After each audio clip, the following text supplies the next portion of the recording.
Short fiction. By Ivan Bunin. Short fiction. Figures. Chapter 1.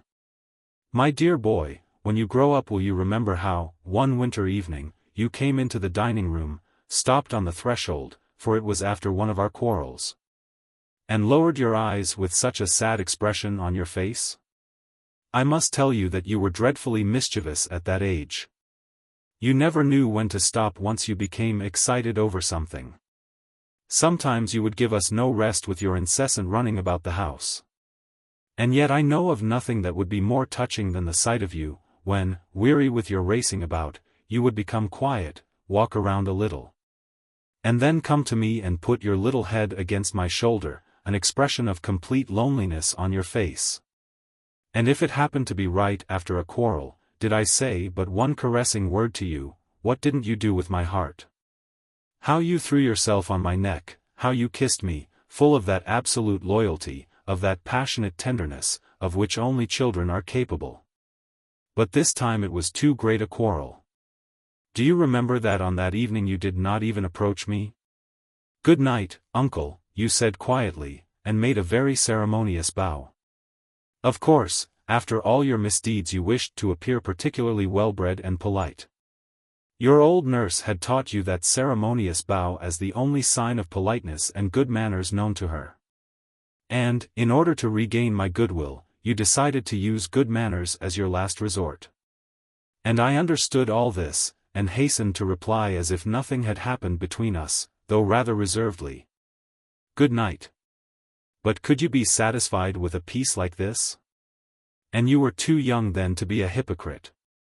Having suffered through your sorrow, your heart again turned passionately to the dream that had been fascinating you all day. And in the evening, when the dream again overpowered you, you forgot completely your former resentment, and your self-love, and your firm decision to hate me all your life. You were silent for a moment, then, suddenly, you began to speak hurriedly and excitedly. Uncle, please forgive me. I'll never do it again. And please show me the figures, after all. Please. Could anyone be slow in responding to such an appeal? Yet, I delayed my response. You can see what a wise uncle I am. Chapter 2. That morning you awoke with a new thought, a new dream, that overmastered your whole soul. You were suddenly filled with an ambition to taste of pleasures heretofore unknown, to own your own books with pictures, your own pen case. Your own colored pencils, there was no question about their being colored, to learn how to read, draw, make figures. All this was to be acquired immediately, that very day. The moment you opened your eyes, you called me into your room and began to beg me to subscribe to a magazine for children, to buy you books, pencils, paper, and to begin immediately to teach you figures. But this is a holiday, everything is closed, said I, knowing perfectly well that I lied, but trying to postpone the matter until the evening or the next day. For I had not the slightest desire of going to the city. But you began to shake your head. It isn't a holiday, at all. You almost screamed this, raising your eyebrows. I know it isn't a holiday. But I'm telling you it is. And I know that it isn't. Now, please. If you are going to bother me like this, said I sternly and firmly, as all uncles say to children on such occasions, if you are going to bother me, I won't buy you anything at all. You became thoughtful. Well, said you with a sigh, if it's a holiday, let it be a holiday. But what about the figures? This was said in a much calmer tone. You can show me the figures on a holiday, can't you? No, he can't, said Grandma. A policeman will come and arrest you. Stop bothering your uncle. That isn't it at all, said I to Grandma. Only, I don't want to do it now. I'll do it tonight, or tomorrow. No, you'll do it now. I don't want to do it now. I said tomorrow. Oh, yes, you said tomorrow. And tomorrow you'll tell me the same thing.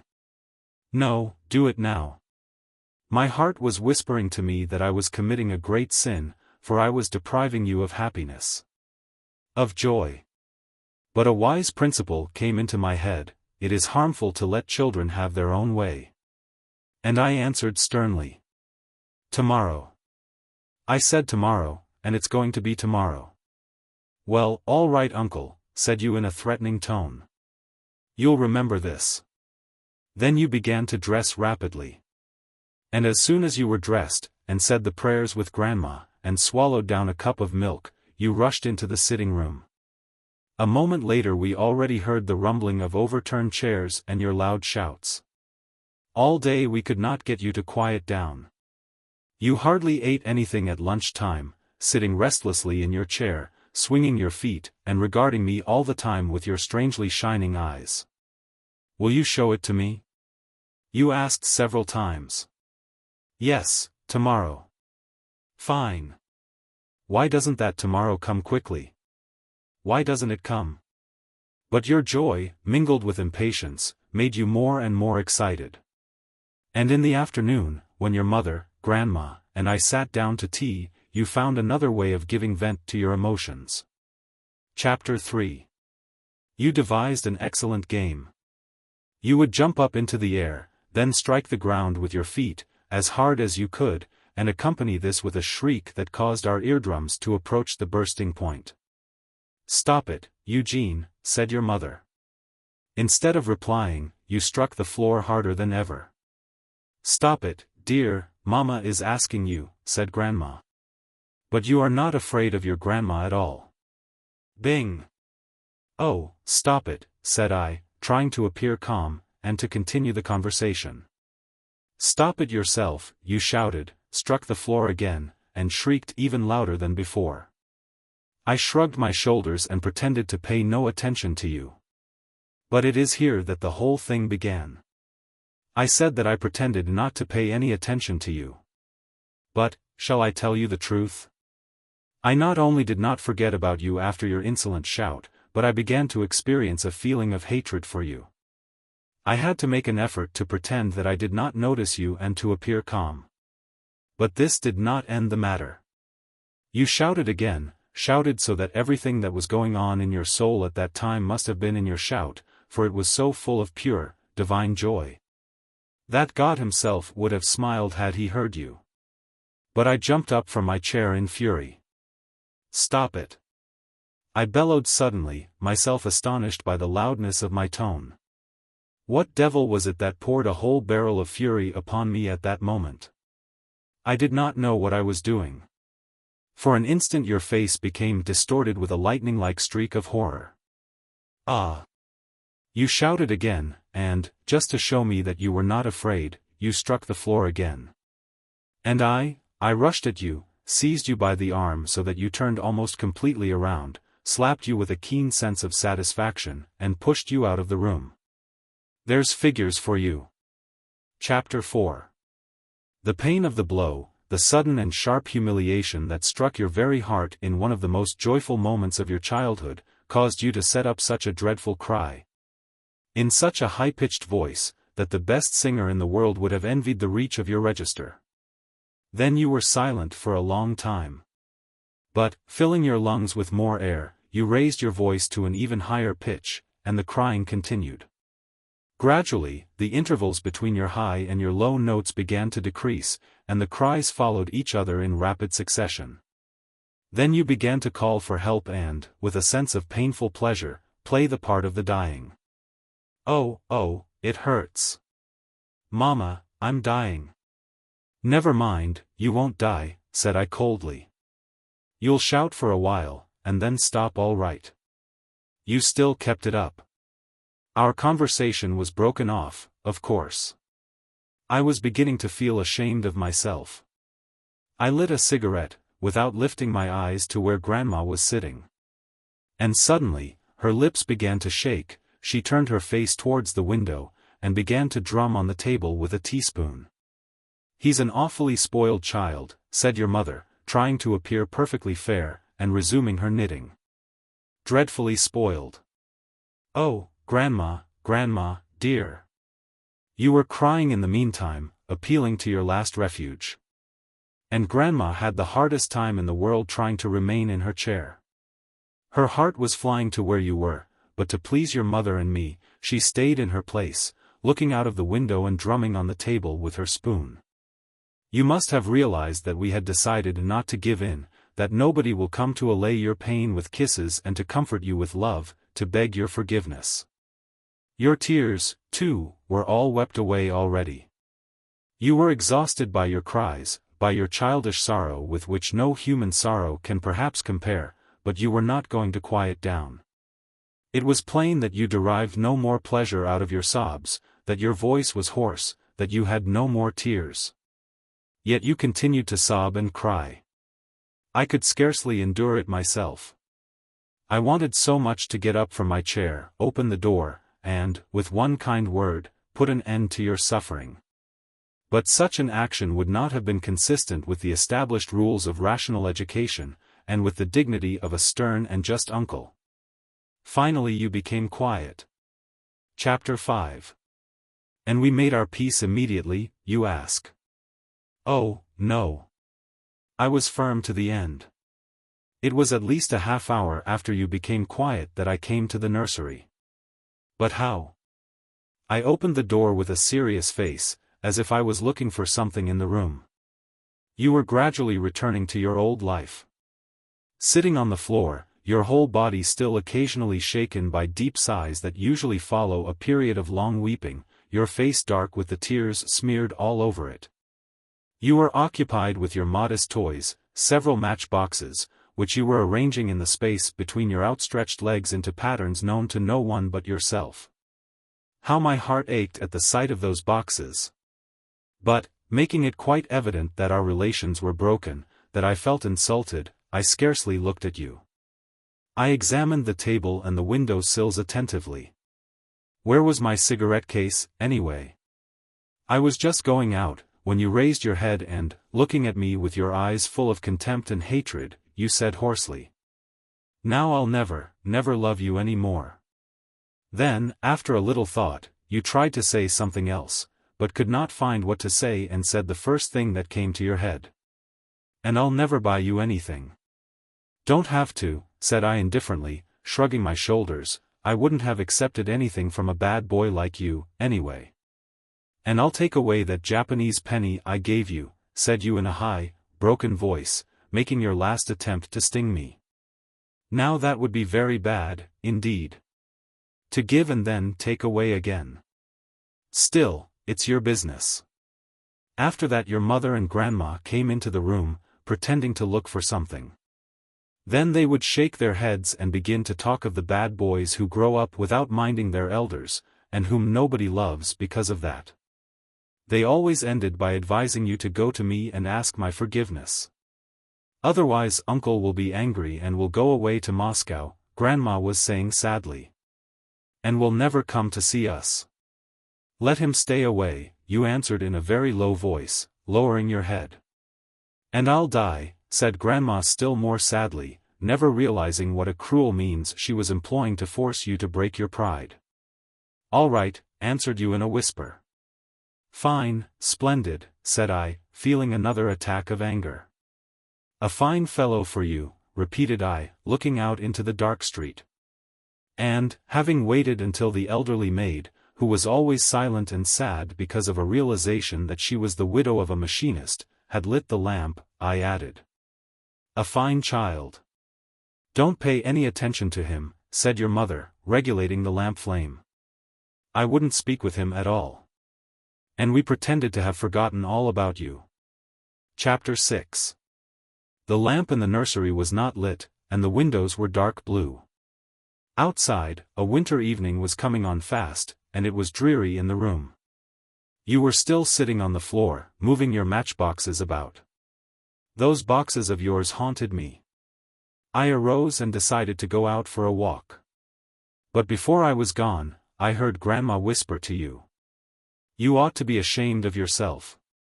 Uncle loves you so much and brings you presents and toys." "It isn't that at all," said I in a loud voice. "The presents have nothing to do with it." But Grandma knew what she was doing. "What do you mean they have nothing to do with it? It's not the presents that count, it's the spirit." And then, after a moment's silence, she plucked the most sensitive chord of your heart. And who is going to buy him pencils now, and a pen case, and books with pictures?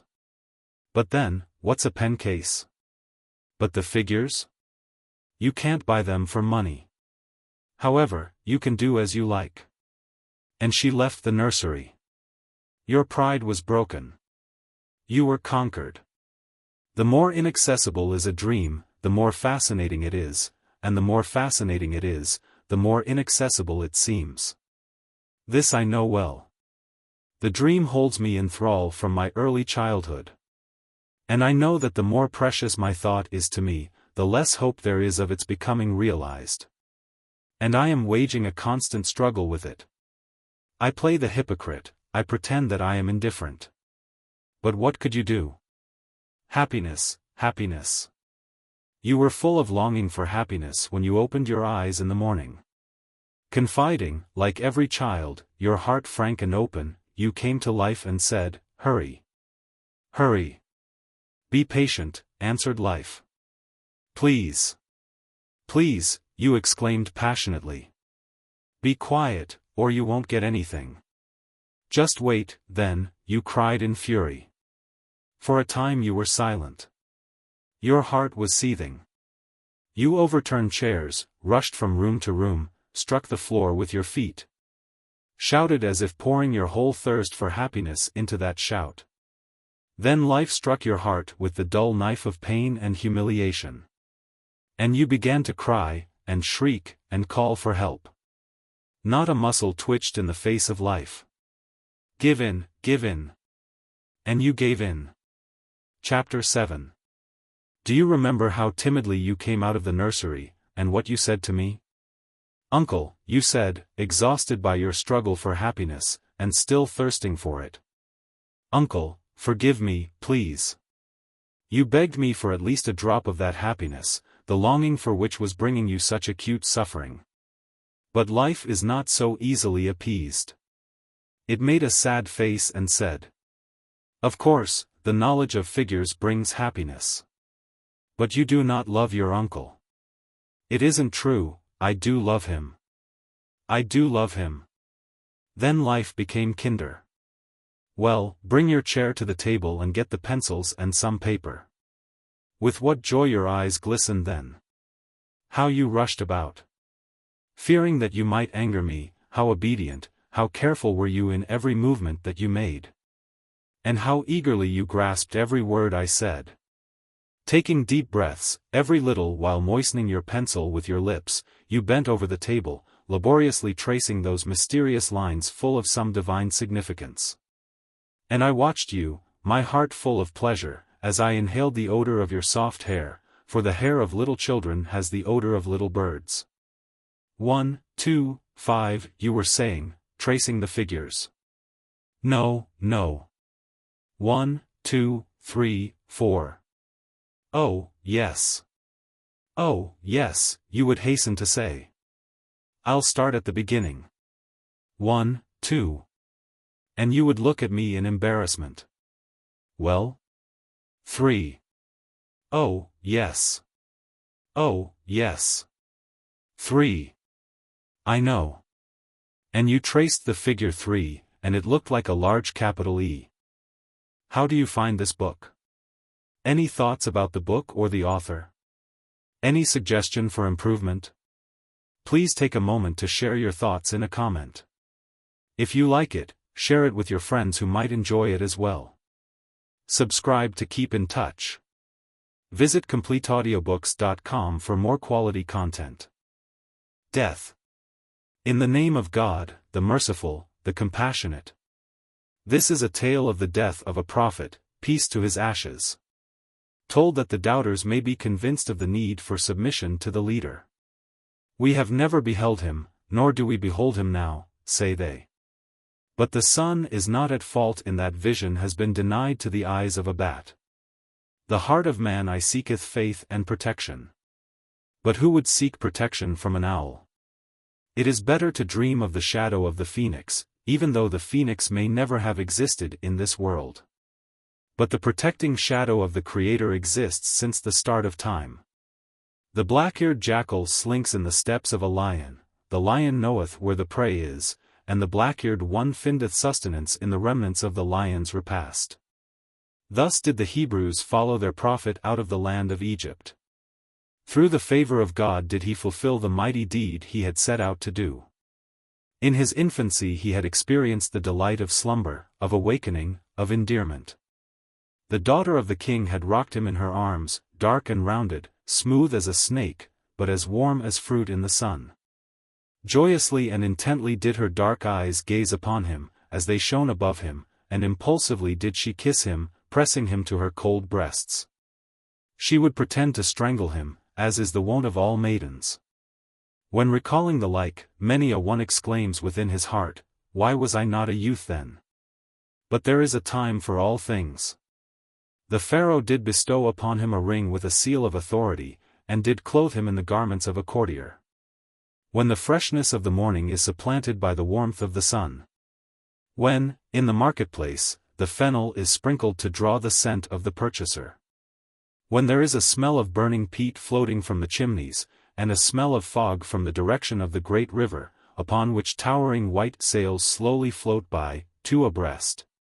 The while a thin-bearded buffalo, as dove-colored and rough-skinned as a swine, dully contemplates them, as he arises from the slime near the bank, at such a time the prophet, conscious of his powers and alertness, did ride about in his chariot, overlooking the labors in the fields, and had the right to lash the lazy ones over the head with his scourge.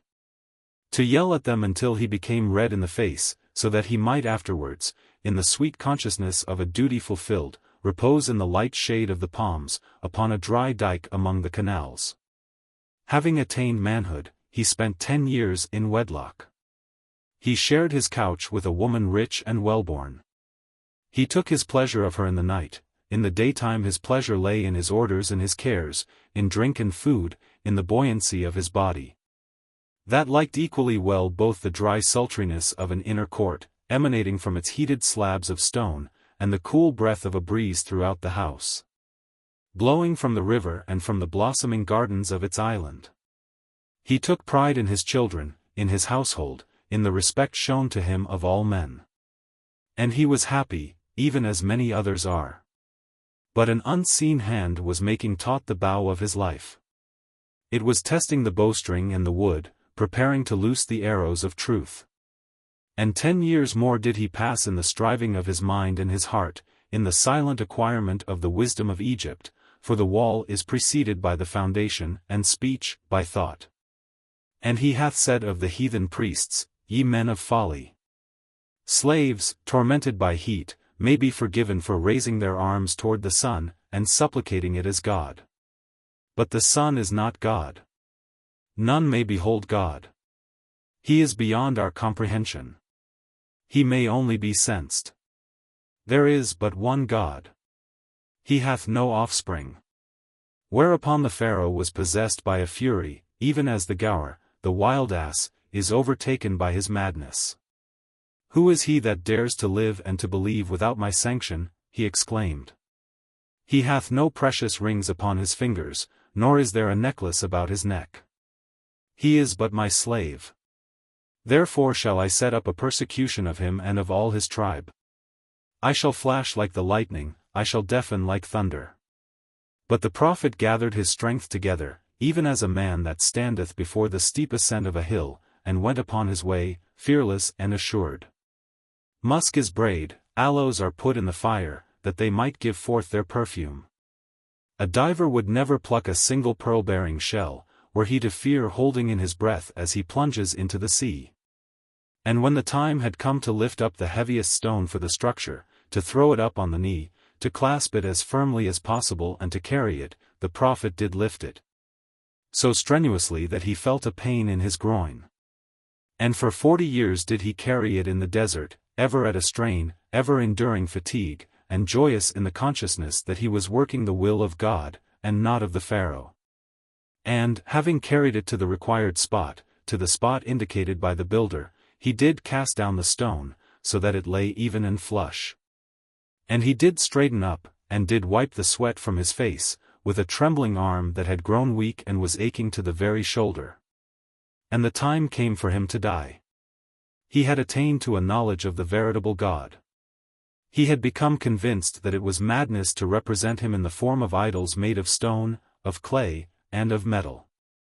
God had put upon him the task of delivering the Hebrew nation out of bondage and from the temptation of idolatry, and he had rent asunder the silken nets of this world.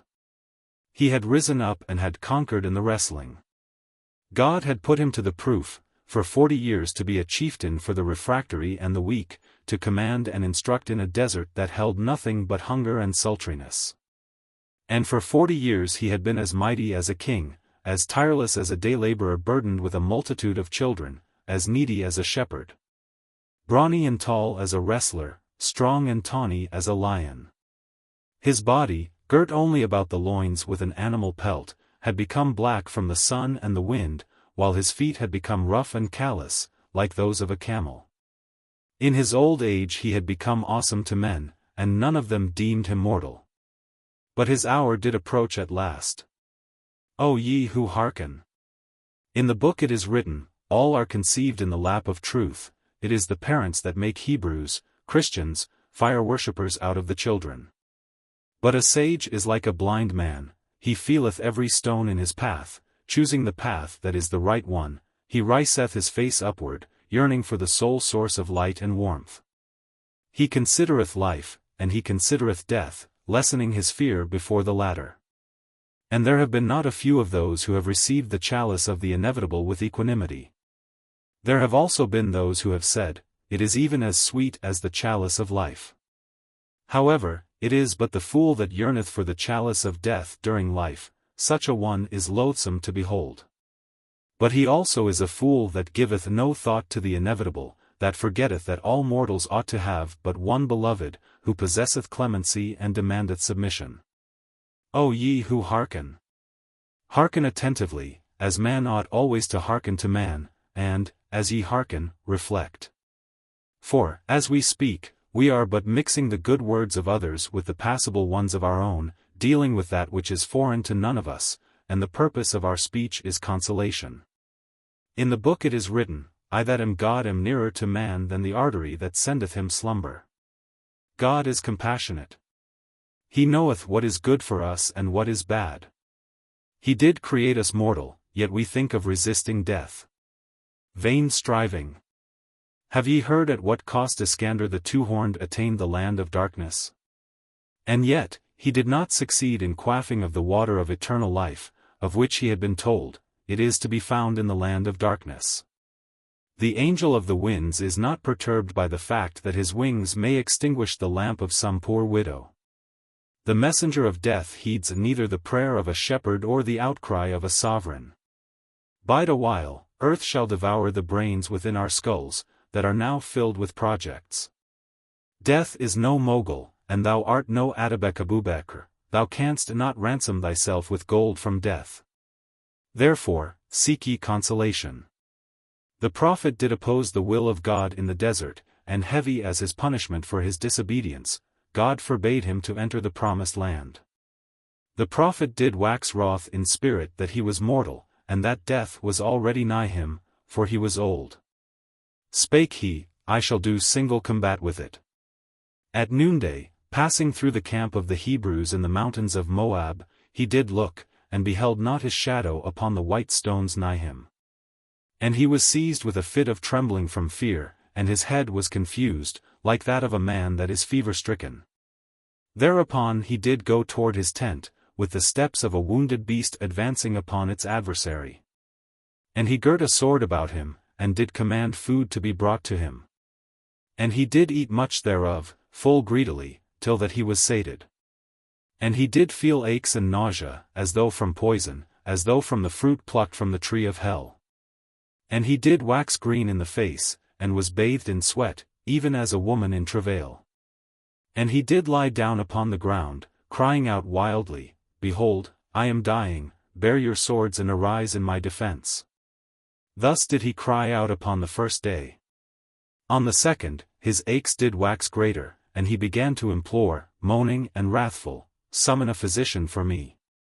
But when the physician had revealed his impotence, and the third day had come, the prophet uttered low, Oh, have mercy upon me. Death is unconquerable. And he did grow weaker, and fell into a slumber, and did sleep through all the day, and his aches did depart from him. And, having come to, he beheld that it was already night and that he was alone, and again did he feel the delight of living, and the sorrow of parting with life. Whereupon 2 dark angels did enter into him, that they might console and prepare him. One sat down at the head of the couch, the other, at the feet of the prophet. "Speak," said they. But he kept silent and made no reply to them, for he was in deep thought. He gazed out into the night, beyond the raised side of the tent, sensing their presence with dread, for truth had not yet entered within all his veins.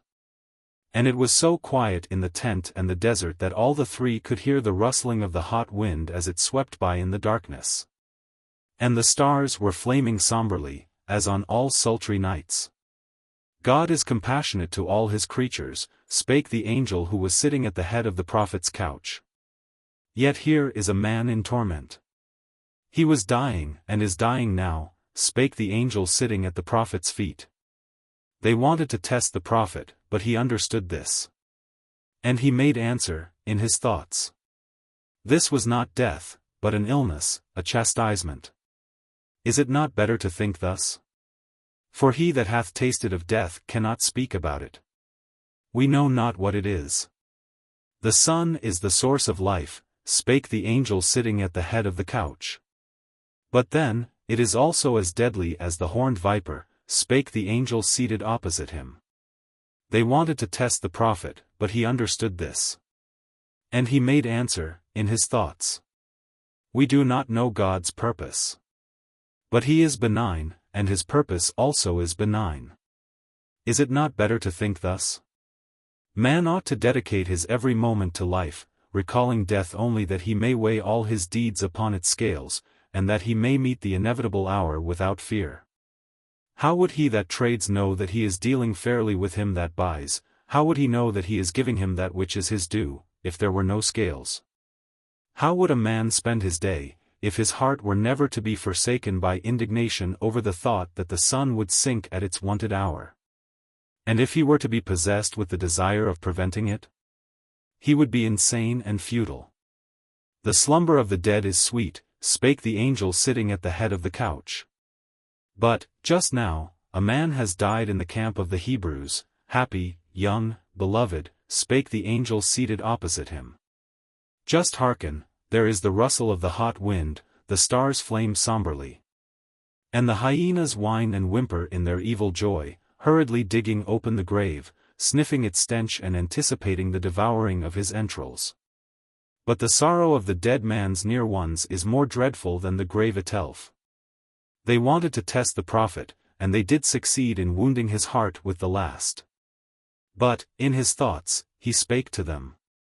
I am recalling every moment of my life, every moment of my sweet childhood, my joyous youth, my laborious manhood, and I lament them. Ye speak of the grave, and my hands grow chill from fear. I beseech ye, console me not, for consolation depriveth one of courage. I beseech ye, remind me not of the flesh, for it will turn to corruption. Is it not better to think otherwise? Even his halting place, in a vale sheltered from the winds, where he may have passed but a day, a man will abandon with regret, but it is his duty to go on, if to go on be necessary. Speaking with dread of the grave, are we not speaking in the words of the ancients, that knew the flesh, but knew not God and the immortality of souls? Dreadful is the majesty of the deeds of God. Do we not mistake this dread for the dread of death? Say ye to yourselves more often, the hour of death is not as dreadful as we deem it. Else, neither the universe nor man could exist. He is a sage, spake the angel sitting at the head of the couch. He was refractory and arrogant, spake the angel seated opposite the first.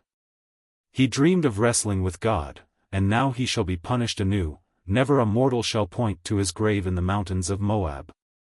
And thereby shall his glory be diminished. They wanted to test the prophet, but he understood, and answered them unwaveringly. Goodly is the glory of those that merit glory. But that which has earned diminution, must be diminished.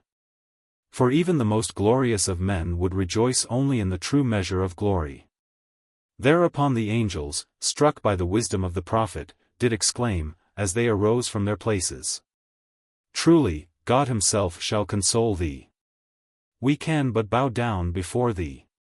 They were dark, and they were standing in a dark tent. But their eyes shone, and the prophet beheld the starry radiance of their eyes. They retreated into the night, like shades, barely stooping at the doorway of the tent. As for the prophet, he remained alone in the midst of the night and the desert, lying upon the earth. And when the sun had arisen from behind the craggy mountains, and it grew light and hot within the tent, the prophet, feeling a great longing to rest amid coolness, did forsake his couch. And did bend his steps toward a vale in the mountains, seeking shade. But there was none even in the vale by now. However, in the inmost recesses of one mountain he came upon a cavern. And behold, 2 captives were hacking away with sharp picks at the entrance into this cavern. The stones at the entrance were as white as the snow upon mountain tops, and were hot from the sun. And the black hair of the copper-faced captives, as well as the cloths about their loins, were wet with perspiration. But 2 fresh fruits, 2 apples, were lying upon a stone near the cavern, while in the cavern itself it was dark and cool. And the laborers, lowering their picks, spake, saying, We greet thee, Lord and Chieftain, in the name of God, the merciful, the compassionate. Lo, we have finished our labor. And the prophet asked them, Who are ye, and what were ye doing? To which they did answer, We were preparing a treasure chamber for the king. Enter, look about thee, and rest from thy journey and the heat. Refresh thy lips with the fruits, and tell us which is the sweeter and riper one. And, having entered the cavern, the prophet did sit down upon a stone couch nigh one of its walls, and did feel the shade and the coolness. And, having bitten of the first fruit, he spake. Verily, this is life itself, I am drinking water from a spring, I scent the pleasant odors of the flowers of the fields. And I feel the taste of aspen honey. I am vigorous, and I am strong. And, having bitten of the second, he exclaimed, Verily, there is nothing to compare with this, I am drinking the wines of paradise, sealed with a seal of musk. Blended with the water of a wellspring that quencheth the thirst of those who draw nigh to the eternal. I scent the fragrance of a celestial garden, and feel the taste of the honey of its flowers, nor hath this honey any bitter tang. And lo, a blessed drowsiness befogs my head.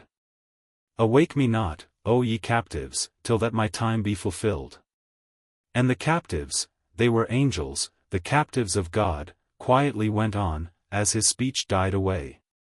Till that the sun uttered the first, reading the surah, the canticle of the great tidings, till that the sun be bent, till that the stars rain down from the sky, and the mountains remove from their place, and the she-camels be abandoned, and the seas do boil up. I am sin, uttered the second, reading the surah for the departing. Glory be to him that reigneth over all the universe. Ye all shall return to him. And, hearing their whispers, but without catching their words, the prophet did lie down upon the couch, and did repose in the sleep of death, knowing not thereof. And the angels did wall up the entrance to the sepulchral cavern, and did depart to the master who had sent them.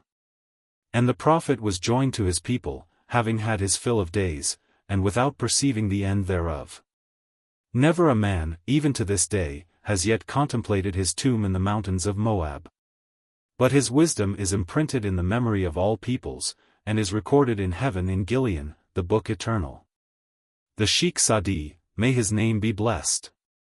The Sheikh Sadi, many of his pearls have we strung side by side with our own, upon the string of a good style, hath told us of a man who had tasted the bliss of drawing nigh the beloved.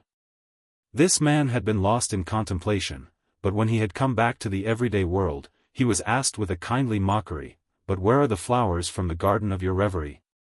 And the man made answer, I desired to bring back the whole skirt of my coat full of roses for my friends.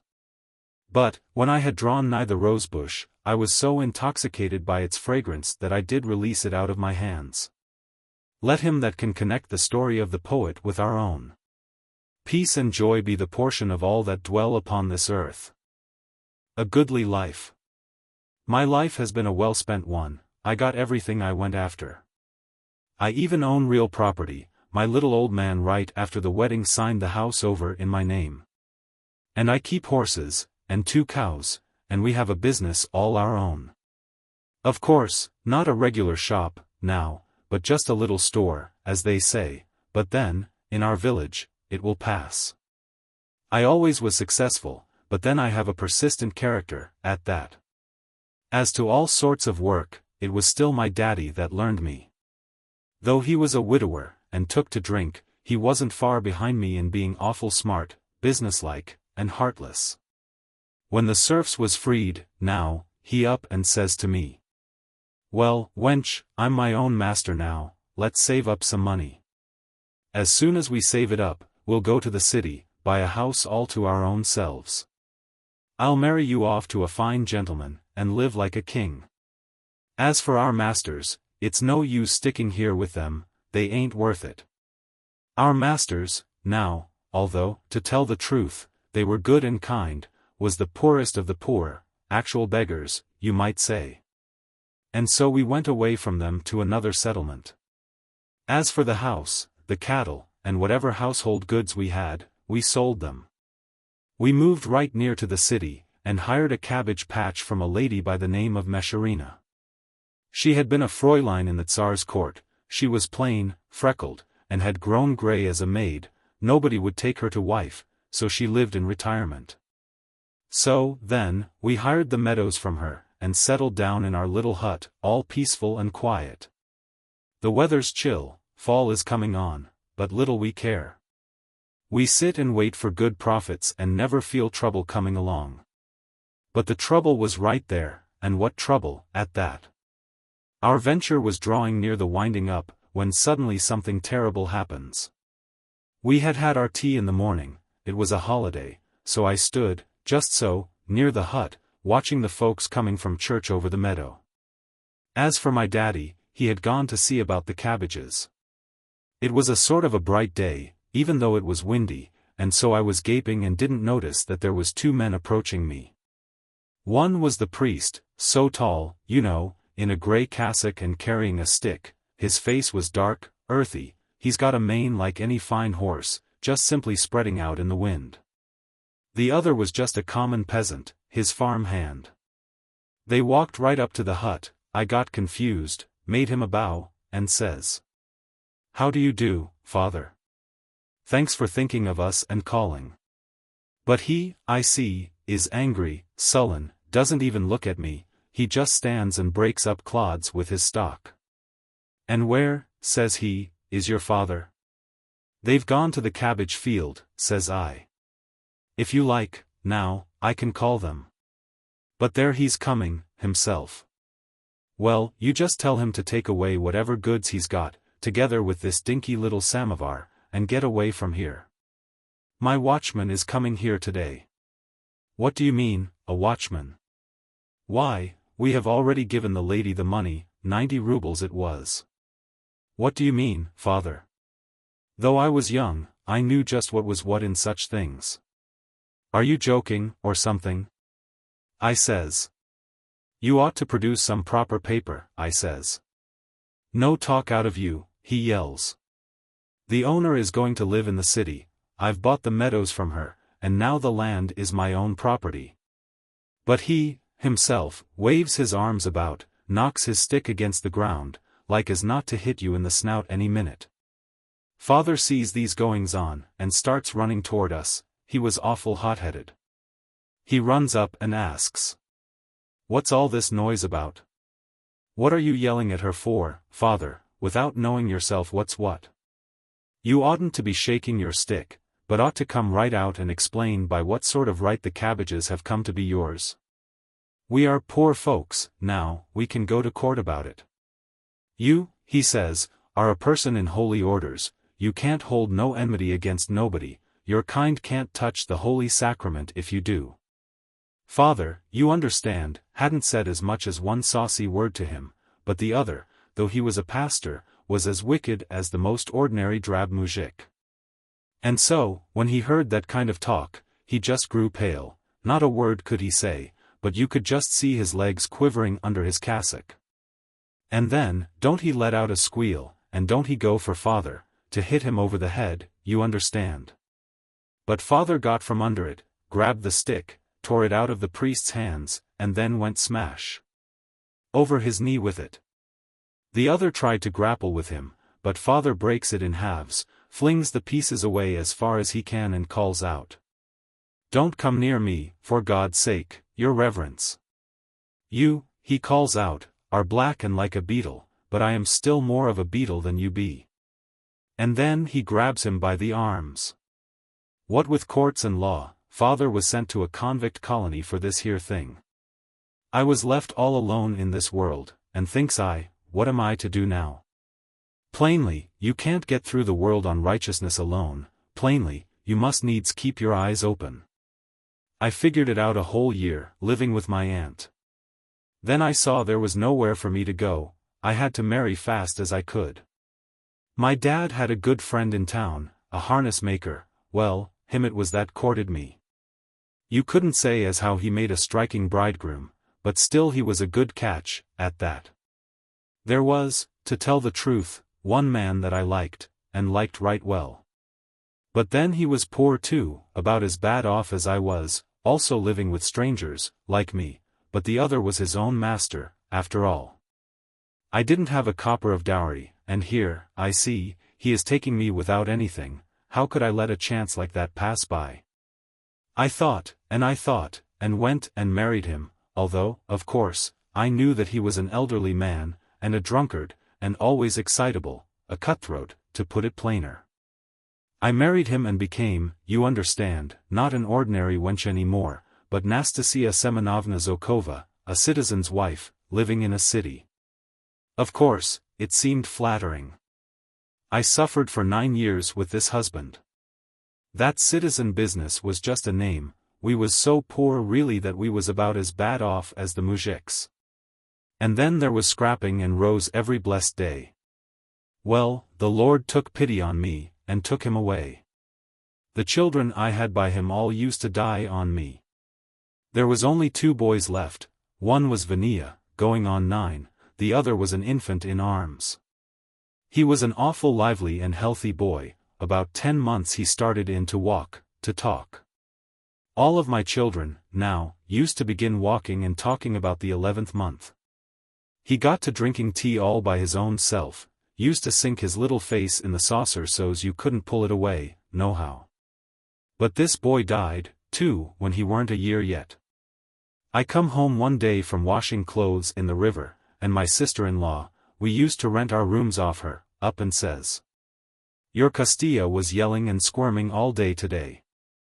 I done all sorts of things to him already, I worked his arms and I patted him hard, and I gave him some sugar and water, but all he does is gag, and throw up the water through his nose.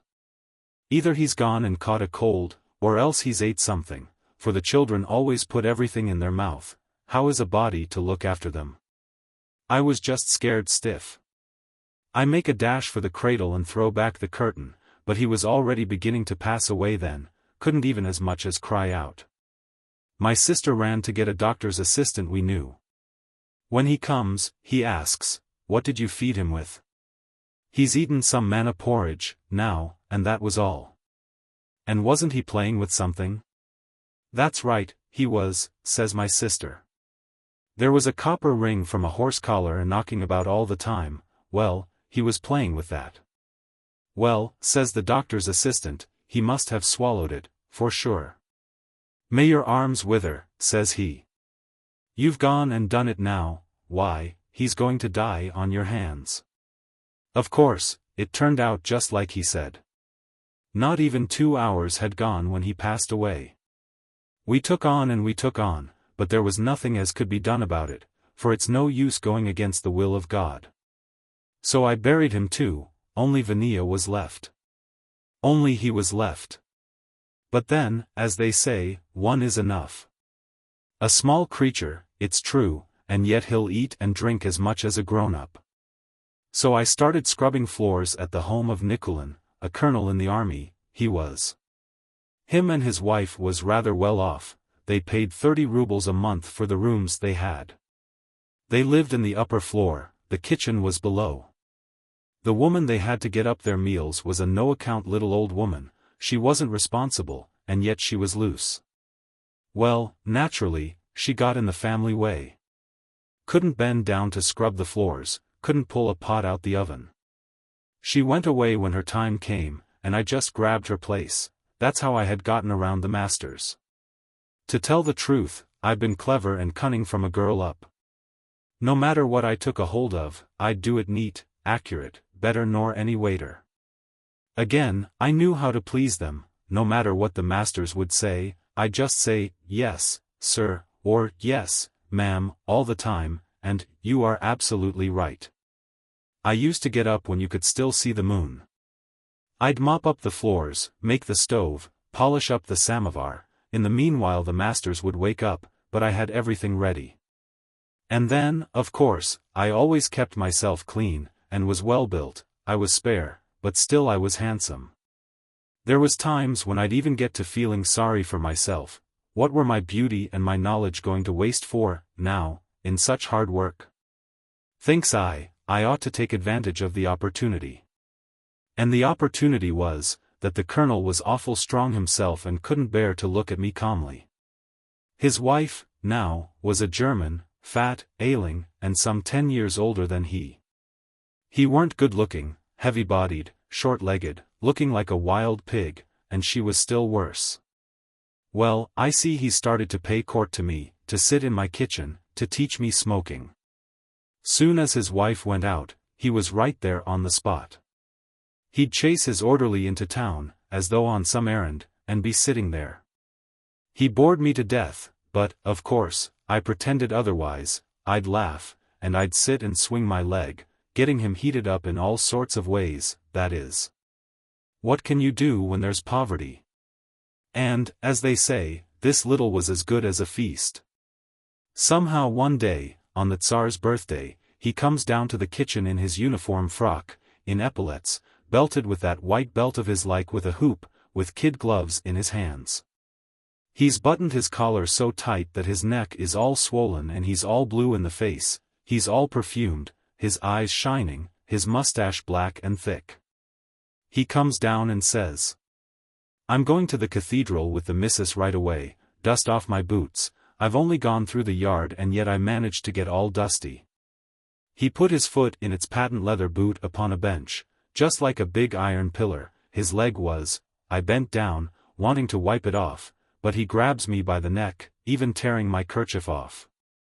Then he grabbed me tight about the bosom and was already dragging me behind the stove. I try this way and that, can't get away from him nohow. And he is hot all over, just swelling up with blood, trying to overpower me, that is, to get at my face and kiss me. "What are you doing?" I says. "The mistress is coming, go away, for the love of Christ." "If you will get to love me," he says, "I won't begrudge you anything." Oh yes, now, we know all about those promises. May I never leave this spot, may I die without absolution. Well, of course, there was more of the same sort of thing. But, to tell the honest truth, what did I know at that time? I could have very easily been taken in by his words, but, glory be to God, things didn't turn out his way. Somehow he caught hold of me another time, at an unlucky moment. I broke away, all mussed up, and got mortal angry, and there was the mistress. Now, she was coming down, dressed up, all yellow, fat, like a dead person, groaning, her dress rustling on the stairs. I break away, and stand there without my kerchief, and there she is, heading straight for us. He goes past her and shows his heels, but I stand there like a fool, not knowing what to do. She stood opposite me, and she stood some more, holding the silk skirt of her dress. I remember like it was today. She was going out visiting, and had on a brown silk dress and white mittens without fingers, and she carried a parasol, and wore a hat like a basket. She stood for a while, let out a groan, and went out. To tell the truth, though, she never said a word to him or to me. But when the colonel went away to Kiev, she just took and drove me out. So I got all my little belongings together and went back to my sister. Vania was living at her house, you understand. I went away from this place, and again I figure, my brains are just going for nothing, I can't save up anything, nor make a decent match and have a business of my own. God has wronged me. I'll get in harness once again, thinks I, turn about somehow, and I will get what I'm after, and will have a capital of my own, or die trying. So I thought it all out, apprenticed Vania to a tailor, and then got a place for myself as maid with Samokhvalov the merchant. And that was the beginning of my rise. They gave me a wage of 2.25. There was 2 servants, me, and a girl by the name of Vera. One day I wait at table, and she washes the dishes. The next day I wash the dishes, and she waits at table. You couldn't call it a large family. There was the master, Matvey Ivanitch, the mistress, Lyubov Ivana, 2 grown-up daughters, and 2 sons. The master himself was a serious-minded man, not much given to talking. He was never even at home on weekdays, and whenever there was a holiday, he'd be sitting upstairs in his room, reading all sorts of newspapers and smoking a cigar. As for the mistress, she was a simple soul, kind, and, like myself, from the middle classes. They wasn't long in marrying off their daughters, Anna and Klasha, and held 2 weddings in 1 year, married them off to military men. Right there, to tell the truth, is where I begun to save up, for the military men did give me a great deal in tips. If you just did anything, even a trifle, like handing them the matches, say, or their overcoats and rubbers, right off you'd have 20 kopecks, or 30. But then I used to go about awful neat, and I pleased the military. Vera, to tell the truth, was always putting on some airs, like some miss or something. She took short, mincing steps, was tender and awful easy hurt. The minute anything would happen, she'd knit her downy eyebrows, her lips, like cherries, would start to quiver. And there was the tears in her eyelashes. True, she did have pretty eyelashes, great big ones. I never saw anybody else with anything like them. But then, I was wiser. I used to put on a smooth waist, cut on a bias, with open work. I'd put a switch on my head with a black velvet bow, and I wore a starched white apron. It would interest anybody just to look at me. Vera, she always used to lace herself tight in corsets. She'd lace herself so tight she couldn't stand it, and at once her head would start aching till she'd throw up, but I never even had no use for a corset, and was all right as I was. And when the military men were gone, the son started in tipping me. The elder had already reached 20 when I took the place, and the younger was going on 14. This boy had to sit all the while, poor fellow. He had broken all his legs and arms. I seen that business many a time. When he'd break something, the doctor would come to him right away, bandage it up with cotton, lint, and all that sort of thing, then he'd pour something over it like lime. This same lime would dry up together with the lint, would become like a splint. And when the hurt part was healed up, the doctor would just cut all that stuff, taking it all off, and the arm, when you'd look at it, was all grown together. He couldn't walk by himself, but crawled around on his bottom. He used to simply dash upon sofas, and over thresholds, and up the stairs. He even used to crawl across the whole yard into the garden. He had a great big head, clumsy-looking, like his father's, his temples coarse, red-haired, like a dog's wool. He had a broad, old-looking face. That was because he used to eat an awful lot. He'd eat sausage, and chocolate bonbons, and pretzels, and pastry made out of layers of dough, whatsoever his heart might desire. But his little legs, his little arms, was like a sheep's, and all broken, all in scars.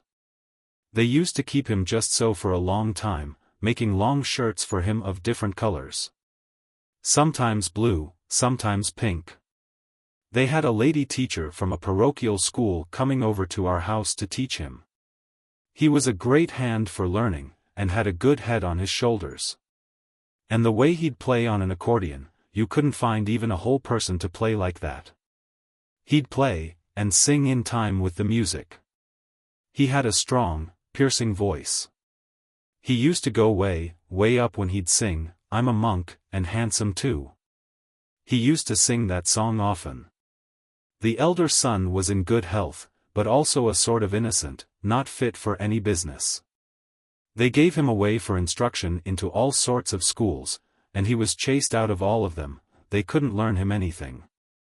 Come night, he'd get full some place or other, and be gone until dawn.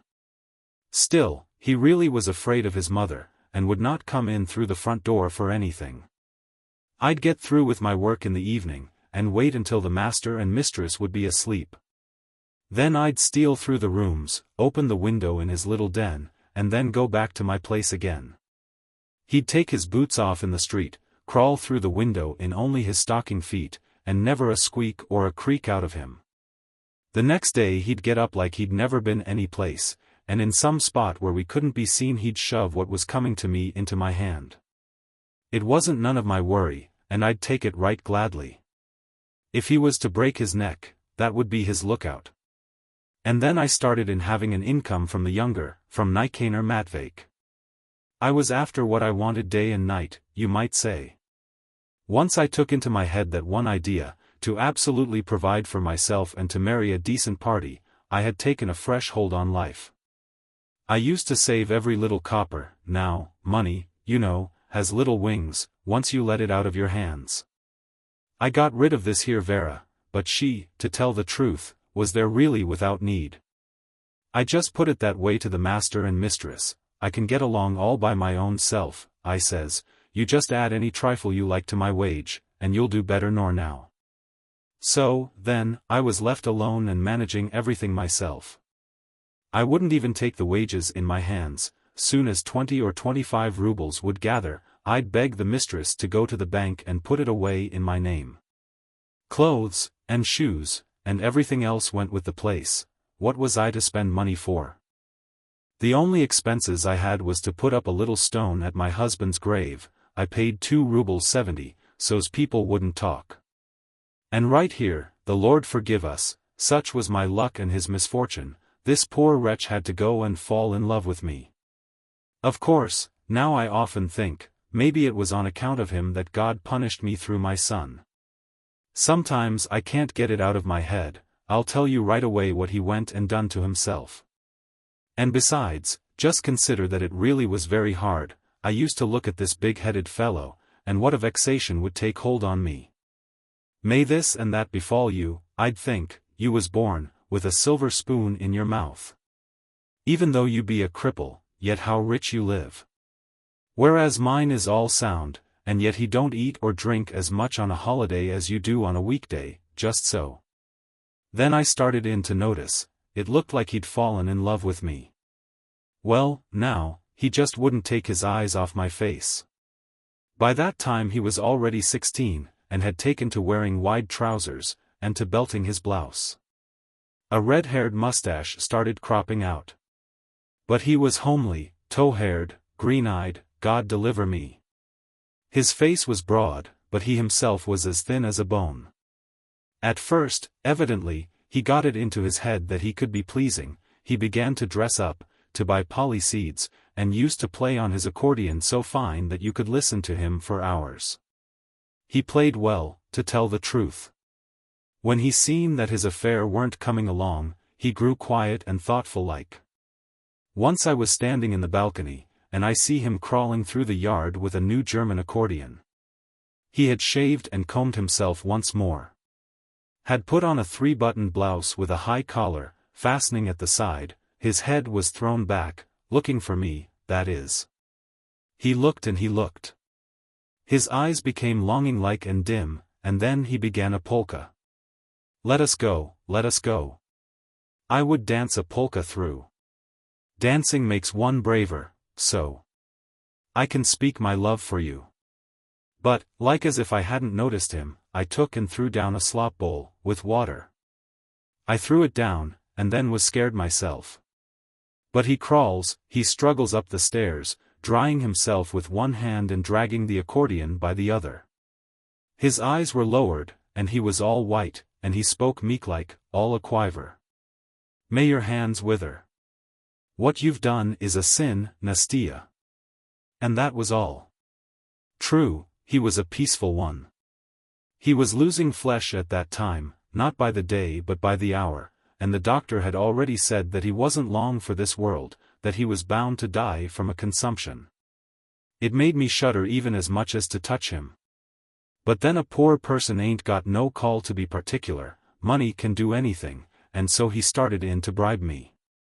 Just as soon as everybody used to fall asleep, right off he'd call me to him, either into the garden or into his room. He lived apart from everybody, living downstairs. His room was large, warm, and yet bleak, all the windows looked out into the yard, the ceiling was low, the wallpaper was old and brown.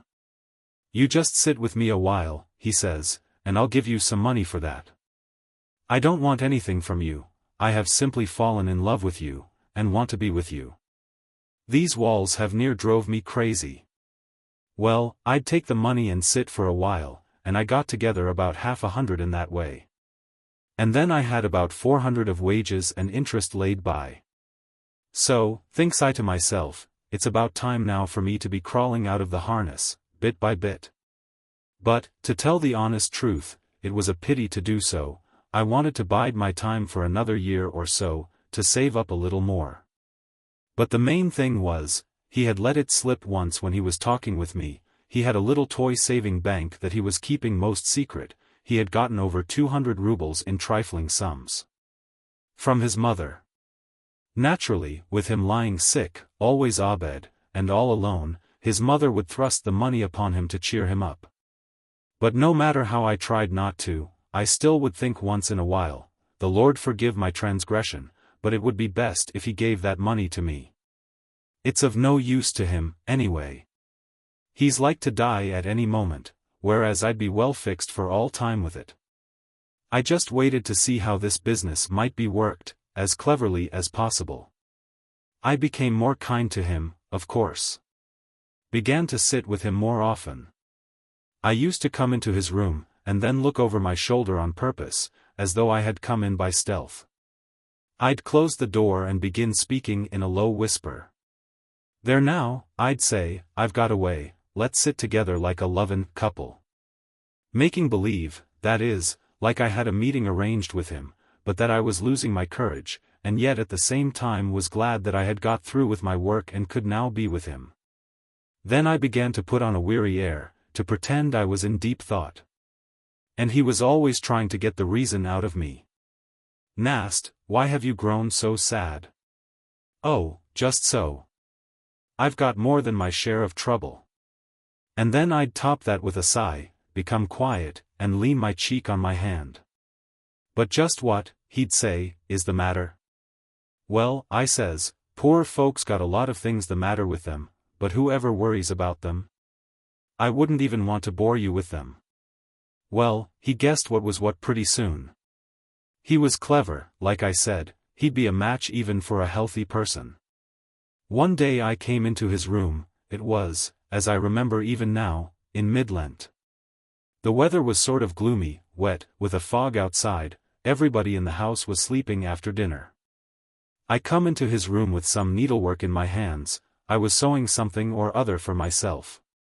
I sat down near his bed and was just wanting to heave a sigh, and again make believe I was a-weary, and then start leading him on to my idea easy-like, when he starts in talking about it himself. I can see him right now, lying in his pink blouse, brand new, never yet washed, in blue wide trousers, in new small boots with patent leather tops. His legs laid one across the other, and him looking out of the corner of his eye. His sleeves was wide, the trousers wider still, and his little legs and arms like matchsticks. His head was heavy, big, and he were all little himself, it even made a body unwell to see him. To look at him, he seemed a boy, yet his face was that of an old man, although it was somehow youngish at the same time, that was on account of him being clean-shaved, and he had a thick mustache. Come to think of it, he shaved himself every day, that's how fast his beard would grow, his hands looked like they was covered with tow, and the hair upon them was all red, too. Well, as I was saying, he's lying there, his hair parted on one side, his face turned toward the wall, he was picking at the wallpaper, and all of a sudden he says, "Nast." I even shuddered all over. "What is it, Nikaner Matveyk?" And meanwhile my own heart rolled up to my mouth. "Do you know where my toy bank is lying?" "No," I says, "how should I know that, Nikaner Matveyk? I never had no evil designs in my mind upon you. Get up, draw out the bottom drawer in the wardrobe. Take out the old accordion, that's where the toy bank is. Let me have it here." "But what do you want it for?" "Just so, I want to count the money." I got at the drawer, opened the cover of the accordion, and there, stuffed into the bellows, was a tin elephant, feeling pretty heavy. I take it out and hand it to him. He takes it, rattles it, lays it by him, just like a baby, he was, honest to God, and goes off into thought about something. He keeps silent, and he keeps silent. Then he smiles, and says, "Today, Nast, I had a fine dream. I even woke up before daybreak on account of it, and it has made me feel very good all day, up to dinner. Just look, I have even shaved myself, and have got all dressed up for you. But then, Nikaner Matveyk, you always go about neat-dressed, anyway. And I don't understand myself what I'm saying, I'm that excited." "Well," says he, "I guess I will be able to go about in the other world. You can't even imagine what a good-looking fellow I'm going to be in the other world." I even got to feeling sorry for him. It's a sin to make fun of such things, Nikaner Matveyk, and I can't even understand why you say such things. "Perhaps," I says, "God will send you health yet. You'd do better to tell me what your dream was." He started in beating about the bush again, started in to smile wryly. "What good am I alive?" he says. Then he began, without rhyme or reason, to talk about a cow we had. "For God's sake," says he, "tell mother to sell it, I can't stand it no more, that's how tired I am of it. I lie here in bed and look at the little barn where she's kept, and she always looks back at me through the bars, and all the while he's rattling the money, and keeps from looking me in the eyes. And I listen, and also can't understand half of what he's saying, just like two persons out of their minds, we was, saying anything that came into our heads. Finally I couldn't stand it no more. For, thinks I, everybody will wake up at any second, and they'll be calling for a samovar, and then the whole business falls through. And so I interrupt him as soon as I can, going in for cunning. "But no," I says, "you'd better tell me what dream you saw. Was it anything about us two?" Of course, I wanted to say something that would please him, and I struck it so right that he even changed color entirely, and cast his eyes down. All of a sudden he takes the toy bank, gets a little key out of his trousers pocket, and wants to open it, and can't, nohow, just, can't get at the keyhole, his hands are trembling so. At last he does manage to open it and pours out all it held onto his belly. I remember it all like it was now. There was 2 paper bills and 8 gold pieces. He scoops it all into his hand, and suddenly says in a whisper, "Could you kiss me just once?" My hands and feet just got numb from fright. But he's carrying on like he was going out of his mind, whispering, stretching upward to me. "Nasteka, just once. God is my witness, I will never say another word, never ask again." I looked over my shoulder. Well, thinks I might just as well be hanged for a sheep as for a lamb, and I kissed him. So he was all just gasping. He grabbed me around the neck, caught my lips, and I guess he didn't let me go for a whole minute. Then he shoves all the money into my hand, and turns his face to the wall. "Go," he says. I ran out and went straight into my room. I put the money away under lock and key, grabbed hold of a lemon, and started in to rub my lips. I rubbed them so hard that they simply turned all white. I was awful afraid, to tell the truth, that I might get a consumption from him. Well and good, this business, then, turned out all right, glory be to God. So I begin to lay my plans for the next move, of more importance, the one which I had the most struggles about. I felt that there was trouble brewing. I was afraid he wouldn't let me leave my place. He'll start in, thinks I, to pester me with his love, will want to become my husband on account of this money. But no, nothing happens, I see. He don't try to annoy me. He treats me rightly, the same like before, as though nothing had taken place between us, even more modestly, it looks like, and he don't call me into his room, that meant he was keeping his word. Then I bring the talk around to my going away, putting it up to my master and mistress. It's time for me to see about my son a little, now, to be free for a little while. They won't even hear of it. And as for him, you can understand how he felt, without my saying a word about it. I hinted about my going away to him at one time, so he just got all white. He turns his face to the wall, and says with a sort of a bitter little smile. You have no right to do it, he says. You have led me on, have got me used to you. You must wait, I will die soon. But if you go away now, I will strangle myself. A fine modest fellow he turned out to be, didn't he? Ah, thinks I, damn your shameless eyes. Here I have forced myself to do like you wanted, but you take to threatening me. Oh, no, you haven't come across one of that sort in me. And I started looking for an excuse harder than ever. About that time, most luckily, the mistress gave birth to another girl, and a wet nurse was hired for her, so I picked on that, saying that I couldn't get along with her. She was, to tell the truth, a wicked, daft old woman, even the mistress herself was afraid of her. And she used to drink, on top of that, there was always a demijohn on duty under her bed, and she couldn't bear anybody to be near her. So she began saying things about me, making trouble in all sorts of ways. Either I hadn't pressed the linen right, or else I didn't know how to wait at table at all. But, if you was just to say one word to her, she'd get all in a trembling passion and run off to complain. She'd sob out loud, and, of course, not so much because she had been offended, but just dissembling. The further it went, the worse it got, so I up and says to the master and mistress. So and so, I says, let me go, I can't bear to live on account of that old woman, I will lay hands on myself. And in the meanwhile, I already had my eye on a house on Aglaia Ulitsa. 1 Well, hearing me speak like that, the mistress didn't even try to hold me any longer. True, when she was saying goodbye to me, she wanted me to come and live with them again, awful hard. Or just to come on some holidays, or on birthdays. You must, she says, always come to put things in order, to get everything ready. It's only when you're around, she says, that I feel easy. I have grown used to you, like you was one of the family. She saw me off with all honors, which meant that she no longer held any grudge against me. She baked a great big white loaf, putting in a whole salt cellar full of sugar. I thank her in all sorts of ways, but, of course, she wasn't anything much in my life, so I thinks one thing, and I says another. I promised her all she wanted and more, scraping and bowing low before her, and went my ways. And at once, with the Lord's blessing, I got busy.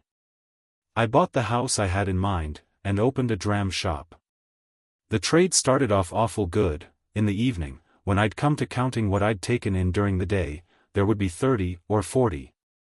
Or sometimes all of 45 rubles in the till, and so I got the idea of opening up a store as well, so as, you understand, to get them coming and going. My husband's sister had long since married a watchman in the Red Cross. He was calling me gossip all the time, and was friendly with me, so I went to him, got a trifling loan for all sorts of fixtures, permits, and started in doing business. And right then Vania had finished his apprenticeship. I took counsel with folks that knew a thing or two as to where I could place him, now. Why, says they, where else would you place him, when there's no end of work in your own house? And they were right, at that. So I put Vania into the store, and stay in the dram shop myself. And then we were off. And, of course, I had even forgot to think of all this past nonsense, although, to tell the honest truth, the poor cripple had just taken to his bed, at the time I was going away. Never a word out of him to anybody, but just lies down, just like he were dead, forgetting his accordion even. Suddenly, lo, and behold ye, Polkanica comes into my yard, this same wet nurse. The little boys had nicknamed her Polkanica, too. She comes, and she says, "A certain man has told me to give you his regards, says you should come and pay him a visit, without fail." I went all hot and cold from vexation and shame.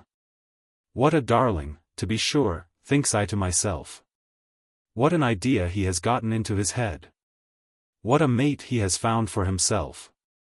I couldn't hold in and I says, "I got no use for his regards, he ought to keep in mind the state he's in, and you old devil, ought to be ashamed to try and be a go-between. Do you hear me, or don't you?" She just stopped short. She stands, all stooping, her swollen eyes glowing at me from under her brows, and just shaking her cabbage head. She'd grown daft, either from the heat or from vodka. "Oh, you heartless creature," says she. "He was even crying about you," she says. "All last evening he lay with his face to the wall, and sobbing out loud." "Well," says I, "am I to start weeping bucketfuls? And wasn't he ashamed, the redhead, to be bawling before folks? Why, what a baby! Or was he weaned from the breast, or something?" And so I put the old woman out as empty-handed as she had come, and didn't go myself. And right soon after that he took and really did strangle himself. Right then, of course, I felt great regret because I hadn't gone, but at that time I had other things to think about, besides him. I had one disgrace coming on top of another, right in my own house. I had rented out 2 rooms in the house. One was taken by the policeman on our post, a fine, serious-minded, respectable man, Chaikin by name. A young lady prostitute came into the other.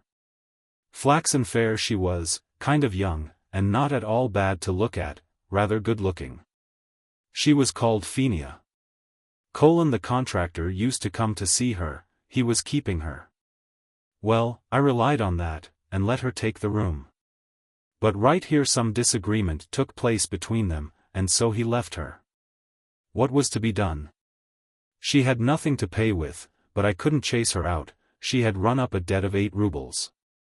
"Miss," says I, "you must earn off anybody, I don't keep no open house for strangers." "I will try," she says. But then, somehow a body can't see you trying. Instead of trying, you always stick at home evening after evening. "It's no use," I says, "to be placing your hopes on Chaikin. I will try. It makes me conscience-struck, just to hear you." I says, "What a conscience you must have, to be sure. She'll try and she'll try," but there was no trying of any sort, if the truth be told. She did try to get around Chaikin, but he wouldn't even as much as look at her. Then I see that she's going after my boy. No matter when I look, he's always hanging around her. All of a sudden, he gets a notion of getting a new jacket. "Oh, no," I says, "you'll wait a while. As it is, I'm dressing you like any fine young gentleman, now it's boots, now it's a cap. I, now, used to deny myself everything, used to figure every copper as a gold piece, yet I'd supply you with everything. I'm not a bad looker," says he. "You daft loon," says I, "what am I to do, sell the house, or something, on account of your good looks? I notice that my business is getting poorer. I started having shortages, losses.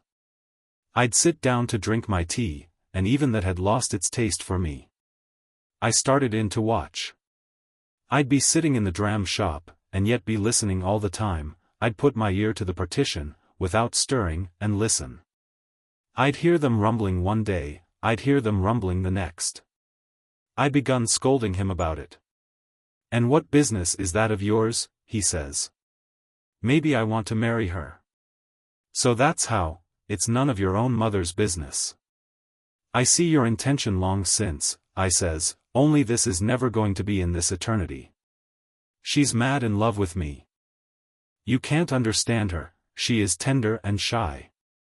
A fine love you can expect," I says, "from a debauched slut like that. She's making fun of you, you fool," I says. "She's got the bad disease," I says, "all her legs is covered with sores. He seemed turned to stone for a while, his eyes was all puckered up, like he was looking at the bridge of his nose, and he kept silent. Well, thinks I, glory be to the Lord, I got him in the right spot. But still, I was frightened to death. It was plain to be seen, you understand, that the poor fellow had fallen hard. So that means, thinks I, that I must finish her off as fast as I can. I take counsel with my gossip, and with Chaikin. Tell me, now, what am I to do with them? Why, they say, catch them on the spot, of course, and throw them out, and there's the long and the short of it. And here is what they thought up. I made believe I was going out calling. I went away, walked for some time through the streets, and about 6 o'clock, when Chaikin was relieved, that is, I set out for home, soft and easy. I run up and pushed the door, just as I thought, it was locked. I knock, no answer. And Chaikin was already standing around the corner. Then I started knocking on the windows, until the panes jarred. Suddenly the latch clicks, and Vania comes out. He's as white as chalk. I hit him on the shoulder with all my might, and go straight into the room. And there it was, just like a feast had been laid out, empty beer bottles, weak table wine, sardines, a large herring, all cleaned, as rosy as amber, everything from the store. Fenka was sitting on a chair, with a blue ribbon in her braid. Soon as she saw me, she jumped up, staring at me with all her eyes. She was all white, and her very lips had turned blue from fear. She thought I'd go for her, to beat her. But I just says, natural-like, although I could scarcely breath. I was throwing my shawl open, and then muffling myself up again, by turns. What have you got here? I says, is it a betrothal, or something? Or is it somebody's birthday? Well, why don't you welcome a body, why don't you treat me to something? They don't say a word. Well, I says, why don't you say something? Why don't you speak, little son? Is that the kind of a host you are, my pet? So that's where my hard-earned money flies away, I see. He even got his dander up. I am of full age myself. So I says, and what about me? That means that I'm to rent a hutch or something from your grace and this here little bitch? To get out of my own house? Is that it? So I've warmed a viper in my bosom, have I? And then he starts yelling at me. You have no right to insult her. You have been young yourself at one time, you ought to understand what love is.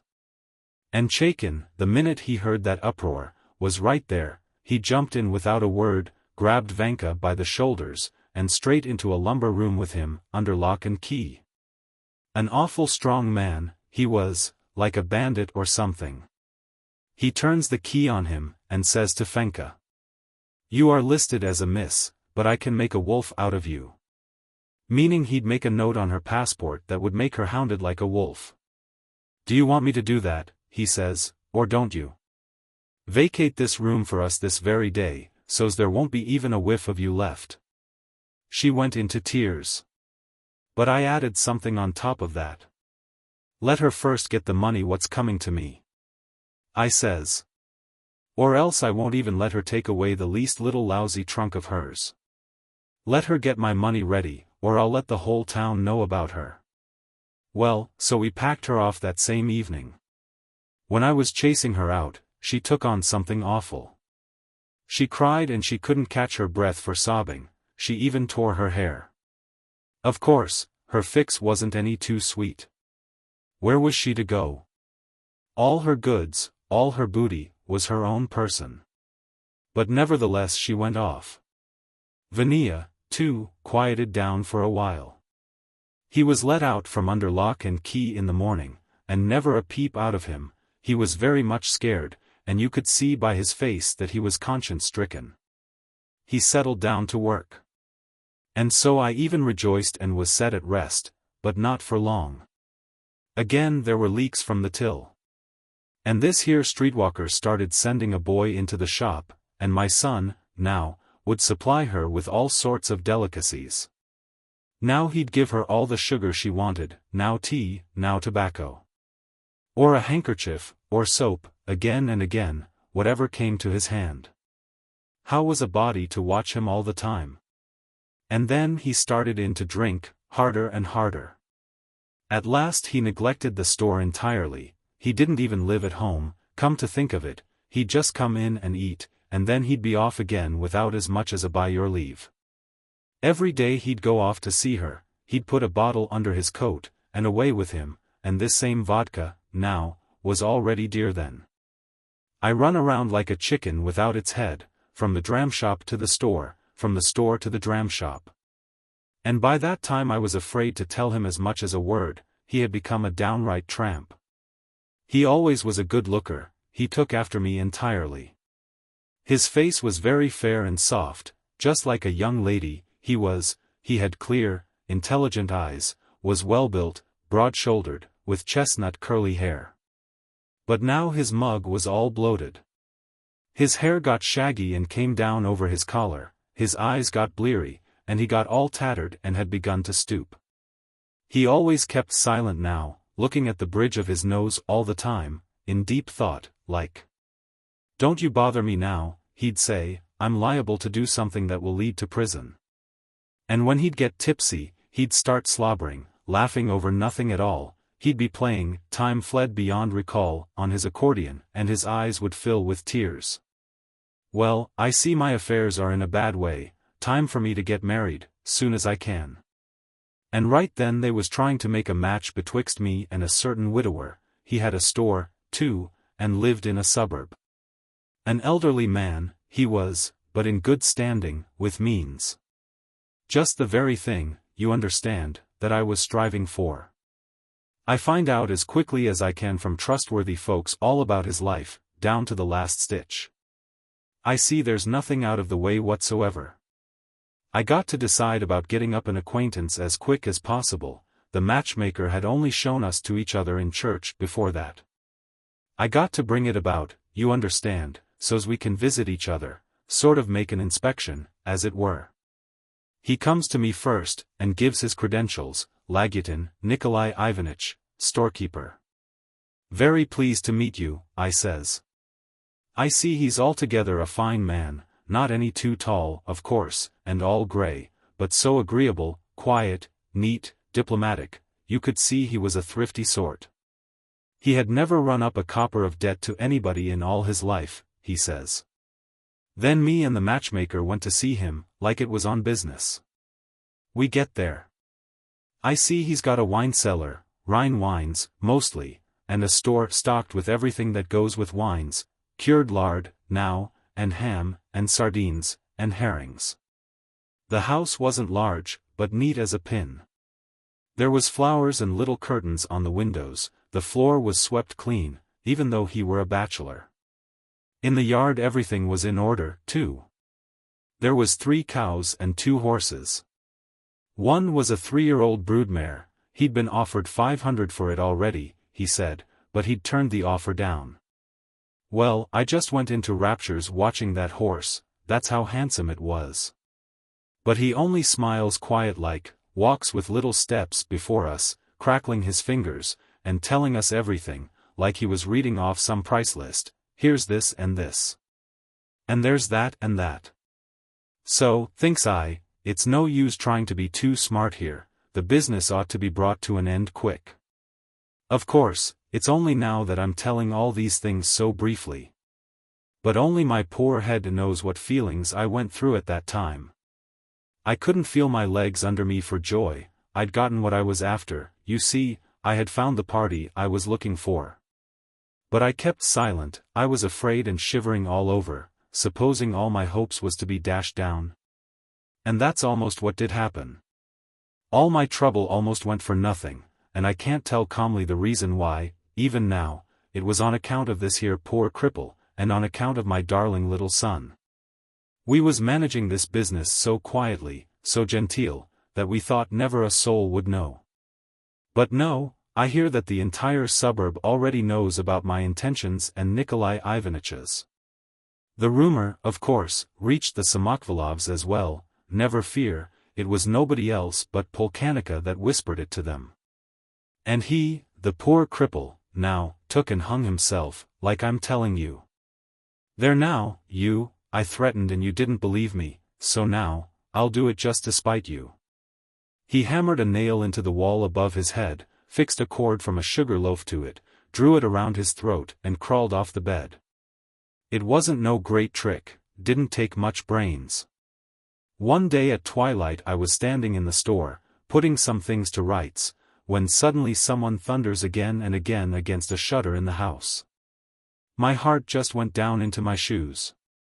I jump out on the threshold, it's Polkanika. What do you want? Nikanor Matveyevich has passed away. She barked it out, turned on her heel, and went for home.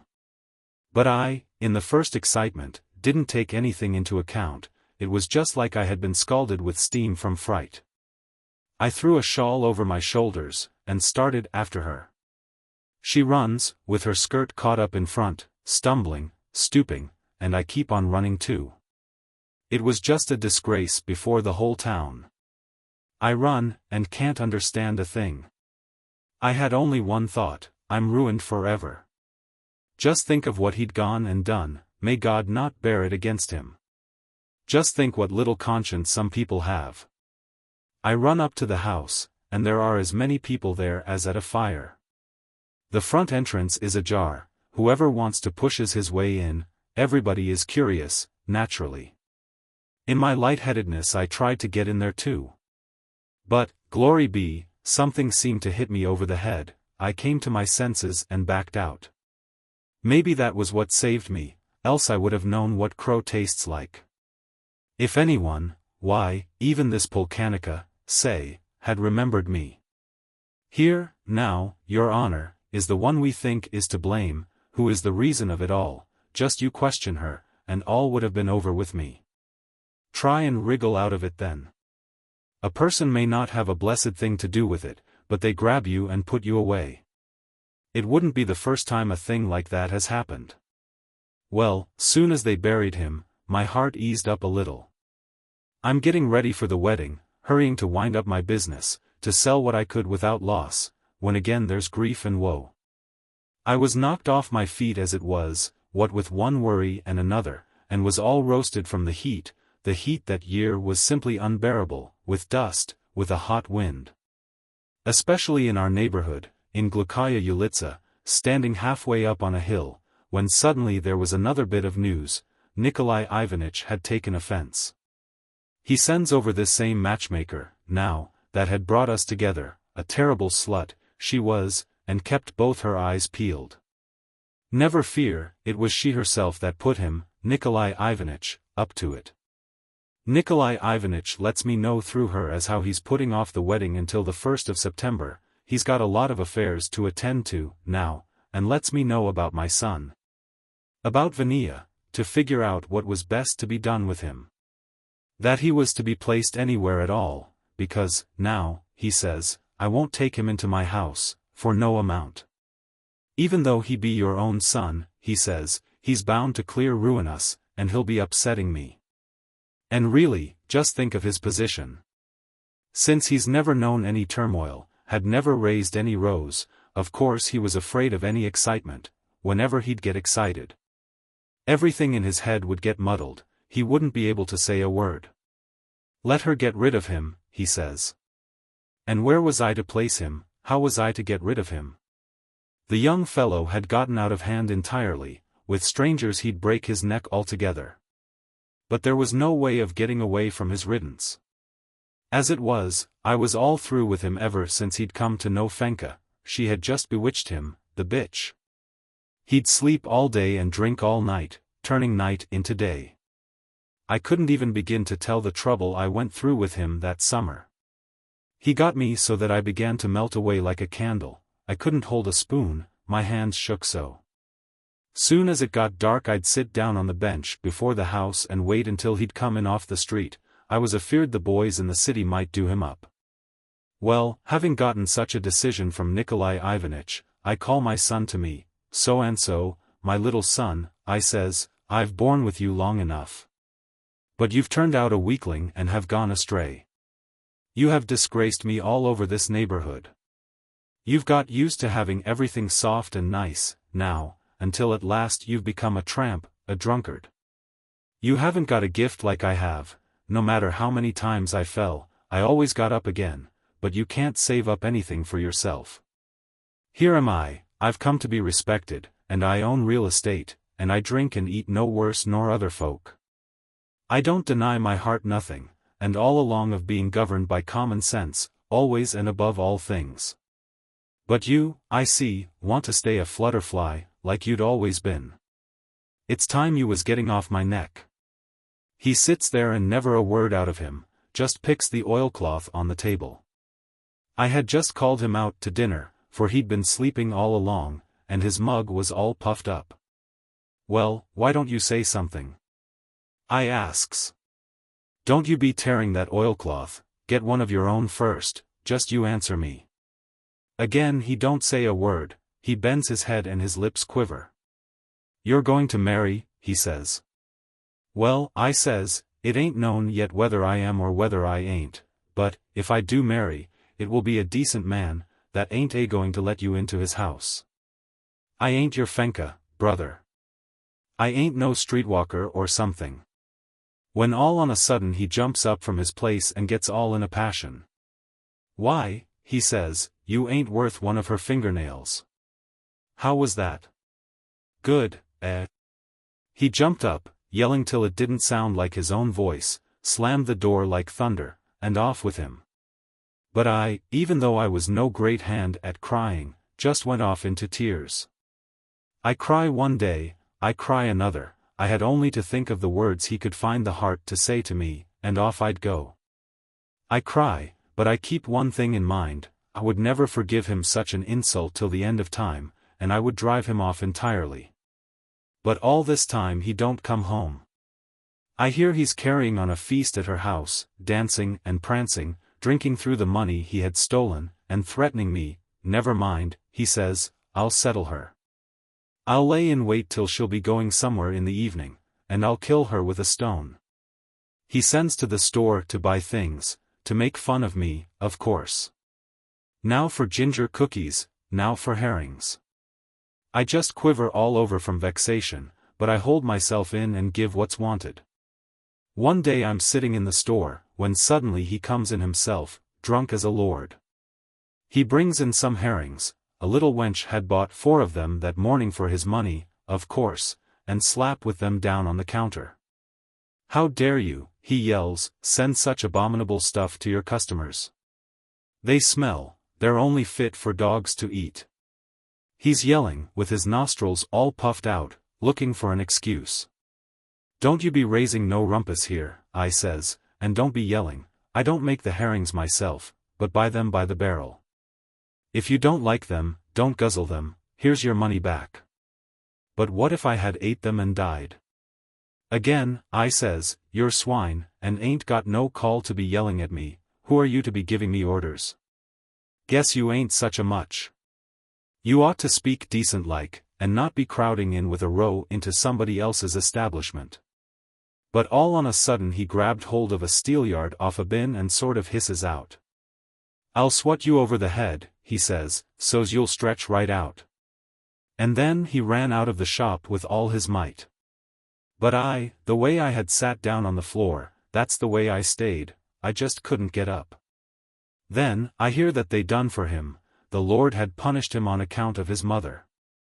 He was barely alive when they brought him in a cab, unconscious drunk, his head bobbing, his hair caked with blood and covered with dust.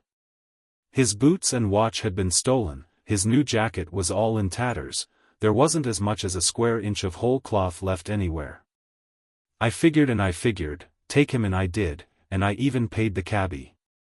But that very same day I sends my compliments to Nikolai Ivanitch, and say that he be told for sure that he shouldn't be worried any more over anything.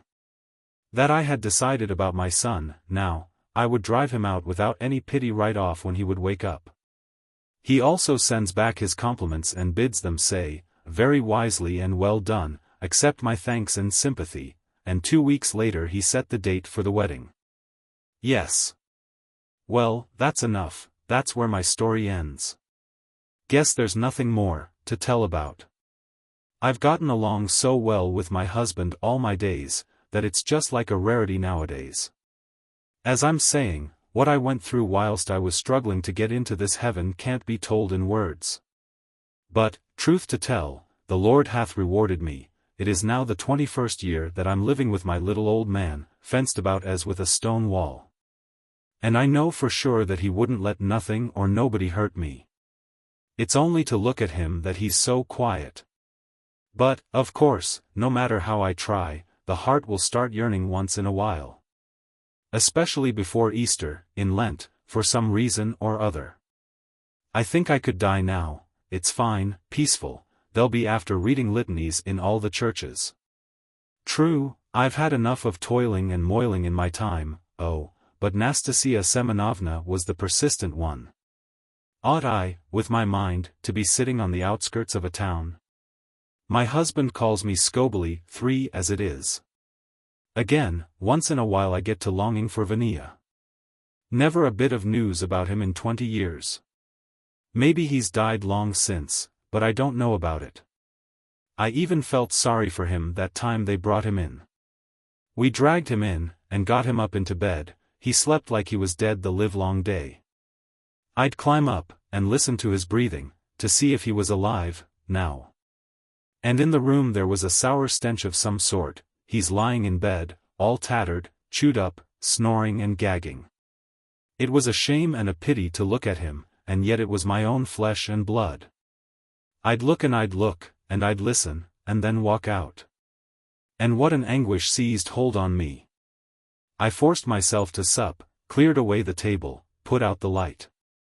Can't sleep, and that's all there is to it, I just lie there and shiver. And it was one moonlit night. Then I hear he's waked up. He's coughing all the time going out into the yard, banging the door. What you walking about for? I ask. My stomach aches, he says. I can hear by his voice that he's upset and grieving. Drink some of that mugwort and vodka that you'll find in a bottle standing in the image shrine. I lay a little longer, I may have dozed off a little, when I felt through my slumber, that someone is stealing up over the flooring. I jumped up, it was he. Mother, dear, he says, don't be afraid of me, for the love of Christ. And then he went off into a flood of tears. He sat down on the bed, catching my hands, kissing them, raining tears on them, and just unable to catch his breath. That's how he was crying and sobbing.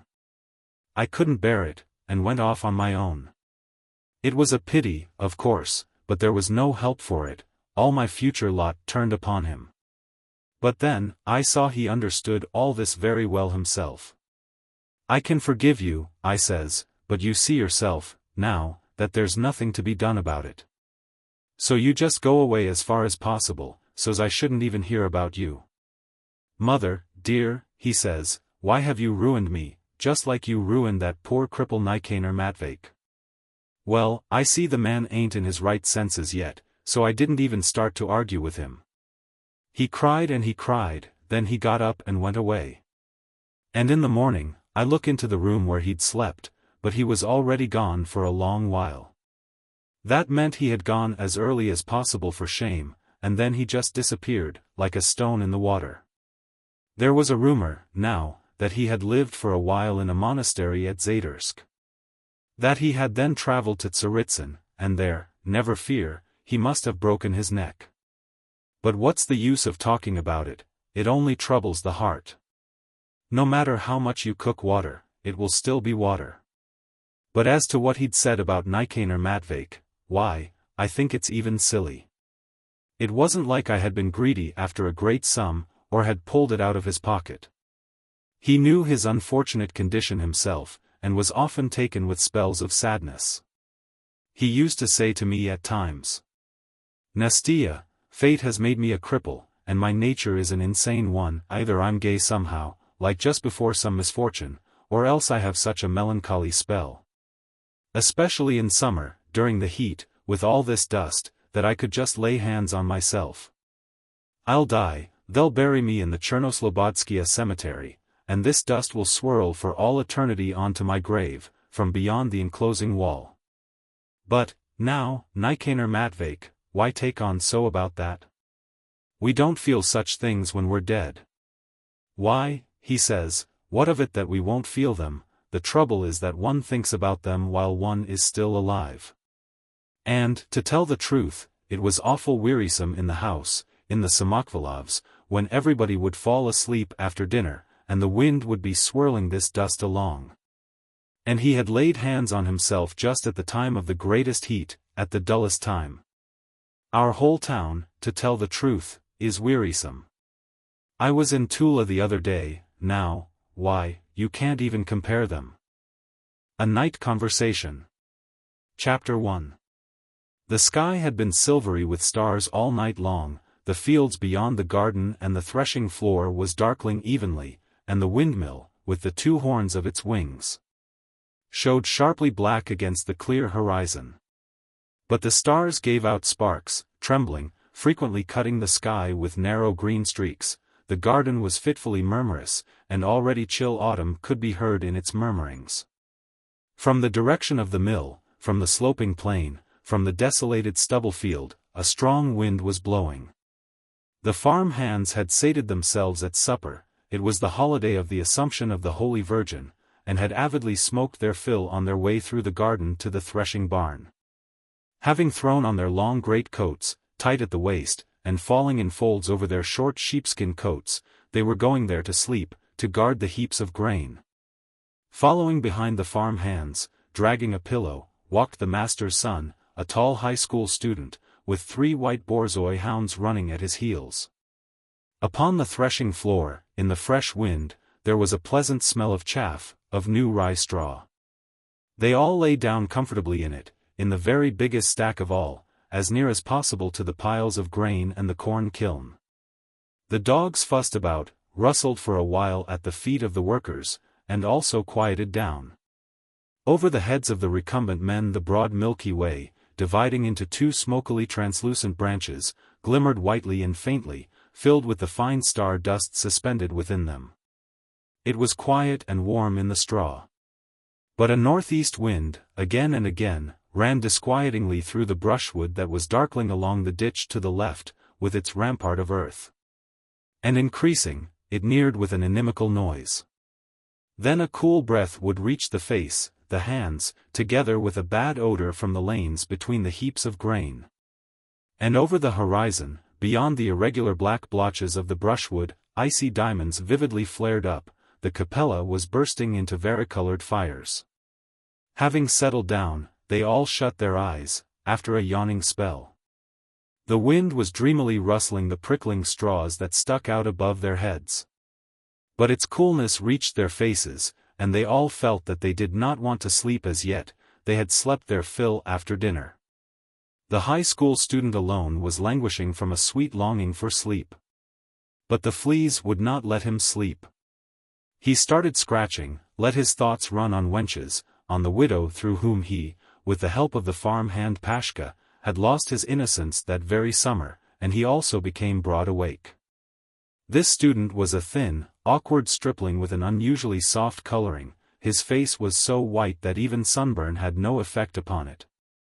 He was blue-eyed, with outrageously big hands and feet, with a big Adam's apple. He had not parted company with the farm hands all summer, at first he had carted manure, then the sheaves.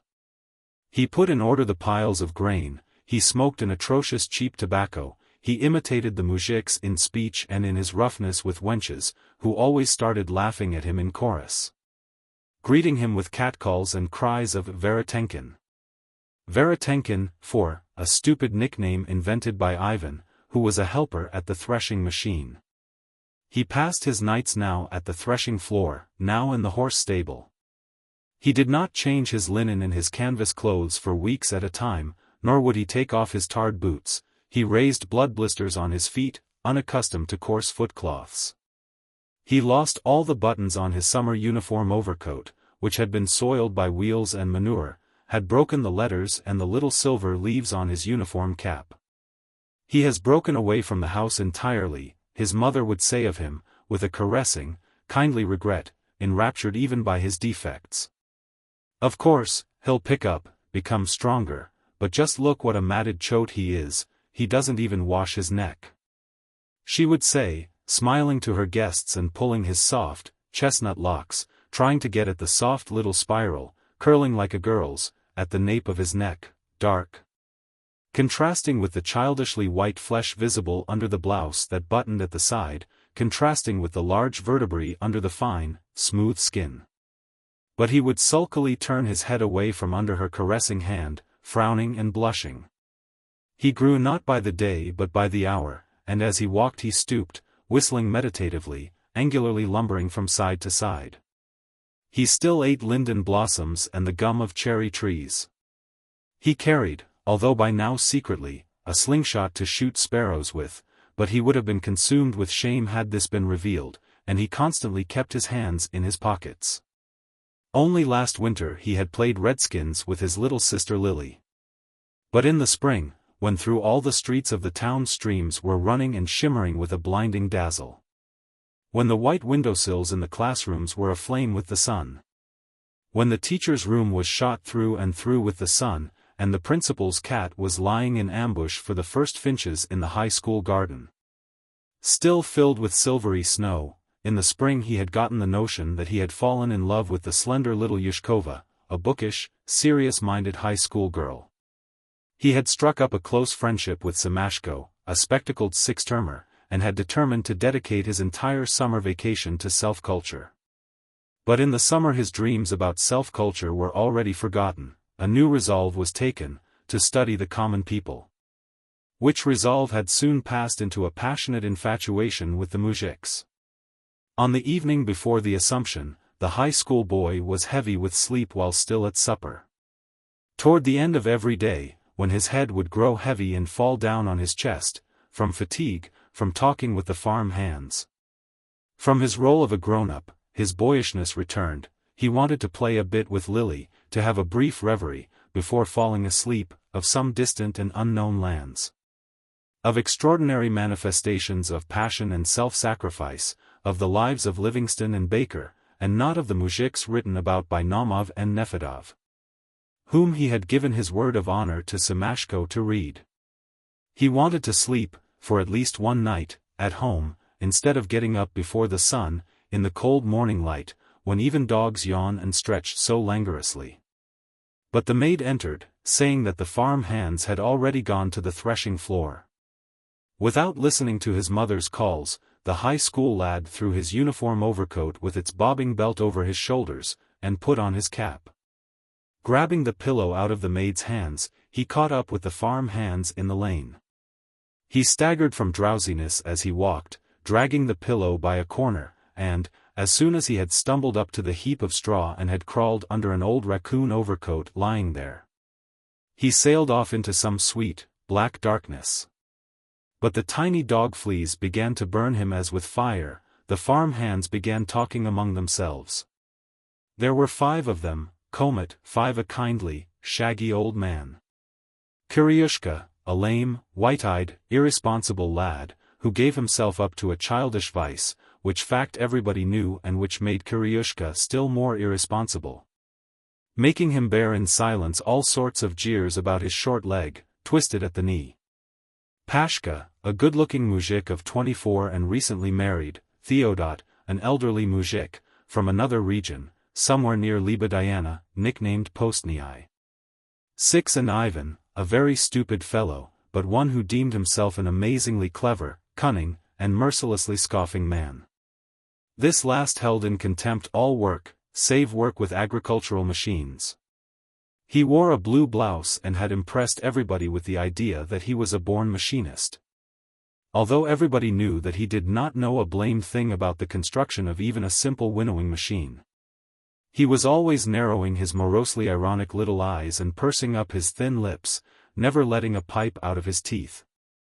He generally kept a portentous silence. But whenever he did speak, it was only to annihilate somebody or something with a comment or a nickname. He scoffed at absolutely everything, at sense and folly, at simplicity and slyness, at despondency and laughter, at God and his own mother, at the gentry and the moujiks. The nicknames he bestowed were absurd and incomprehensible, but he uttered them with such an enigmatic air that it seemed to everybody that they had both a meaning and a caustic aptness. He had not spared even himself, and had given himself a nickname, Rogatchkin. 7 he had said once in reference to himself, hinting at something so weightily, so maliciously, that everybody rolled from laughter, and afterwards he was never known as anything but Rogatchkin.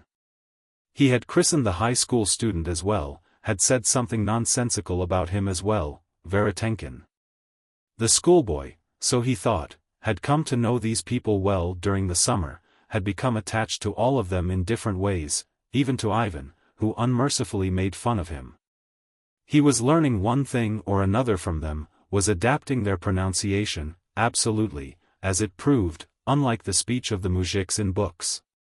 Adopting their unexpected, absurd, but unshakable conclusions, the uniformity of their ready wisdom, their coarseness and indifference, their capacity for work and their dislike of it. And, had he gone to the city after the vacation, without reverting to his infatuation for the life of the moujiks during the next summer, he would all his life have thought that he had observed the common people of Russia very well, if, by accident, a lengthy, frank conversation had not sprung up among the farm hands on this night. It was started by the old man who was lying alongside of the schoolboy and who was scratching more than anybody else. "Pestering the life out of you, young master, hey? They're nothing but a misery, comet," said he. The word comet he used to characterize not only his entire existence, but also all its weariness, all its unpleasantness. "Can't stand it," replied the schoolboy. "The women and wenches now, the devil take them, they won't touch. But who would you think they ought to be biting if not them? Main thing is, whether a body wear drawers or no, it makes no difference to them fleas," indifferently agreed the old man, giving off, as he tossed about, a strong odor, of a body long unwashed, and of a worn peasant's coat that had become permeated with the smoke of a chimneyless hut. The others kept silence. Usually, they were jocose before falling asleep, questioning Pashka about his conjugal life, while he answered them with such unperturbed and gay shamelessness that even the schoolboy, who was constantly entranced by him, never taking his eyes off his intelligent and animated face, was vexed over anyone's being able to speak so of one's own young wife. Now no one seemed about to begin questioning, and the student wanted to do so himself, in order to excite his imagination, forever empoisoned by the widow, and to hear the self-assured voice of Pashka, when the latter stretched himself, sat up, and began rolling a crude cigarette. The old man raised up his head, covered with a cap, and shook it. But you'll burn this place down some day, young fellow," said he. "Watch out. It don't take much to bring on trouble." "Well, I'll get out of it by blammin' the young master," answered Pashka, a trifle hoarse from a cold, and, having cleared his throat, he started laughing. "He's smoking all the time himself. Wonderful night tonight, young master," said he, changing his tone to a serious one and turning around to the schoolboy. "What's the only thing lacking on this night, you might say?"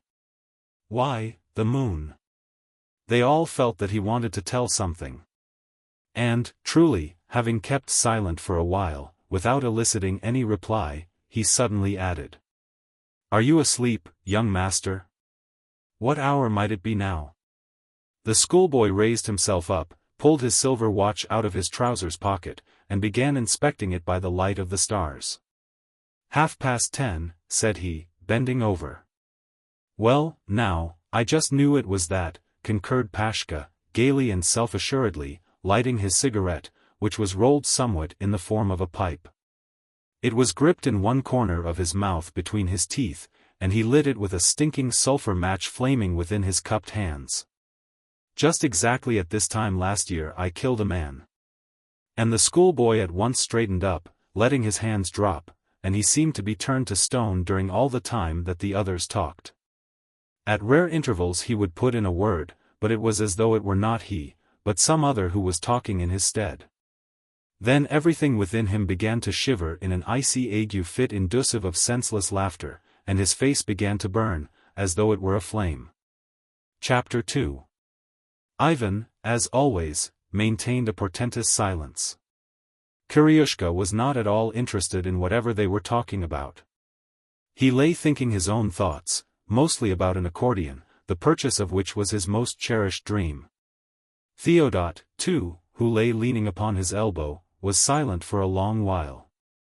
He was a strong, flat-chested muzhik, who at the beginning of the summer had not been considered by the farm hands as one of them, because he wore a short sheepskin coat. Without a waistline and without folds in its skirts, which was the kind worn by the Tartars of Kazan. He had seemed a stranger to the schoolboy as well. Just as he liked the cheerful composure of Pashka, the smoothness of his mannerisms, his sunburned face, so he was not disposed to intimacy by the face of Theodot. Also calm but devoid of any expression, large, ashen-gray, wrinkled, with sparse mustaches, always wet from the slavering caused by his pipe. His whitish, weather-beaten lips were turned considerably outward. Theodot was listening attentively, but did not put in a single word during Pashka's narrative, only now and then he would give a consumptive cough and spit into the straw. And at first the conversation was sustained only by the dumbfounded schoolboy and the old man. "What are you lyin' about nothin' at all for?" said the old man indifferently, upon hearing the boastful declaration of Pashka. "What sort of a man could you have killed?" "Where? Bust my eyes if I'm lyin'," responded Pashka warmly, turning in the old man's direction. "Last year, on Assumption. Not only was it wrote up in all the papers, it was even in the order sent to the regiment." "Well, where was it you killed him?" "Why, in the Caucasus, in the Zuptans." "Honest to God." "Of course, I ain't a-going to lie about it, I didn't do it all single-handed, Koslov also fired a shot. He's also one of ours, from the Aletskaya province. I wasn't the only one that got the thanks for it. The division commander thanked him too, in front of all the men lined up, and rewarded us with a ruble each, right off, but then, I know without any mistake that it was me that winged him." "What him?" asked the high school student. "Why, a convict, this Georgian, now." "Hold on," the old man interrupted him. "You just tell the whole thing sensibly. Where was you stationed?" "There he goes again," said Pashka with assumed vexation. "There's a queer fellow, won't believe nothing. We was stationed at these new Seniaks, now." "I know the place," said the old man. "We, too, was stationed there for 18 days. There, you see now, that means I ain't just making it up as I go along, for I can tell you how this happened, just about. We wasn't stationed for no 18 days then, brother, but for a whole year and 7 months. As for these here convicts, we was in duty bound to escort them up to the very Zuptans. These here convicts, now, was the most important criminals what could possibly be, rebels, they was. So then, 10 of them in all was caught in the mountains and put in our keeping." "Hold on," interrupted the high school student, imitating the old man, and feeling his hands turning to ice. "But how was it you told me that you'd never get to shooting any rebels, that you'd liefer shoot any officer who might order you to fire at them?" "Well, I wouldn't let my own father off, when need be," answered Pashka, throwing a furtive glance at the student, and again turning to the old man. "Maybe I'd never have laid a finger on him, even, if he hadn't taken it into his head to ruin us all. But no, he went in for foxiness and we might all have been sentenced to hard labor for a whole year. But as it turned out, it was all for the best. We got thanks and turned out to be a bit smarter than him. Just you listen, now," he said, pretending that he was addressing the old man only. "We was leading them along, all fair and square.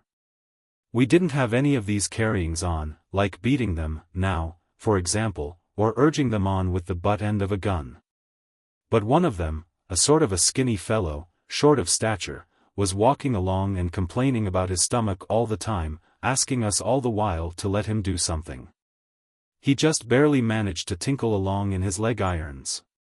Then, at last, he approaches the superior officer, 'Let me lie down in the cart.' Well, he was allowed to do so, like he was real sick. Only by now we come to the Zuptans. And the night's as black as pitch, and it's raining cats and dogs. We made M sit down on the front entrance, and watched M. Each one of the soldiers had a little lantern in his hands, of course, while the superior officer went off into the room, to try the bars at the windows to see if they was all right, now.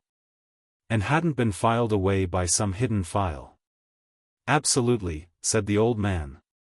According to law he's got to take over everything in good shape. That's just what I'm talking about, confirmed Pashka, again hastily hiding a lit sulfur match in his cupped hands.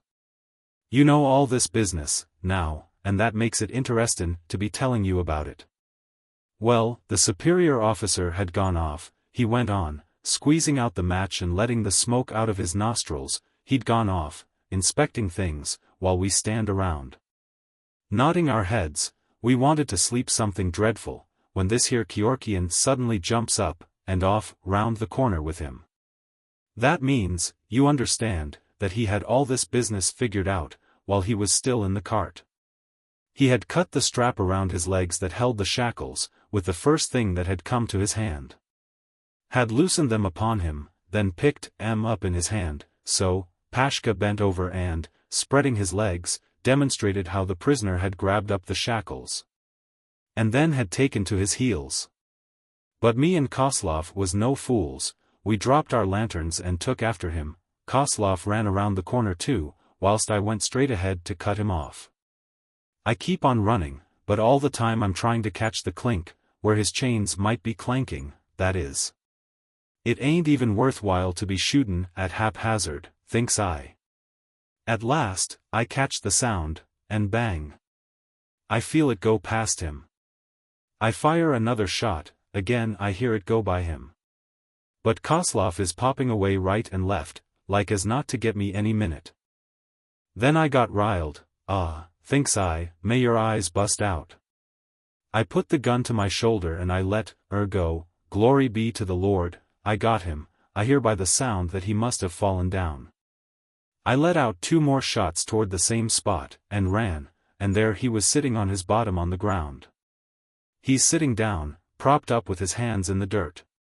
His teeth are bared, and he's rattlin', quick, says he, quick, Russ, stick your bayonet into me right here, meaning his chest, that is. I charged with my bayonet on a run, straight through his heart. Why, the bayonet went right out at his back. Good work, said the old man. Let's have just one good puff.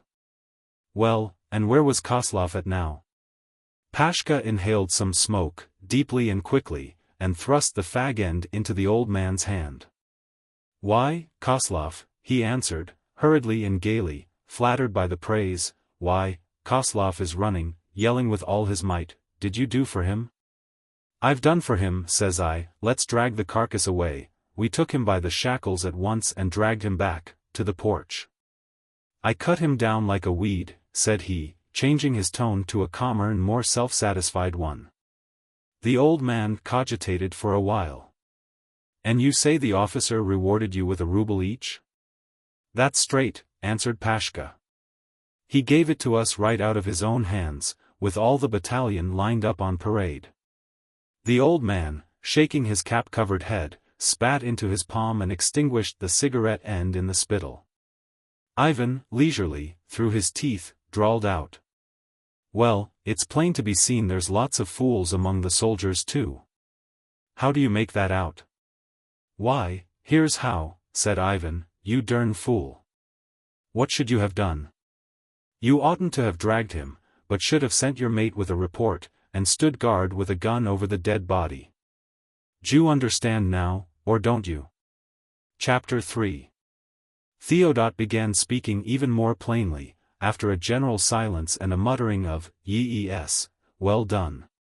Well, now, he began slowly, lying back on his elbow and casting an occasional glance at the dark figure of the student, motionlessly stuck before him against the background of the starry sky. Well, now, I sinned absolutely over nothing. I killed a man over a mere trifle, you might say, all on account of a she-goat I had. What do you mean, over a she-goat? The old man, Pashka, and the schoolboy interrupted him in unison. Honest to God, that's the truth, answered Theodot. But you just listen a while to what sort of bane this she-goat was. The old man and Pashka again lighted cigarettes and began to stamp down the straw, in preparation to listening. The student, too, wanted to light up, but his icy hands would not stir, would not come out of his pockets. As for Theodot, he continued seriously and calmly. The whole trouble was just on account of her. I didn't do the murder on purpose, of course. He was the first to beat me up. And there was quarreling, going to court. He came, drunk, whilst I jumped out, all heated up, and hit him with a whetstone. But what's the sense of talkin' about it? As it was, I done penance for half a year at a monastery on account of him, but if there hadn't been this here she-goat, nothing at all would have happened. Main thing was, none of us had ever kept these here goats, they ain't in the muzhik's line, and we can't understand the handling of them. And then, to top it all, the goat turned out to be a bad one, and frisky. What carrion she was, the Lord save me from such another. Just the same as a little borzoi bitch, she was. Maybe I wouldn't have wanted to get her, everybody was laughing, talking me out of it as it was, but I was downright forced to it by need. We ain't got any large, well-managed farms, nor any sort of free land or forests. We ain't had a common pasture land, of our own from time out of mind, and as to what small livestock we might have, it simply has to find forage on the wastelands. As for large cattle, we used to put the cows into the big owner's grounds, and for all that sort of thing us little fellers was supposed to mow, and bind in sheaves, 2 acres of grain. And plow 2 acres of fallow land. And put in 3 days with the old woman at mowing, and 3 days at threshing. Count it up, and what don't it come to? The Lord deliver us, the old man supported him sympathetically. Whereas to buy a she-goat, Theodot went on, well, that meant scraping off 7, or say 8, rubles to give away for her. On the other hand, if she tried hard, she'd yield 4 bottles, no less, of milk, and the milk she'd give was thicker and sweeter nor cow milk. The hard part about her was, of course, that you couldn't keep her together with the sheep. A she-goat fights with them a lot, when she's carrying a kid, and once she starts in she gets fiercer than a dog, just can't bear to look at them. And what a creature she was for climbing, it didn't mean nothin' to her to get up on top of a hut, or a clump of willows. Wherever there was a willow, she was dead sure to strip it bare, would strip off all its tender bark, there was nothing she liked better'n that. But you wanted to tell us how you killed a man, the schoolboy uttered with difficulty, looking all the while at Pashka's face, indistinct in the light of the stars. He was incredulous that this very Pashka was a murderer, and he was picturing to himself a small, dead Georgian, whom 2 soldiers were dragging along by his chains, through the mud. Surrounded by a dark rainy night. Well, and what else was I talking about, answered Theodot, somewhat rudely, and began speaking a trifle livelier. You can't understand this business, you ain't tried yet to live on your own. But to live at home with Mama is a thing anyone can do. That's just what I was talking about, that a sin like that came about through just nothing at all. I slaughtered 3 sheep all on account of her, said he, addressing the old man. I took in 9.5 for the sheep, and paid 8 for her. She didn't cost me cheap, at that. And for another thing, I started having rows with my old woman almost every day. Well, as I was saying, I got a triflin' sum, gave away 8 for the she-goat. Then, too, I bought a thing or 2 for the household, a matter here and there, got some little whistles for the youngsters, and started off for home. I pegged along, and came home toward morning. I look, and I am shy a half, that meant that I must have shoved it in my pocket and sewn it as I went. The old woman started counting the money. Where, says she, is the half? Did you swallow it? I told you, you fool, to sell the sheep as carcasses, and to keep the skins for yourself. One word led to another, and then a row began, may the Lord save me from such another. My old woman, to tell the truth, is such a dog as you'd have to look through all the county to find the like of. That goes without saying, Pashka put it in a business-like manner. The more you beat M, the better they be. That's understood, said Theodot. Well, she came to her senses and gave in. And when she had milked the she-goat, she became downright glad. The goat turned out to be a good milker, and the milk was fine. So we started in rejoicing. We drove it into the flock. I gave the little shepherd boys something for tobacco, treated them to a cup of vodka each. Otherwise they would train her to but the sheep in the belly, the sons of bitches. Only when the flock comes back at evening, I look, and my goat ain't there. I ask the shepherd, how is it our she-goat ain't here? Why, says he, we drove the herd to the wasteland near the woods, your goat started playing with the cows, and tackled the bull. She'd back away from him, get one good running start, and then let herself fly straight between his eyes. He got so petered out on account of her that he began hiding from her behind the cows, and when we'd go for her to chase her off, she'd scoot into the oats. She just knocked us off our feet. And then she ran away, the helper ran after her, he ran all through the forest, couldn't find her nowhere, just like she'd fallen through the earth. Well, right you were, about that goat being poison, remarked the old man. Said Theodot, malignantly. Why this ain't nothin' at all, you just listen to what's coming. When this same she-goat had disappeared, me and the old woman plumb lost our heads. Well, now, thinks we, it's bye-bye, there goes our good money, she sure will make a mouthful for some wolf. But, of course, we don't reckon at all on the fact that it would be far better if she was to go to all the devils. Soon as day came we ran for the forest. We left nary a likely place untouched, I don't think, we beat up the entire forest to the last twig, she wasn't nowheres, and that's all there was to it. God knows how I grieved. However I went to plowing, it was just plowing time then. I took a bit of bread with me, wrapped up in a kerchief, laying it down near the edge of the field where I was working. Now, on another mound, there was one of our village lads plowing. Suddenly, I hear him shouting something, pointing with his hand. I look around and just gasp, there was the she-goat. She had dragged out the little bundle, seizing it in her teeth, she had shaken it loose and was standing, jerking her beard, and eating the bread. I dropped my plow as fast as I could and went for her. I go after her, and she goes away from me. I go after her, and she goes away from me, she'd run a little ways, and stop, and munch the bread, a lot she cared. And such a happy and a clever carcass she was, she watched every move I made.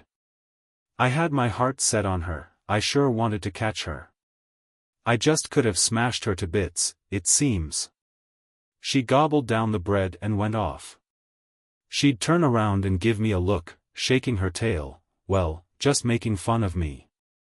No use talking, it's a carefree creature, said the old man. That's just what I'm saying. Exclaimed Theodot, encouraged by the sympathy. That's just what I'm talking about, that she downright ruined us. There hadn't even a week passed, when everybody had it in for me, your goat, says they, as good as lives amongst our grain. She trampled down a whole eighth of an acre of my own, tearing down all the ears of oats.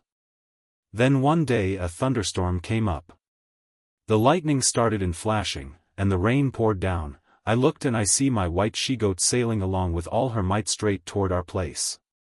Bleating like she was scared out of her own voice, and then she popped straight into our doorway. I started off as fast as my legs would carry me after her. I got her into a tight corner, drew a cord that I used for a belt over her horns, and began letting her have it. The thunder rumbles, the lightning flashes, but I keep on lambasting her, I keep on lambasting her. I must have beat her for more than an hour, without lying. Then I put her up on the brewing vat, tied her up with the rope girdle, but who knows whether the girdle was rotted, or whether it was something else, only when we look in the morning. The goat's gone again. Then, would you believe it, I was so vexed, that I just burst into tears. Chapter 4. Theodot's tone had become so simple, so sincere, so filled with the tones of husbandry aggrieved, that it would never have entered anybody's head that here was a murderer, confessing his sin. Then, too, he was listened to in a spirit of simplicity. Kiryushka was lying flat on his belly, his head covered with his great coat. His feet, in big bast sandals and thickly wrapped in foot cloths, were sticking out.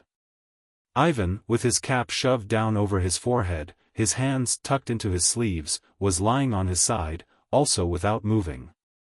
As for his stern and serious silence, he maintained it because he deemed it beneath his dignity to be interested in fools. He was so little concerned whether those before him were murderers or not, that he had even called out once. "Time to sleep. Finish that gabbing tomorrow." As for Pashka and the old man, both half reclining and biting little straws, they merely shook their heads and grinned occasionally, as if to say, "Well, Theodot sure has known his fill of trouble with that she-goat." And Theodot, evidently deeming himself already vindicated by this sympathy for his ridiculous and hard situation, lost entirely his diffidence about digressions. And the high school boy, gritting his teeth both from the wind and from the inner cold, would at times look about him wildly. Where was he, and what queer night was this? But it was still the same simple, familiar country night, of which there had been many. The field was dark, the corn kiln stood out in a sharp triangle against the starry sky. Through the underbrush, beyond which the stars flared up and fell, a wind was blowing. Its cool breath, with the pleasant scent of the chaff, reached the face and hands, rustled in the straw, and again grew still, dying away. The hounds, white balls sunk in the straw, were fast asleep. And all the horror lay only in that it was late, that a small cluster of silver stars had risen high in the northeast, that the dark mass of the slumberous garden was murmuring in the distance. Dully, autumn-wise. That the eyes and the faces of those conversing were sparkling in the starlight. "Yes, little brother of mine," Theodot was saying, laughing over his own ridiculous and sad predicament, "nobody can't say it weren't a misfortune. At last they tell me, now, that a muzhik in the Prilpak had driven my she-goat to his place. I start out to get her back, no help for it, such seemed to be my lot. I come to the village. There's nobody around, wherever I look, everybody's out in the fields. A lad is riding off for water, I ask him, where's Bakov's house? Why, says he, right there, where the old woman in the red petticoat is sitting under a bush. I walk up, is this Botchkov's place? The old woman waves her hand at me, pointing to a little yard in the blazing sun. Must have gone daft from old age, put in Pashka, starting to laugh so pleasantly that the student looked around at him with amazement and fear, reflecting, why no, it can't be true. He must have told lies about himself. She was gone daft, confirmed Theodot. Just kept on waving her hand. But I had already been hearing a hog grunting in the little yard. I opened the door to a sty, a corner fenced off with plaited willow, where this same pig was kept. I see a big sow pulling a woman around. The woman's thrown her weight upon it, holding it with both hands, pouring out of a pail upon it with the other. And the sow is all black from mud, lugging the woman, dragging her along. The woman can't manage her nohow, and her clothes is pulled up to her belly. It was both to sin and to grin. Soon as she saw me, she pulls down her skirt, her legs, her hands was all in manure. What d'you want?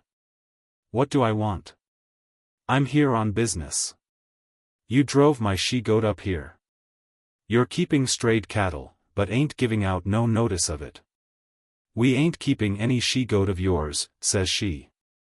We let her go. We drove her into the owner's place. And she laughs at something. So thinks I, that means I'm in hot water again. Well, just you wait. I went out and kept on. I had just gone past the next farm, had turned up a path through some flax, when a red-haired little fellow bobs up from somewheres right in my way. Did you come for the goat? For the goat, but why? Suddenly I hear a woman yelling beyond the hut, where you gone to, Kuzka, damn your eyes. Run quick, I says, here's your mother comin' with some stinging nettles. And there she was, right on the spot. She sees him and runs. Didn't I tell you to look after the little one? But where did you go off to, you so-and-so? And then she pounces on me. Where you from? And what business of yours may that be now? Oh, no, you tell me where you're from. I'm the man in the moon. What are you yelling about? I'm looking for my she-goat. Oh, so it's you, is it? Damn your eyes, that don't give any peace to the village with your goat. And suddenly I see a tall muzhik rushing toward me from the corn kiln, without a cap, beltless, in boots. He ran on me at full speed. Your goat? Mine. He unwraps himself, swings back, and lets fly one in my ear. Good work, exclaimed the old man and Pashka in the same breath. As for the schoolboy, he even let out a little squeal. This, then, was the most horrible part of all. But Theodot calmly pulled out the skirt of his short coat from under him, and calmly continued. Oh, yes, he warmed me up so that my head just begun to hum. I grab him by his hands, and ask him, what that was for. And by now people was running up. Right in front of everybody, I asked them to be witnesses of this here matter. Again I ask what it was my goat had gone and done. It turns out that she had knocked a child off its feet, had broken its head, making it bleed, had chun up a shirt, and had trampled some rye. Very well, complain to the court about it, there I'll be called to account and you won't be let off either. Now, says I, you ain't a-goin' to get a dern thing off me. I put on my cap and went as fast as I could to the owner's yard. I grew a trifle cheerier. The goat, thinks I, won't get away from me now. And you can't sue me now, you should have waited before you started in fighting with me. I draw near and I see, on a pony with a clipped tail, a lad in a satin cap, his legs and arms bare, a jockey, they calls it. The horse is playful, and he flicks it with a little whip. How do you do, now, allow me to ask, has your grace got my she-goat? And who may you be? I'm the owner of that there goat.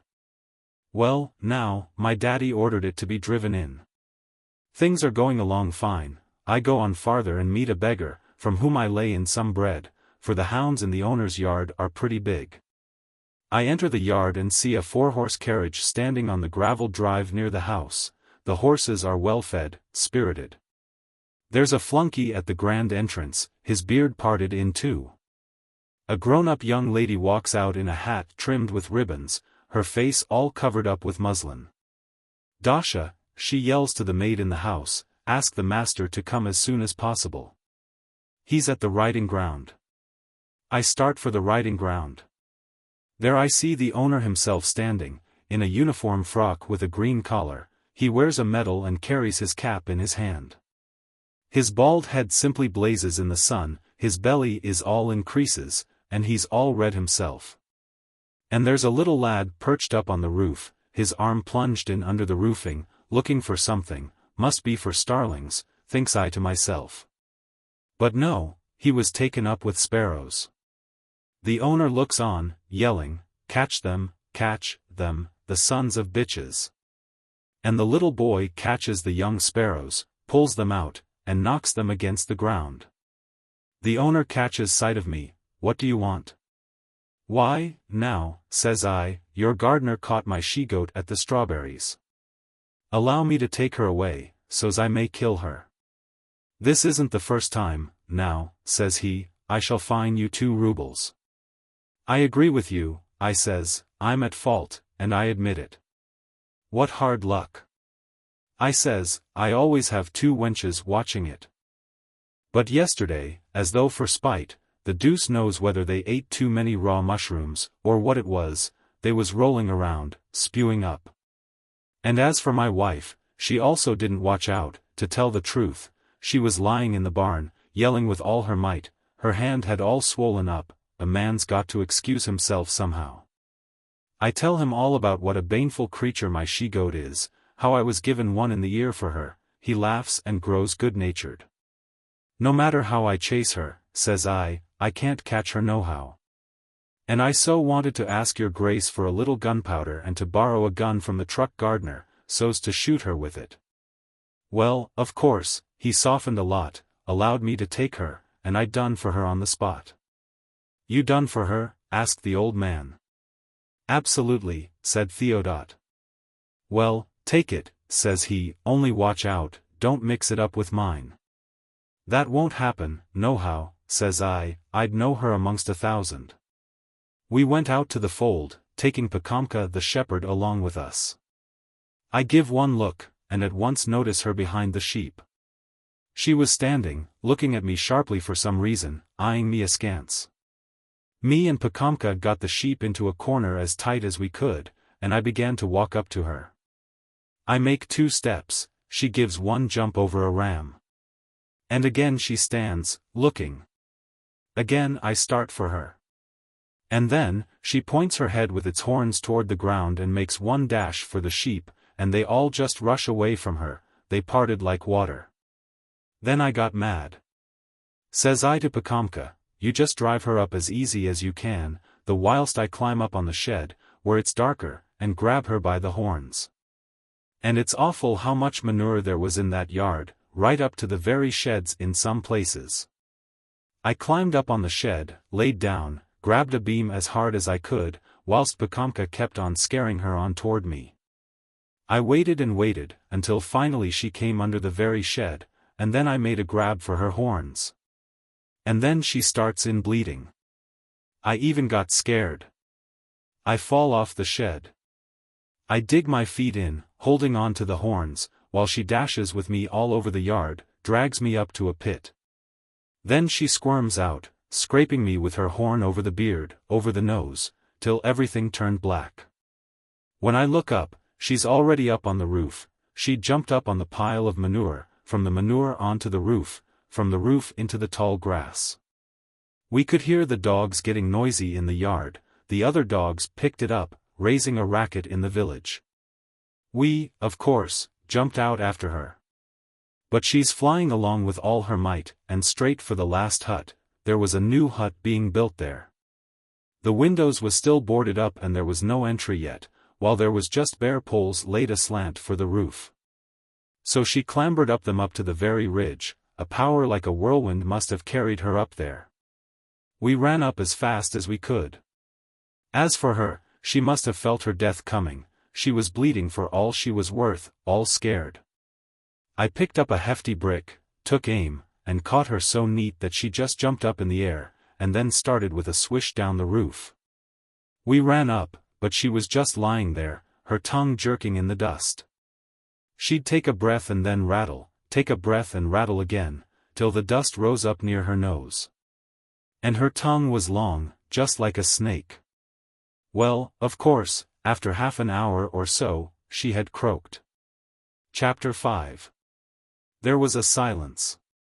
Theodot raised himself up to a sitting posture, and, bending down, spreading his hands, began slowly to unwind the cords with which his old, constantly falling footcloths were tied up.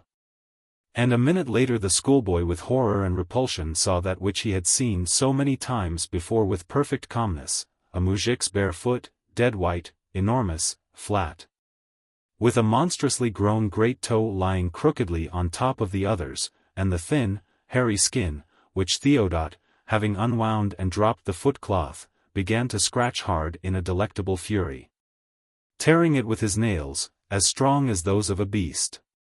Having scratched his fill and wriggled his toes, he took the footcloth with both hands. It was hardened, bent, and blackened at the heel and sole, just as though it had been rubbed with black wax, and shook it out, spreading an unbearable stench upon the fresh breeze.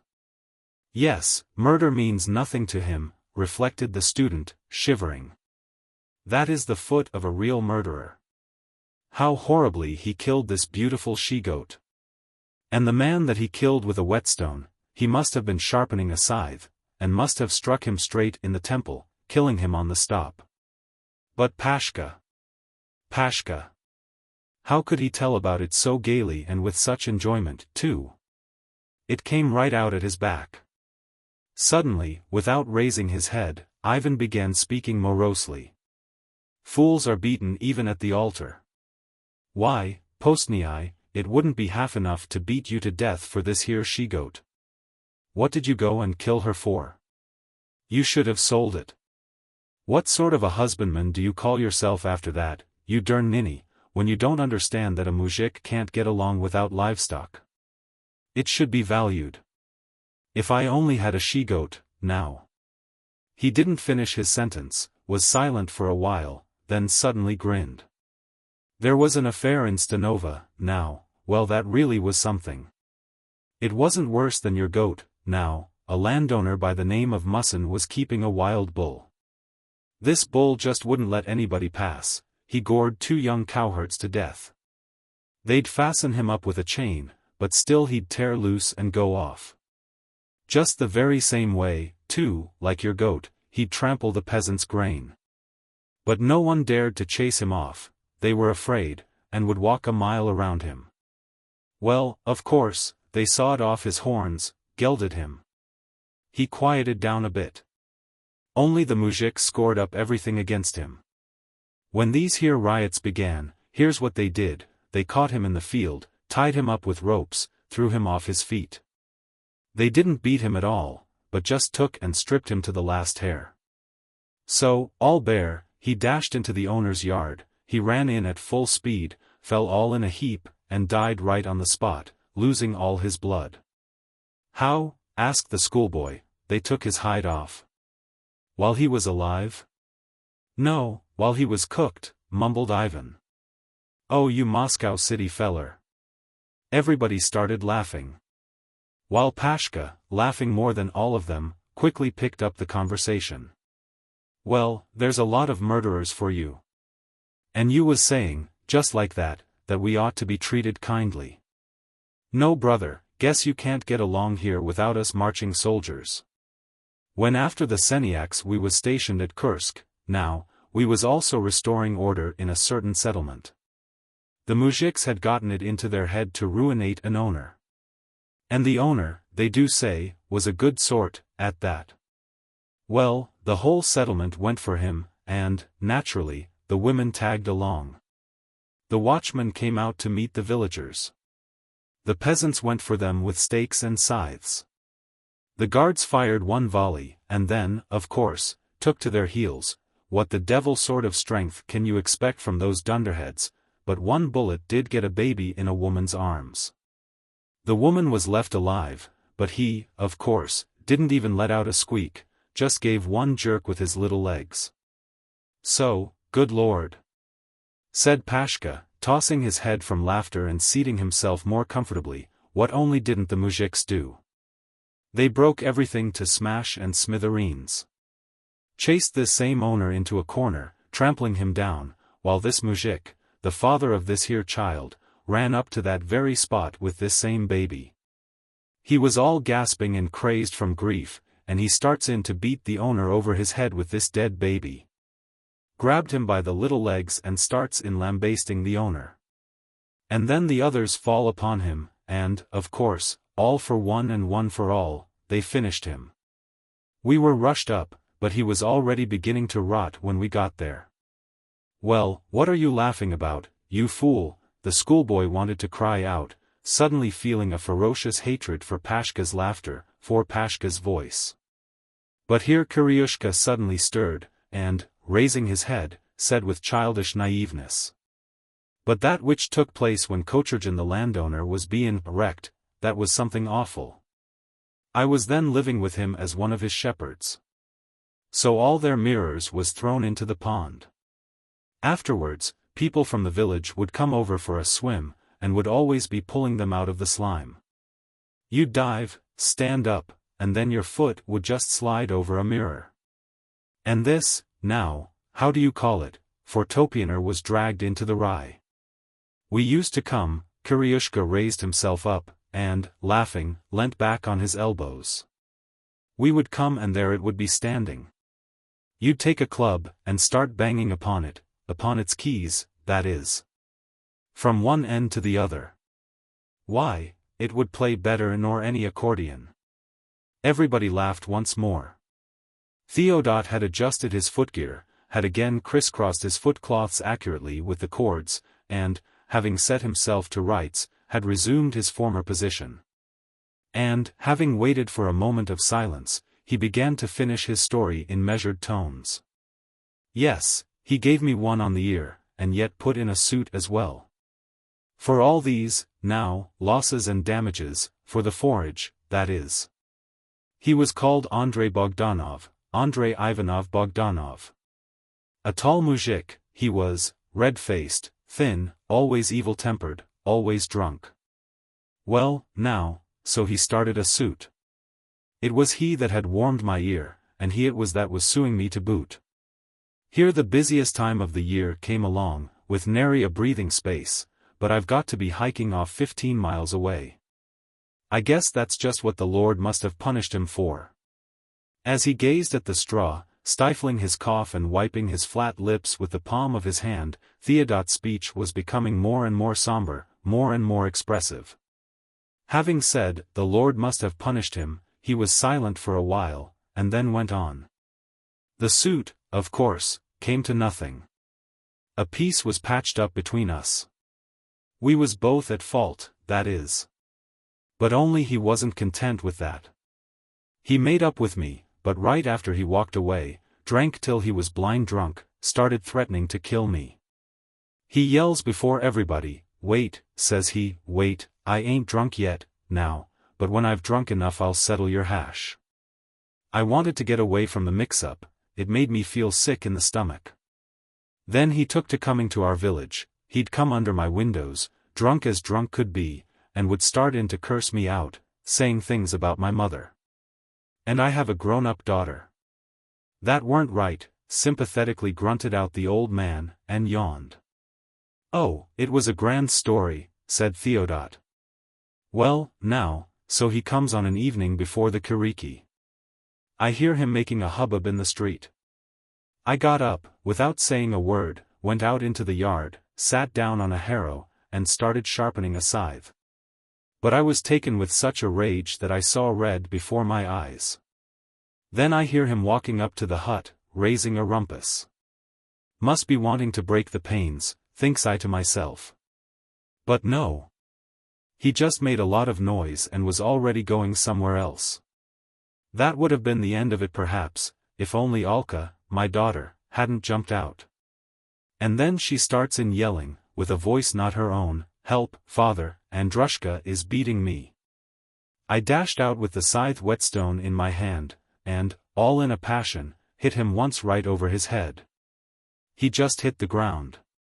Folks ran up, started dousing him with water, but he lies there, and by now he's only hiccuping. Maybe something might have been done then. Like putting a cold pack on him, or something like that. He ought to have been carried off to a hospital as fast as possible, and a tenner should have been handed to the doctor. But where was a tenner to be gotten? Well, so he hiccuped, and he passed away toward night. He threshed about and threshed about. Then turned over on his back, stretched himself out, and there he was, all ready. And the folks were standing around, looking, all silent. And the lights was already lit by that time. All a tremble with a quick shivering, his face flaming, the high school student got up, and, sinking in the straw up to his waist, started climbing down the stack.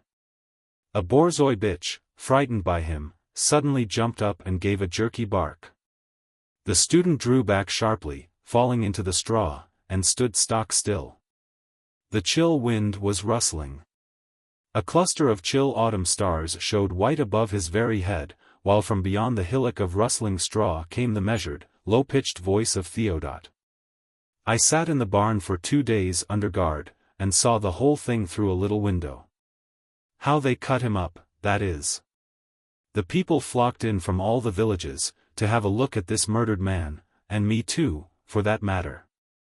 They used to shove their way right up to the very barn. 2 benches was carried out on the common, placed right near the barn, and the murdered man put upon them. A log of wood was put under his head. Chairs and a table were brought out for the coroner and the sawbones. The sawbones walks up to him, he tears off his shirt, tears off his drawers, and I see a corpse lying all naked, already stiff. Yellow here and green there, while his face was all like wax, the red beard had become thin, and simply stood out. The sawbones put a burdock over you-know-what place. Right at hand, as usual, there was a box with all sorts of contraptions. The sawbones walks up, parts his hair from ear to ear, makes a cut, and begins to take off the scalp together with the hair, in halves. Where it was thin, he scraped with a little knife. He tore away a half to either side. Soon as he gets one piece off, he pulls it down over the eye. The whole skull became visible, like some kind of a little pot, it was. And there's a black spot on it, near the right ear, black clotted blood, where the blow had come, that is. The sawbones says something to the coroner, and the coroner writes, 3 cracks on such and such parts. Then the sawbone starts in sawing through the skull all around. The saw don't work, so he takes a little hammer and a small chisel, see, and goes over the marks that he'd made with the saw, breaking through with the little chisel. And the top of the skull just fell away, like a cup, the brain was all plain to be seen. What don't they do, the murdering cutthroats, hoarsely remarked the old man, who had just dozed off. But Theodot was firmly finishing his say.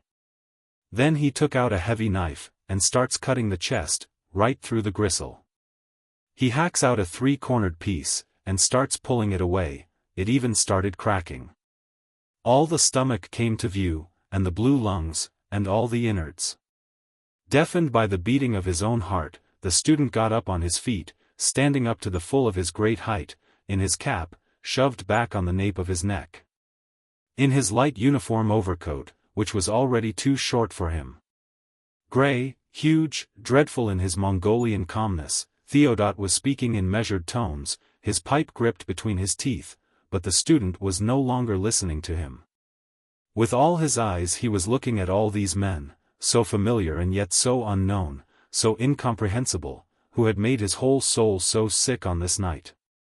Pitiful in his vice and his meekness, in all his pastoral primitiveness, Kiryushka was sleeping, covered with his great coat, one thick leg, swathed in white footcloths, and twisted at the knee. Sticking out from underneath it. Ivan, too, was sleeping.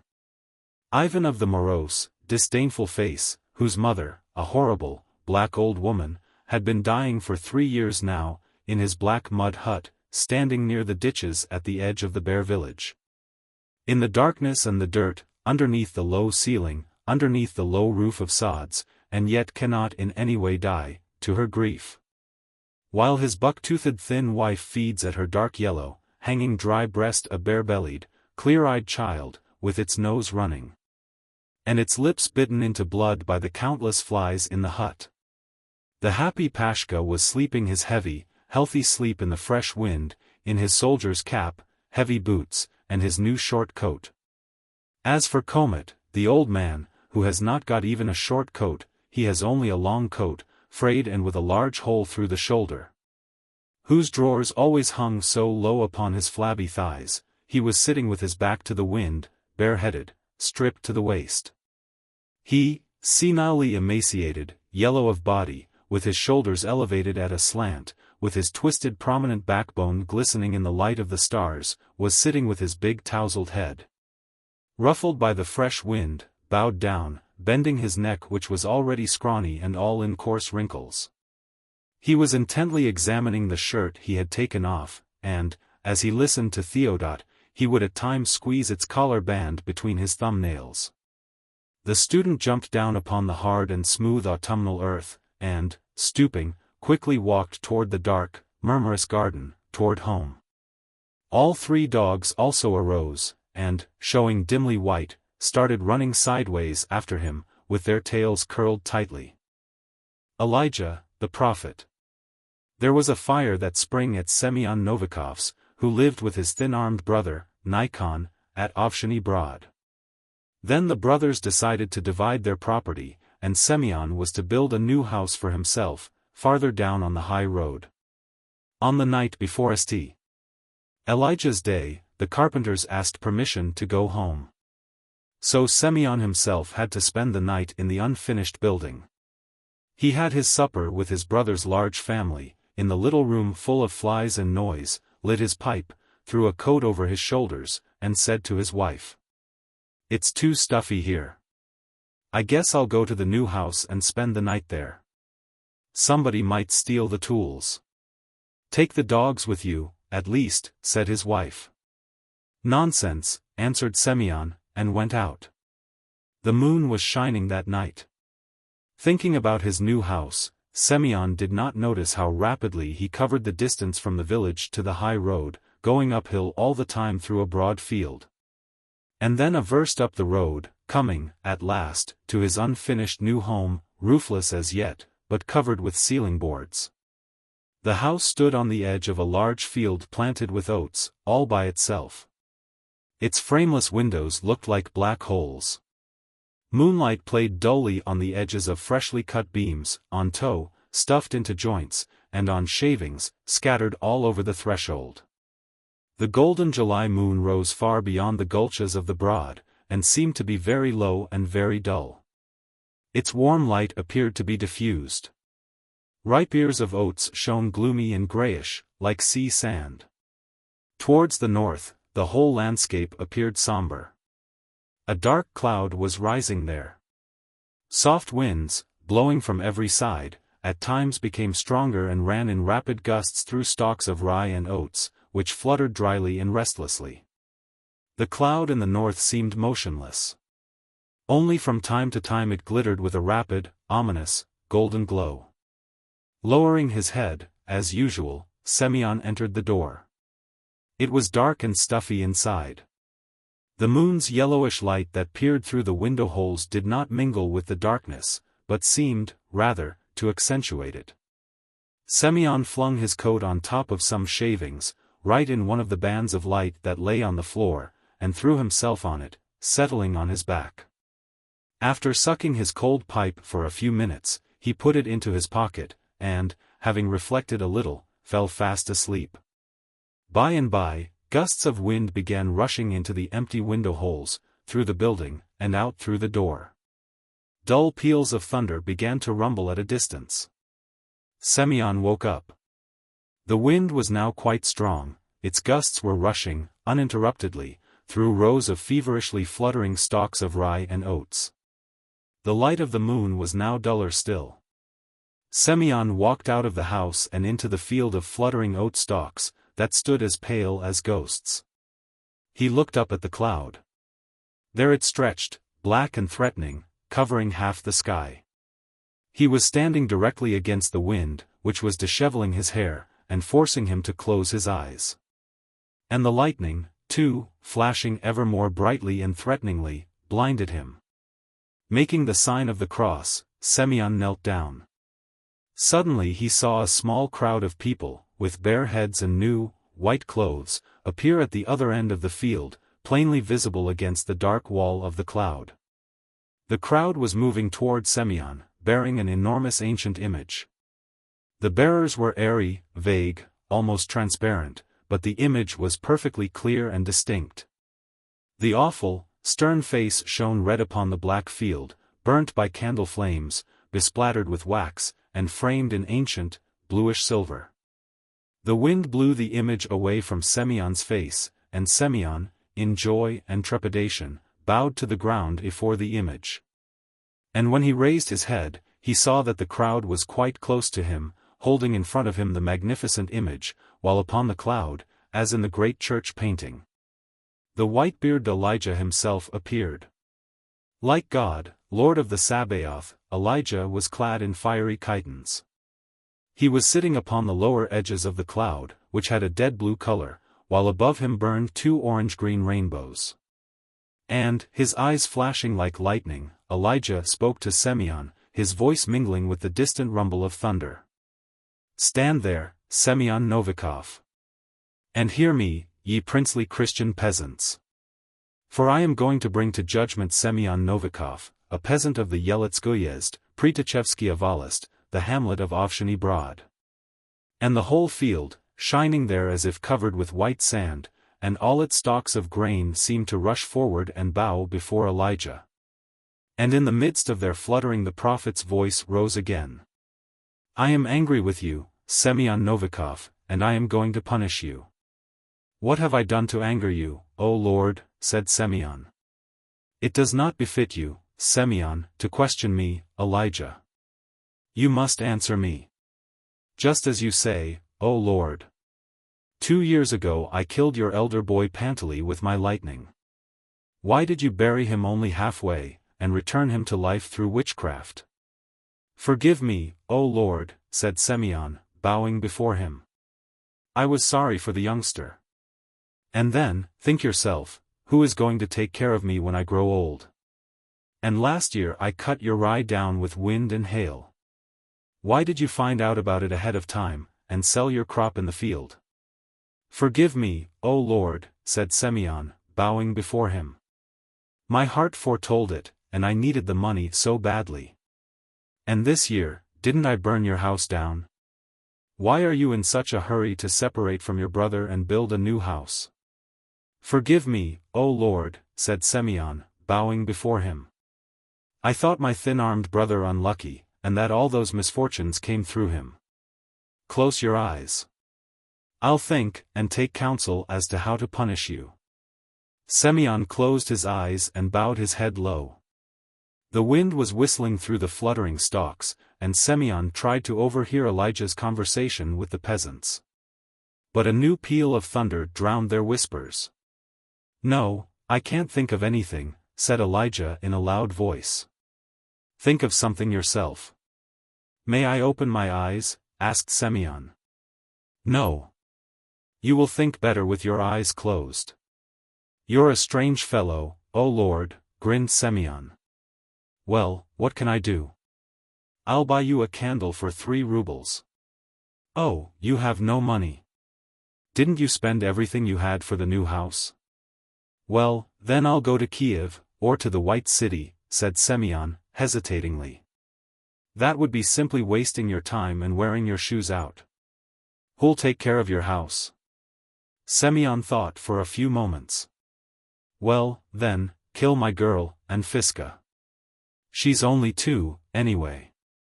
Though she is a fine girl, and nice to look at, we'll all be awfully sorry for her.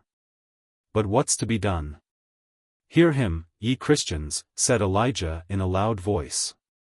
I agree. And then such a bright streak of lightning tore the cloud, that Semyon's eyelashes almost became lit up, and such a violent peal of thunder shook the sky, that the whole earth trembled. Holy, holy, holy Lord! Have pity on us, whispered Semyon. Awaking and opening his eyes, Semyon saw only a cloud of dust, and the fluttering stalk swayed by the wind. He was on his knees in the middle of the field. Dust was flying in clouds down the road, and the moon shone dimly overhead. Semyon jumped to his feet. Forgetting all about his coat and the tools, he began to walk rapidly in the direction of the hamlet. It began to rain when he turned from the high road into the field. The dark clouds were now hanging low over the gloomy gulches. The reddish moon was disappearing behind them. The hamlet was fast asleep. Only the cattle moved restlessly in their barns, and roosters crowed ominously. Semyon began to run, and, approaching his old, dilapidated house, he heard women wailing. Near the threshold he came across his brother Nikon, standing with his coat on and his head bare.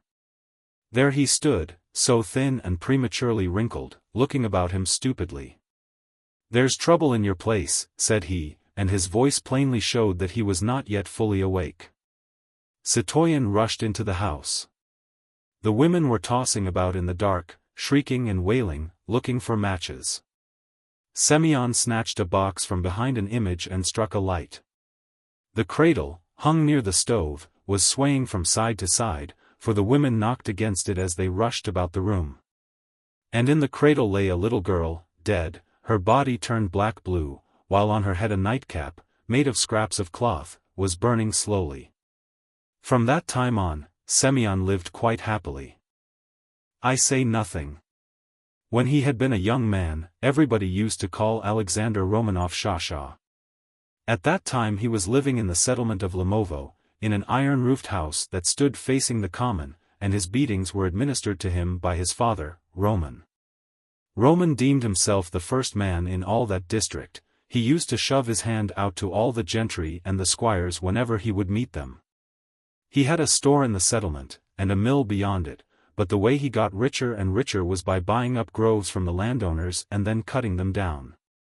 Makar, his own brother, had nothing to eat, all in tatters. He might be hobbling over the common, and, doffing his hat meekly, would say, "Greetings, brother."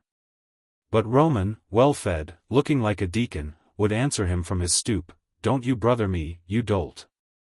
You've made your bow, so just keep on going on your way." What, then, must have been the feelings of the sole heir of such a man? He used to stroll through the village in a cap that had come from the city, in a sleeveless overcoat of the finest broadcloth, in boots with patent leather tops. He was all the time cracking poly seeds, and playing polkas on an expensive accordion. Whenever he met any wenches or young lads, all his relatives, all consanguine, every one of them, he would be followed by that sort of gaze from which celebrities feel a chill run down their back. But he would meet such a gaze with a surly, even a ferocious, one. All his youth seemed to have passed in a preparation for that role in which he attained such perfection later on. Roman, at the height of his prosperity, began to decline in strength, and to get muddled in his affairs. Grizzled, bearded, pot-bellied, clad in a sleeveless overcoat of cassonet that resembled an under-cassock, it was only when he was in his cups that he plucked up heart. But when sober he was always despondent and deliberately churlish. He still retained his glory and his might. Out on the common, near the church, right opposite his windows, he had built a school. He was trustee over it, and could at any instant he liked make the teacher grovel at his feet. He was still able to give goods on credit to the landowners, to give bribes to the police inspector, without the least necessity. He could still regale one with smoked sprats, with a pickled lobster in a rusty can, with sherry and with wine from Tsimlean, which is something like champagne, and, even as he entertained, he would yell, if his guest were of the humbler sort, "Drink, you blockhead." But it surely was high time to supplant him. But who could do it? That was just it, there was no supplanting him. Shah was withdrawing more and more into his role of a man upon whom had been inflicted an insult which could be wiped out only by blood. And his relations with Roman resolved themselves merely into Roman's dragging him around by his temples. Shah, to use Roman's words, could make an angel lose his patience. It was impossible not to be dragging him around. And drag him around Roman did. But the more he dragged him, the more unbearable did Shah become. Who but he should have taken pride in the house, the might, the ways of his father. His father would yell at him, in the presence of guests, "Go on, now, be a trifle more free and easy, you dolt." But then, that was the way of those whom his father imitated, the way of the merchants, and was it not a matter for the highest pride to feel oneself a merchant's son? At times his father would even boast about him, self-complacently saying to the guest, "Wait, I'll show you's my son." And would shout all over the house, "Shash, come on over here, Mikolai Mikhailich wants to have a look at ye." But, oh, the way Shah would enter the room where his father and the guest were sitting. He would enter with his face crimsoning, glowering from underneath his beetling and knit eyebrows, holding his arms stiffly akimbo, like a pretzel, and stepping still more stiffly, toeing in. And as elegantly as if he were dancing the fifth figure of the quadrille, and, having made a scraping bow to the guest, he would instantly rush backward to the window, toward the lintel of the door. Blowing out his nostrils, he would tear his hangnails with his teeth, and, in the expectation of an affront from the visitor, answered all questions with the most ludicrous brevity and abruptness. How, then, could one refrain from beating him? The guest would depart. Roman, having seen him off, would walk up to Shah without a word, and, swinging back his arm, would grab Shah fast by his hair. Without a word, Shah would extricate his head out of his father's fingers, and, having run out into the anteroom, would smite his bosom with his fist. "All are all right, father. I say nothing. I always say nothing," he would hiss ominously. "Why, she-animal that you are!" Roman would bawl at him. "Why, it's for this same silence and hoity-toityness that I may beating you of. So, then, you're striving for the beating yourself? Why? Wherefore? My ashes when I'm laid in my grave shall know it all. Shasha would answer ferociously and enigmatically. One could have wagered his head that he must have been in an excellent state of feelings. Had he not been born with a golden spoon in his mouth? He would order new boots 2 or 3 times in a year, he never ran short of money or of poly seeds. He would promenade the main street with the teacher, and he played on the harmonica better and more spiritedly than everybody else. The wenches used to sing their heartbreaking songs without taking their languishing eyes off him. While in the fall, in the winter, he would pay court at evening parties to the coquettish daughters of the priest, to the daughters of the police inspector. Dancing with them to the sounds of a talking machine.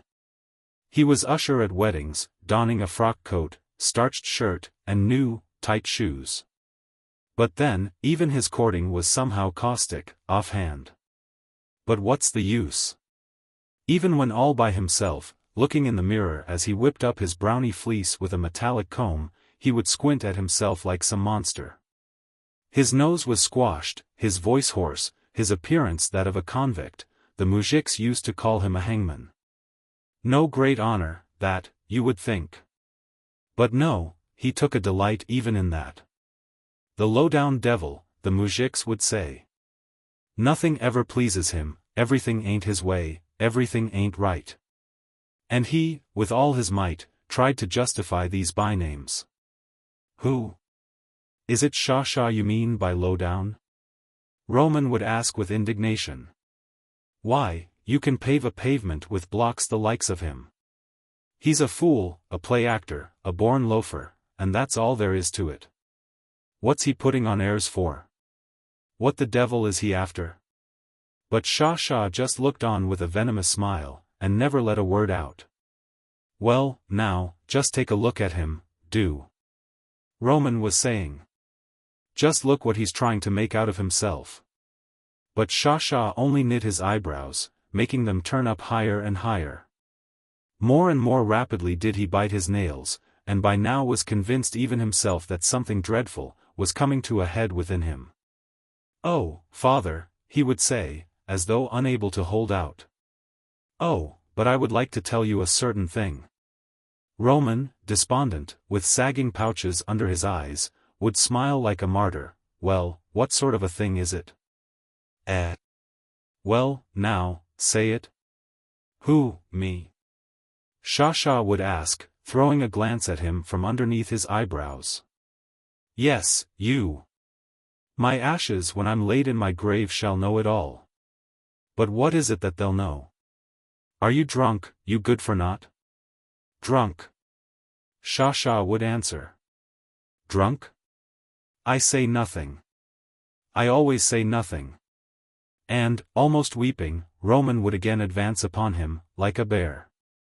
Would again catch him by the head, and, bending it down, would drag him by the hair in an excruciating transport. From his 20th year to his 25th, Shasha was almost never beaten, unless it were sort of casually, of course. But he made up for this with something else. He sought other occasions for self-torture, and of occasions there were as many as he wanted. He married, and it was a splendid match, the daughter of the manager of a great estate which belonged to a nobleman. His bride was a laughing, freckled girl, rather pretty. His marriage was celebrated magnificently. The owners of the estate resided abroad. Therefore Shasha was able to go to the wedding ceremony in their carriage, and the priest, out of respect to this carriage, felicitated him upon his lawful marriage with a special eloquence and servility, although it did seem to Shasha that he was being made fun of. The wedding feast, too, was held in the owner's house. Wine flowed like a river. Roman, amid the general clamor of delight, started in to dance, shaking the parquetry, the mirrors and the chandeliers. The owner's flunky gave an excellent imitation of a railroad train. He began with a rumbling whistle through his fingers, then started in beating out, with his feet. The slow and heavy clatter of a train constantly increasing its momentum, and wound up with a riotous gallop. The sexton, having imbibed too much cognac at the feast, died on his way home. The deacon, having fallen down in his own yard into some half-liquid manure, was almost trampled to death by his sheep. The nastiest of autumn dawns, pallidly blue, looked in through the fog into the smoke-filled seigneurial halls, but the lights were still burning there. The talking machine, now grown hoarse, was still gurgling out now the lezginka, now the lancers. The ushers, all moist from the heat and their exertions, were still yelling as they supervised the dances. While the eyes of the young ladies grew glazed from fatigue, and the soles of their white slippers flew off as they danced. But Shah did not spare even his own high celebration. Having convinced himself that he was infernally jealous of his young wife and a certain rather young landowner, he, feigning intoxication, suddenly stepped upon the long train of her dress during a waltz, and tore it off with a ripping sound. And after that he made a rush for a knife, trying to cut his own throat, and, upon being disarmed, he sobbed wildly, tearing off his starched collar and his white tie, calling upon the memory of his departed mother. As for his behavior after the wedding, Shah did everything that lay in his power to wreck his own domestic well-being, and to hasten the ruin of Roman. Having attained the zenith, Roman was inevitably bound, as is always the case in Russia, to start rolling downward again, toward his former lowly lair. Soon after the wedding it turned out that he was entirely entangled, head and foot, in the toils of debt. He became awesome. His grizzled beard turned white. His face came to resemble a dirty gray, milked-out udder. His eyes died out. His belly, grown flabby, hung down. But Shah rejoiced malignantly, "I told you so. I told you so."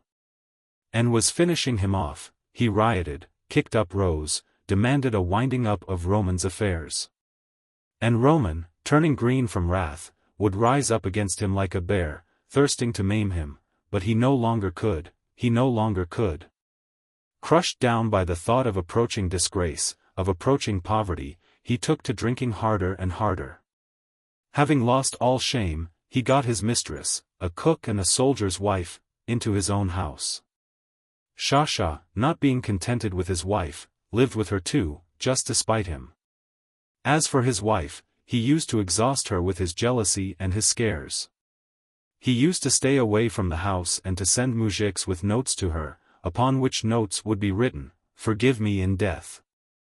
I send my blessings to the children," and below there would be drawn a grave with a cross. His wife was for a long while deluged with tears. And then she got together with the teacher, and now gave Shah every reason to be saying, "All are alright. Only my ashes when I'm bid in my grave will know it all." The upshot of it all was, that Roman was laid low by a stroke of paralysis, that only the windmill beyond the settlement was left out of all his wealth. That Shasha's wife, taking the children with her, fled to her father, who had gone to the city of Skopin. The while Shah, drinking deep of the delicious draught of his misfortunes, treating everything and everybody with merciless criticism and opprobrium, was absenting himself in the village. Drinking every bit as hard as his father, she pulled up stakes and disappeared. Roman left the settlement for his mill beggared and barely alive. Beggared and widowed, gnashing his teeth with rage, Shah followed him out of the village. What with toiling and moiling, even the mill would not have been a bad thing to live by. But how was Shah to be bothered with it? How could you expect him to have the strength of getting up on his feet after the awful finishing stroke fate had dealt him? Even formerly he, not understood, not appreciated, condemned to live in the midst of enemies and ill-wishers, had but one recourse left him, to say nothing, and again to say nothing. And to say nothing without end. And now? Why, he could have piled up thousands from this mill alone. There would have been no getting into it for the carts full of grain surrounding it, if he only had 200 or 300 to get him a new shaft and new millstones. Yes, but where was a body to get that money? It's only into the hands of fools that good luck plays, but you take an able, sensible man, and fate will twist him into a ram's horn. Well, let it. I say nothing, Shasha would say, malignantly rejoicing, I always say nothing. The broken trough, familiar to him and appropriate to his former status of a muzhik, again appeared before Roman in place of palatial chambers. Nor did the rub lie at all in the fact that, instead of smoked sprats and Simlian wine, a big slice of black bread and a wooden vessel of water turned up on his table, he would have eaten such food with his former relish. The rub was in the torments of his pride, the most cruel of all human torments. In a big hut, leaning all to one side, with an earthen floor and with holes in its corners, atop the bare oven, there did Roman sleep now. In the morning he would crawl out beyond the threshold, with a tall staff in his hands. With pigweeds and high-rank grass was the outside of the hut overgrown. Stinging nettles choked up the huge shell of the wide-open windmill. All this stood out on the bare ridge of the plains, nigh the highway. And Roman would go out to the edge of the road, and would place his trembling, cold paws upon his staff. He was without a hat. The wind tangled up his grey, shaggy locks, his grey beard, the beard of a muzhik job. He was barefooted, in short drawers of striped ticking, in a long blouse filthy from cinders and the rubbish of the oven. His legs were black and thin, his torso huge and emaciated. Those whom he had regaled and lectured at one time now rode past him. And Roman, it was not for nothing that Shasha had sprung from his loins, even rejoiced that folk saw him in poverty, in disgrace, and he bowed to the ground before them. And of evenings he would stand in the dark hut before a little painted board hung up in a corner, and with heavy sighs bowed before it still lower than he did before men. Saying his prayers now in a whisper, now loudly, warmly and grievously thanking God for all that he had visited upon him, a miserable, stricken old man. Shasha, now, enjoyed his humiliation in a gayer fashion, in low-down inns, in low-down pothouses, drinking away the last scanty remnants of their former prosperity, and paying for his long tongue by being beaten. Then, from his 25th year on, his beatings became regular, administered to him upon a previously designated day, and no longer was he beaten the way his father used to beat him. He was beaten with heels now, until he would lose consciousness. The soldier's wife remained faithful to the house of Roman. She also moved to the mill. And when Roman died, oh, how proud, with a malignantly joyous pride, Shasha was over this calamity, she passed into Shasha's hands openly. But in the meanwhile her lawful husband had come home from service. She was as needful to him as snow in the summertime. But nevertheless he held it to be his most sacred duty and his inalienable right to avenge his sullied honor. And he ingeniously timed this revenge with the day of the folk festival at Limovo. Every year, on the 15th of July, on a great holiday popularly called the Kiriki, a fair is held in Limovo. Rain pours down in chill torrents. One is reminded of the summer only by the rooks in the fields, by the height and the density of the grains and the grasses, and also by the skylarks that sing above them in the rain and are blown aslant by the wind. But on the common at Limovo a little nomadic city of tents is already springing up. The traders from the city have arrived, and it is an unaccustomed, strange sight to see in the settlement these city people, in their long-skirted coats. In building upon the common, and making it congested, they have changed the simple village picture with their thronging, their big, strong carts laden with goods. Together with these goods they have brought the atmosphere of an Asiatic bazaar, their samovars smoke, and their braziers emit the fumes of frying mutton. On the 15th, since the early morn, they are already standing behind their counters. While the mujiks with their womenfolk and little ones keep on streaming in, flocking from all directions toward the village. They have dammed up the common so that there isn't room for a pin to fall. And above all this swarming, babble, hubbub, and creak of carts, booms the festal pealing of bells, summoning to mass. To the sound of these bells, in full view of all the folks riding through the dirty by-lane that leads past the windmill, Shasha is standing nigh his threshold. His belt is loose, and, bending downward, he holds a wooden vessel with water in one hand and with the other hand, which is wet, he is rubbing his bearded, pockmarked face, all puffy from sleep. How little does this thick-set muzhik in broken boots resemble the former Shasha. He appears calmer than before, yet still more morose. His hair is fearfully thick even now, but it is already shaggy, like a muzhik's. Having washed himself, he tears his hair apart with a wooden comb, combs out his tangled round beard, clears his throat hoarsely, and eyes his little mirror askance, eyes his broad, porous face. With the squashed nose. He hasn't forgotten that he looks like a hangman. And really, he does look like one, especially now. Having combed himself, he puts on a blouse that he saves for gala occasions. It is of red calico, and its dye will come off on his body when he will begin to perspire. On weekdays he becomes stultified from ennui, from oversleeping, from the fact that no one any longer pays any attention to him or listens to him. His boasting about his former state, his hints about that which was supposed to lurk within his soul, and his foul tattling about his runaway wife, have all long since palled upon everybody. But today is a holiday. Today people would look with curiosity upon him, the erstwhile man of wealth now walking around on his uppers. Today he would be playing before an enormous crowd, today he would be fearfully beaten until he would lose conscience, right before the eyes of all this crowd. And lo, he is already entering into his role, he is already excited, his jaws are tightly clenched, his eyebrows are distorted.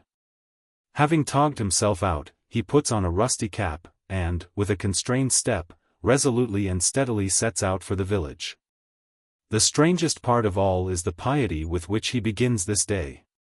He goes directly toward the church, and, without looking at anybody, but with all his being feeling upon him the eyes of everybody surrounding him. He bows and makes the sign of the cross with all his might. In the church he shoves his way to the very ambo, where at one time he had had his own rightful place, and at that moment he is filled to the marrow of his bones with contempt for the muzhiks. Reminding them briefly and sternly, like one having authority, that it wouldn't be a bad idea for them to wake up and stand aside. And the muzhiks hastily comply. Glowering like a bull from underneath his eyebrows at the officiating priests and the icons, he prays frenziedly and austerely until the very end of the Mass. Haughtily demonstrating to everybody that he is the only one who knows just the right time to bow and to make the sign of the cross. Just as austerely does he walk through the fair after the Mass, proud of the fact that he had already had a drink or two, that he could approach some trader in his tent as an equal. Shaking his hand and leaning over the counter, scooping up a handful of poly seeds and bothering the trader with his conversations about the city, and about the state of trade.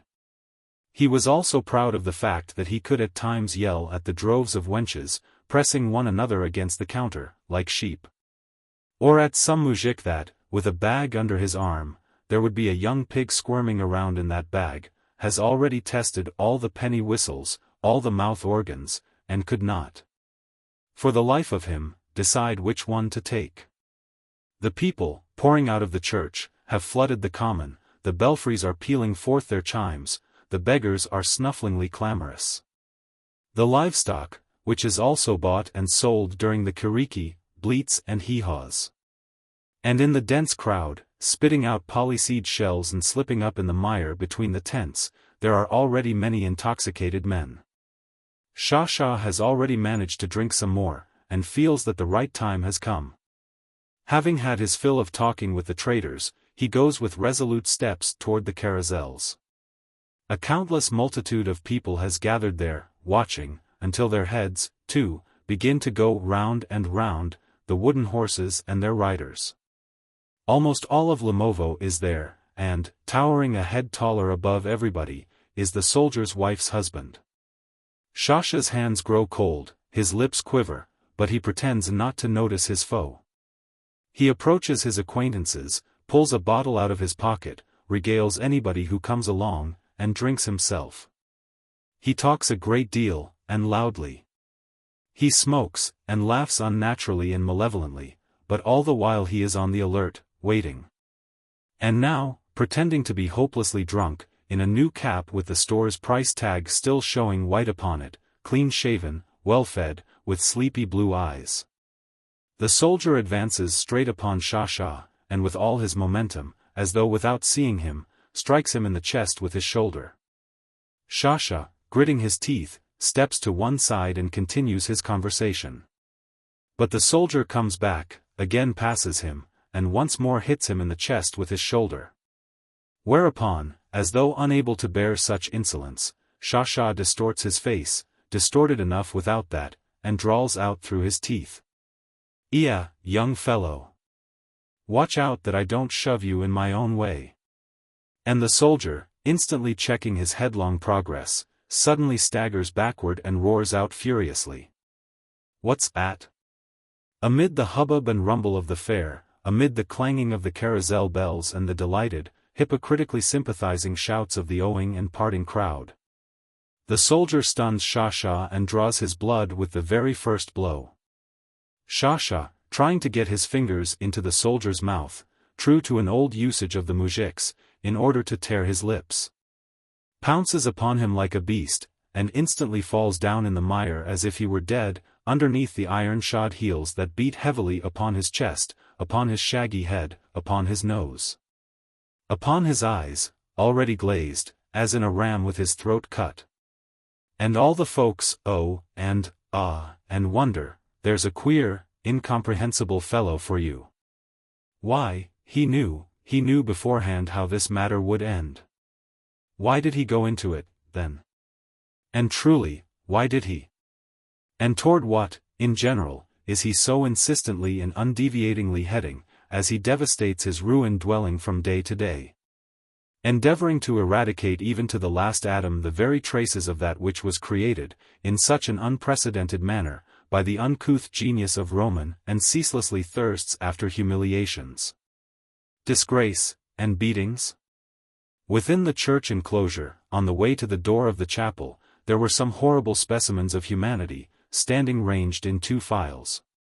In her yearning for self-torture, in her yearning loathing of the curbing bit, of toil, of her mode of existence, in her infatuation with all sorts of hideous visages, both those of the tragedian and of the scaramouch, in her dark, criminal desires, in her lack of will-power, her eternal disquiet.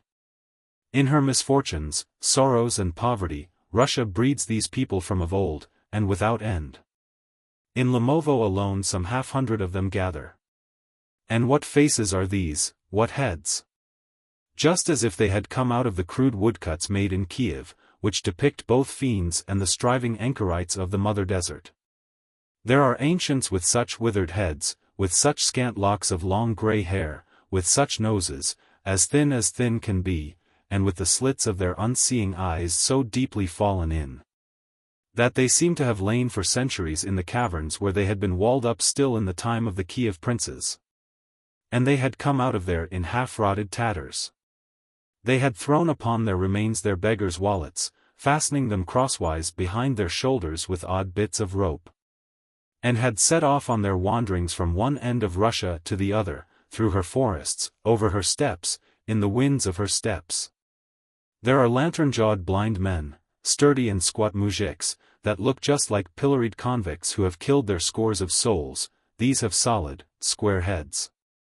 Their faces seem to have been hacked out by an axe, and their bare legs are swollen with livid blood and are unnaturally short, even as their arms are. There are common idiots, huge of shoulder and of leg. There are malignant dwarfs with bird-like faces. There are wedge-headed hunchbacks, who seem to be wearing pointed caps made out of horsehair. There are monstrous marasmi, squatting back on their crooked legs like terriers. There are foreheads squeezed in at the sides and forming skulls that look like the cap of an acorn. There are bony old women, without a vestige of a nose, for all the world like death itself. And all this mass, prominently displaying its tatters, its sores and cankers, vociferate in a Bulgarian, old church sing-song, vociferates in rough basses, and castrated altos, and indescribably depraved tenors, about Lazarus and his sores, about Alexei the man of God, who also, thirsting after poverty and martyrdom, did forsake his father's roof, knowing not whither he went. All these people, with their eyebrows writhing above their dark eyes, with an intuition, an instinct, as keen as that of certain primary sea creatures, instantly sense, surmise. The approach of a generous hand. And by now they have already grabbed up a not unconsiderable quantity of bread crusts, of round cracknels, and of the muzhik's coppers, grown green from contact with their execrable tobacco.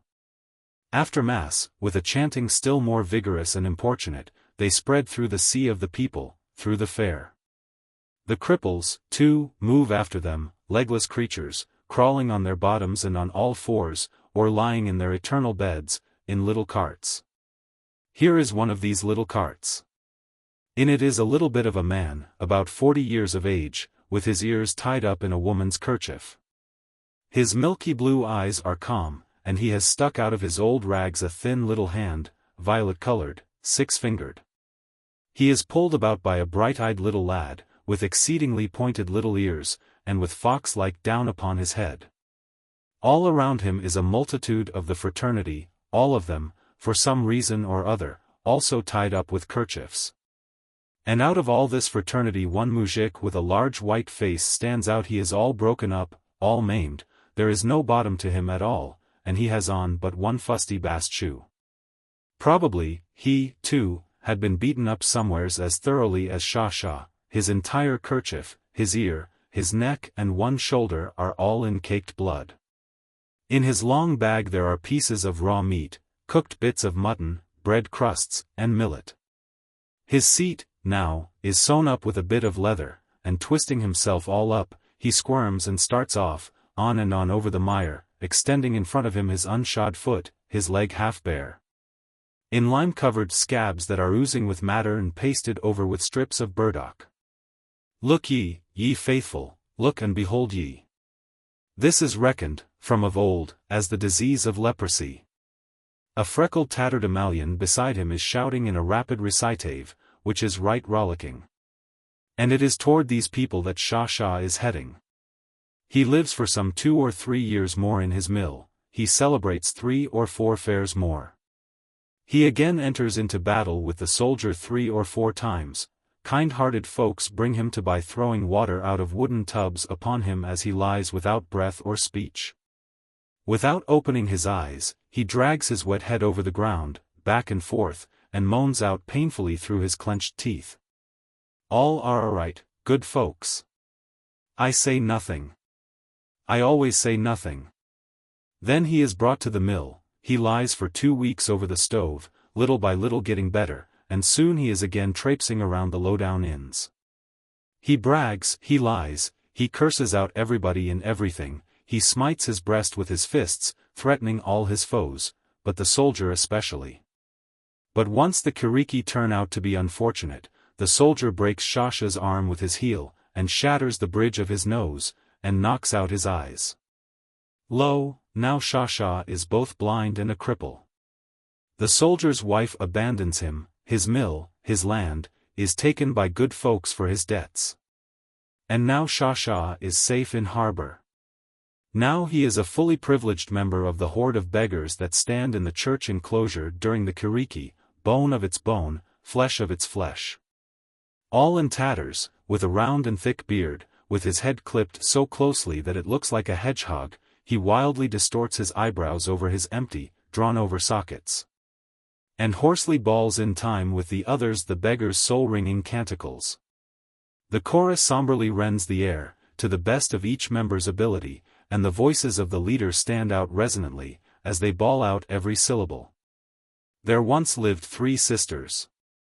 There were once 3 Marys of Egypt. In 3 parts did they their wealth divide. 1 part was set aside for the blind and the sick. 1 part was set aside for prisons, for dark dungeons. The 3rd part was set aside for churches, for cathedrals. Shasha's harsh voice chimes in, soaring above that of the others. The time will come when the earth, the sky shall be shaken. The least stones shall crumble. The Lord's thrones shall tumble. The sun and the moon shall grow dim. And the Lord shall cause a river of fire to flow.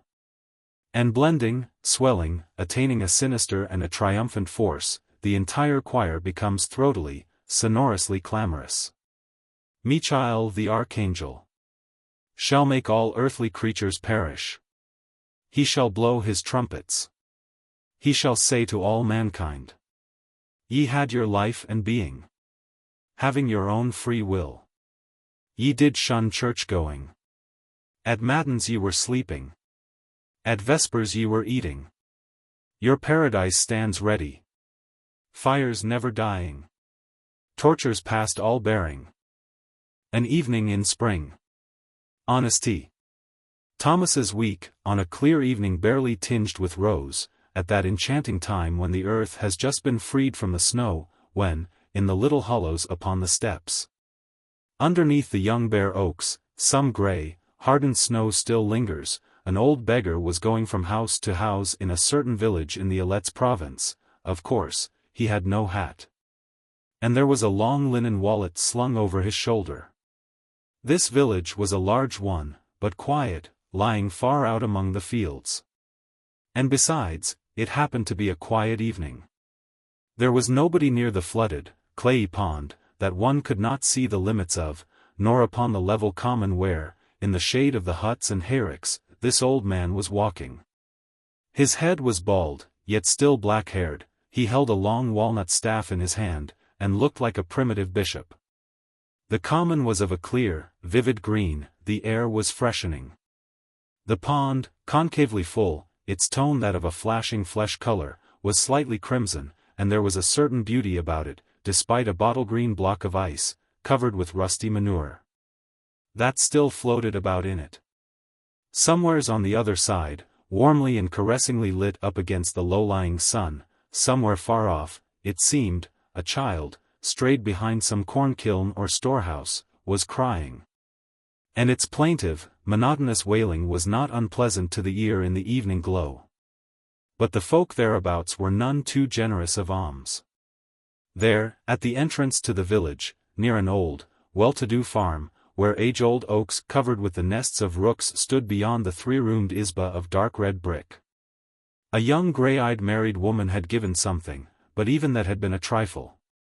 She had been standing near the stone threshold amid the drying spring mire upon a hard-beaten path, holding a pretty little girl, whose little eyes did not show any glimmer of intelligence, perched in her arms. The child had on a little patchwork cap, and, pressing her close against her, the woman was dancing, stamping her bare feet, and, as she turned, her cotton skirt would swell out. "There's an old man. I'll give you to him to put in his little wallet," she was saying through her teeth, her lips feasting on the little girl's cheeks. "I'm goin' to dance. So's the floor will creak." And, turning, completely around, she changed her voice to a ringing, coquettish tone, evidently imitative of someone. Old man, don't you need a little girl?" The girl was not a bit frightened. She was calmly sucking a round cracknel, and the mother began coaxing the little girl, in all sorts of ways, to give it to the smiling beggar who had come up. "Give it to him, my little babe. Give it to him. For you and I are all alone on this whole farm, so we have nothing to give alms with." And the little girl stolidly stretched out her short little arm, with the saliva-moistened cookie clenched in her little fist. And the beggar, smilingly shaking his head at other folks' happiness, took it and munched it as he went on his way. He held his stick lightly, in readiness, as he went. Now it would be a wicked, snarling watchdog that would roll up in a ball underneath your feet, and having rolled right up to you, would suddenly become quiet. Or else a yellow, downy hound would ferociously tear the ground and throw it up with his hind feet, standing near a hay rick and growling and gasping, with fiery eyes. Upon approaching the little window of a hut, the beggar would make a humble bow and would tap lightly against the frame with his staff. But often no one would respond to this tap. Many were still finishing up their sowing, finishing up their plowing, many were out in the fields. And his soul, the soul of a peasant from of old, even rejoiced in secret, "The folks are out in the field, this is the time that feeds the whole year, no time for beggars." And at times, on the other side of the panes upon which the beggar tapped, a fair-faced peasant woman carrying a child at breast in her arms, would lean over as she sat on a bench. Through the sorry little window, she appeared very big. Not at all abashed because the beggar could see her soft breast, as white as wheat flour, she would wave him away with her large hand, covered with silver rings, while the infant, without letting the sweet nipple out of its mouth, lay back and looked up at her with its dark, clear eyes, scratching hard its bare little outspread legs, all dotted with pink from flea bites. "God will give you alms, don't be angry with us," the peasant woman would say calmly. As for the old women, each one of them would wrinkle up her face painfully, inevitably leaning out and complaining for a long time, constantly reiterating that she'd be glad as glad could be to give alms, but there wasn't anything, everybody was out in the fields, and to give without asking she was afraid, she, being an old woman, had had her head bitten off long ago, as it was. The beggar would agree with her, would say, "Well, forgive me, for the love of God," and would go on farther. He had done 30 versts 9 that day, and was not a bit fatigued. Only his legs had grown benumbed, dulled, and had begun to wobble. His long bag was half filled with crusts and some odds and ends. While under the patched long coat, narrow-belted and long-skirted, under the sheepskin jacket and the much-worn blouse, under the shirt next his skin, there had long been hanging upon his crucifix an amulet wherein were sewn 92 rubles in bills. And his soul was at rest. Of course, he was old, thin, all weather-beaten, his mouth contracted, parched, until it was all black, his nose was like a bone, his neck all in wrinkles resembling cracks, crisscrossing one another, as though his neck were made of cork. But he was still spry. His eyes, which once upon a time had been black, were now rheumy and dimmed by thin cataracts. But still they could see not only the full-flooded pond, but, as well, the roseate tint upon its farther side, and even the clear, pale sky. The air was getting fresher. More loudly, but seemingly from a still greater distance, came the receding cry of the child. There was a scent of the chilling grass in the air.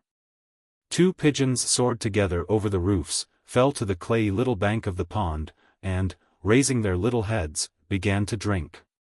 Just a little before, in a lonely farm near the great road, some women had grown generous and had given him a big piece of calico and a pair of good trousers, oh, good as new, you might say. A young fellow that belonged to their farm had made them for himself, but he had been crushed in a pit, in the quarry where the moujiks had been digging for clay. Now the beggar was walking along and deliberating, should he dispose of them, or put them on himself, and throw away those he had on, which, by now, were really none too presentable, near the edge of some field? Having come to the end of the village, he entered a short little lane that led out into the steppe. And into his eyes glanced the many-rayed, fair-weather sun of April, sinking far beyond the plain, beyond the grey fallow lands and the newly tilled fields of spring corn. At the very end of the village, at a turn of the well-beaten, glistening road, leading to that distant, humble hamlet where the beggar was thinking of passing the night, stood a new hut, not large, well-roofed with new thatch, which was lemon-colored and resembled a well-combed head. Keeping aloof from everybody, a man and his wife had settled here a year ago. There were shavings and chips still knocking about here and there. They were a thrifty, hard-working, agreeable couple, and sold vodka on the sly. And so the beggar went straight toward this hut. There was a possibility of selling the new trousers to its owner, and besides, he liked just to enter it. He liked it because it seemed to be living some especial life, all its own, quiet and steadfast. Standing at the end leading out of the village and gazing with its clear little windows upon the setting of the sun, while the skylarks were finishing their song in the chilling air. Near the blind wall that gave out upon the by-lane lay a shadow, but its front wall was gay. Last fall its owner had planted 3 acacia bushes beneath the little windows. Now they had taken root and were already downy with a yellowish verdure tender as that of a willow. Having skirted them, the beggar walked in through the entry into the main room. At first, after the sunlight, he could not see anything, although the sun was looking in here as well, lighting up the blue transparent smoke floating over the table that stood underneath a hanging tin lamp. To gain time while his eyes grew accustomed, he bowed and crossed himself for a long time in the direction of the new tinselled icon hanging in a corner. Then he laid down his bag and his staff on the floor near the door, and made out a large-bodied muzhik in bast shoes and a tattered short sheepskin coat, sitting with his back to the door. On a stool near the table. The well-dressed mistress he saw sitting on a bench. "The Lord's blessing be with you," said he, in a low voice, bowing once more. Greetings of the holiday just past. He wanted to sing the Paschal, "Christ is risen," but felt that it would be out of place, and reflected. "Well, I guess the master is not at home. What a pity." The mistress was not at all bad-looking, with a very shapely waist, with white hands, just as though she were no mere peasant woman. She was in a gala dress, as always. In a pearl necklace, in a blouse of coarse calico, with thin puffed-out sleeves, with an apron broidered in red and blue, in a skirt of indigo wool with terracotta checks, and in half-boots. Rough but well sewn and made to fit the foot, their heels shod with steel. With her neat head and clear face bent down, she was embroidering a blouse for her husband. When the beggar had greeted her, she raised her steady but unglittering eyes, threw an intent glance upon him, and nodded amiably. Then, with a light sigh, she laid her work aside, deftly stuck her needle in it, went toward the oven, her half-boots clacking over the wooden floor and her flanks swaying, and took a small bottle of vodka and a thick cup with blue stripes out of a little cupboard. "I have gotten tired, though," said the beggar, as if he were talking to himself, both in apology for the vodka and because he was confused by the silence of the muzhik, who had not turned around toward him. Stepping softly in his bast shoes, humbly walking around him, the beggar sat down upon another stool, at an opposite corner of the table. As for the mistress, she put the cup and the small bottle before him, and went back to her work. Then this stalwart, tattered son of the steppes raised his head heavily. There was a whole greenish demijohn standing before him, and, narrowing his eyes, he fixed his gaze upon his humble bottle companion. He may have been pretending just a trifle, but still, his face was inflamed, his eyes were drunken, filled with the dull glitter of tipsiness. The lips, grown soft and flabby, were half open, as in a fever. Evidently, this was not the first day of his spree. And the beggar grew a little more wary, and carefully began filling his cup. "After all, now, he'll drink his and I'll drink mine. This is a tavern, and we don't bother one another," he was thinking. He raised his head, and his mistily black eyes, the color of ripe sloethorn, as well as his whole visage, made rough and weather-beaten by the steppe, were void of all expression. "Where was you tramping?" asked the muzhik, roughly and crazily. "Have you come to steal, seeing as how all the folks are out in the fields?" "Why should I be stealing?" The beggar replied, evenly and meekly. "I've had 6 children of my own, and my own house and goods. You're blind and you're blind, but, never fear, many's the feather and the twig you've carried to your nest. Why should you be saying that? I've worked hard as could be for 10 years in the quartz mines. That ain't work. That's—" "Don't you be saying anything out of the way," said the mistress, without elevating her voice, without raising her lashes, and bit off the thread. "I don't listen to anything unseemly. I ain't heard it from my husband yet."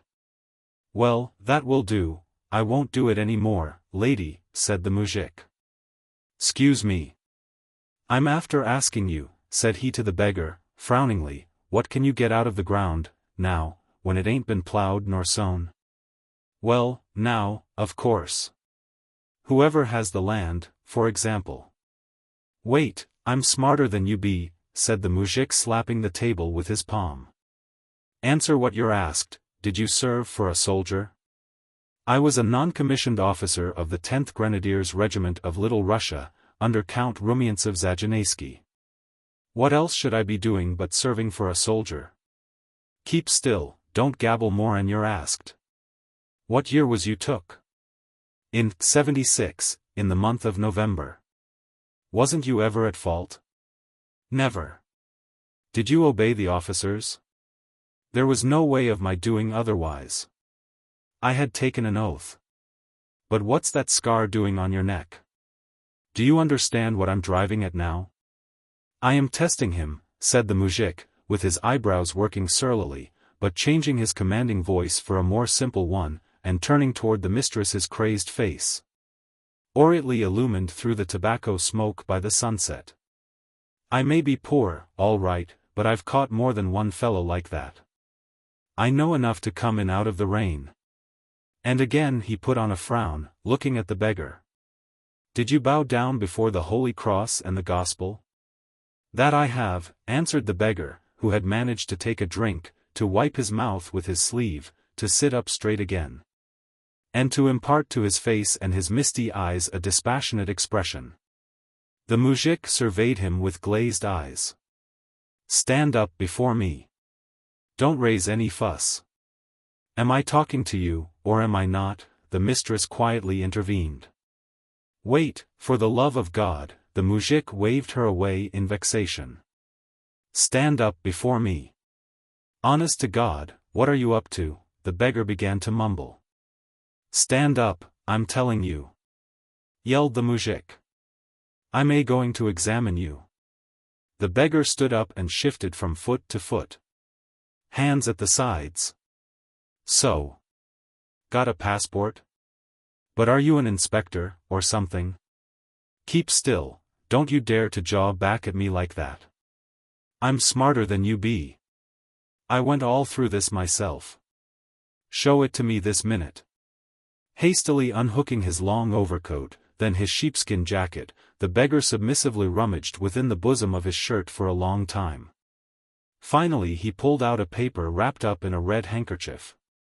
Give it here, said the mujik abruptly. And, unwrapping the little handkerchief, the beggar handed him a small frayed grey book, with a large wax seal. The mujik awkwardly opened it with his gnarled fingers and pretended to read it, putting it at a distance from him, leaning back, and looking at it for a long time through the tobacco smoke and the red light of the evening glow. So. I see now. Everything shipshape. Take it back, he said, his parched lips moving with difficulty. I am poor as poor can be. It's the second spring, you might say, that I'm neither plowing nor sowing, folks have done for me. I fell down at his feet, the dog that he is. And yet I'm beyond a price, you might say. But you just tell me all that you've stolen, or else I'll kill you right off, he yelled ferociously. I know everything, I've gone through all sorts of things. I've been boiled in pitch, you might say, that's how I've suffered. It is the Lord that gives us life, but any vermin can take it away. Give the bag here, and that's all there is to it. The mistress merely shook her head, and leaned back from her embroidery, contemplating it. The beggar went toward the door and gave the mujik the bag, just as he had given him the passport. The mujik took it, and, as he laid it near him on the stool, he said, That's right. Now sit down, let's chat a bit. I'll get to the bottom of all this here. I'll make an inspection of my own, don't you fret. And he became silent, staring at the table. Spring, he muttered. Ah, but what a sorrowful Sabbath day it is, that a man may not work in the fields. Go on. He cried out to some imagined person, trying to snap his fingers. Oh, the lady starts to dance. And her fingers is all blue. And he relapsed into silence.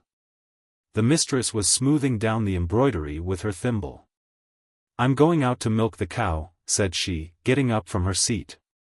Don't blow up the fire whilst I am out, or else you'll burn us out in your drunkenness. The mujik came to with a start.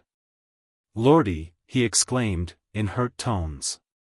Little mistress. How can you say that? You've grown a-weary for your husband, never fear. That's none of your worry, said the mistress. He's in town, on business. He don't go traipsing around no inns. You'd go traipsing, too, said the mujik. Well, what would you have me do, now, go out on the wayside, or what? You rich devils are all right. The mistress, picking up a milk pail, went out. It was growing dark in the hut, everything was quiet, and the roseate light was suffused in the soft, spring obscurity. The mujik, with his elbows on the table, was dozing, as he pulled at an extinguished, crudely made cigarette. The beggar was sitting peacefully, with never a sound, leaning against the dark partition, and his face was almost invisible. "Do you drink beer?" asked the muzhik. "I do," came the low answer out of the dusk. The muzhik was silent for a while. "We are vagabonds, you and me," said he, morosely and meditatively. "Poor wayside rubbish. Beggar men. I feel weary in your company." "That's right. But as for beer, I like it," said the muzhik loudly, after another silence. "She don't keep it, the carrion. Otherwise I would have drunk some beer, and would have had a snack of something. My tongue's all soaked, I want to eat. I would have had a snack and drunk something. Yes. But she, the mistress, ain't got such a bad face. If I was harnessed up with one like her, I would." "All right, never mind, sit down, sit down. I got respect for the blind. Whenever a grand holiday used to come around, would take 20 of these here blind men, now, and seat them at table, you would have had to look and look to find another household like ours. And they would sing a stave for me, and make me a bow to boot. Do you know how to sing staves? About Alexei, the man of God? I do take to that stave. Pick up your cup, I'll treat you to some of mine." Having taken the cup from the beggar's hands, he held it up to the faint light of the evening glow and half filled it. The beggar got up, made a low bow, drained the cup to the bottom, and again sat down. The muzhik dragged the beggar's bag upon his knees, and, untying it, began to mutter. "I sized you up at once. I've got enough money of my own, brother, you're no mate for me. I go through my money in cold blood. I drink it away. I drink away a horse a year, and send a good ram up in smoke. Aha! So you've run up against a bit of a muzhik, do you understand who I am? But still, I feel sorry for you. I understand. There's thousands of the likes of you roaming about in springtime. There's mire, and sloughs, and never a path or a road, but you've got to keep on going, bowing before everybody. And you can't never tell whether they'll give you anything or no. Brother. Don't I understand you?" asked the muzhik with bitter sorrow, and his eyes filled with tears. "No, this time of the year is not so bad, it's all right," said the beggar quietly. "You walk along a field, over a big, abandoned tract that had once been planned for a road. All alone, with never another soul nigh. Then, too, there's the dear sun, and the warm weather. True, there's many a thousand of the likes of me roaming about. Half of Russia is roaming so. I've drunk away 2 horses, said the muzhik, raking the crusts out of the bag, pulling out a waistcoat, the calico, the trousers, and a bast shoe. I'm going to go all through all your miserable pickings, and old rags. Hold on. Pants. I must buy them from you, soon as I come into a little money. How much? The beggar thought for a while. Why, I'd let it go for 2. I'll give you 3, said the muzhik, getting up, placing the trousers under him, and sitting down upon them. They're mine. But where's the other shoe? It will pass for new, that means you must have stolen it, for sure. But then, it's better to be thieving, than to be grieving your heart out in the springtime, the way I am doing now. To be perishing from hunger, to be coming to the end of your rope, when you take the very least of the shepherds, and you'll find him at work. I have drunk a horse away, but a beastie like that is worth more nor any man. But am I no ploughman, no reaper?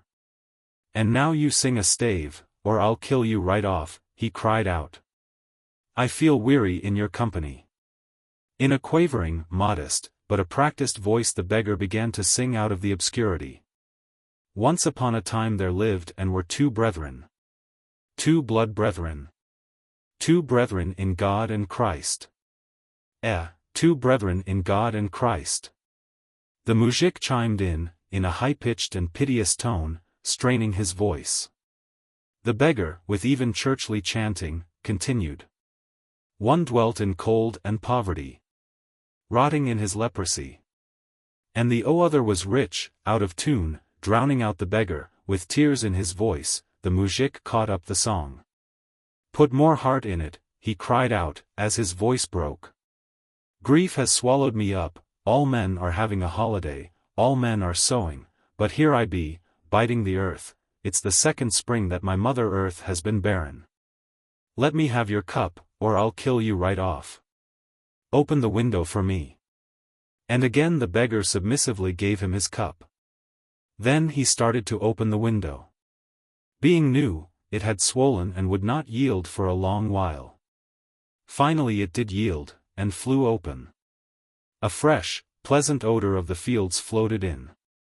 It was completely dark out there now, the roseate night glow had become extinguished, barely shimmering over the soft darkness of the quiet, joyous, fecundated field.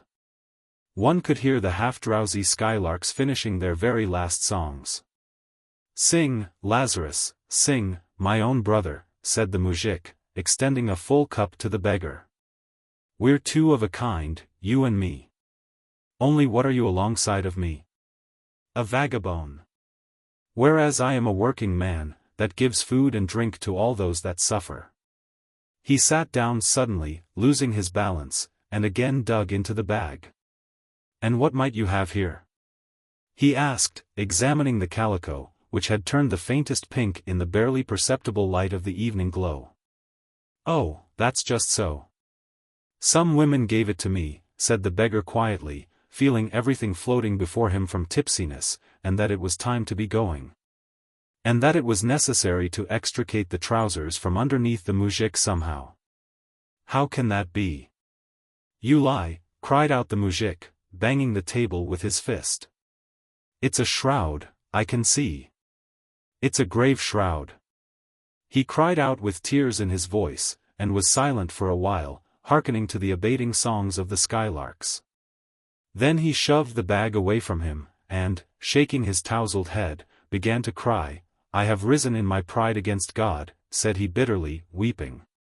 And then, straining himself, he began to sing loudly, keeping good time. Oh, my mother gave me birth and she guarded me. Though I now a sinner be, unforgivable. All the torments have I borne. All the sorrows have I borne. Nowheres found I joy for me. Oh, my mother spoke to me. And she cautioned me. If she only knew, if she only saw. She could never bear such calamity. Oh, my soul is a sinner and a creeping thing. He cried out wildly, weeping, and suddenly started clapping his palms with an eldritch laughter. Beggarman, give me your money. I know you through and through. I feel you through and through, give it to me. I know you have it. It can't be otherwise, give it to me for love of the Lord God himself. And, swaying, he arose, and the beggar, who had also arisen, felt his legs giving away from fear, felt a dull ache start in his thighs. The tear-stained face of the muzhik, barely discernible in the twilight, was insane. Give it to me, he repeated, in a voice suddenly grown hoarse. Give it to me, for the love of the Queen of Heaven.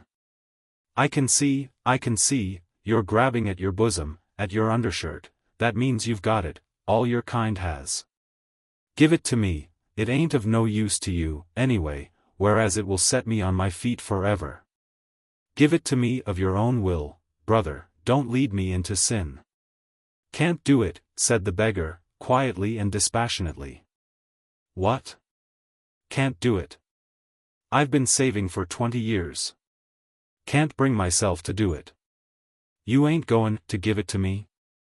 Asked the muzhik hoarsely. No, said the beggar, barely audible but unshaken. The muzhik was silent for a long while. The beating of their hearts could be heard in the darkness. Very well, said the muzhik, with an insane submissiveness. I will kill you, I'll go and find me a stone and then kill you. And, swaying, he went toward the threshold. The beggar, standing erect in the darkness, made a sweeping and slow sign of the cross. As for the muzhik, he, with his head lowered like a bull, was already walking about under the windows. Then there came a crunching sound, evidently he was pulling a stone out of the foundation. And a minute later the door slammed again, and the beggar drew himself up still more. "For the last time I may telling you," the muzhik mumbled out with his cracked lips, walking up to him with a big white stone in his hands. "Brother." The beggar was silent. His face could not be seen. Swinging back with his left arm and catching the beggar by his neck, the muzhik struck hard his shrinking face with the chill stone. The beggar tore away, backward, and, as he fell, catching the table with his bast shoe, he struck the back of his head against a stool, and then against the floor. And falling upon him, the muzhik, squeezing the breath out of his chest, frenziedly began to batter in his throat with the stone. 10 minutes later he was already far out in the dark, even field. There were many stars out, the air was fresh, the earth gave forth a metallic odor. Completely sobered up, he was walking so rapidly and lightly that he seemed capable of covering 100 versts more.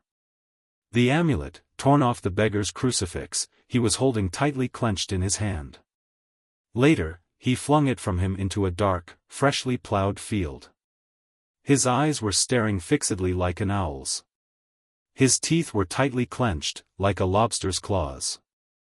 Although he had looked for his cap for a long while, he had been unable to find it in the darkness. The chillness beat upon his bared head. His head seemed to him to be of stone. "Brethren! Behold brethren, slaying one another. I would discourse of grief. Sutha Nipatha." The road out of Colombo, lying along the ocean, runs through dense coconut groves. To the right, within their sun-dappled shady depths, under the high canopy of feathery broom-like treetops, are scattered the Senegalese cabins, half hidden by the pale green laminae of bananas. Resembling gigantic ears of corn, so small and low are they in comparison with the tropical forests surrounding them. To the left, through the dark-ringed trunks, tall and slender, fantastically bent in all directions, one sees stretches of deep, silky sands, a gleam of a golden, blazing mirror of smooth water, and anchored upon it, as though blending with the tree trunks, are the coarse sails of primitive pirogues, frail, cigar-shaped hollowed-out small oaks. Upon the sand, in paradisiacal nudity, are sprawling the coffee-colored bodies of black-haired striplings. Many such bodies are also plashing, with laughter and yells, in the warm transparent water of the stony coast. Of what need, one thinks, to these people of the forests, these direct heirs of the land of our first parents, as Ceylon is styled even now, of what need to them are cities, cents, rupees? Do not the forest, ocean, sun give them everything? And yet, upon attaining the years of maturity, some of them take to trading, others labor upon the rice and tea plantations. A third lot, in the north of the island, dive for pearls together with Negroes, going down to the bottom of the ocean and arising thence with bloodshot eyes. A fourth group replace horses, they carry Europeans over the towns and their environs, over dark red footpaths, shaded by enormous vaults of forest verdure over that very kabuk out of which Adam was created. Horses bear but illy the sultriness of Ceylon, even Australian horses. Every wealthy resident who keeps a horse sends it away for the summer to the mountains, into Kandy, into Nurelia. Upon the rickshaman's left arm, between his shoulder and elbow, the Englishmen, the present lords of the island, put a badge with a number. There are ordinary numbers, and there are special ones. To one old Senegalese rickshaman, living in a forest hut near Colombo, had fallen a special number, 7. Wherefore, the exalted one might have said, wherefore, monks, did this old man desire to multiply his earthly sorrows? Because, the monks might have answered, because, O exalted one, he was moved by earthly love, by that which, from the start of time, summons all creatures into being, therefore did this old man desire to increase his earthly sorrows. He had a wife, a son, and many little children, dreading not that, he who hath them, hath also the care of them. He was black, very thin and unsightly, resembling both a stripling and a woman. His long hair, gathered in a knot at the nape of his neck and anointed with coconut oil, had grown grey, the skin over all his body, or, to put it better, over his bones, had wrinkled.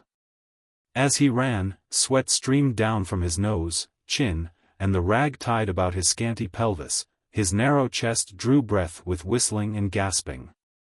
But strengthening himself with the headiness of the beetle, working up and expectorating a bloody froth that soiled his mustache and lips, he sped quickly. And the white men rolling in his black lacquered cart through the sun-scorched city, over the dark red pavements, soft from the sun and smelling of naphtha and the humus of flowers, were satisfied. Moved by love, not for himself, but for his family, for his son, did he desire happiness, that which was not destined to be his, that which was not given to him. He knew English but poorly. He could not make out at once the names of the places where he was to run to, and frequently ran at a venture. The rickshaw-man's carriage is very small. It has a top that can be thrown back, its wheels are narrow and high, each shaft is no thicker than an average cane. And lo!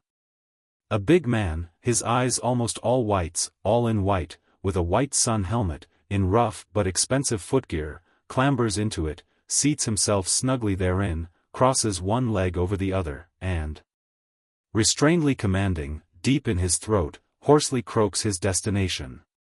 Seizing his shafts, the old man bends down to the ground and flies forward like an arrow, scarce touching the ground with his light feet. The man in the helmet, holding a stick in his hands covered with tow-like hair, has gone into deep thought over his affairs, staring vacantly, when suddenly he rolls his eyes in wrath. Why? The fellow's rushing in an altogether wrong direction. To put it shortly, not a few sticks had fallen upon his back, upon his black shoulder blades, always hunched up in presentiment of a blow. But also not a few extra cents had he snatched from Englishmen, checking himself at full speed at the entrance of some hotel or office and dropping the shafts, he would so wrinkle his face, so hurriedly throw out his thin arms, his moist, monkey-like palms cupped, that it was impossible not to give him something additional. One day he ran home at an altogether unaccustomed hour in the very heat of noonday, when those lemon-colored birds which are called sunbirds flutter through the forest like golden arrows.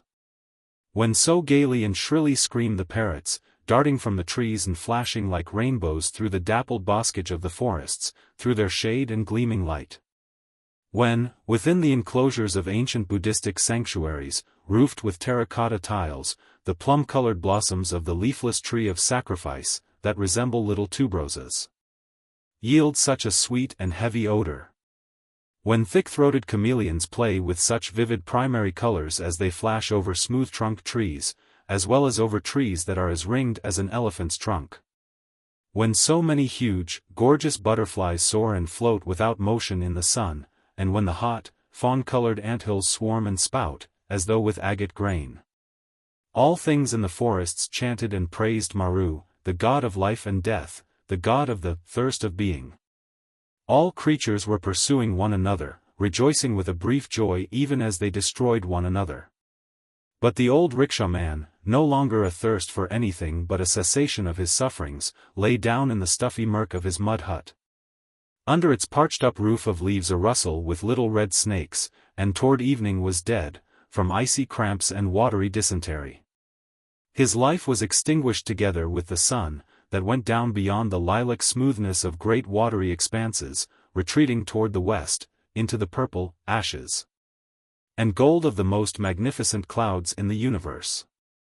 And night came, a night on which, in the forests near Colombo, all that was left of the rickshaw-man was only a little contorted corpse, that had lost its number, its name.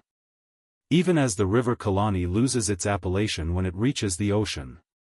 The sun, upon sinking, changes to a wind, but into what does he that has died change?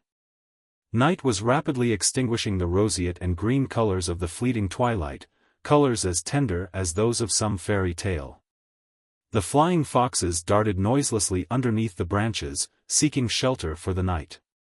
And the forests were filling up with a black, warm darkness, were bursting into flame with myriads of fireflies, and were mysteriously languishingly murmurous with cicadas and with the flowers of which the tiny tree frogs make their home. In the distant forest idol temple, before a little sacred lamp barely glimmering upon a black altar for offerings that was drenched with coconut oil and strewn with rice and withered flower petals. Upon his right side, with one hand laid meekly under his cheek, reposed the exalted one, a giant of sandalwood, with a broad gilded face and elongated slanting eyes of sapphires. With a smile of peaceful sadness upon his thin lips. In the dark cabin, upon his back, was lying the rickshaw-man. And the suffering of death distorted his pitiful features, for that the voice of the exalted one had not reached him when it had summoned him to forsake earthly love.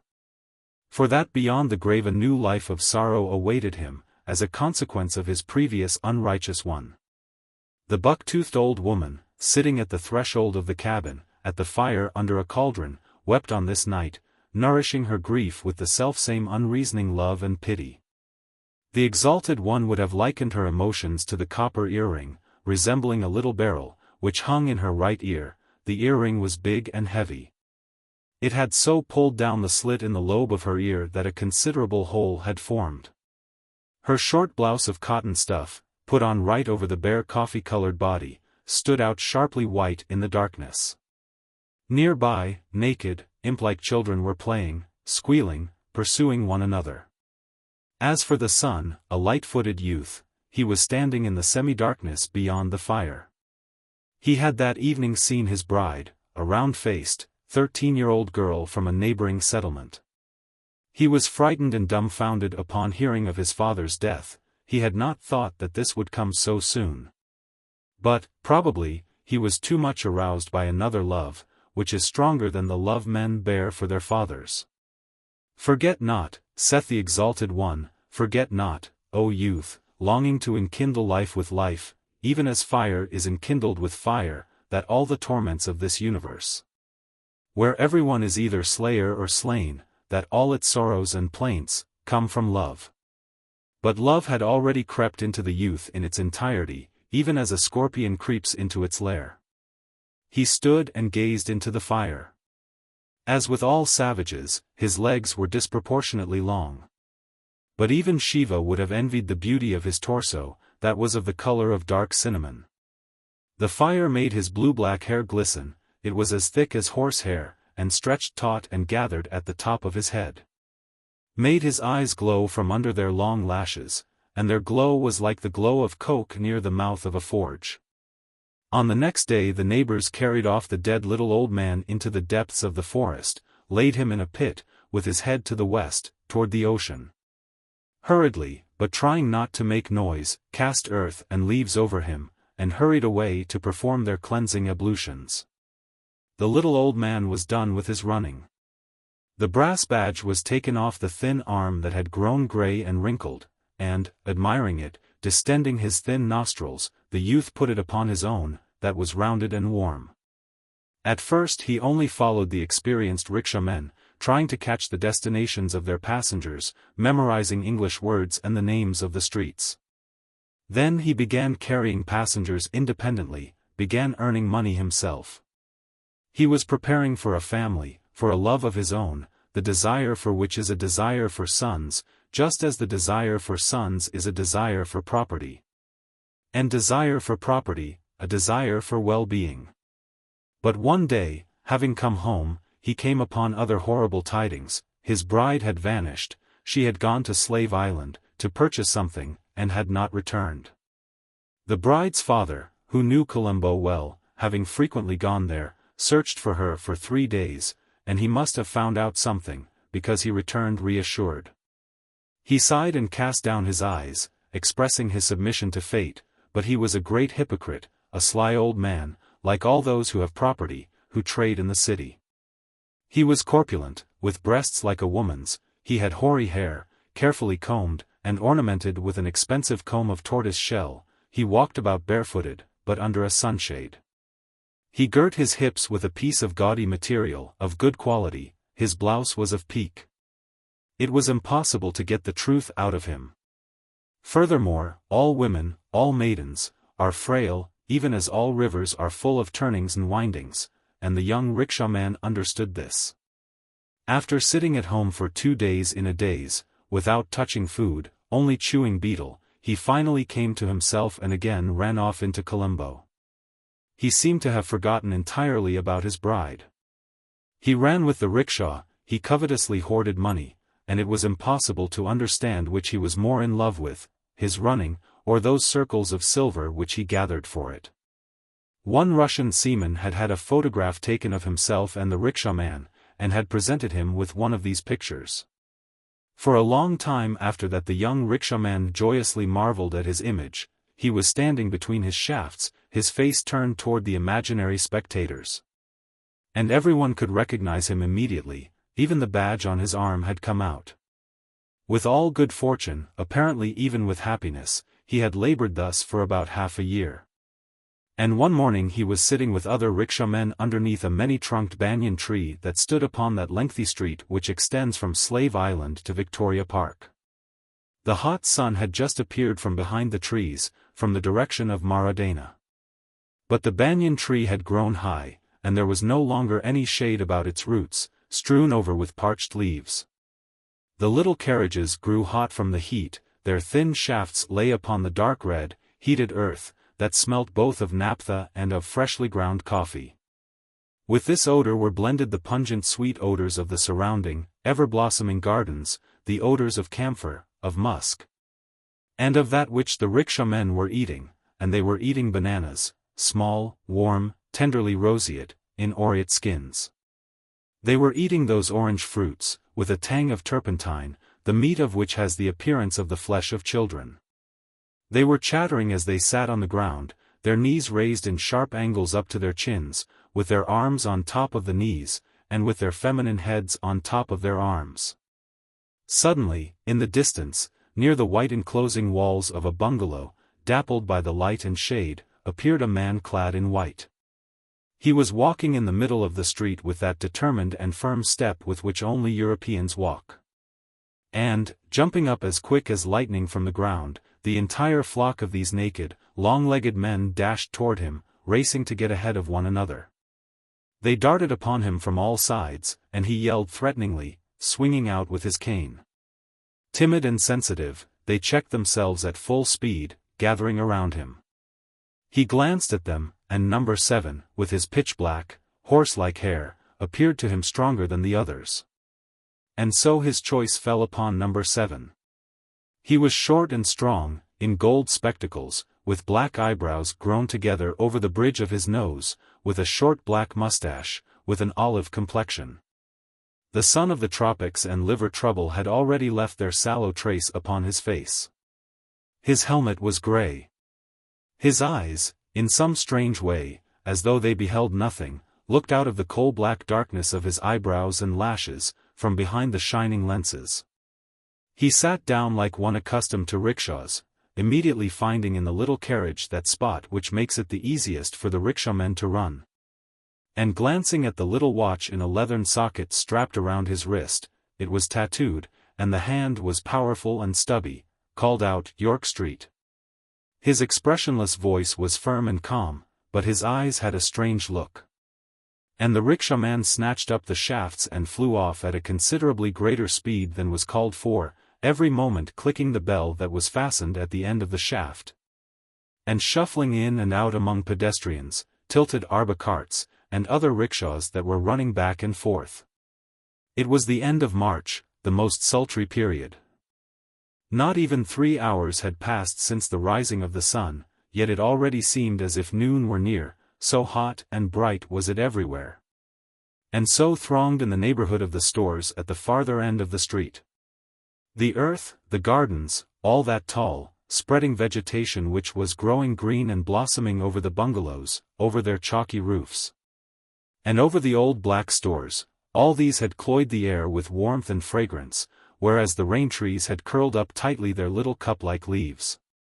The rows of shops, or, rather, of sheds, roofed with black tiles, their walls hung about with enormous bunches of bananas, with dried fish, with sun-cured shark meat, were filled with buyers and sellers, both alike resembling dark-skinned bath attendants. The rickshaw-man, bending forward, his long legs twinkling, was running rapidly, and as yet there was not a single drop of sweat upon his back, glistening with coconut oil. Nor upon his rounded shoulders, between which the slender trunk of his girlish neck gracefully supported his pitch-black head, upon which the blazing sun beat down.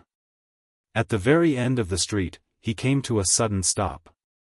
Turning his head just the least trifle, he rapidly said something in his own tongue. The Englishman, his passenger, caught sight of the tips of his curved eyelashes, caught the word beetle, and raised his eyebrows. How? Such a young, strong fellow was already wanting beetle, after having run only some 200 steps. Without answering, he struck the rickshaw-man over his shoulder blades with his cane. But the latter, timorous like all Senegalese but at times also insistent, only shrugged his shoulders and flew like an arrow diagonally across the street, toward the shops. Beetle, repeated he, turning wrathful eyes upon the Englishman, and baring his teeth in a dog-like snarl. But the Englishman had already forgotten about him. And a minute later the rickshaw-man jumped out of a shop, holding upon his narrow palm a leaf of the pepper tree, smearing it over with lime and wrapping within it a bit of the areca fruit, resembling a bit of flint. Kill not, steal not, commit no fornication, lie not, nor become intoxicated with aught, the Exalted One hath commanded. Yes, but what did the rickshaw-man know of him? Vaguely echoed within him that which had been vaguely accepted by the countless hearts of his forefathers.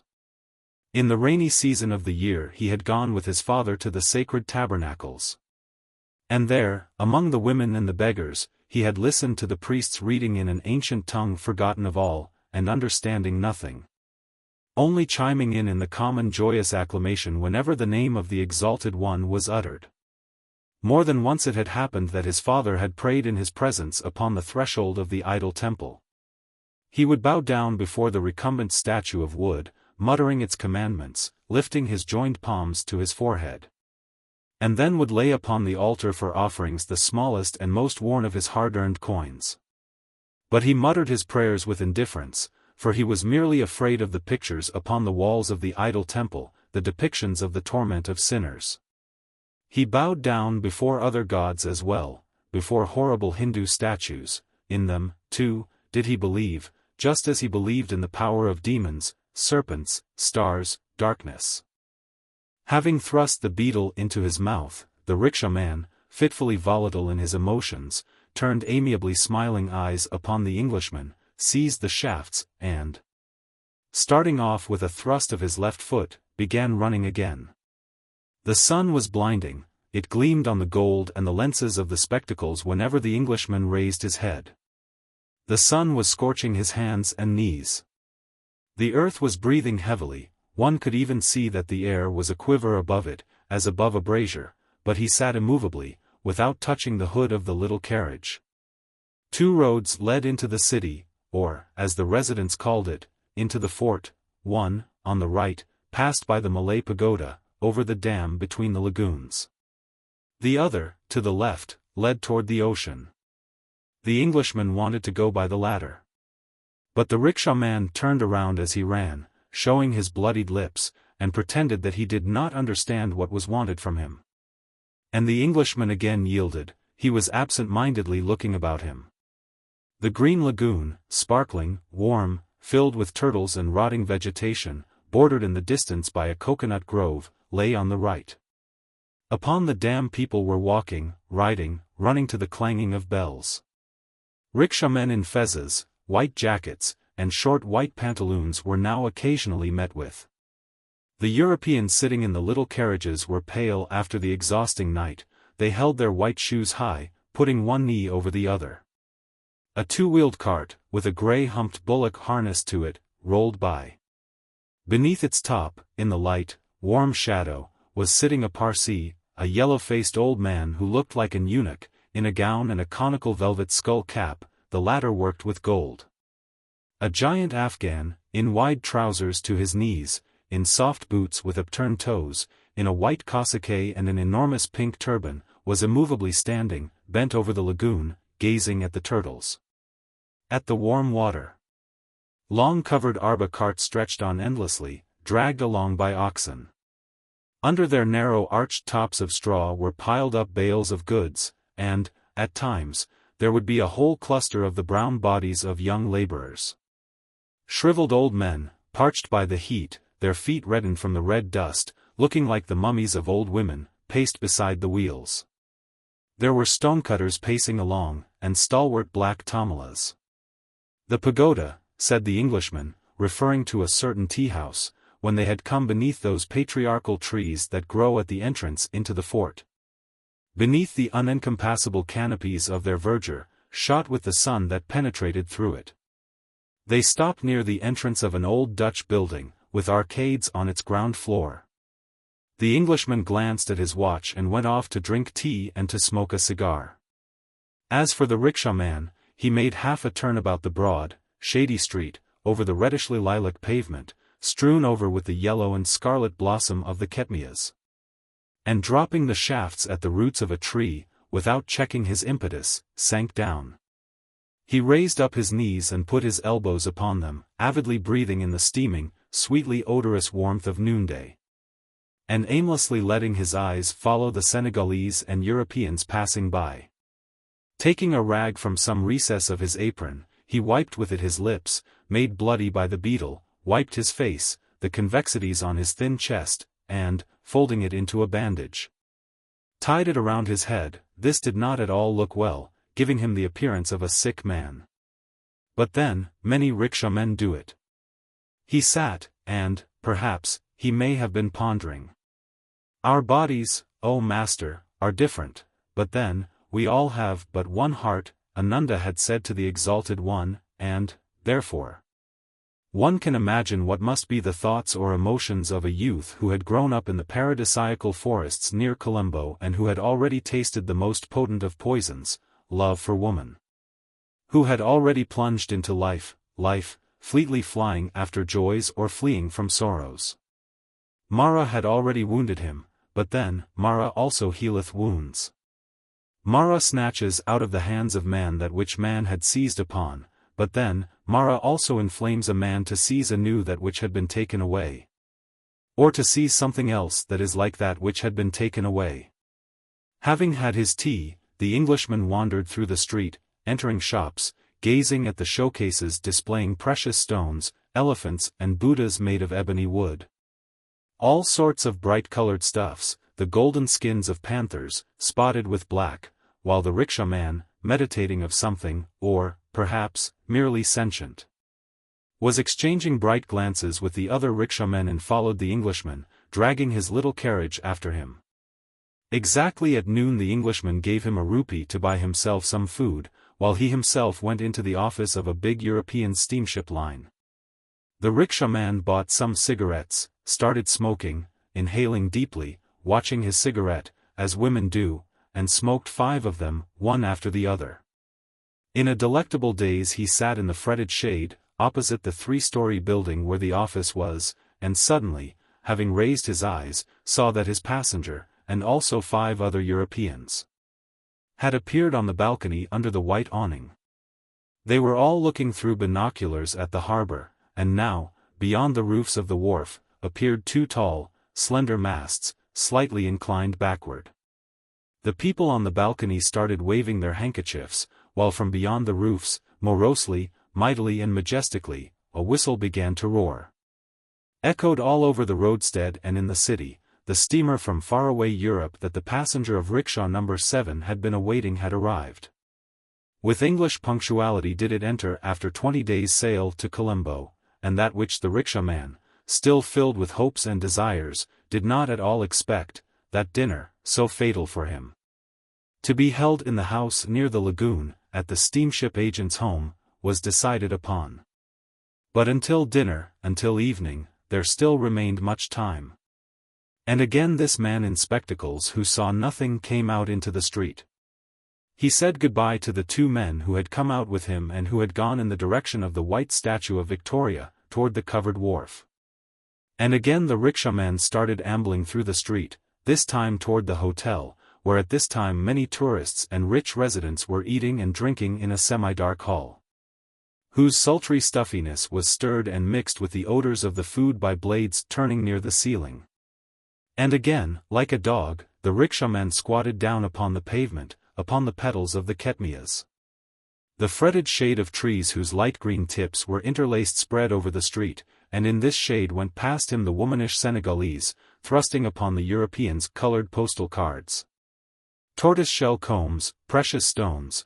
One native was even dragging after him by a cord a little beast in a coat of long quills, trying to sell it, and these half-savages, these rickshaw-men, kept up their ceaseless racing through this rich European thoroughfare. In the distance, in the center of an open square, a woman of heroic size, in marble, proud, double-chinned, in crown and royal mantle, seated on her throne upon a high pedestal of marble, was blazing in her whiteness. And those who had just arrived from Europe were trooping from that direction. Black and dove-colored servants jumped out upon the entrance to the hotel. Bowing, they snatched the canes and small baggage from the hands of the arrivals, who were also met by the bows, restrained and graceful, of a man resplendent with the parting of his pomatumed hair. With his eyes, his teeth, his cuffs, his starched linen, his pique dinner jacket, his pique trousers, and his white footgear. Men are forever going to feasts, to excursions, to diversions, saith the exalted one, who had at one time visited this paradisiacal corner of the first men who had come to know desire. The sight, sounds, taste, and odors of things intoxicate them, he had said, desire entwines them, even as a creeping plant, green, beautiful, and death-bearing, entwines the tree shala. Traces of fatigue, of exhaustion from heat, from the rocking of the boat at sea and from maladies, were upon the ashen faces of those going to the hotel. They all had the appearance of being half dead, they spoke without moving their lips. But they all walked on, looking about them, and one after the other disappeared within the darkness of the vestibule, in order to go to their rooms, to wash up and refresh themselves.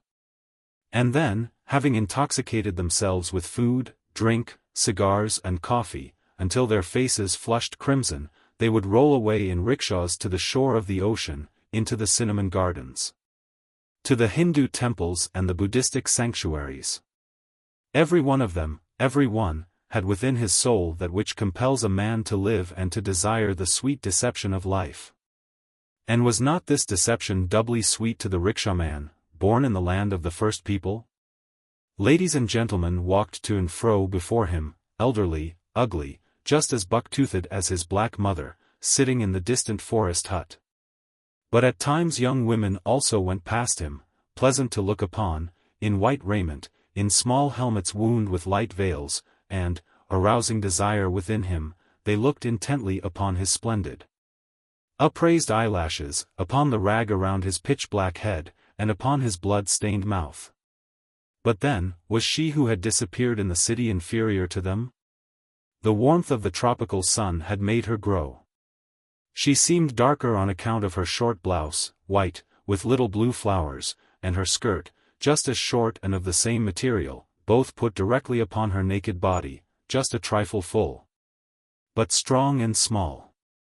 She had a little rounded head, a convex little forehead, round shining eyes in which childish timidity was already being commingled with a joyous curiosity about life, with a hidden muliebrity, both tender and passionate. There was a coral necklace upon her rounded neck, her little hands and feet were bracelet with silver. Jumping up from his place, the rickshaw-man ran into one of the nearest by-streets, where, in an old, one-storied house under brick tiles, with thick wooden pillars, there was a bar for the lower classes. There he put 25 cents on the bar, and for that price gulped down a whole glass of whiskey. Having mixed this fire with the beetle, he had assured himself of a beatific exaltation almost until the very evening, until the time when the forests near Colombo, filling with black, sultry darkness, would begin to resound mysteriously with murmurings and moanings of countless cicadas and tree toads, and the thickets of bamboo would be aquiver with myriads of fiery sparks.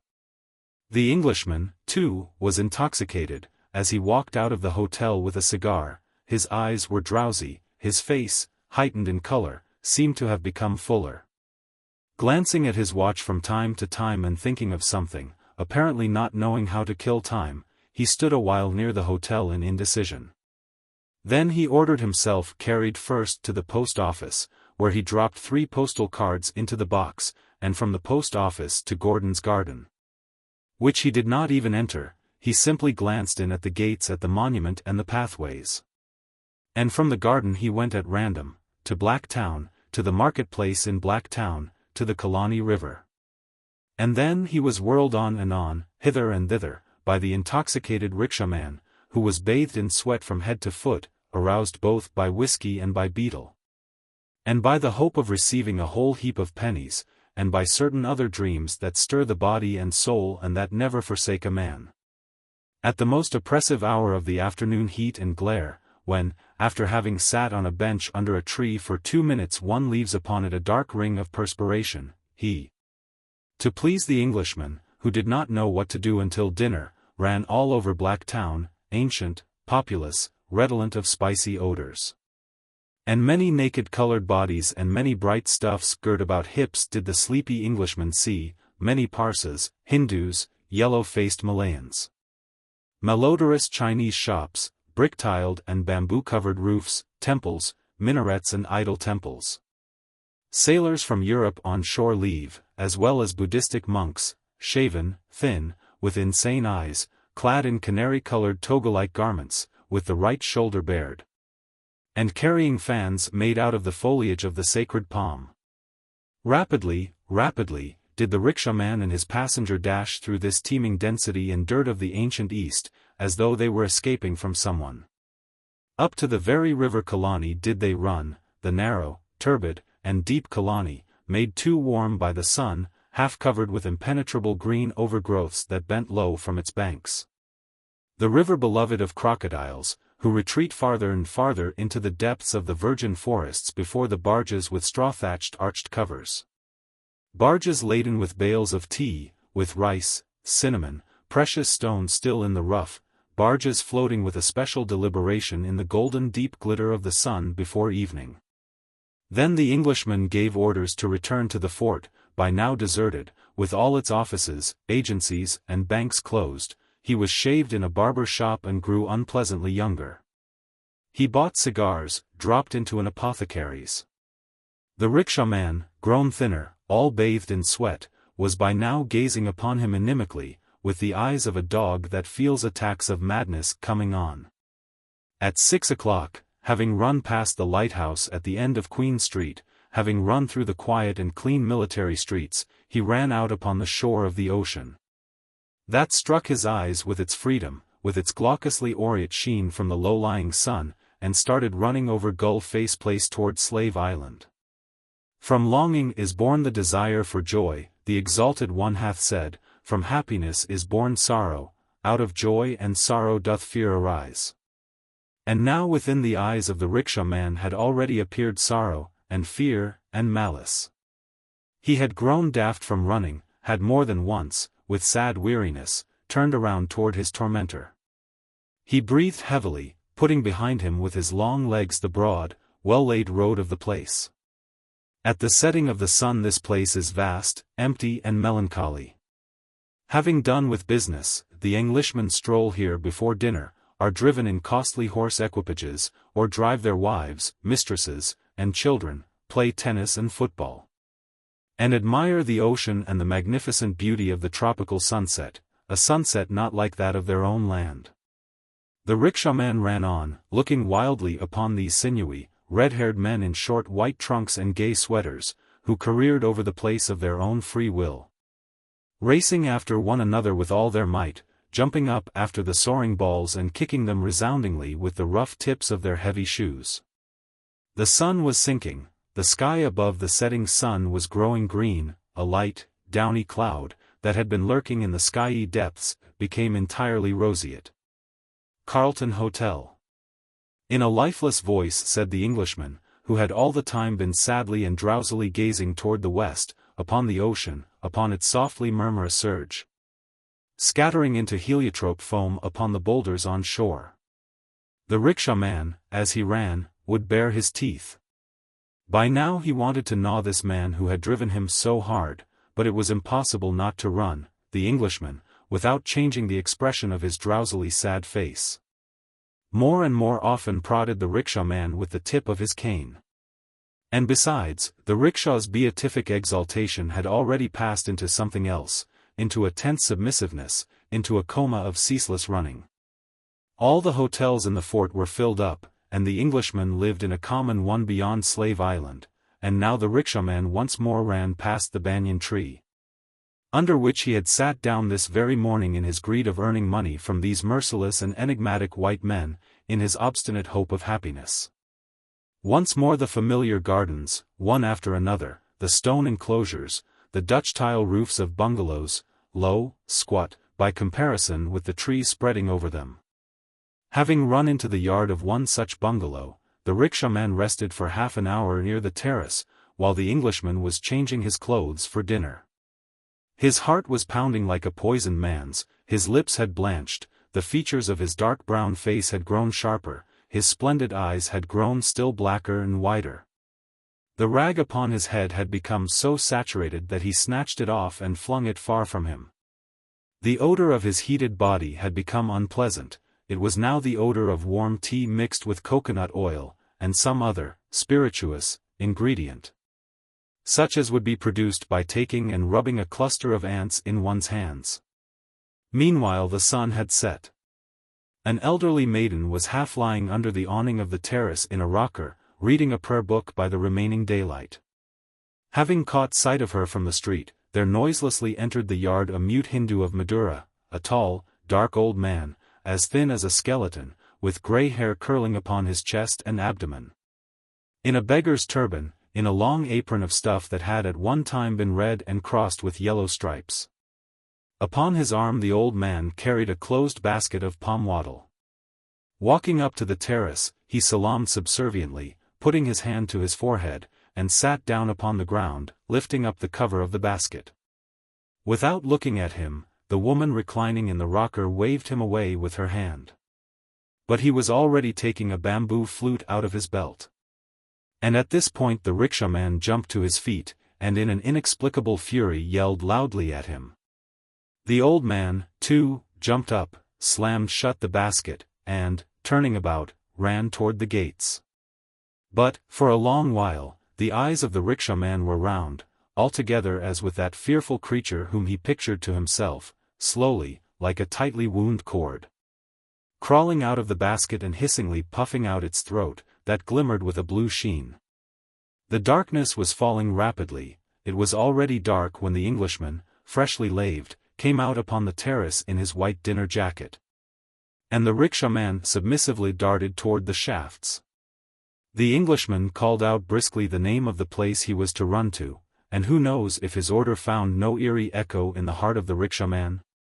It was already night, and an exceptionally hot one, as always before the oncoming of the rainy season, a night still more fragrant than the day. Still denser had grown the warm and cloying aroma of musk, blended with the odor of the warm earth, pingued with the humus of flowers. It was so dark in the gardens through which the rickshaw-man was running that only by his heavy breathing and by the scanty light of the little lantern upon the shaft could one gather that he was bearing down upon one. Then, beneath the black canopies of the trees, came the faint glimmering of the rotting lagoon, and next, red lights lengthily reflected in it. The big two-storied house in which the agent lived shone through and through in this tropical blackness with the openings of its windows. It was dark in the compound. A large number of rickshaw-men, their bodies blending into the darkness and their loin-cloths showing dimly white, had come into this compound with those who had been invited. And the large balcony, open toward the lagoon, was aglow with candles in glass chimneys, clustered about with countless thrips.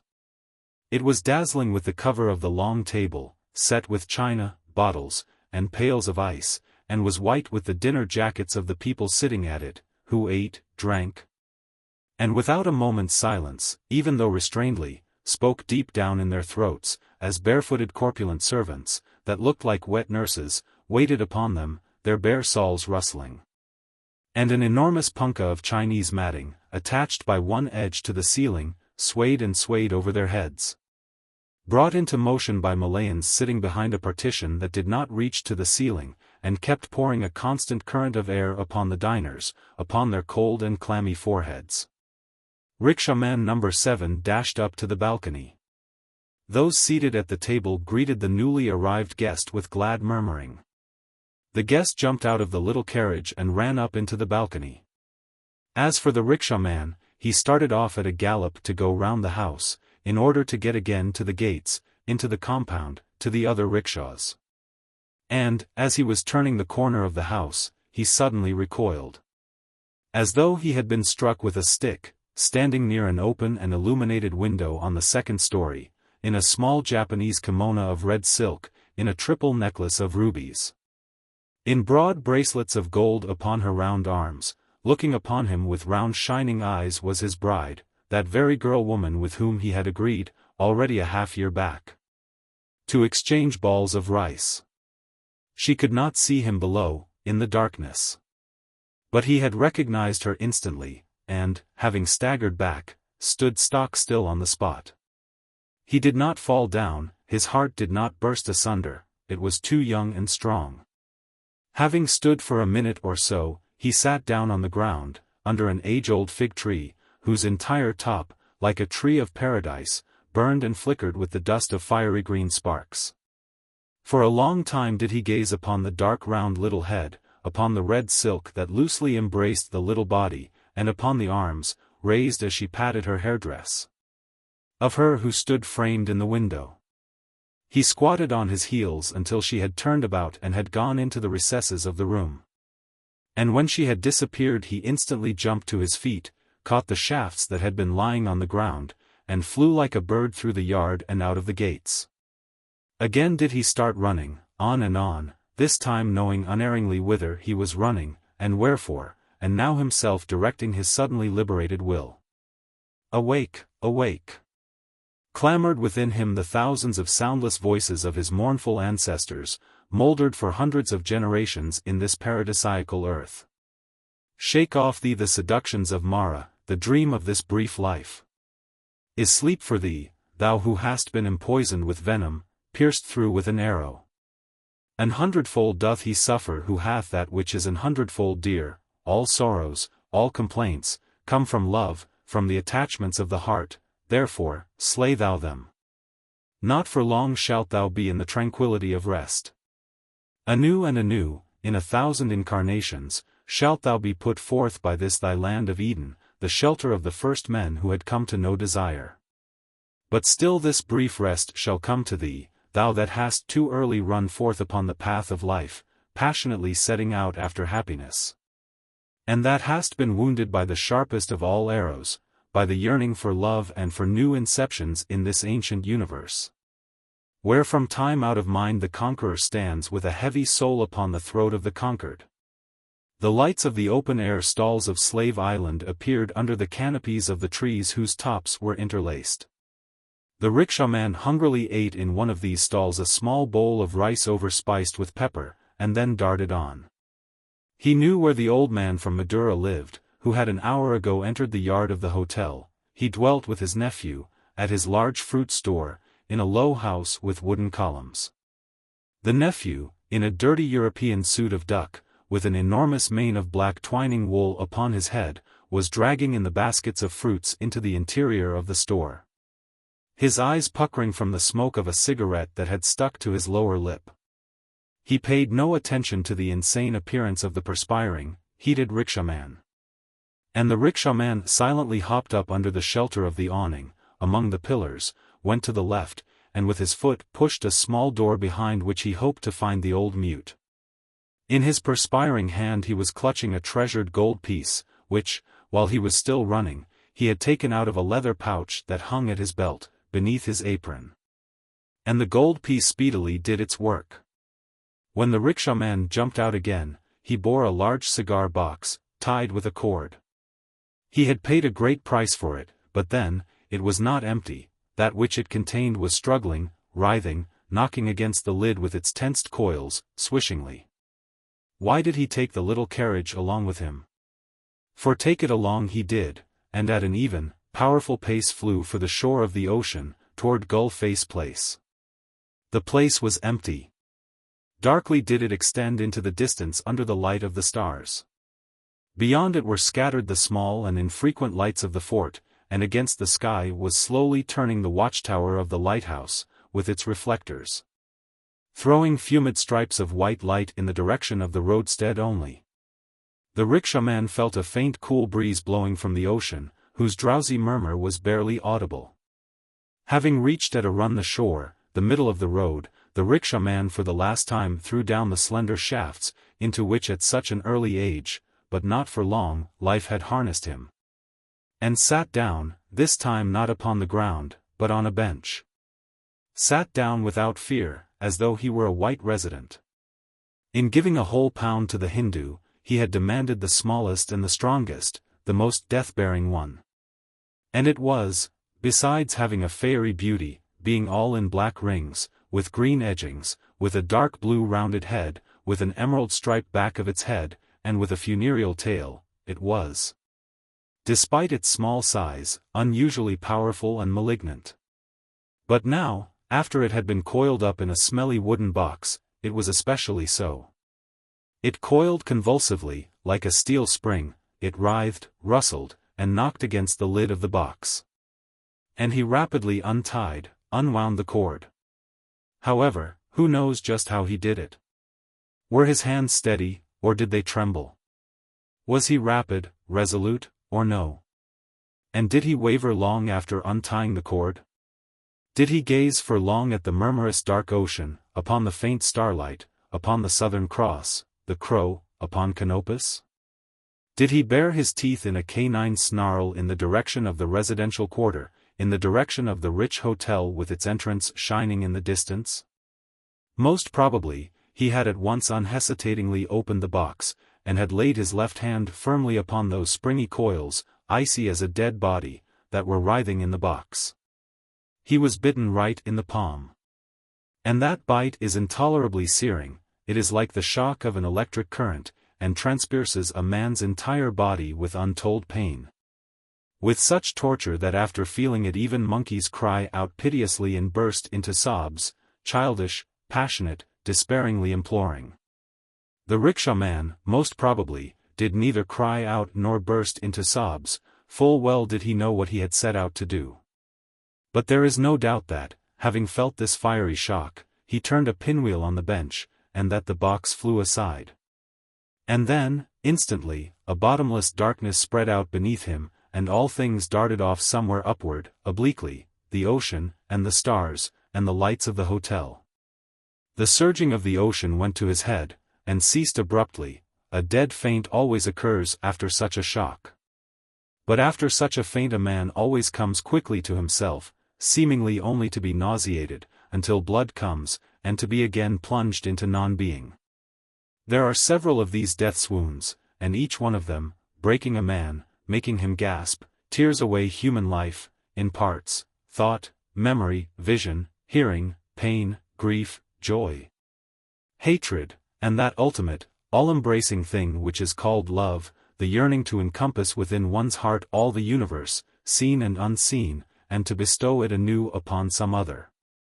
Some 10 days later, on a dark, sultry dusk before a thunderstorm, 2 pair of oarsmen were racing in a small boat through the harbor of Colombo, toward a great Russian steamship that was about to sail for Suez. The passenger whom rickshaw-man number 7 had once carried was half reclining in the boat.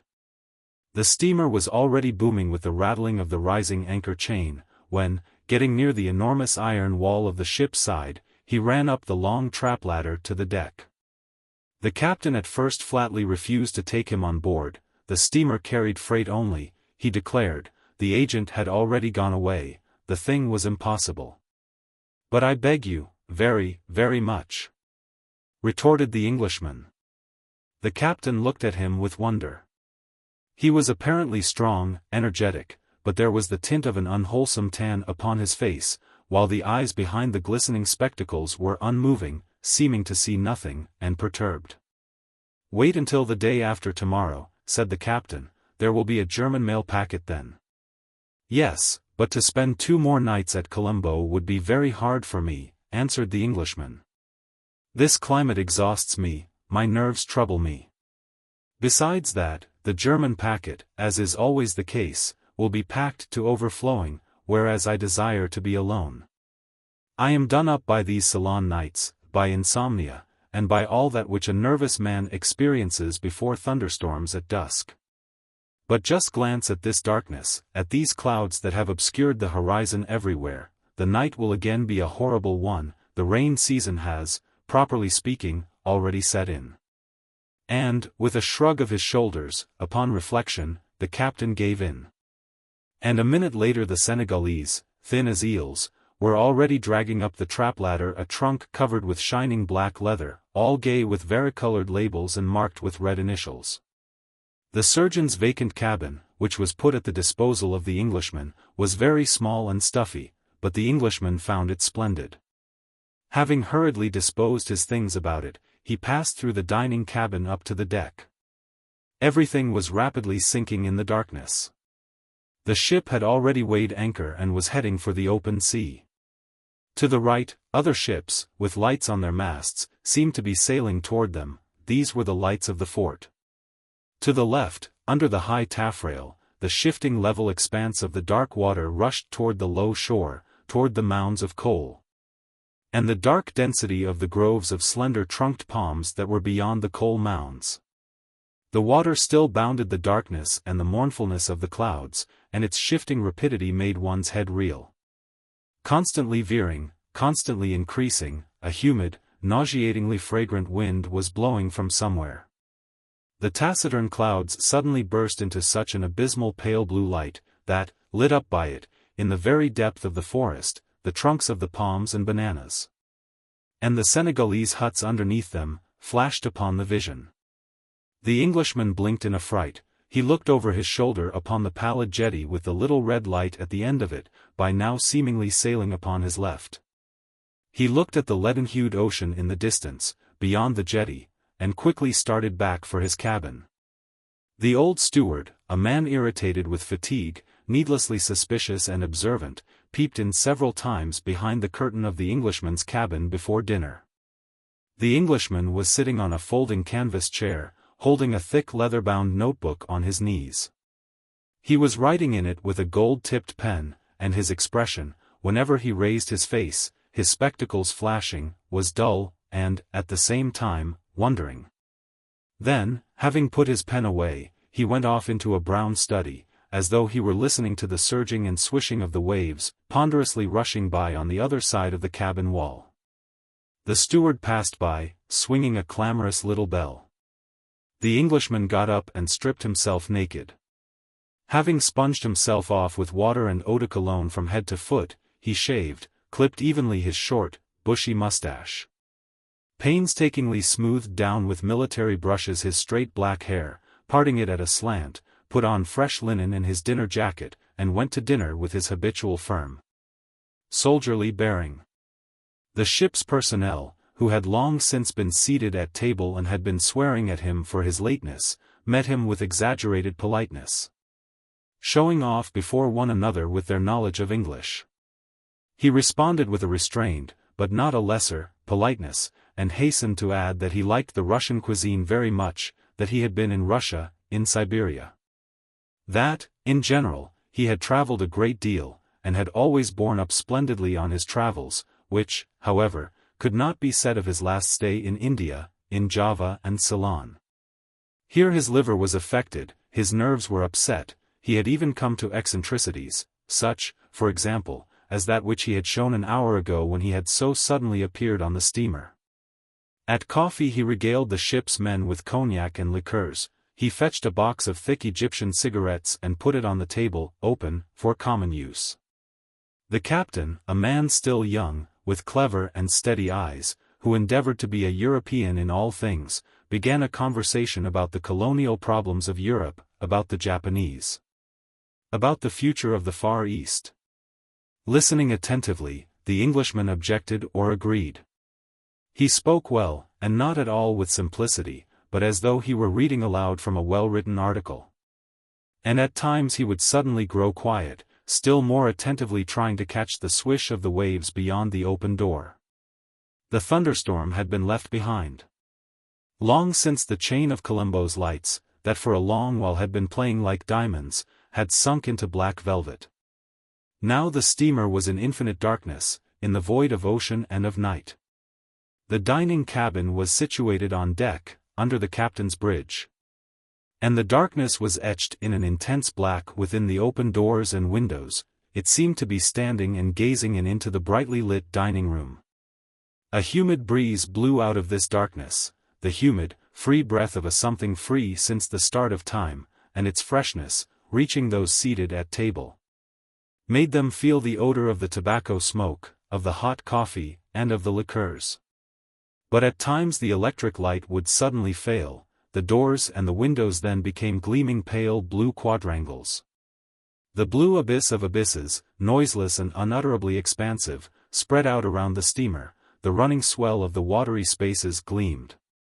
The horizons were flooded with a blackness as of coal, and thence, like the grievous murmur of the Creator himself, still plunged in primordial chaos, came to their ears the roll of thunder, muffled, somber and triumphant, shaking all things to their foundation. And at such times the Englishman seemed to be frozen on the spot for a moment. "This is really frightful," said he in his lifeless but steady voice after a flash especially blinding. And, getting up from his place, he walked up to the door that gaped into the darkness. "Very frightful," said he, as though he were talking to himself. "And the most frightful thing of all is that we do not think, do not feel, and cannot, have forgotten how to feel the full frightfulness of this." "What, precisely?" asked the captain. "Why, just this for example," answered the Englishman, "that under us and around us is that bottomless depth, that shifting trough of the sea of which the Bible speaks with such awesomeness." "Oh," said he sternly, looking intently into the darkness, both far and near, everywhere, the furrows of foam flare up, flaming with green, and the darkness surrounding this foam is lilac-black, the color of a raven's wing. "Is it a very eerie thing to be a captain?" he asked gravely. "Why no, not at all," answered the captain with assumed nonchalance. "It's a tiresome business, and responsible, but, in reality not very complicated. It is all a matter of habit. Better say, of our callousness," said the Englishman. "To be standing there, up on your bridge, at whose sides these two great eyes, the green and the red, look out, blurred, through their thick glass. And to be sailing somewhere into the darkness of night and water, extending for thousands of miles around, it is madness. But, however, it is no better," he added, again glancing out of the door, "it is no better, on the other hand, to be lying below in a cabin, beyond whose exceedingly thin wall, near your very head, beats and rolls this bottomless deep. Yes, yes, our reason is just as feeble as the reason of a mole, or, rather, still more feeble, for in the case of a mole, of an animal, of a savage, instinct, at least, has been preserved. Whereas with us, with Europeans, it has degenerated, is degenerating. However, moles do not navigate over the entire terrestrial globe," answered the captain smiling. "Moles do not enjoy the benefits of steam, of electricity, of wireless telegraphy. Do you wish to hear me speak with Aden right now? And yet it is a 10 days' sail from here." "And that, too, is frightful," said the Englishman, and cast a stern glance through his spectacles at one of the engineers who had started laughing. "Yes, that too is very frightful. For we, in reality, do not fear anything. We do not fear even death properly, neither life, nor sacred mysteries, nor the depths that surround us, nor death, neither our death nor that of others. I am a colonel of the British Army, a participant of the Boer War, commanding cannons to be fired, used to kill men in hundreds. And here I am, not only neither suffering nor going out of my mind because I am a murderer, but never even thinking of these hundreds. What about the beasts, and the savages, do they think of such things?" asked the captain. "The savages believe that things have to be so, whereas we don't," said the Englishman, and became silent. He started pacing the dining room, trying to step as firmly as he could in his dancing shoes. The flashes of the distant thunderstorm, gleaming roseately over the stars, were by now decreasing. The wind blowing through the windows and doors was stronger and cooler, the impenetrable darkness beyond the door surged more loudly. A large seashell that served as an ashtray was sliding upon the table. Under one's feet, growing unpleasantly weaker, one felt something gathering force below, lifting one up, then falling over on one side. Spreading out, and the floor fell deeper and deeper from under one's feet. The ship's men, having finished their coffee and smoked their fill, sat in silence for several minutes more, casting glances at their queer passenger. Then, wishing him good night, they began picking up their caps. The captain alone stayed on, he was smoking and following the Englishman with his eyes. The Englishman, with a cigar, was walking, swayingly, from door to door. His dark complexion, his spectacles, and his seriousness combined with absent-mindedness, irritated the old steward, who was clearing the table. "Yes, yes," said the Englishman, "there is only one thing frightful to us, that we have forgotten how to feel fear. There is no God, no religion in Europe, long since. We, with all our business activity and greed, are as cold as ice both toward life and toward death. Even if we do fear death, it is with our reason or only with the remnants of an animal instinct. At times we even try to inspire ourselves with that dread, to exaggerate it, and still we do not respond. Do not feel and do measure those incomprehensible and horrible things of which the life of man is full. Just as I, even I, do not now feel that which I myself have called fearful," said he, pointing toward the open door, beyond which the impenetrable darkness murmured, by now raising high the prow and tumbling the ship, all of whose partitions were creaking, from one side to the other. "It is Ceylon that has affected you so," said the captain mechanically. "Oh, beyond a doubt," agreed the Englishman. "We all, commercial men, mechanical engineers, military men, politicians, colonizers, we all, fleeing from our own dullness and vanity, wander all the world over. For you will agree that the number of traveling Europeans is increasing with a magic rapidity, that the entire terrestrial globe is plastered over with motley placards and timetables. And we try with all our might to be enraptured, now with the mountains and lakes of Switzerland, now with the pauperism of Italy, her pictures and the broken-up fragments of her statues and columns.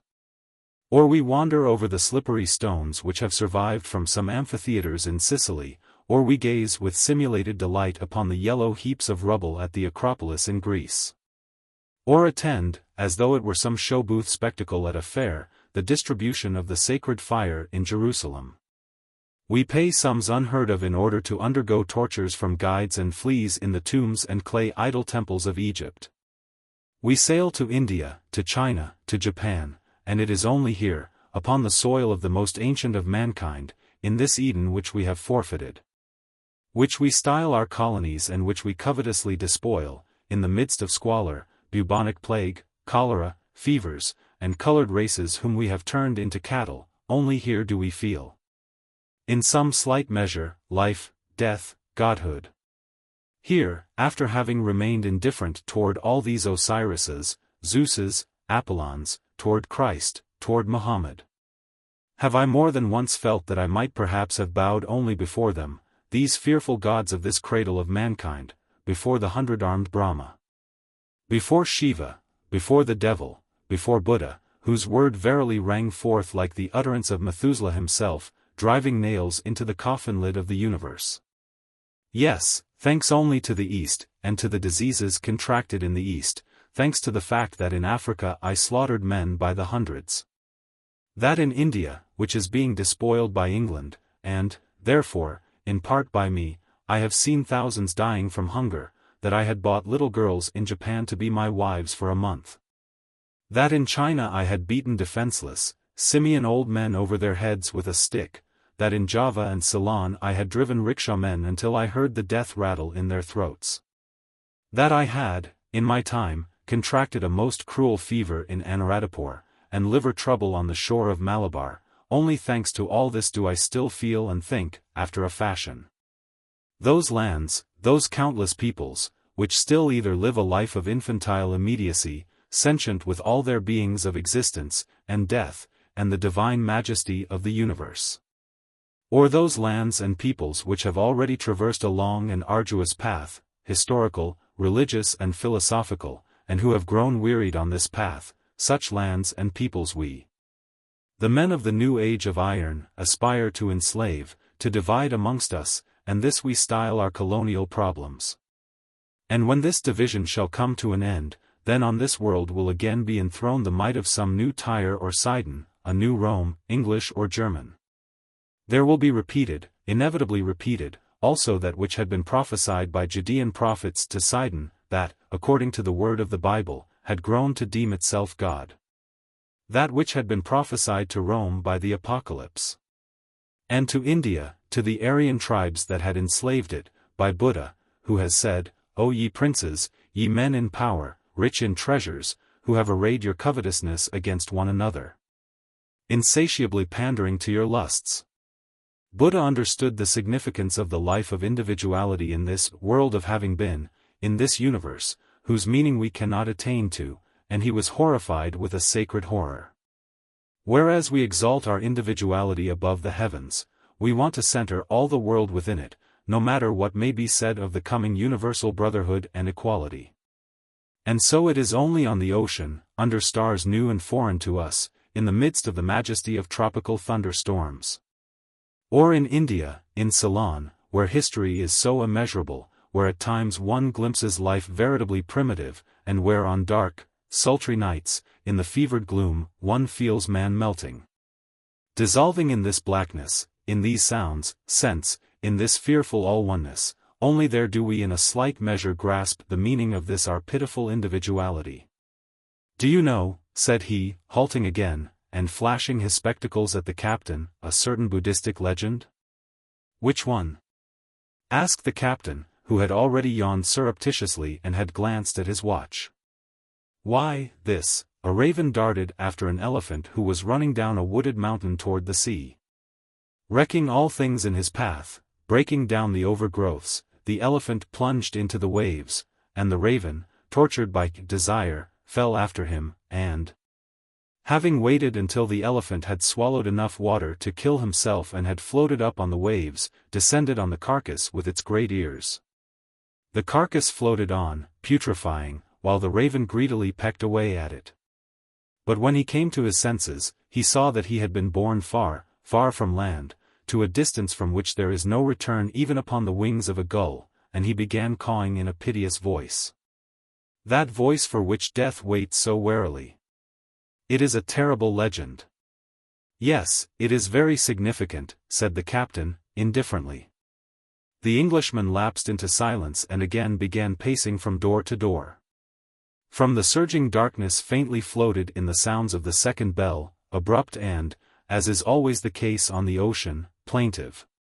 The captain, after having sat for 5 minutes more out of politeness, got up, shook the Englishman's hand, and went off to his big, restful cabin. The Englishman, reflecting upon something, continued pacing. The steward, having endured for half an hour more in the pantry, entered and with an angry face began switching off the electricity, leaving only one bulb lit. The Englishman, when the steward had disappeared, walked up to the wall and turned off this bulb as well. Darkness descended at once, the surging of the waves at once appeared louder, and the starry sky, the masts, the sail yards at once appeared in the open windows. The steamer creaked and clambered from one watery mountain to another.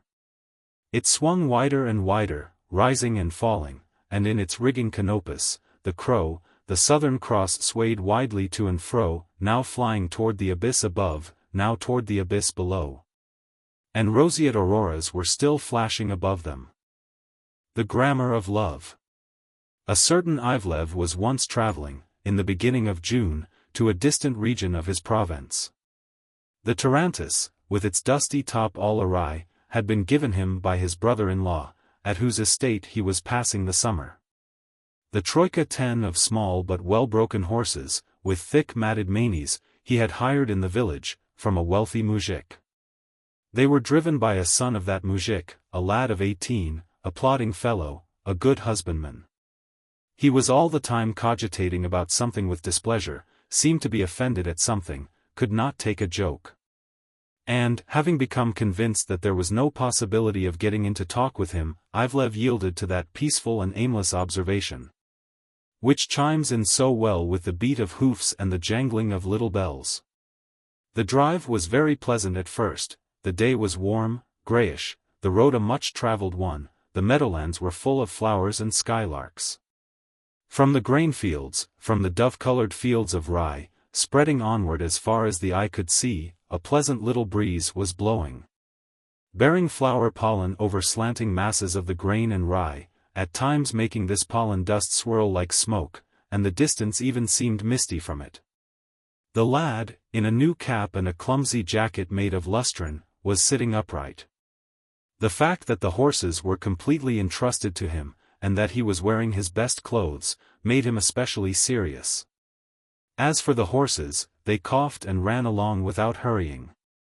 The off-horse at times made the whiffletree scrape against the wheel, at others strained in his harness, and one horseshoe was constantly flashing under him with its white steel. "Will we stop at the Count's?" asked the lad, without turning around, when a village came into view ahead of them, enclosing the horizon with its hedges and garden. "What for?" said Ivlev. The lad was silent for a time, and having knocked off with a whip a large gadfly that had stuck to a horse, answered somberly. "Why, to drink tea." "It isn't tea you've got on your mind," said Ivlev, "you're always trying to save the horses." "It isn't traveling that worries a horse, it's food," answered the lad with conviction. Ivlev looked about him. The weather had turned bleaker, discolored clouds had gathered from all sides, and drops of rain were already falling. These unassuming days always wind up with a downpour. An old man in spectacles, who was ploughing near the village, said that only the young countess was at home, but they drove up nevertheless. The young fellow pulled a long coat over his shoulders, and satisfied with the fact that the horses were resting, was calmly getting soaked under the rain upon the driver's seat of the tarantass, which had been drawn up in the middle of the dirty yard, near a stone trough that had sunk into the ground, which ground was all trampled over by the hoofs of cattle. He was inspecting his boots, was adjusting with his whipstock the breech band of the shaft horse, while Ivlev sat in the drawing-room, which was darkening from the rain. He was chatting with the countess and awaiting tea. There was already a smell of shavings burning. The thick green smoke of the samovar, which a barefooted wench on the steps was stuffing with bundles of brightly burning sticks, pouring kerosene over them, floated past the window.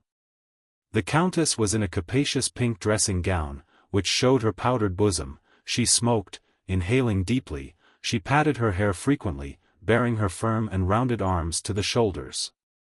Inhaling the smoke and laughing, she kept on leading the talk around to Love, and, among other things, told him about her near neighbor, the landowner Kvashchinsky, who, as Ivlev had known ever since childhood, had all his life long been a maniac over his love for his chambermaid Lushka, who had died in early youth. "Ah, this legendary Lushka," Ivlev had remarked jestingly, slightly confused over his confession. Because this queer fellow had made a divinity of her, had dedicated all his life to insane dreams of her.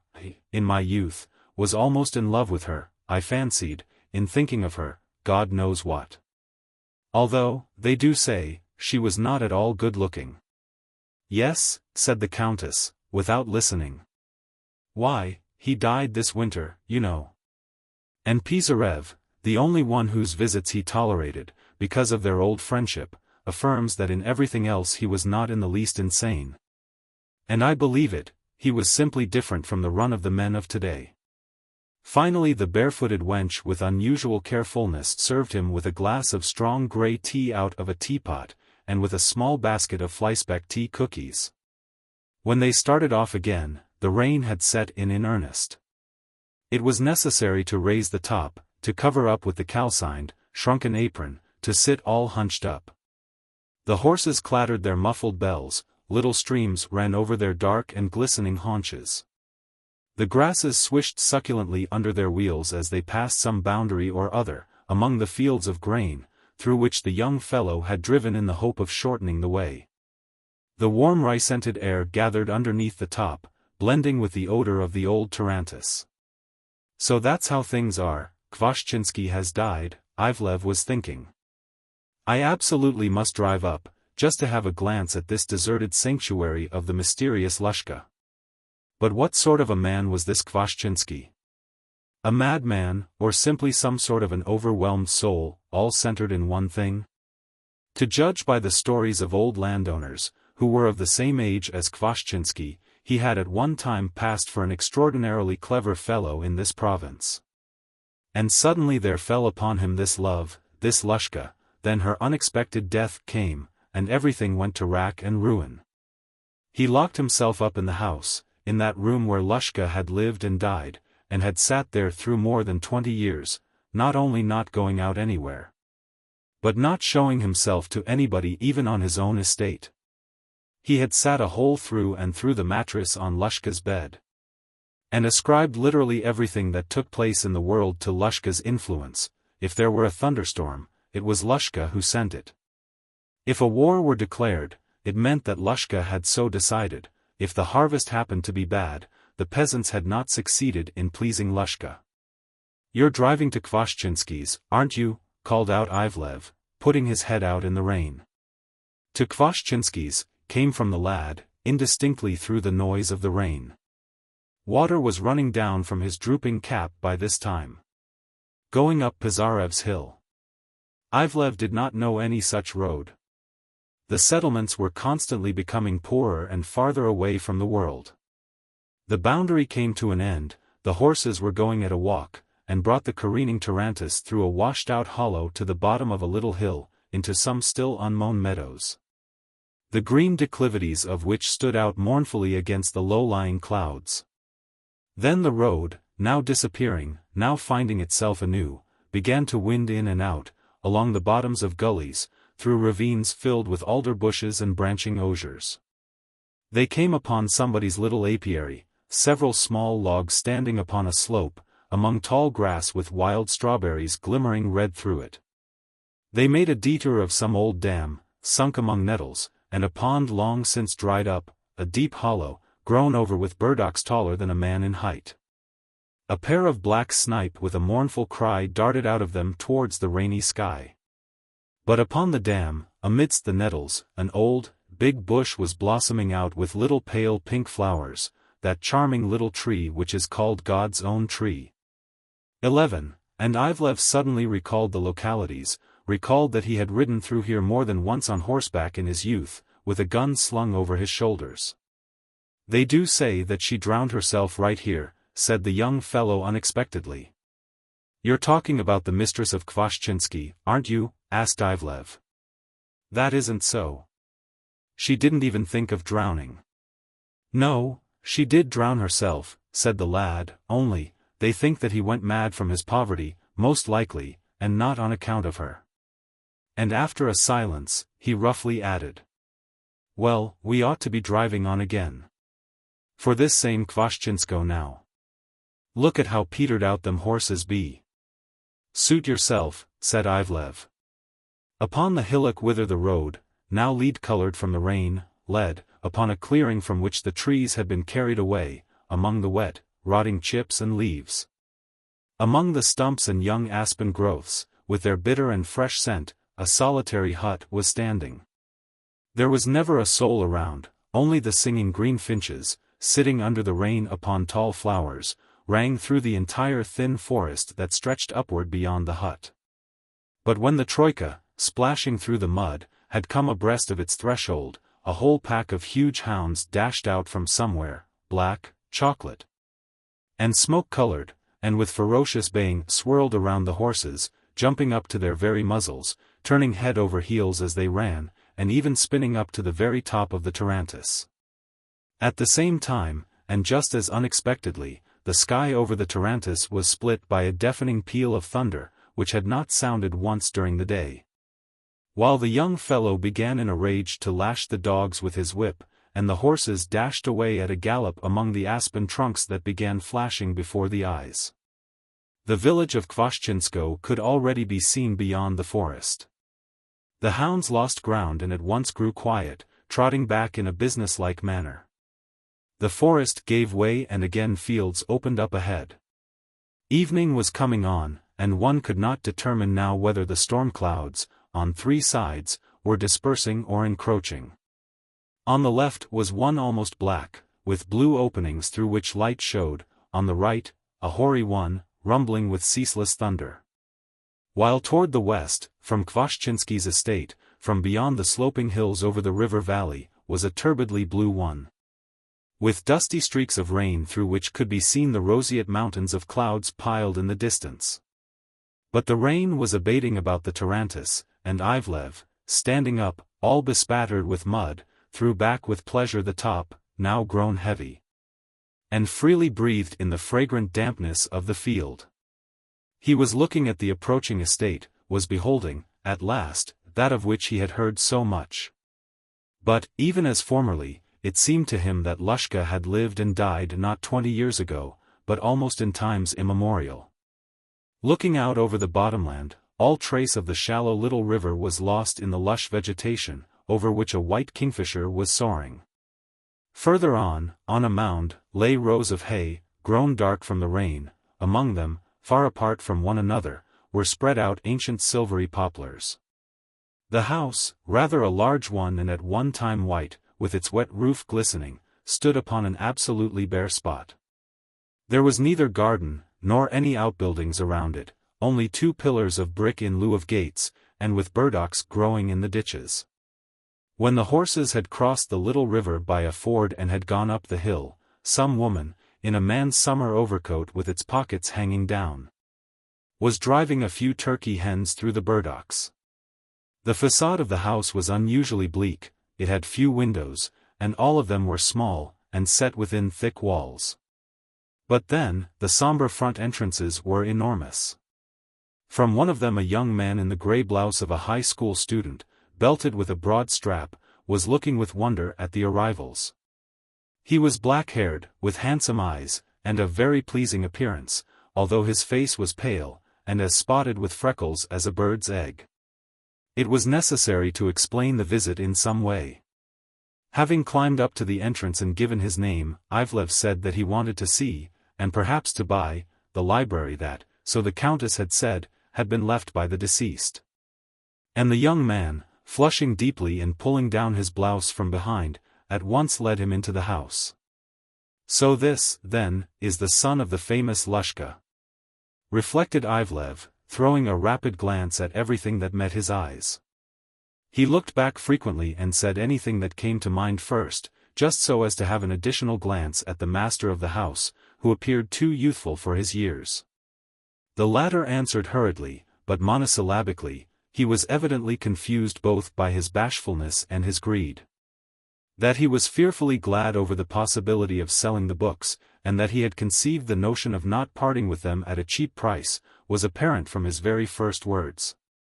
From that awkward hastiness with which he announced that books such as those in his possession could not be gotten for any amount of money. Through the half-dark entry, which was spread with straw rusty from dampness, he led Ivlev into a large anteroom. "So this is where your father lived?" asked Ivlev, entering and taking off his hat. Yes, here," the young man hastened to answer. "That is, of course, not just here, for they used to sit in the bedroom most of all, but, of course, they came here also." "Yes, I know, for he was ill," said Ivlev. The young man flared up.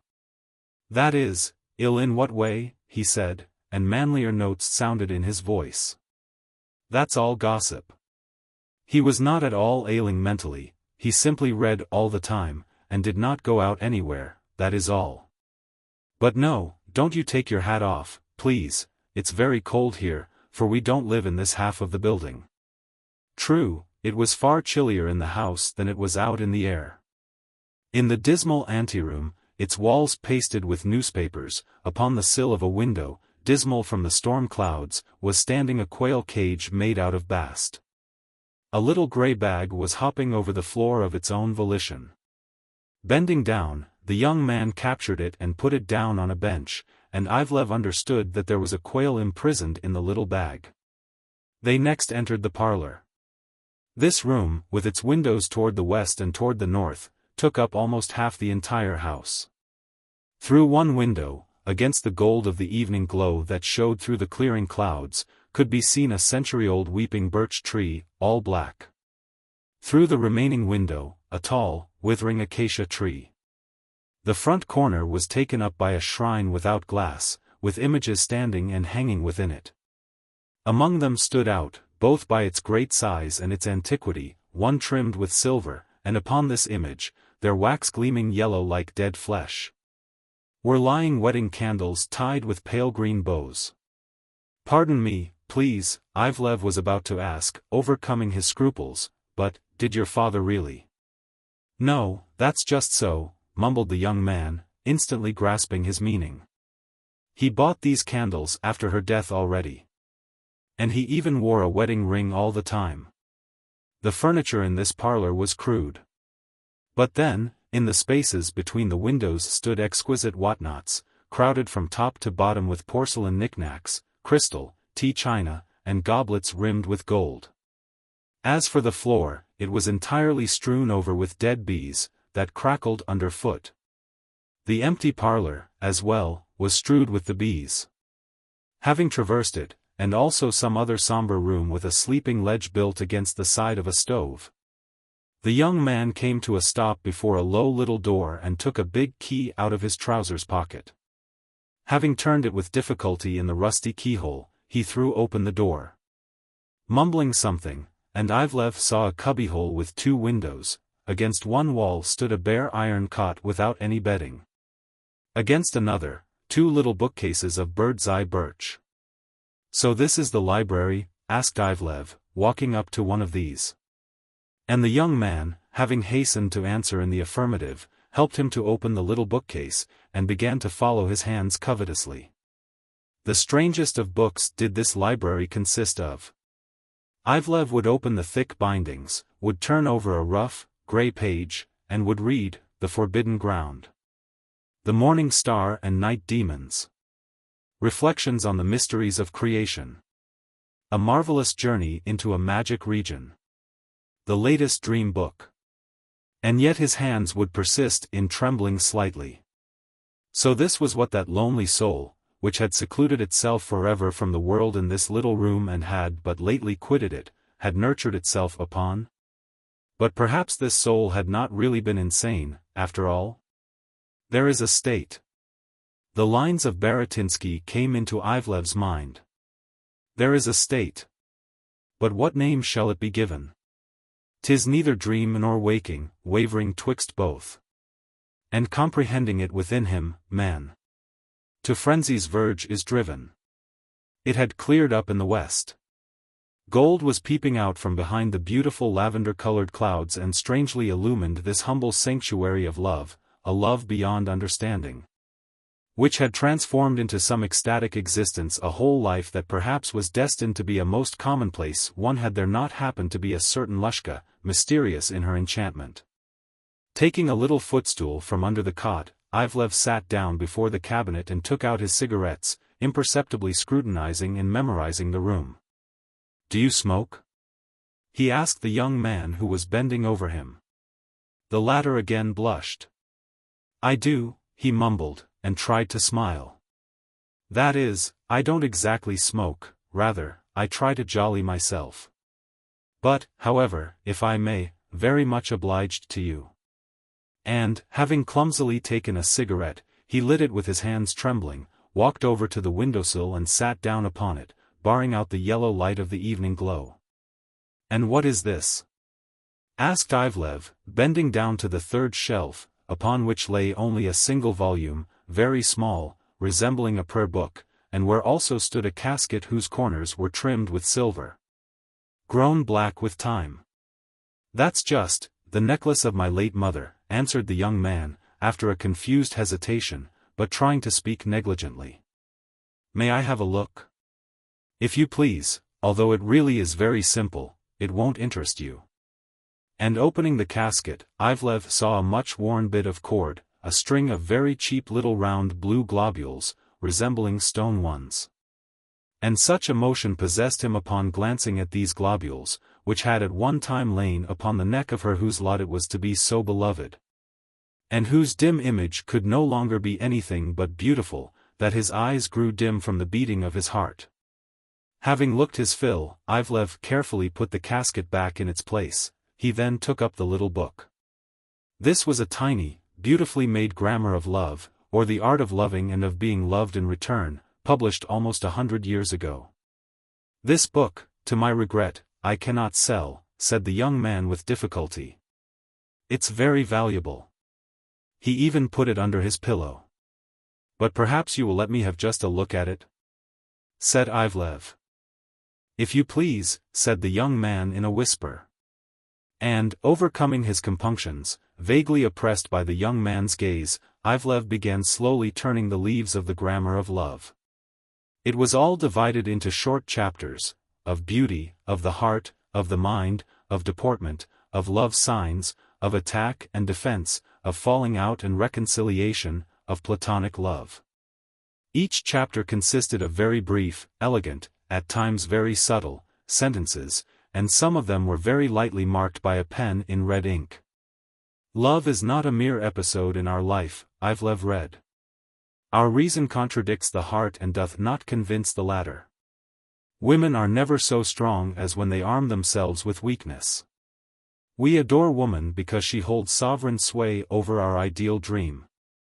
Vanity chooses, true love, never. A woman of beauty must take second place, the first belongs to the woman of charm. It is the latter that becomes the sovereign of our heart.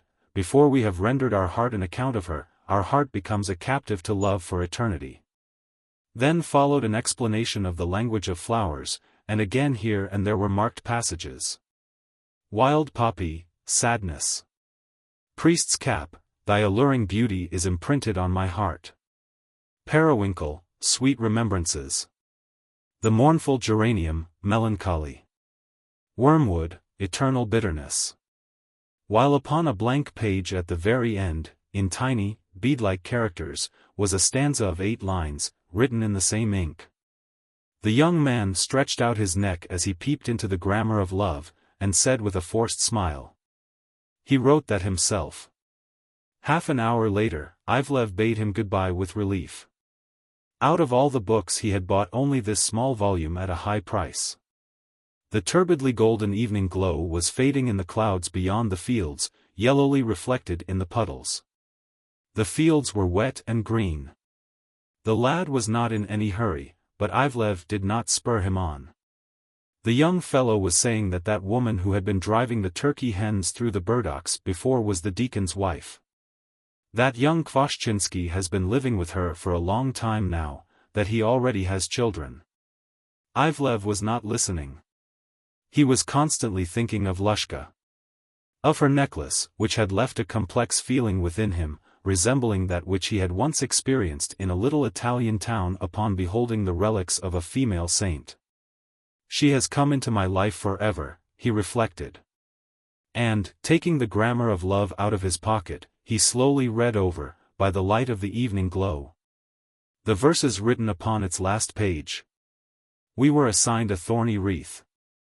In this world, where all evils be, the love I bore was unto death. It died with me. But, live thou in legends of love's bliss. Shall greet it hearts that with love strove, and to their grandchildren shall show this grammar of love. The gentleman from San Francisco. Woe to thee, Babylon, that mighty city. Apocalypse. The gentleman from San Francisco, nobody either in Capri or Naples ever remembered his name, was setting out with his wife and daughter for the old world, to spend there 2 years of pleasure. He was fully convinced of his right to rest, to enjoy long and comfortable travels, and so forth.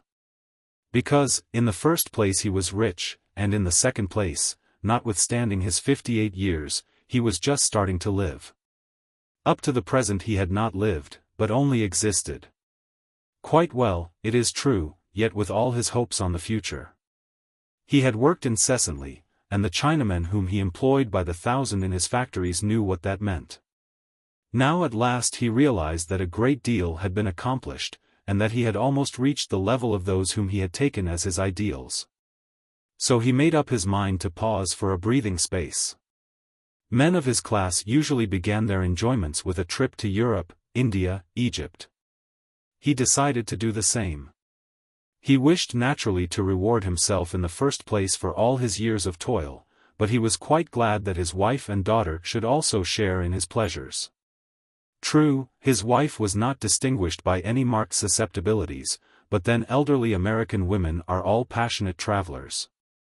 As for his daughter, a girl no longer young and somewhat delicate, travel was really necessary for her, apart from the question of health. Do not happy meetings often take place in the course of travel?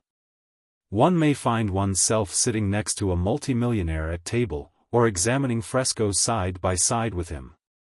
The itinerary planned by the gentleman of San Francisco was extensive. In December and January he hoped to enjoy the sun of southern Italy, the monuments of antiquity, the tarantella, the serenades of vagrant minstrels, and, finally, that which men of his age are most susceptible to, the love of quite young Neapolitan girls, even when the love is not altogether disinterestedly given. Carnival he thought of spending in Nice, in Monte Carlo, where at that season gathers the most select society. The precise society on which depend all the blessings of civilization, the fashion in evening dress, the stability of thrones, the declaration of wars, the prosperity of hotels. Where some devote themselves passionately to automobile and boat races, others to roulette, others to what is called flirtation, and others to the shooting of pigeons which beautifully soar from their traps over emerald lawns, against a background of forget-me-not sea, instantly to fall, hitting the ground in little white heaps. The beginning of March he wished to devote to Florence, Passion Week in Rome, to hear the music of the Miserere. His plans also included Venice, Paris, bullfights in Seville, bathing in the British Isles, then Athens, Constantinople, Egypt, even Japan, certainly on his way home. And everything at the outset went splendidly. It was the end of November. Practically all the way to Gibraltar the voyage passed in icy darkness, varied by storms of wet snow. Yet the ship traveled well, even without much rolling. The passengers on board were many, and all people of some importance. The boat, the famous Atlantis, resembled a most expensive European hotel with all modern equipments, a night refreshment bar, Turkish baths, a newspaper printed on board. So that the days aboard the liner passed in the most select manner. The passengers rose early, to the sound of bugles sounding shrilly through the corridors in that grey twilight hour, when day was breaking slowly and sullenly over the grey-green, watery desert, which rolled heavily in the fog. Clad in their flannel pajamas, the gentlemen took coffee, chocolate, or cocoa, then seated themselves in marble baths, did exercises, thereby whetting their appetite and their sense of well-being, made their toilet for the day, and proceeded to breakfast. Till 11 o'clock they were supposed to stroll cheerfully on deck, breathing the cold freshness of the ocean. Or they played table tennis or other games, that they might have an appetite for their 11 o'clock refreshment of sandwiches and bouillon. After which they read their newspaper with pleasure, and calmly awaited luncheon, which was a still more varied and nourishing meal than breakfast.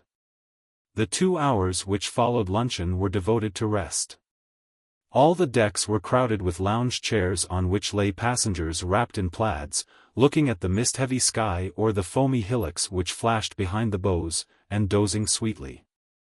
Till 5 o'clock, when, refreshed and lively, they were treated to strong, fragrant tea and sweet cakes. At 7 bugle calls announced a dinner of 9 courses. And now the gentleman from San Francisco, rubbing his hands in a rising flush of vital forces, hastened to his state cabin to dress. In the evening, the tiers of the Atlantis yawned in the darkness as with innumerable fiery eyes, and a multitude of servants in the kitchens, sculleries, wine cellars, worked with a special frenzy. The ocean heaving beyond was terrible, but no one thought of it, firmly believing in the captain's power over it. The captain was a ginger-haired man of monstrous size and weight, apparently always torpid, who looked in his uniform with broad gold stripes very like a huge idol, and who rarely emerged from his mysterious chambers to show himself to the passengers. Every minute the siren howled from the bows with hellish moroseness, and screamed with fury, but few diners heard it. It was drowned by the sounds of an excellent string band, exquisitely and untiringly playing in the huge two-tiered hall that was decorated with marble and covered with velvet carpets, flooded with feasts of light from crystal chandeliers and gilded girandoles, and crowded with ladies in bare shoulders and jewels, with men in dinner jackets, elegant waiters and respectful maîtres d'hôtel, one of whom, he who took the wine orders only, wore a chain round his neck like a Lord Mayor. Dinner jacket and perfect linen made the gentleman from San Francisco look much younger. Dry, of small stature, badly built but strongly made, polished to a glow and in due measure animated, he sat in the golden pearly radiance of this palace, with a bottle of amber Johannesburg at his hand, and glasses, large and small, of delicate crystal, and a curly bunch of fresh hyacinths. There was something Mongolian in his yellowish face with its trimmed silvery mustache, large teeth blazing with gold, and strong bald head blazing like old ivory. Richly dressed, but in keeping with her age, sat his wife, a big, broad, quiet woman. Intricately, but lightly and transparently dressed, with an innocent immodesty, sat his daughter, tall, slim, her magnificent hair splendidly done, her breath fragrant with violet cachous, and the tenderest little rosy moles showing near her lip and between her bare, slightly powdered shoulder blades. The dinner lasted 2 whole hours, to be followed by dancing in the ballroom, whence the men, including, of course, the gentleman from San Francisco, proceeded to the bar. There, with their feet cocked up on the tables, they settled the destinies of nations in the course of their political and stock exchange conversations, smoking meanwhile Havana cigars and drinking liqueurs till they were crimson in the face, waited on all the while by negroes in red jackets with eyes like peeled, hard-boiled eggs. Outside, the ocean heaved in black mountains, the snowstorm hissed furiously in the clogged cordage. The steamer trembled in every fibre as she surmounted these watery hills and struggled with the storm, ploughing through the moving masses which every now and then reared in front of her, foam-crested. The siren, choked by the fog, groaned in mortal anguish. The watchmen in the lookout towers froze with cold, and went mad with their superhuman straining of attention.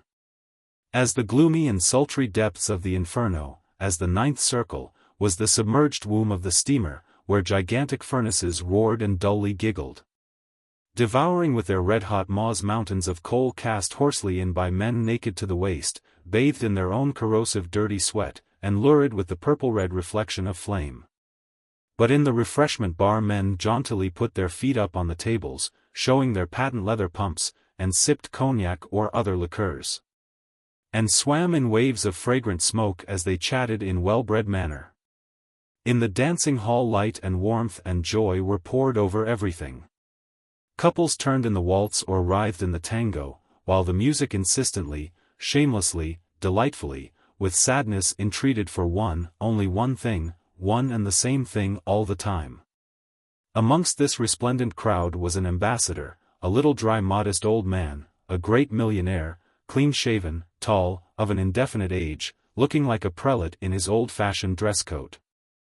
Also a famous Spanish author, and an international beauty already the least bit faded, of an enviable reputation. Finally an exquisite loving couple, whom everybody watched curiously because of their unconcealed happiness. He danced only with her, and sang, with great skill, only to her accompaniment. And everything about them seemed so charming. And only the captain knew that this couple had been engaged by the steamship company to play at love for a good salary, and that they had been sailing for a long time, now on one liner, now on another. At Gibraltar the sun gladdened them all, it was like early spring. A new passenger appeared on board, arousing general interest. He was a hereditary prince of a certain Asiatic state, traveling incognito, a small man, as if all made of wood, though his movements were alert. Broad-faced, in gold-rimmed glasses, a little unpleasant because of his large black mustache which was sparse and transparent like that of a corpse, but on the whole inoffensive, simple, modest. In the Mediterranean they met once more the breath of winter. Waves, large and florid as the tail of a peacock, waves with snow-white crests heaved under the impulse of the tramontane wind, and came merrily, madly rushing towards the ship. In the bright luster of a perfectly clear sky. The next day the sky began to pale, the horizon grew dim, land was approaching, Ischia, Capri could be seen through the glasses, then Naples herself. Looking like pieces of sugar strewn at the foot of some dove-colored mass. Whilst beyond, vague and deadly white with snow, a range of distant mountains. The decks were crowded. Many ladies and gentlemen were putting on light fur-trimmed coats. Noiseless Chinese servant boys, bandy-legged, with pitch-black plaits hanging down to their heels, and with girlish thick eyebrows, unobtrusively came and went, carrying up the stairways plaids. Canes, valises, handbags of crocodile leather, and never speaking above a whisper. The daughter of the gentleman from San Francisco stood side by side with the prince, who, by a happy circumstance, had been introduced to her the previous evening. She had the air of one looking fixedly into the distance towards something which he was pointing out to her, and which he was explaining hurriedly, in a low voice. Owing to his size, he looked amongst the rest like a boy. Altogether he was not handsome, rather queer, with his spectacles, bowler hat, and English coat, and then the hair of his sparse mustache just like horsehair, and the swarthy, thin skin of his face seeming stretched over his features and slightly varnished. But the girl listened to him, and was so excited that she did not know what he was saying. Her heart beat with incomprehensible rapture because of him, because he was standing next to her and talking to her alone. Everything about him was so unusual, his dry hands, his clean skin under which flowed ancient, royal blood, even his plain, but somehow particularly tidy European dress. Everything was invested with an indefinable glamour, with all that was calculated to enthrall a young woman. The gentleman from San Francisco, wearing for his part a silk hat and grey spats over patent leather shoes, kept eyeing the famous beauty who stood near him, a tall, wonderful figure, blonde. With her eyes painted according to the latest Parisian fashion, holding on a silver chain a tiny, cringing, hairless little dog, to which she was addressing herself all the time. And the daughter, feeling some vague embarrassment, tried not to notice her father. Like all Americans, he was very liberal with his money when traveling. And like all of them, he believed in the full sincerity and goodwill of those who brought his food and drinks, served him from morn till night, anticipated his smallest desire. Watched over his cleanliness and rest, carried his things, called the porters, conveyed his trunks to the hotels. So it was everywhere, so it was during the voyage, so it ought to be in Naples. Naples grew and drew nearer. The brass band, shining with the brass of their instruments, had already assembled on deck. Suddenly they deafened everybody with the strains of their triumphant ragtime. The giant captain appeared in full uniform on the bridge, and like a benign pagan idol waved his hands to the passengers in a gesture of welcome. And to the gentleman from San Francisco, as well as to every other passenger, it seemed as if for him alone was thundered forth that ragtime march, so greatly beloved by proud America. For him alone the captain's hand waved, welcoming him on his safe arrival. Then, when at last the Atlantis entered port and veered her many-tiered mass against the quay that was crowded with expectant people, when the gangways began their rattling, ah!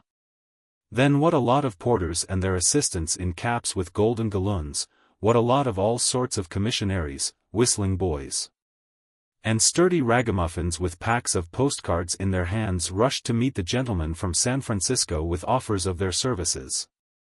With what amiable contempt he grinned at those ragamuffins as he walked to the automobile of the very same hotel at which the prince would probably put up, and calmly muttered between his teeth. Now in English, now in Italian, go away. Via. Life at Naples started immediately in the set routine. Early in the morning, breakfast in a gloomy dining room with a drafty damp wind blowing in from the windows that opened on to a little stony garden, a cloudy, unpromising day. And a crowd of guides at the doors of the vestibule.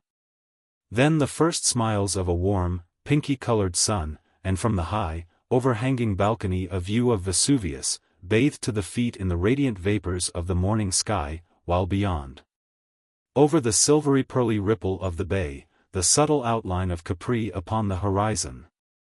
Then nearer, tiny donkeys running in two-wheeled buggies away below on the sticky embankment, and detachments of tiny soldiers marching off with cheerful and defiant music.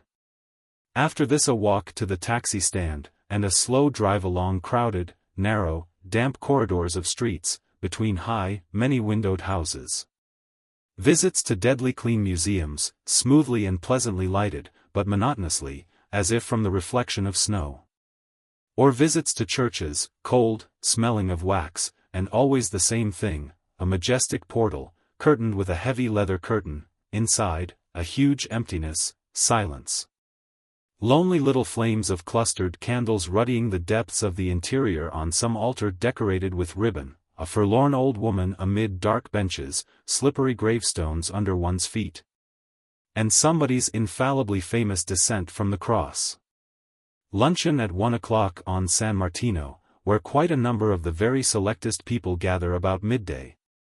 And where once the daughter of the gentleman from San Francisco almost became ill with joy, fancying she saw the prince sitting in the hall. Although she knew from the newspapers that he had gone to Rome for a time. At 5 o'clock, tea in the hotel, in the smart salon where it was so warm, with the deep carpets and blazing fires. After which the thought of dinner, and again the powerful commanding voice of the gong heard over all the floors. And again strings of bare-shouldered ladies rustling with their silks on the staircases and reflecting themselves in the mirrors, again the wide-flung, hospitable, palatial dining room.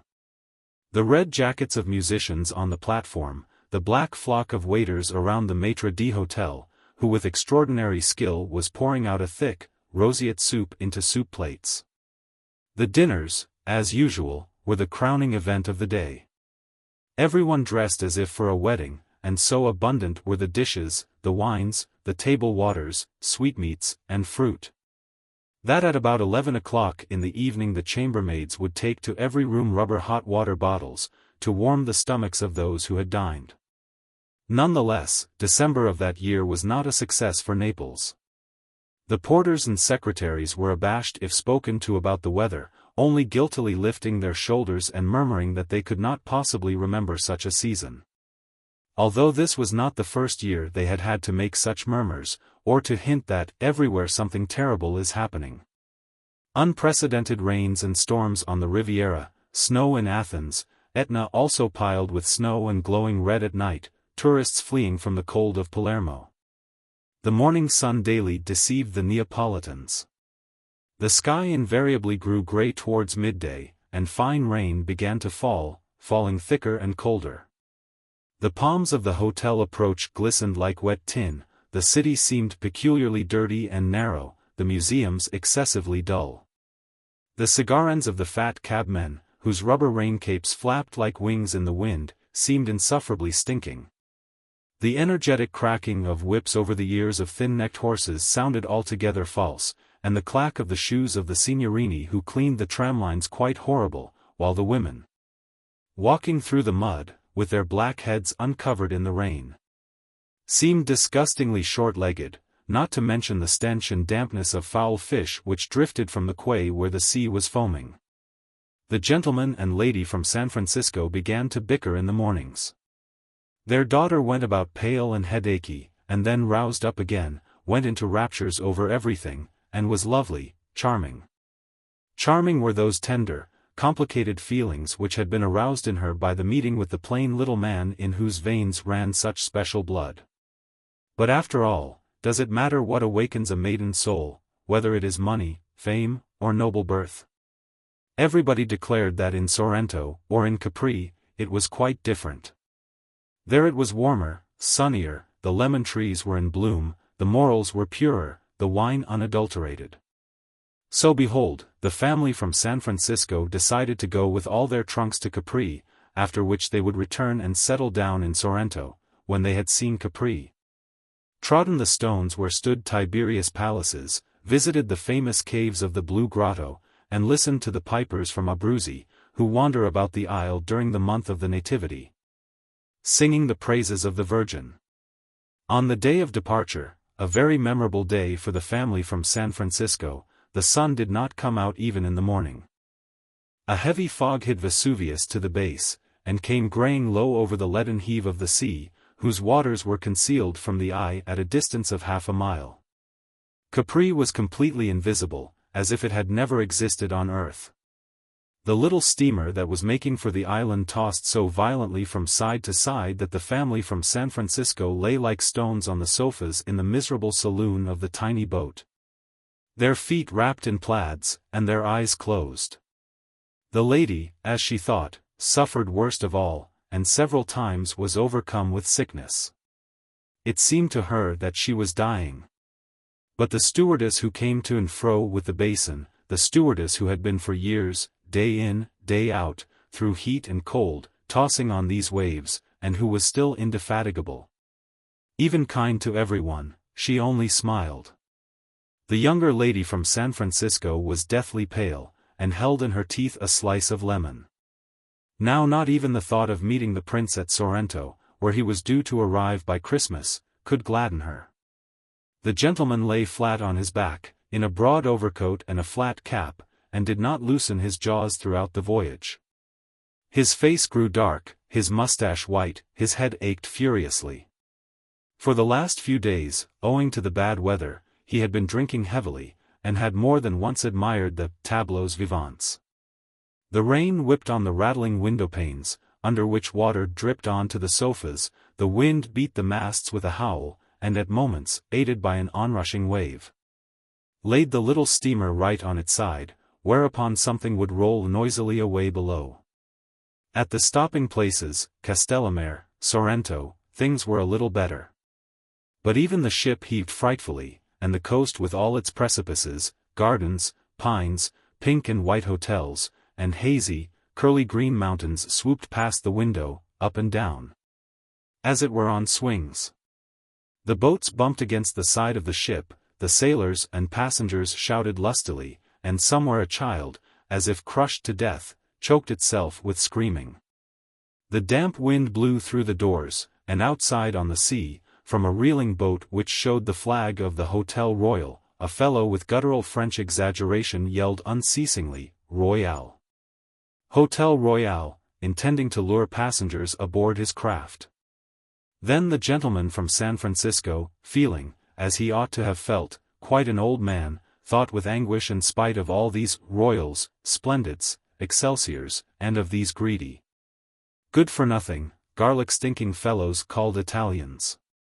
Once, during a halt, on opening his eyes and rising from the sofa he saw under the rocky cliff curtain of the coast a heap of such miserable stone hovels, all musty and mouldy, stuck on top of one another by the very water, among the boats, and the rags of all sorts, tin cans and brown fishing nets, and, remembering that this was the very Italy he had come to enjoy, he was seized with despair. At last, in the twilight, the black mass of the island began to loom nearer, looking as if it were bored through at the base with little red lights. The wind grew softer, warmer, more sweet-smelling. Over the tamed waves, undulating like black oil, there came flowing golden boa constrictors of light from the lanterns of the harbor. Then suddenly the anchor rumbled and fell with a splash into the water. Furious cries of the boatmen shouting against one another came from all directions. And relief was felt at once. The electric light of the cabin shone brighter, and a desire to eat, drink, smoke, move once more made itself felt. 10 minutes later the family from San Francisco disembarked into a large boat. In a quarter of an hour they had stepped onto the stones of the quay, and were soon seated in the bright little car of the funicular railway. With a buzz they were ascending the slope, past the stakes of the vineyards and wet, sturdy orange trees, here and there protected by straw screens. Past the thick glossy foliage and the brilliancy of orange fruits. Sweetly smells the earth in Italy after rain, and each of her islands has its own peculiar aroma. The island of Capri was damp and dark that evening. For the moment, however, it had revived, and was lighted up here and there as usual at the hour of the steamer's arrival. At the top of the ascent, on the little piazza by the funicular station stood the crowd of those whose duty it was to receive with propriety the luggage of the gentleman from San Francisco. There were other arrivals too, but none worthy of notice, a few Russians who had settled in Capri, untidy and absent-minded owing to their bookish thoughts, spectacled, bearded, half buried in the upturned collars of their thick woolen overcoats. Then a group of long-legged, long-necked, round-headed German youths in Tyrolese costumes, with knapsacks over their shoulders, needing no assistance, feeling everywhere at home and always economical in tips. The gentleman from San Francisco, who kept quietly apart from both groups, was marked out at once. He and his ladies were hastily assisted from the car, men ran in front to show them the way, and they set off on foot, surrounded by urchins and by the sturdy Capri women who carry on their heads the luggage of decent travelers. Across the piazza, that looked like an opera scene in the light of the electric globe that swung aloft in the damp wind, clacked the wooden pattens of the women porters. The gang of urchins began to whistle to the gentleman from San Francisco, and to turn somersaults around him, whilst he, as if on the stage, marched among them towards a medieval archway and under huddled houses, behind which led a little echoing lane, past tufts of palm trees showing above the flat roofs to the left, and under the stars in the dark blue sky, upwards towards the shining entrance of the hotel. And again it seemed as if purely in honor of the guests from San Francisco the damp little town on the rocky little island of the Mediterranean had revived from its evening stupor. That their arrival alone had made the hotel proprietor so happy and hearty. And that for them had been waiting the Chinese gong which sent its howlings through all the house the moment they crossed the doorstep. The sight of the proprietor, a superbly elegant young man with a polite and exquisite bow, startled for a moment the gentleman from San Francisco. In the first flash, he remembered that amid the chaos of images which had possessed him the previous night in his sleep, he had seen that very man, the same man, in the same full-skirted frock coat and with the same glossy, perfectly smoothed hair. Startled, he hesitated for a second. But long, long ago he had lost the last mustard seed of any mystical feeling he might ever have had, and his surprise at once faded. He told the curious coincidence of dream and reality jestingly to his wife and daughter, as they passed along the hotel corridor. And only his daughter glanced at him with a little alarm. Her heart suddenly contracted with homesickness, with such a violent feeling of loneliness in this dark, foreign island, that she nearly wept. As usual, however, she did not mention her feelings to her father. Rue 17, a high personage who had spent 3 whole weeks on Capri, had just left, and the visitors were installed in the suite of rooms that he had occupied. To them was assigned the most beautiful and expert chambermaid, a Belgian with a thin, firmly corseted figure, and a starched cap in the shape of a tiny indented crown. The most experienced and distinguished-looking footman was placed at their service, a coal-black, fiery-eyed Sicilian, and also the smartest waiter, the small, stout Luigi, a tremendous buffoon, who had seen a good deal of life. In a minute or two a gentle tap was heard at the door of the gentleman from San Francisco, and there stood the maitre d'hotel, a Frenchman, who had come to ask if the guests would take dinner, and to report, in case of answer in the affirmative, of which, however, he had small doubt, that this evening there were Mediterranean lobsters, roast beef, asparagus, pheasants, etc. etc. The floor was still rocking under the feet of the gentleman from San Francisco, so rolled about had he been on that wretched, grubby Italian steamer. Yet with his own hands, calmly, though clumsily from lack of experience, he closed the window which had banged at the entrance of the maitre d'hotel, shutting out the drifting smell of distant kitchens and of wet flowers in the garden. Then he turned and replied with unhurried distinctness, that they would take dinner, that their table must be far from the door, in the very center of the dining room. That they would have local wine and champagne, moderately dry and slightly cooled. To all of which the maitre d'hotel gave assent in the most varied intonations, which conveyed that there was not and could not be the faintest question of the justness of the desires of the gentleman from San Francisco, and that everything should be exactly as he wished. At the end he inclined his head and politely inquired, "Is that all, sir?" On receiving a lingering yes, he added that Carmela and Giuseppe, famous all over Italy and, to all the world of tourists, were going to dance the tarantella that evening in the hall. "I have seen picture postcards of her," said the gentleman from San Francisco, in a voice expressive of nothing. "And is Giuseppe her husband?" "Her cousin, sir," replied the maitre d'hotel. The gentleman from San Francisco was silent for a while, thinking of something, but saying nothing. Then he dismissed the man with a nod of the head. After which he began to make preparations as if for his wedding. He turned on all the electric lights, and filled the mirrors with brilliance and reflection of furniture and open trunks. He began to shave and wash, ringing the bell every minute, and down the corridor raced and crossed the impatient ringings from the rooms of his wife and daughter. Luigi, with the nimbleness peculiar to certain stout people, making grimaces of horror which brought tears of laughter to the eyes of chambermaids dashing past with marble-white pails, turned a cartwheel to the gentleman's door, and tapping with his knuckles, in a voice of sham timidity and respectfulness reduced to idiocy, asked, "Ha suonato, signore?" From behind the door, a slow, grating, offensively polite voice. "Yes, come in." What were the feelings, what were the thoughts of the gentleman from San Francisco on that evening so significant to him? He felt nothing exceptional, since unfortunately everything on this earth is too simple in appearance. Even had he felt something imminent in his soul, all the same he would have reasoned that, whatever it might be, it could not take place immediately. Besides, as with all who have just experienced seasickness, he was very hungry, and looked forward with delight to the first spoonful of soup, the first mouthful of wine.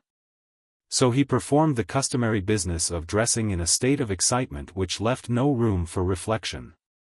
Having shaved, washed, and dexterously arranged several artificial teeth, standing in front of the mirror, he moistened his silver-mounted brushes and plastered the remains of his thick pearly hair on his swarthy yellow skull. He drew on to his strong old body, with its abdomen protuberant from excessive good living, his cream-colored silk underwear. Put black silk socks and patent leather slippers on his flat-footed feet.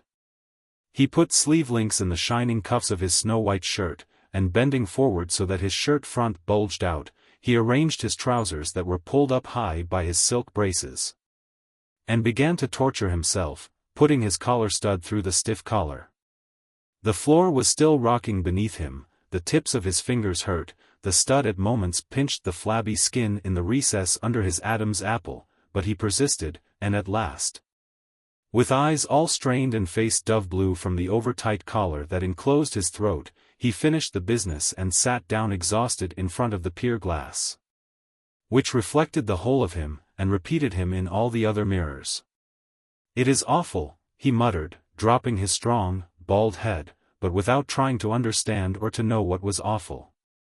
Then, with habitual careful attention examining his gouty-jointed short fingers and large, convex, almond-shaped fingernails, he repeated, "It is awful." As if from a pagan temple shrilly resounded the second gong through the hotel. The gentleman from San Francisco got up hastily, pulled his shirt collar still tighter with his tie, and his abdomen tighter with his open waistcoat, settled his cuffs and again examined himself in the mirror. That Carmela, swarthy, with her enticing eyes, looking like a mulatto in her dazzling colored dress, chiefly orange, she must be an extraordinary dancer, he was thinking. So, cheerfully leaving his room and walking on the carpet to his wife's room, he called to ask if they were nearly ready. "In 5 minutes, Dad," came the gay voice of the girl from behind the door. "I'm arranging my hair." "Right-o," said the gentleman from San Francisco. Imagining to himself her long hair hanging to the floor, he slowly walked along the corridors and staircases covered with red carpet, downstairs, looking for the reading room. The servants he encountered on the way pressed close to the wall, and he walked past as if not noticing them.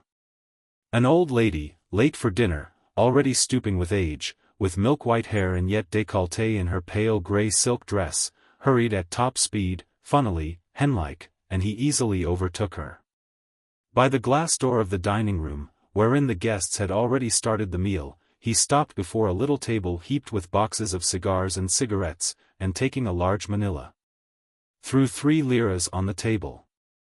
After which he passed along the winter terrace, and glanced through an open window. From the darkness came a waft of soft air, and there loomed the top of an old palm tree that spread its boughs over the stars, looking like a giant, bringing down the far-off smooth quivering of the sea. In the reading room, cozy with the shaded reading lamps, a grey, untidy German, looking rather like Ibsen in his round silver-rimmed spectacles and with mad astonished eyes, stood rustling the newspapers. After coldly eyeing him, the gentleman from San Francisco seated himself in a deep leather armchair in a corner, by a lamp with a green shade, put on his pince-nez, and, with a stretch of his neck because of the tightness of his shirt collar, obliterated himself behind a newspaper. He glanced over the headlines, read a few sentences about the never-ending Balkan War.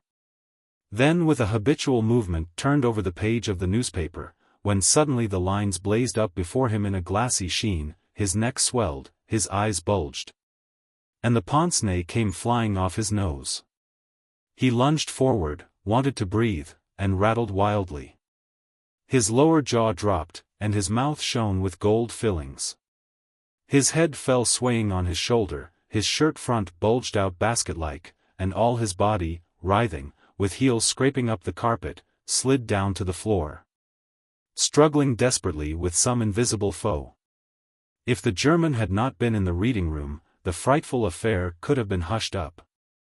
Instantly, through obscure passages the gentleman from San Francisco could have been hurried away to some dark corner, and not a single guest would have discovered what he had been up to. But the German dashed out of the room with a yell, alarming the house and all the diners. Many sprang up from the table, upsetting their chairs, many, pallid, ran towards the reading room, and in every language it was asked, What's the matter? None answered intelligibly, nobody understood, for even today people are more surprised at death than at anything else, and never want to believe it is true. The proprietor rushed from one guest to another, trying to keep back those who were hastening up, to soothe them with assurances that it was a mere trifle, a fainting fit that had overcome a certain gentleman from San Francisco. But no one heeded him. Many saw how the porters and waiters were tearing off the tie, waistcoat, and crumpled dress coat from that same gentleman, even, for some reason or other, pulling off his patent evening shoes from his black silk, flat-footed feet. And he was still writhing. He continued to struggle with death, by no means wanting to yield to that which had so unexpectedly and rudely overtaken him. He rolled his head, rattled like one throttled, and turned up the whites of his eyes as if he were drunk. When he had been hastily carried into room No. 43, the smallest, wretchedest, dampest, and coldest room at the end of the bottom corridor, his daughter came running with her hair all loose, her dressing gown flying open, showing her bosom raised by her corsets, then his wife, large and heavy and completely dressed for dinner, her mouth opened round with terror. But by that time he had already ceased rolling his head. In a quarter of an hour the hotel settled down somehow or other. But the evening was ruined. The guests, returning to the dining room, finished their dinner in silence, with a look of injury on their faces, whilst the proprietor went from one to another, shrugging his shoulders in hopeless and natural irritation, feeling himself guilty through no fault of his own, assuring everybody that he perfectly realized how disagreeable this is, and giving his word that he would take every possible measure within his power to remove the trouble. The tarantella had to be cancelled, the superfluous lights were switched off, most of the guests went to the bar. And soon the house became so quiet that the ticking of the clock was heard distinctly in the hall, where the lonely parrot woodenly muttered something as he bustled about in his cage preparatory to going to sleep, and managed to fall asleep at length with his paw absurdly suspended from the little upper perch. The gentleman from San Francisco lay on a cheap iron bed under coarse blankets on to which fell a dim light from the obscure electric lamp in the ceiling. An ice bag slid down on his wet, cold forehead, his blue, already lifeless face grew gradually cold. The hoarse bubbling which came from his open mouth, where the gleam of gold still showed, grew weak. The gentleman from San Francisco rattled no longer. He was no more, something else lay in his place. His wife, his daughter, the doctor, and the servants stood and watched him dully. Suddenly that which they feared and expected happened. The rattling ceased. And slowly, slowly under their eyes a pallor spread over the face of the deceased, his features began to grow thinner, more transparent, with a beauty which might have suited him long ago. Entered the proprietor. "Gia, è morto," whispered the doctor to him. The proprietor raised his shoulders, as if it were not his affair. The wife, on whose cheeks tears were slowly trickling, approached and timidly asked that the deceased should be taken to his own room. "Oh no, madam," hastily replied the proprietor, politely, but coldly, and not in English, but in French. He was no longer interested in the trifling sum the guests from San Francisco would leave at his cash desk. "That is absolutely impossible." Adding by way of explanation, that he valued that suite of rooms highly, and that should he accede to Madame's request, the news would be known all over Capri and no one would take the suite afterwards. The young lady, who had glanced at him strangely all the time, now sat down in a chair and sobbed, with her handkerchief to her mouth. The elder lady's tears dried at once, her face flared up. Raising her voice and using her own language she began to insist, unable to believe that the respect for them had gone already. The manager cut her short with polite dignity. If Madame does not like the ways of the hotel, he dare not detain her. And he announced decisively that the corpse must be removed at dawn. The police had already been notified, and an official would arrive presently to attend to the necessary formalities. "Is it possible to get a plain coffin?" Madame asked. "Unfortunately not." "Impossible." And there was no time to make one. It would have to be arranged somehow. Yes, the English soda water came in large strong boxes, if the divisions were removed. The whole hotel was asleep. The window of No. 43 was open, onto a corner of the garden where, under a high stone wall ridged with broken glass, grew a battered banana tree. The light was turned off, the door locked, the room deserted. The deceased remained in the darkness, blue stars glanced at him from the black sky, a cricket started to chirp with sad carelessness in the wall. Out in the dimly lit corridor 2 chambermaids were seated in a windowsill, mending something. Entered Luigi, in slippers, with a heap of clothes in his hand. "Pronto?" he asked, in a singing whisper, indicating with his eyes the dreadful door at the end of the corridor. Then giving a slight wave thither with his free hand, "Partenza." He shouted in a whisper, as though sending off a train. The chambermaids, choking with noiseless laughter, dropped their heads on each other's shoulders. Tiptoeing, Luigi went to the very door, tapped, and cocking his head on one side asked respectfully, in a subdued tone. "Ha suonato, signore?" Then contracting his throat and shoving out his jaw, he answered himself in a grating, drawling, mournful voice, which seemed to come from behind the door. "Yes, come in." When the dawn grew white at the window of number 43, and a damp wind began rustling the tattered fronds of the banana tree.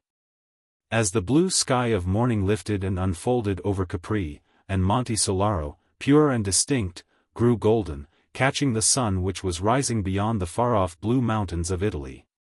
Just as the laborers who were mending the paths of the islands for the tourists came out for work, a long box was carried into room number 43.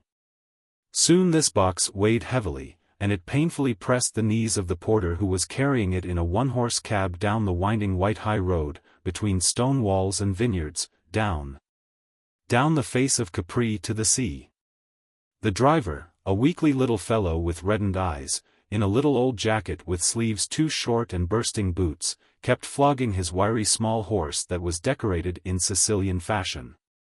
Its harness tinkling with busy little bells and fringed with fringes of scarlet wool, the high saddle peak gleaming with copper and tufted with color. And a yard-long plume nodding from the pony's cropped head, from between the ears. The cabby had spent the whole night playing dice in the inn, and was still under the effects of drink. Silent, he was depressed by his own debauchery and vice, by the fact that he gambled away to the last farthing all those copper coins with which his pockets had yesterday been full, in all 4 lire. 40 centesimi. But the morning was fresh. In such air, with the sea all round, under the morning sky headaches evaporate, and man soon regains his cheerfulness. Moreover, the cabby was cheered by this unexpected fare which he was making out of some gentleman from San Francisco, who was nodding with his dead head in a box at the back. The little steamer, which lay like a water beetle on the tender bright blueness which brims the Bay of Naples, was already giving the final hoots. And this tooting resounded again cheerily all over the island. Each contour, each ridge, each rock was so clearly visible in every direction, it was as if there were no atmosphere at all. Near the beach the porter in the cab was overtaken by the head porter dashing down in an automobile with the lady and her daughter, both pale, their eyes swollen with the tears of a sleepless night. And in 10 minutes the little steamer again churned up the water and made her way back to Sorrento, to Castellamare, bearing away from Capri forever the family from San Francisco. And peace and tranquility reigned once more on the island. On that island 2,000 years ago lived a man entangled in his own infamous and strange acts, one whose rule for some reason extended over millions of people, and who, having lost his head through the absurdity of such power, committed deeds which have established him forever in the memory of mankind. Mankind which in the mass now rules the world just as hideously and incomprehensibly as he ruled it then. And men come here from all quarters of the globe to look at the ruins of the stone house where that one man lived, on the brink of one of the steepest cliffs in the island. On this exquisite morning all who had come to Capri for that purpose were still asleep in the hotels, although through the streets already trotted little mouse-colored donkeys with red saddles. Towards the hotel entrances where they would wait patiently until, after a good sleep and a square meal, young and old American men and women, German men and women would emerge and be hoisted up into the saddles, to be followed up the stony paths, yet to the very summit of Monte Tiberio, by old persistent beggar women of Capri, with sticks in their sinewy hands.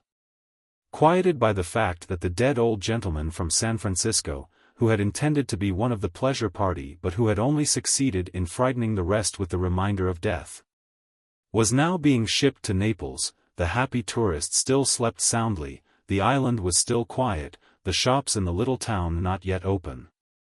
Only fish and greens were being sold in the tiny piazza, only simple folk were present, and amongst them, as usual without occupation, the tall old boatman Lorenzo. Thorough debauchee in handsome figure, famous all over Italy, model for many a picture. He had already sold for a trifle 2 lobsters which he had caught in the night, and which were rustling in the apron of the cook of that very same hotel where the family from San Francisco had spent the night. And now Lorenzo could stand calmly till evening, with a majestic air showing off his rags and gazing round, holding his clay pipe with its long reed mouthpiece in his hand, and letting his scarlet bonnet slip over one ear. For as a matter of fact he received a salary from the little town, from the commune which found it profitable to pay him to stand about and make a picturesque figure, as everybody knows.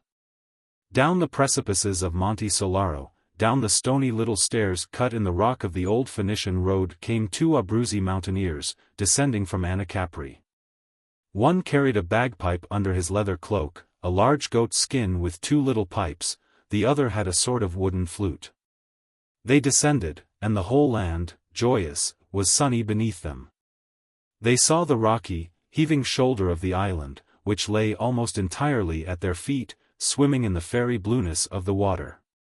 Shining morning vapors rose over the sea to the east, under a dazzling sun which already burned hot as it rose higher and higher. And there, far off, the dimly cerulean masses of Italy, of her near and far mountains, still wavered blue as if in the world's morning, in a beauty no words can express. Halfway down the descent the pipers slackened their pace. Above the road, in a grotto of the rocky face of Monte Solaro stood the Mother of God, the sun full upon her, giving her a splendor of snow-white and blue raiment, and royal crown rusty from all weathers. Meek and merciful, she raised her eyes to heaven, to the eternal and blessed mansions of her thrice holy Son. The pipers bared their heads, put their pipes to their lips, and there streamed forth naive and meekly joyous praises to the sun, to the morning, to her, immaculate, who would intercede for all who suffer in this malicious and lovely world, and to him, born of her womb among the caves of Bethlehem, in a lowly shepherd's hut, in the far Judean land.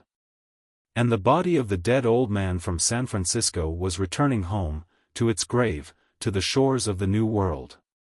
Having been subjected to many humiliations, much human neglect, after a week's wandering from one warehouse to another, it was carried at last on to the same renowned vessel which so short a time ago, and with such honor, had borne him living to the old world. But now he was to be hidden far from the knowledge of the voyagers. Closed in a tar-coated coffin, he was lowered deep into the vessel's dark hold. And again the ship set out on the long voyage. She passed at night near Capri, and to those who were looking out from the island, sad seemed the lights of the ship slowly hiding themselves in the sea's darkness. But there aboard the liner, in the bright halls shining with lights and marble, gay dancing filled the evening, as usual. The second evening, and the third evening, still they danced, amid a storm that swept over the ocean, booming like a funeral service, rolling up mountains of morning darkness silvered with foam. Through the snow the numerous fiery eyes of the ship were hardly visible to the devil who watched from the rocks of Gibraltar, from the stony gateway of two worlds, peering after the vessel as she disappeared into the night and storm. The devil was huge as a cliff. But huger still was the liner, many-storied, many-funneled, created by the presumption of the new man with the old heart. The blizzard smote the rigging and the funnels, and whitened the ship with snow, but she was enduring, firm, majestic, and horrible. On the topmost deck rose lonely amongst the snowy whirlwind the cozy and dim quarters where lay the heavy master of the ship, he who was like a pagan idol, sunk now in a light, uneasy slumber. Through his sleep he heard the somber howl and furious screechings of the siren, muffled by the blizzard. But again he reassured himself by the nearness of that which stood behind his wall, and was in the last resort incomprehensible to him, by the large, apparently armored cabin which was now and then filled with a mysterious rumbling, throbbing, and crackling of blue fires that flared up explosive around the pale face of the telegraphist who, with a metal hoop fixed on his head, was eagerly straining to catch the dim voices of vessels which spoke to him from hundreds of miles away. In the depths, in the underwater womb of the Atlantis, steel glimmered and steam wheezed, and huge masses of machinery and 1,000-ton boilers dripped with water and oil.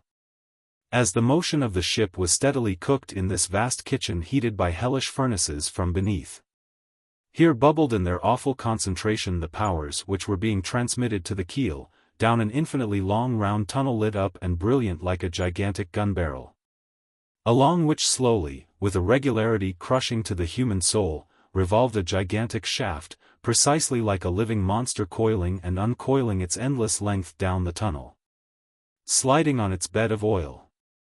The middle of the Atlantis, the warm, luxurious cabins, dining rooms, halls, shed light and joy, buzzed with the chatter of an elegant crowd, was fragrant with fresh flowers, and quivered with the sounds of a string orchestra. And again amidst that crowd, amidst the brilliance of lights, silks, diamonds, and bare feminine shoulders, a slim and supple pair of hired lovers painfully writhed and at moments convulsively clashed. A sinfully discreet, pretty girl with lowered lashes and hair innocently dressed, and a tallish young man with black hair looking as if it were glued on, pale with powder, and wearing the most elegant patent leather shoes and a narrow, long-tailed dress coat, a bow resembling an enormous leech. And no one knew that this couple had long since grown weary of shamefully tormenting themselves with their beatific love tortures, to the sound of bawdy sad music. Nor did anyone know of that thing which lay deep, deep below at the very bottom of the dark hold, near the gloomy and sultry bowels of the ship that was so gravely overcoming the darkness, the ocean, the blizzard. Son. Madame Maraud was born and grew up in Lausanne, in a strict, honest, industrious family. She did not marry young, but she married for love. In March, 1876, among the passengers on an old French ship, the Auvergne, sailing from Marseilles to Italy, was the newly married couple. The weather was calm and fresh. The silvery mirror of the sea appeared and disappeared in the mists of the spring horizon. The newly married couple never left the deck. Everyone liked them, everyone looked at their happiness with friendly smiles. His happiness showed itself in the energy and keenness of his glance, in a need for movement, in the animation of his welcome to those around him. Hers showed itself in the joy and interest with which she took in each detail. The newly married couple were the Marauds. He was about 10 years her elder. He was not tall, with a swarthy face and curly hair, his hand was dry and his voice melodious. One felt in her the presence of some other, non-Latin blood. She was over medium height, although her figure was charming, and she had dark hair and blue-gray eyes. After touching at Naples, Palermo, and Tunis, they arrived at the Algerian town of Constantine, where M. Maraud had obtained a rather good post. And their life in Constantine, for the 14 years since that happy spring, gave them everything with which people are normally satisfied: wealth, family happiness, healthy and beautiful children. During the 14 years the Marauds had greatly changed in appearance. He became as dark as an Arab. From his work, from traveling, from tobacco and the sun, he had grown grey and dried up. Many people mistook him for a native of Algeria.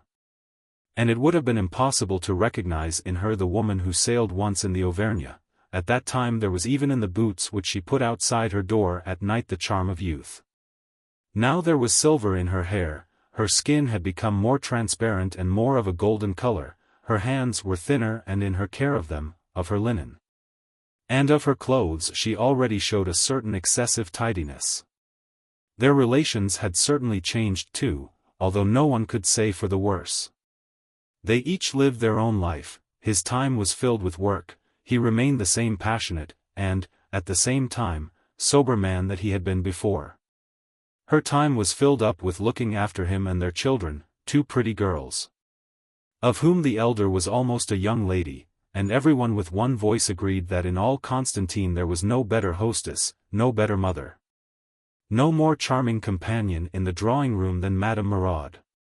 Their house stood in a quiet, clean part of the town. From the front rooms on the second floor, which were always half dark with the blinds drawn down, one saw Constantine, known the world over for its picturesqueness. On steep rocks stands the ancient Arab fortress which has become a French city. The windows of the living rooms looked into a garden where in perpetual heat and sunshine slumbered the evergreen eucalyptuses, the sycamores, and palms behind high walls. The master was frequently away on business, and the lady led the secluded existence to which the wives of Europeans are doomed in the colonies. On Sundays she always went to church. On weekdays she rarely went out, and she visited only a small and select circle. She read, did needlework, talked or did lessons with the children. Sometimes taking her younger daughter, the black-eyed Marie, on her knee, she would play the piano with one hand and sing old French songs, in order to while away the long African day, while the great breath of hot wind blew in through the open windows from the garden. Constantine, with all its shutters closed and scorched pitilessly by the sun, seemed at such hours a dead city, only the birds called behind the garden wall. And from the hills behind the town came the dreary sound of pipes, filled with the melancholy of colonial countries, and at times there the dull thud of guns shook the earth. And you could see the flashing of the white helmets of soldiers. The days in Constantine passed monotonously, but no one noticed that Madame Maraud minded that. In her pure, refined nature there was no trace of abnormal sensitiveness or excessive nervousness. Her health could not be called robust, but it gave no cause of anxiety to M. Maraud. Only one incident once astonished him. In Tunis once, an Arab juggler so quickly and completely hypnotized her that it was only with difficulty that she could be brought to. But this happened at the time of their arrival from France. She had never since experienced so sudden a loss of willpower, such a morbid suggestibility. And M. Maraud was happy, untroubled, convinced that her soul was tranquil and open to him. And it was so, even in the 14th year of their married life. But then there appeared in Constantine Émile Dubuis.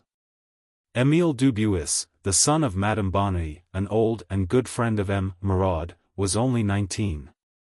Émile was the son of her first husband and had grown up in Paris where he studied law, but he spent most of his time in writing poems, intelligible only to himself. He was attached to the school of seekers, which has now ceased to exist. Madame Bonny, the widow of an engineer, also had a daughter, Elise. In May, 1889, Elise was just going to be married, when she fell ill and died a few days before her wedding, and Émile, who had never been in Constantine, came to the funeral. It can be easily understood how that death moved Madame Murad, the death of a girl already trying on her wedding dress. It is also known how quickly in such circumstances an intimacy springs up between people who have hardly met before. Besides, to Madame Murad Émile was, indeed, only a boy. Soon after the funeral Madame Bonny went for the summer to stay with her relations in France. Émile remained in Constantine, in a suburban villa which belonged to his late stepfather, the Villa Hashim, as it was called in the town, and he began coming nearly every day to the Murads. Whatever he was, whatever he pretended to be, he was still very young, very sensitive, and he needed people to whom he could attach himself for a time. And isn't it strange, some said. Madame Murad has become unrecognizable. How lively she has become, and how her looks have improved. However, these insinuations were groundless. At first there was only this, that her life had become a little bit jollier, and her girls too had become more playful and coquettish, since Émile, every now and then forgetting his sorrow and the poison with which, as he thought, the fin de siècle had infected him, would for hours at a time play with Marie and Louise as if he were their age. It is true that he was all the same a man, a Parisian, and not altogether an ordinary man. He had already taken part in that life, inaccessible to ordinary mortals, which Parisian writers live. He often read aloud, with a hypnotic expressiveness, strange but sonorous poems. And, perhaps it was entirely owing to him that Madame Murad's walk had become lighter and quicker, her dress at home imperceptibly smarter, the tones of her voice more tender and playful. Perhaps, too, there was in her soul a drop of purely feminine pleasure that here was a man to whom she could give her small commands, with whom she could talk half seriously and half jokingly as a mentor, with that freedom which their difference in age so naturally allowed, a man who was so devoted to her whole household, in which, however, the first person, this, of course, very soon became clear, was for him, nevertheless, she herself. But how common all that is! And the chief thing was that often what she really felt for him was only pity. He honestly thought himself a born poet, and he wished outwardly too to look like a poet. His long hair was brushed back with artistic modesty, his hair was fine, brown, and suited his pale face just as did his black clothes, but the pallor was too bloodless, with a yellow tinge in it. His eyes were always shining, but the tired look in his face made them seem feverish.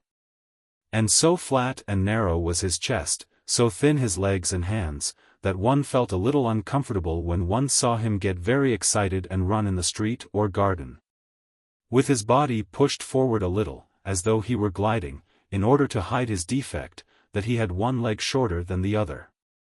In company he was apt to be unpleasant, haughty, trying to appear mysterious, negligent, at times elegantly dashing, at times contemptuously absent-minded, in everything independent. But too often he could not carry it through to the end, he became confused and began to talk hurriedly with naive frankness.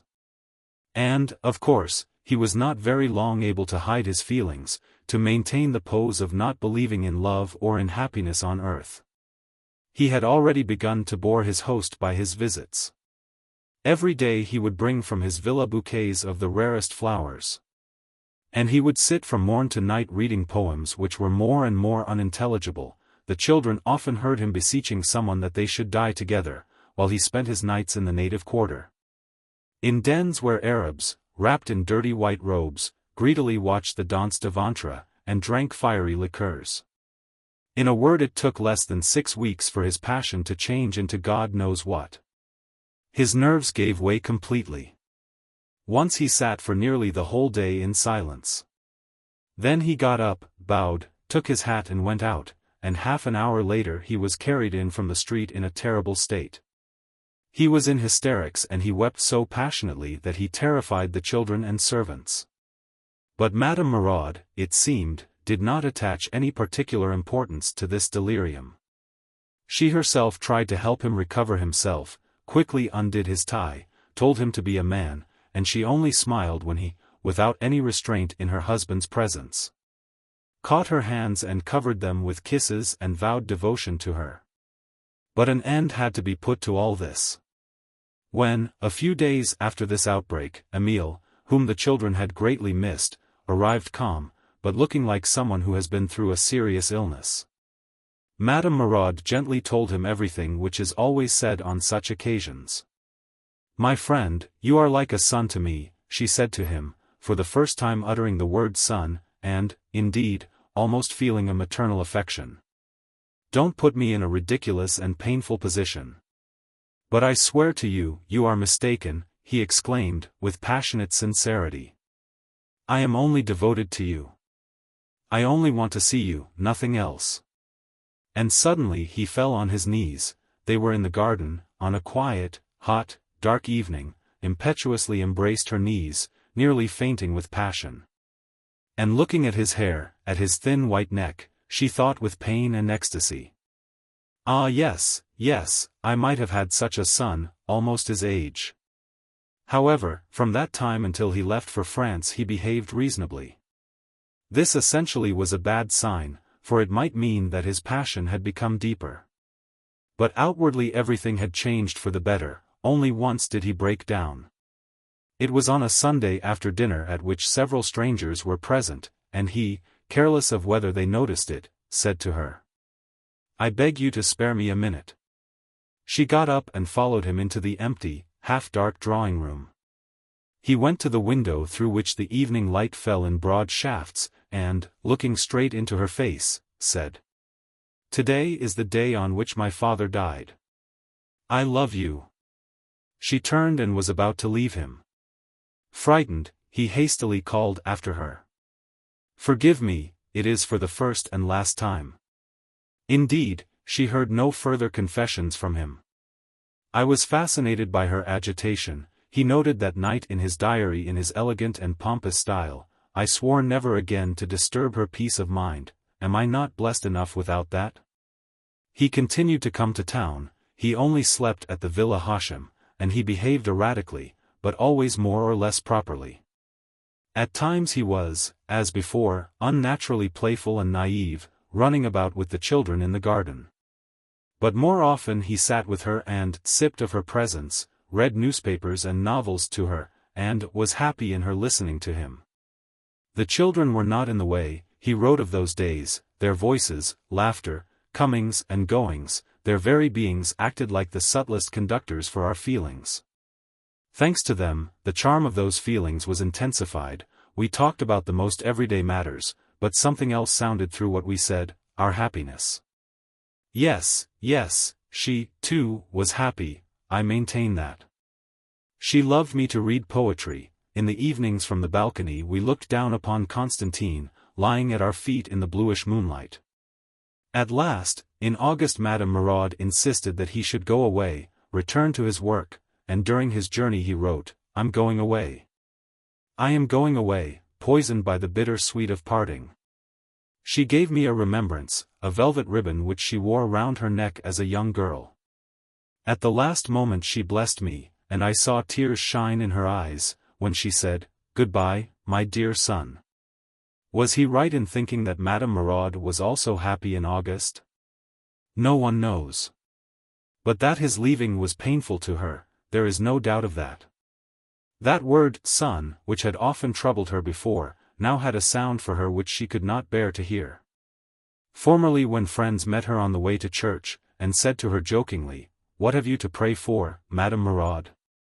You are already without sin and without troubles."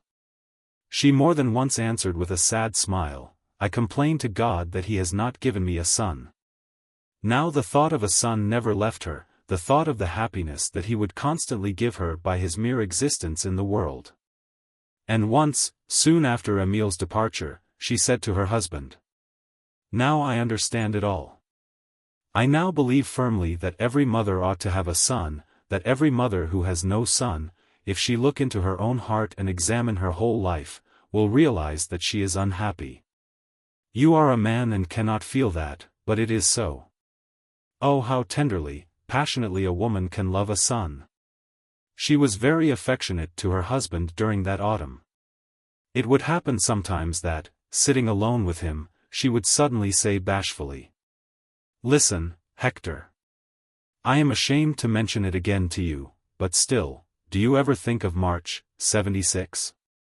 Ah, if we had had a son. All this troubled me a good deal," Murad said later, "and it troubled me the more because she began to get thin and out of health. She grew feeble, became more and more silent and gentle. She went out to our friends more and more rarely, she avoided going to town unless compelled. I have no doubt that some terrible, incomprehensible disease had been gradually getting hold of her, body and soul."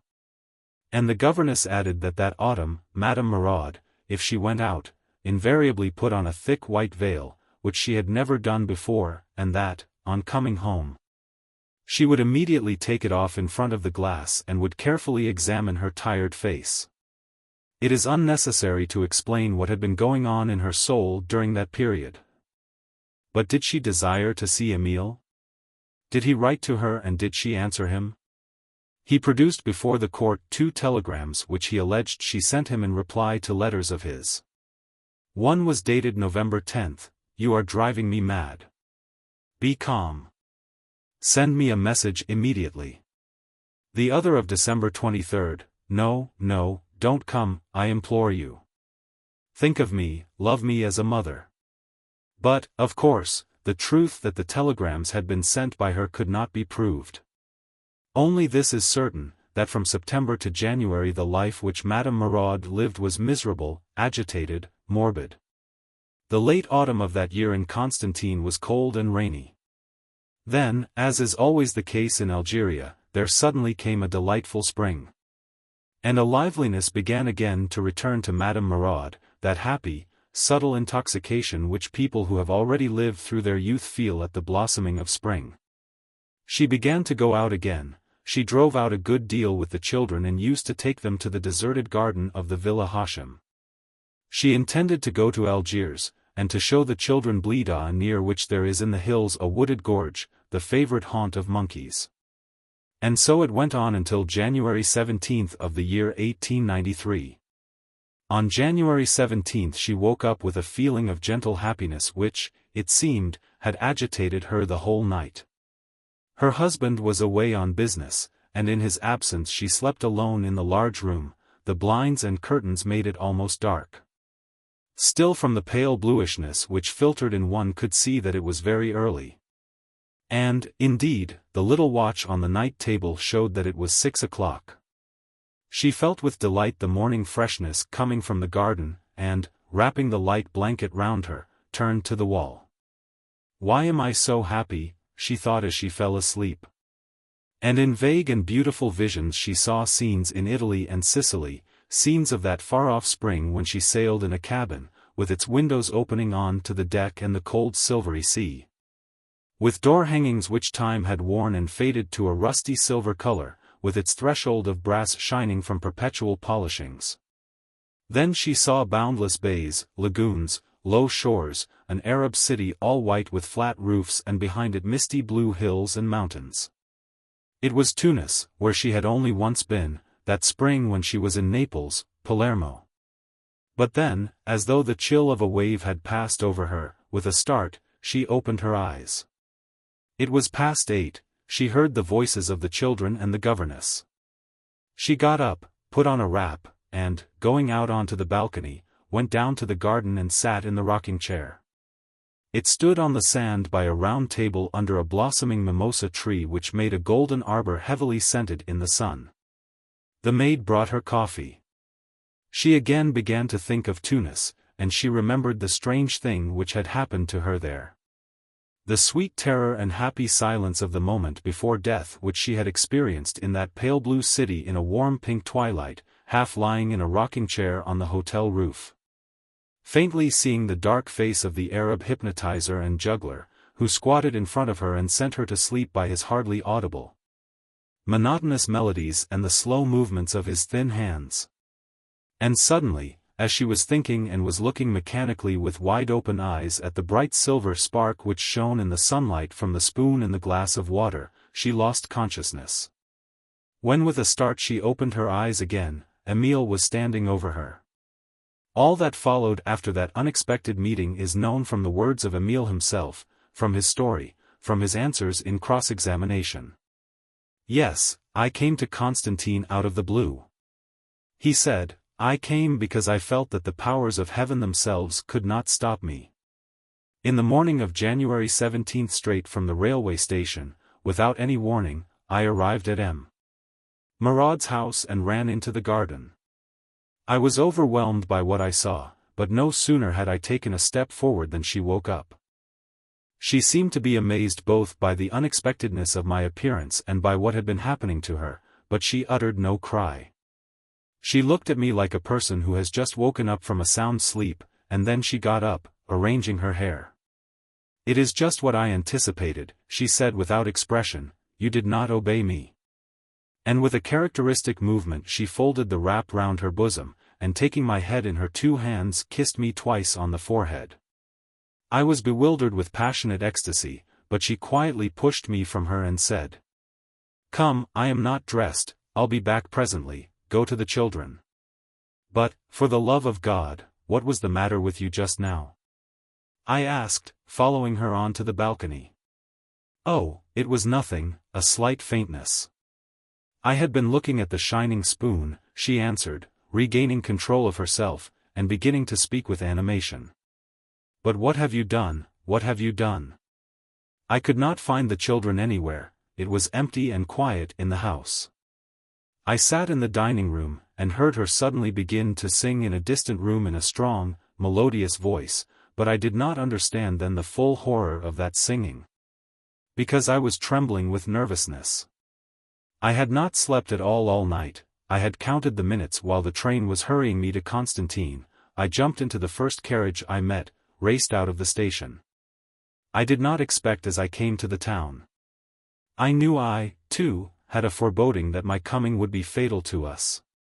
But still what I saw in the garden, that mystical meeting, and that sudden change in her attitude towards me, I could not expect that. In 10 minutes she came down with her hair dressed, in a light grey dress with a shade of blue in it. "Ah," she said, while I kissed her hand, "I forgot that today is Sunday. The children are at church, and I overslept. After church the children will go to the pine wood. Have you ever been there?" And, without waiting for my answer, she rang the bell, and told them to bring me coffee. She began to look fixedly at me, and, without listening to my replies, to ask me how I lived, and what I was doing. She began to speak of herself, of how, after 2 or 3 very bad months during which she had become terribly old, those words were uttered with an imperceptible smile, she now felt so well. As young, as never before. I answered, listened, but a great deal I did not understand. Both of us said meaningless things. My hands grew cold at the thought of another terrible and inevitable hour. I do not deny that I felt as though I were struck by lightning when she said, "I have grown old." I suddenly noticed that she was right. In the thinness of her hands, and faded, though youthful, face, in the dryness of some of the outlines of her figure, I noticed the first signs of that which, painfully and somehow awkwardly, but still more painfully, makes one's heart contract at the sight of an aging woman. Oh yes, how quickly and sharply she had changed, I thought. But still she was beautiful. I grew intoxicated looking at her. I had been accustomed to dream of her endlessly. I had never for an instant forgotten when, in the evening of July 11th, I had embraced her knees for the first time. Her hands, too, trembled slightly, as she arranged her hair and spoke and smiled and looked at me. And suddenly, you will understand the whole catastrophic power of that woman." Suddenly that smile somehow became distorted, and she said with difficulty, but yet firmly, "You must go home. You must rest after your journey, you are not looking yourself. Your eyes are so terribly suffering, your lips so burning that I cannot bear it any longer. Would you like me to come with you, to accompany you?" And, without waiting for my answer, she got up and went to put on her hat and cloak. We drove quickly to the Villa Hashim. I stopped for a moment on the terrace to pick some flowers. She did not wait for me, but opened the door herself. I had no servants, there was only a watchman, but he did not see us. When I came into the hall, hot and dark with its drawn blinds, and gave her the flowers, she kissed them, then, putting one arm round me, she kissed me. Her lips were dry from excitement, but her voice was clear. "But listen, how shall we, have you got anything?" she asked. At first I did not understand her. I was so overwhelmed by the first kiss, the first endearment, and I murmured, "What do you mean?" She shrank back. "What," she said, almost sternly. "Did you imagine that we can live after this? Have you anything to kill ourselves with?" I understood, and quickly showed her my revolver, loaded with 5 cartridges, which I always kept on me. She walked away quickly ahead of me from one room to the other. I followed her with that numbness of the senses with which a naked man on a sultry day walks out into the sea. I heard the rustle of her skirts. At last we were there. She threw off her cloak and began to untie the strings of her hat. Her hands were still trembling, and in the half-light I again noticed something, pitiful and tired, in her face. But she died with firmness. At the last moment she was transformed. She kissed me, and moving her head back so as to see my face, she whispered to me such tender and moving words that I cannot repeat them. I wanted to go out and pick some flowers to strew on the deathbed. She would not let me. She was in a hurry and said, "No, no, you must not, there are flowers here are your flowers," and she kept on repeating, "And see, I beseech you by all that is sacred to you, kill me." "Yes, and then I will kill myself," I said, without for a moment doubting my resolution. "Oh, I believe you," she answered, already apparently half unconscious. A moment before her death she said very quietly and simply, "My God, this is unspeakable." And again, "Where are the flowers you gave me? Kiss me, for the last time." She herself put the revolver to her head. I wanted to do it, but she stopped me. "No, that is not right, let me do it. Like this, my child. And afterwards make the sign of the cross over me and lay the flowers on my heart." When I fired, she made a slight movement with her lips, and I fired again. She lay quiet. In her dead face there was a kind of bitter happiness. Her hair was loose, the tortoise-shell comb lay on the floor. I staggered to my feet in order to put an end to myself. But the room, despite the blinds, was light. In the light and stillness which suddenly surrounded me, I saw clearly her face already pale. And suddenly madness seized me. I rushed to the window, undid and threw open the shutters, began shouting and firing into the air. The rest you know. In the spring, 5 years ago, while wandering in Algeria, the writer of these lines visited Constantine. There often comes to him a memory of the cold, rainy, and yet spring evenings which he spent by the fire in the reading room of a certain old and homely French hotel. In the heavy, elaborate bookcase were much-read illustrated papers, and in them you could see the faded photographs of Madame Muraud. There were photographs taken of her at different ages, and among them the Lausanne portrait of her as a girl. Her story is told here once more, from a desire to tell it in one's own way. Gentle breathing. In the cemetery above a fresh mound of earth stands a new cross of oak, strong, heavy, smooth, a pleasant thing to look at. It is April, but the days are grey. From a long way off one can see through the bare trees the tombstones in the cemetery, a spacious, real country or cathedral town cemetery. The cold wind goes whistling, whistling through the china wreath at the foot of the cross. In the cross itself is set a rather large bronze medallion, and in the medallion is a portrait of a smart and charming schoolgirl, with happy, astonishingly vivacious eyes. It is Olga Meszczyrsky. As a little girl there was nothing to distinguish her in the noisy crowd of brown dresses which made its discordant and youthful hum in the corridors and classrooms. All that one could say of her was that she was just one of a number of pretty, rich, happy little girls, that she was clever, but playful, and very careless of the precepts of her class teacher. Then she began to develop and to blossom, not by days, but by hours. At 14, with a slim waist and graceful legs, there was already well developed the outline of her breasts and all those contours of which the charm has never yet been expressed in human words. At 15 she was said to be a beauty. How carefully some of her school friends did their hair, how clean they were, how careful and restrained in their movements. But she was afraid of nothing, neither of ink stains on her fingers, nor of a flushed face, nor of disheveled hair, nor of a bare knee after a rush and a tumble.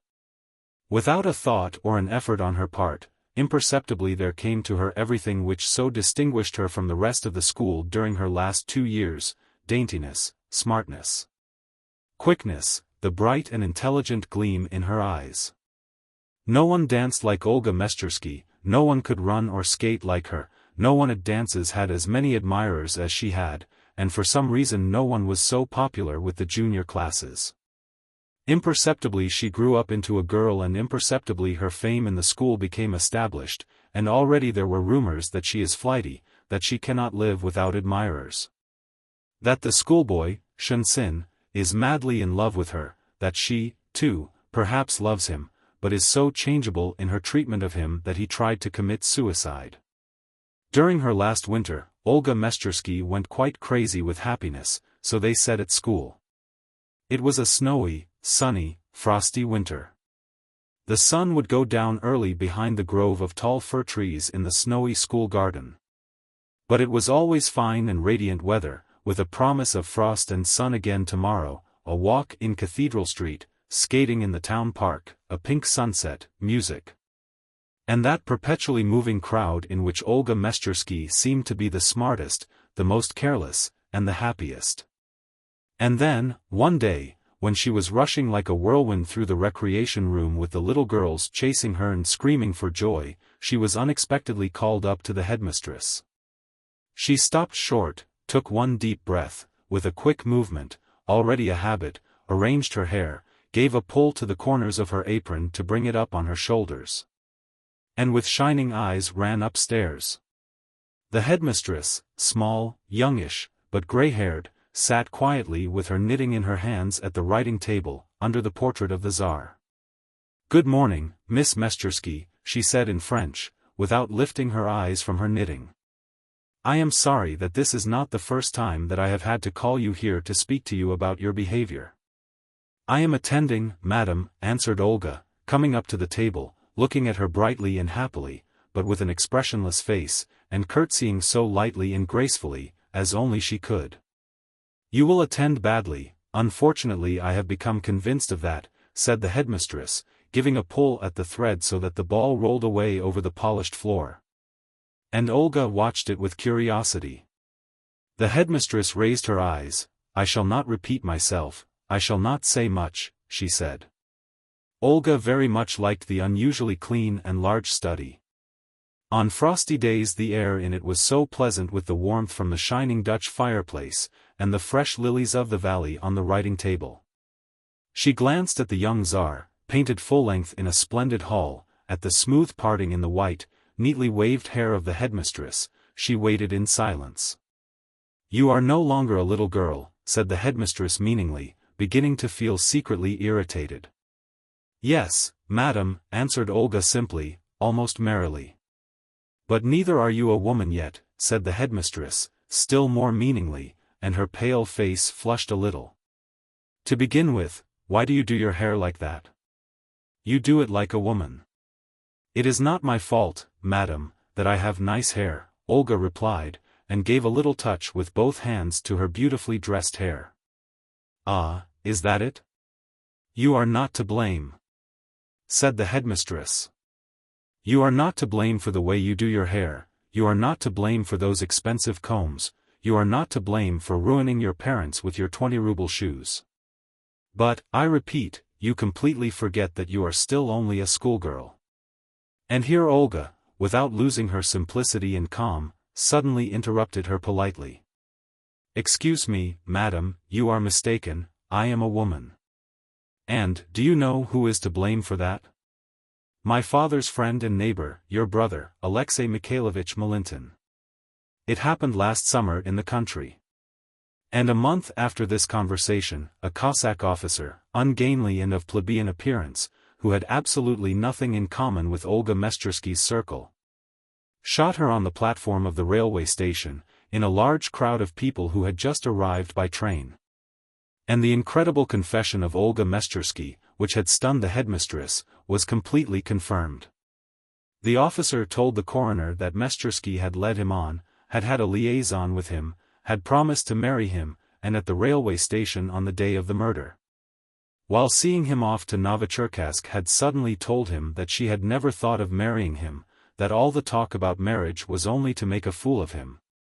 And she gave him her diary to read, with the pages in it which told about Milintin. "I glanced through those pages," said the officer, "went out onto the platform where she was walking up and down, and waiting for me to finish reading it, and I shot her. The diary is in the pocket of my overcoat, look at the entry for July 10th of last year." And this is what the coroner read. "It is now nearly 2 o'clock in the morning.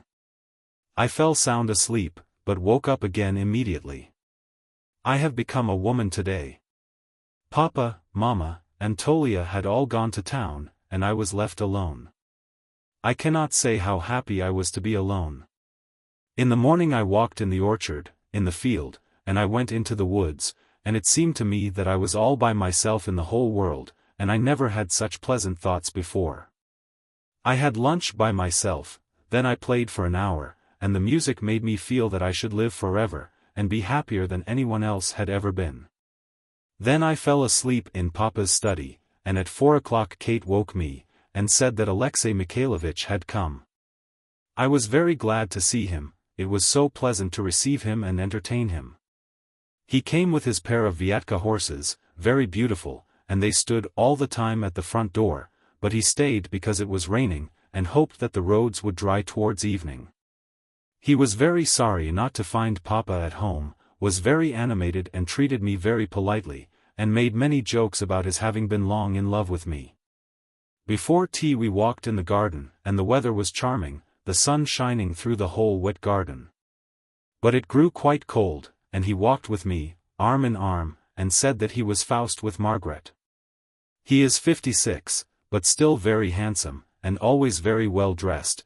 The only thing I didn't like was his coming in a sort of cape, he smells of English eau de cologne. And his eyes are quite young, black.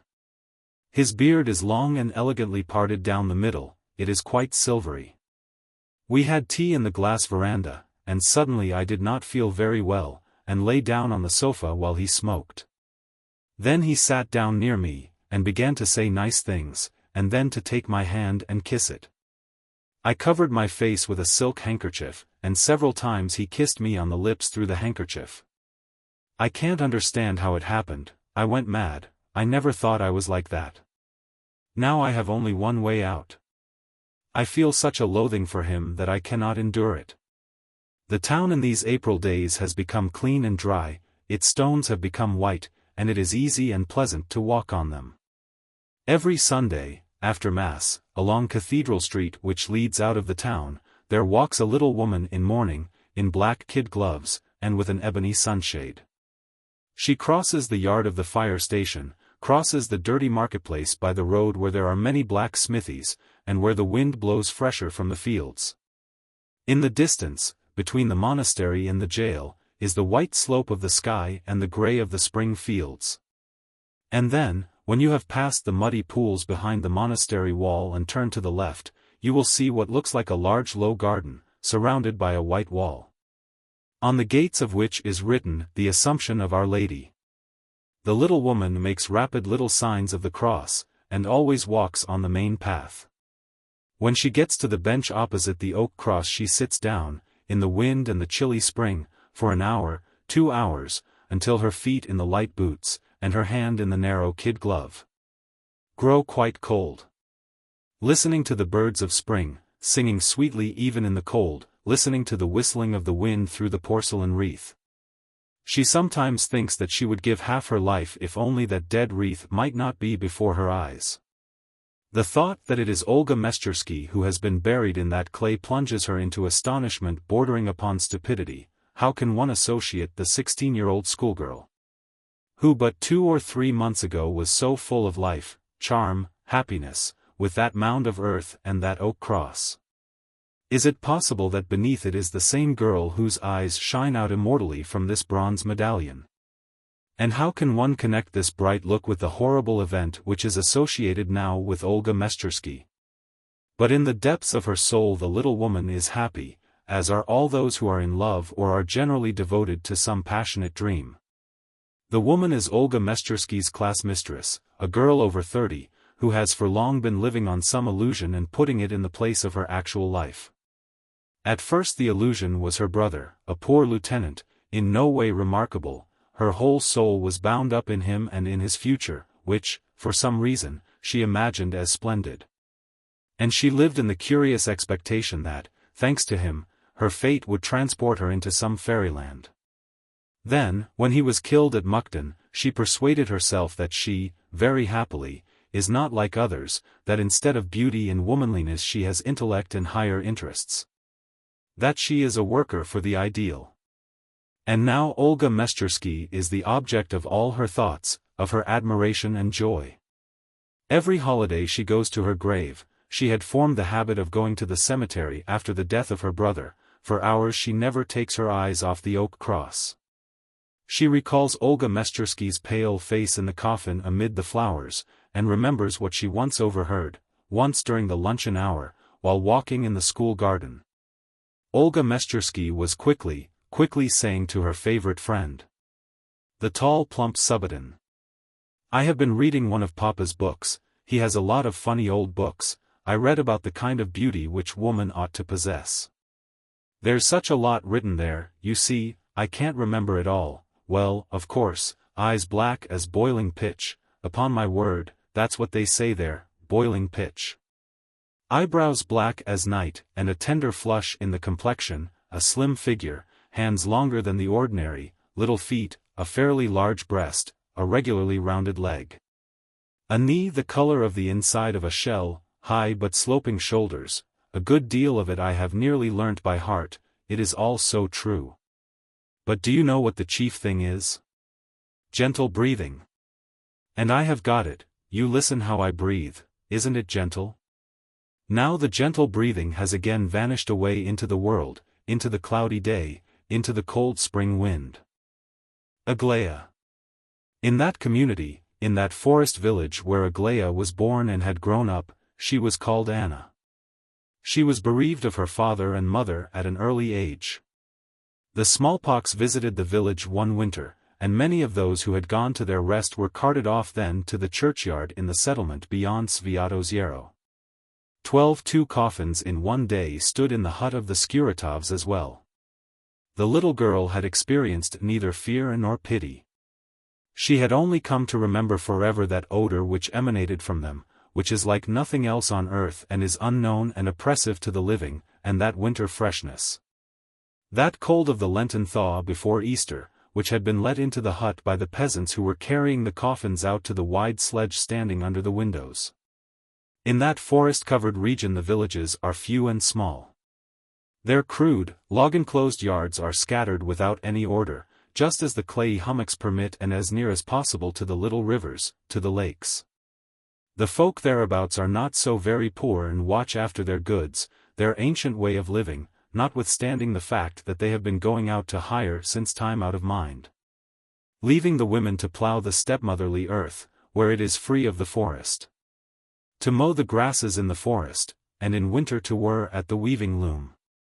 Toward that way of living did Anna's heart incline in her childhood. Endeared to her were both the black hut and the burning rushlight in its cresset. Catherine, her sister, had long been married.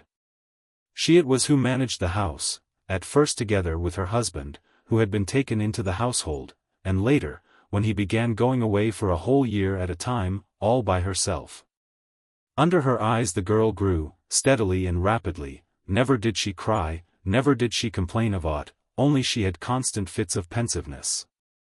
If Catherine called to her, asking what the matter with her was, she would answer simply, saying that her neck was creaking, and that she was listening to it. There, she would say, turning her neck, and her fair little face, do you hear it?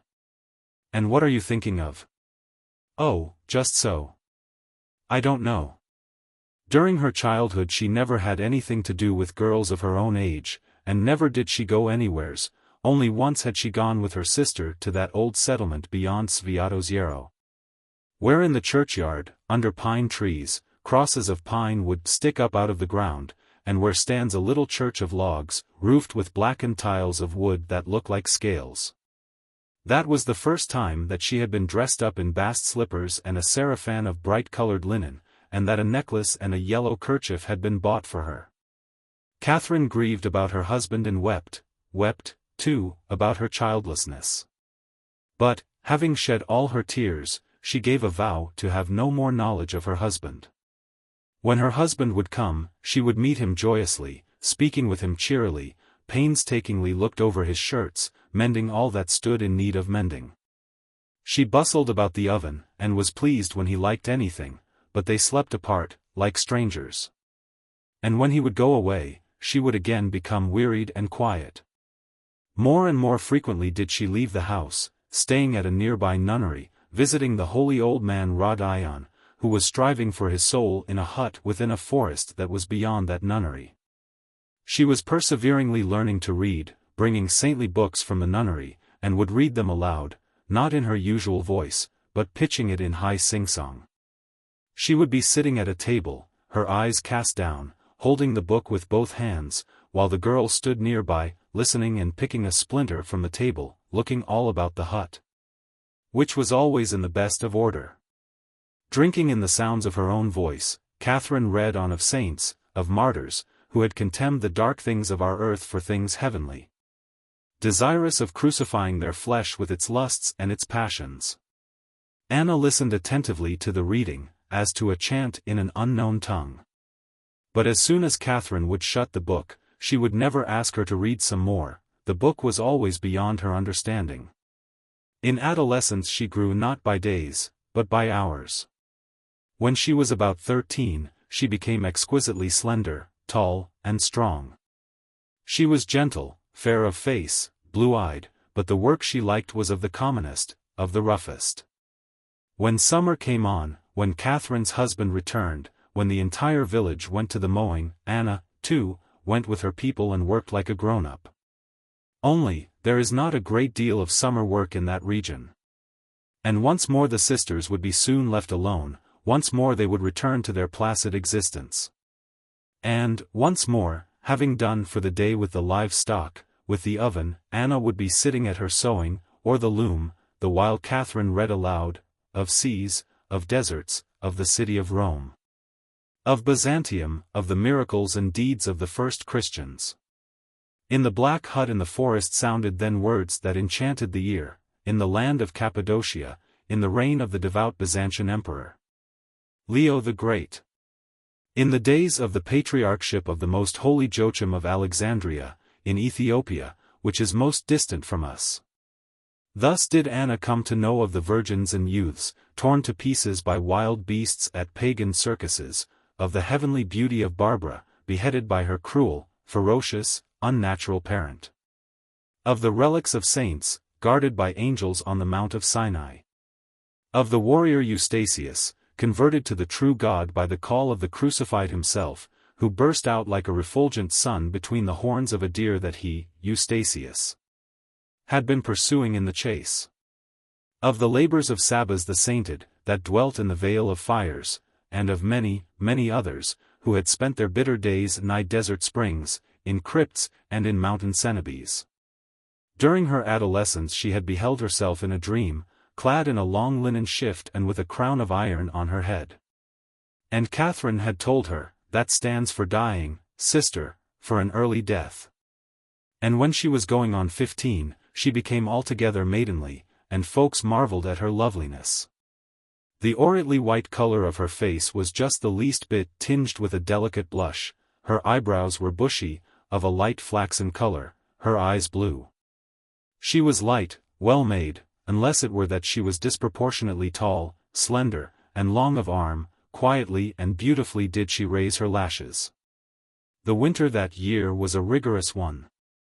The forests, the lakes, were snowed under, the openings in the ice were thickly frozen over, the frosty wind burned, and of dawns, 2 mirror-like, rainbow-tinged suns were flashing at the same time.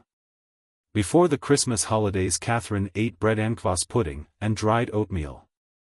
But Anna would nourish herself only with bread. "I want to fast till I get another prophetic dream," she had told her sister.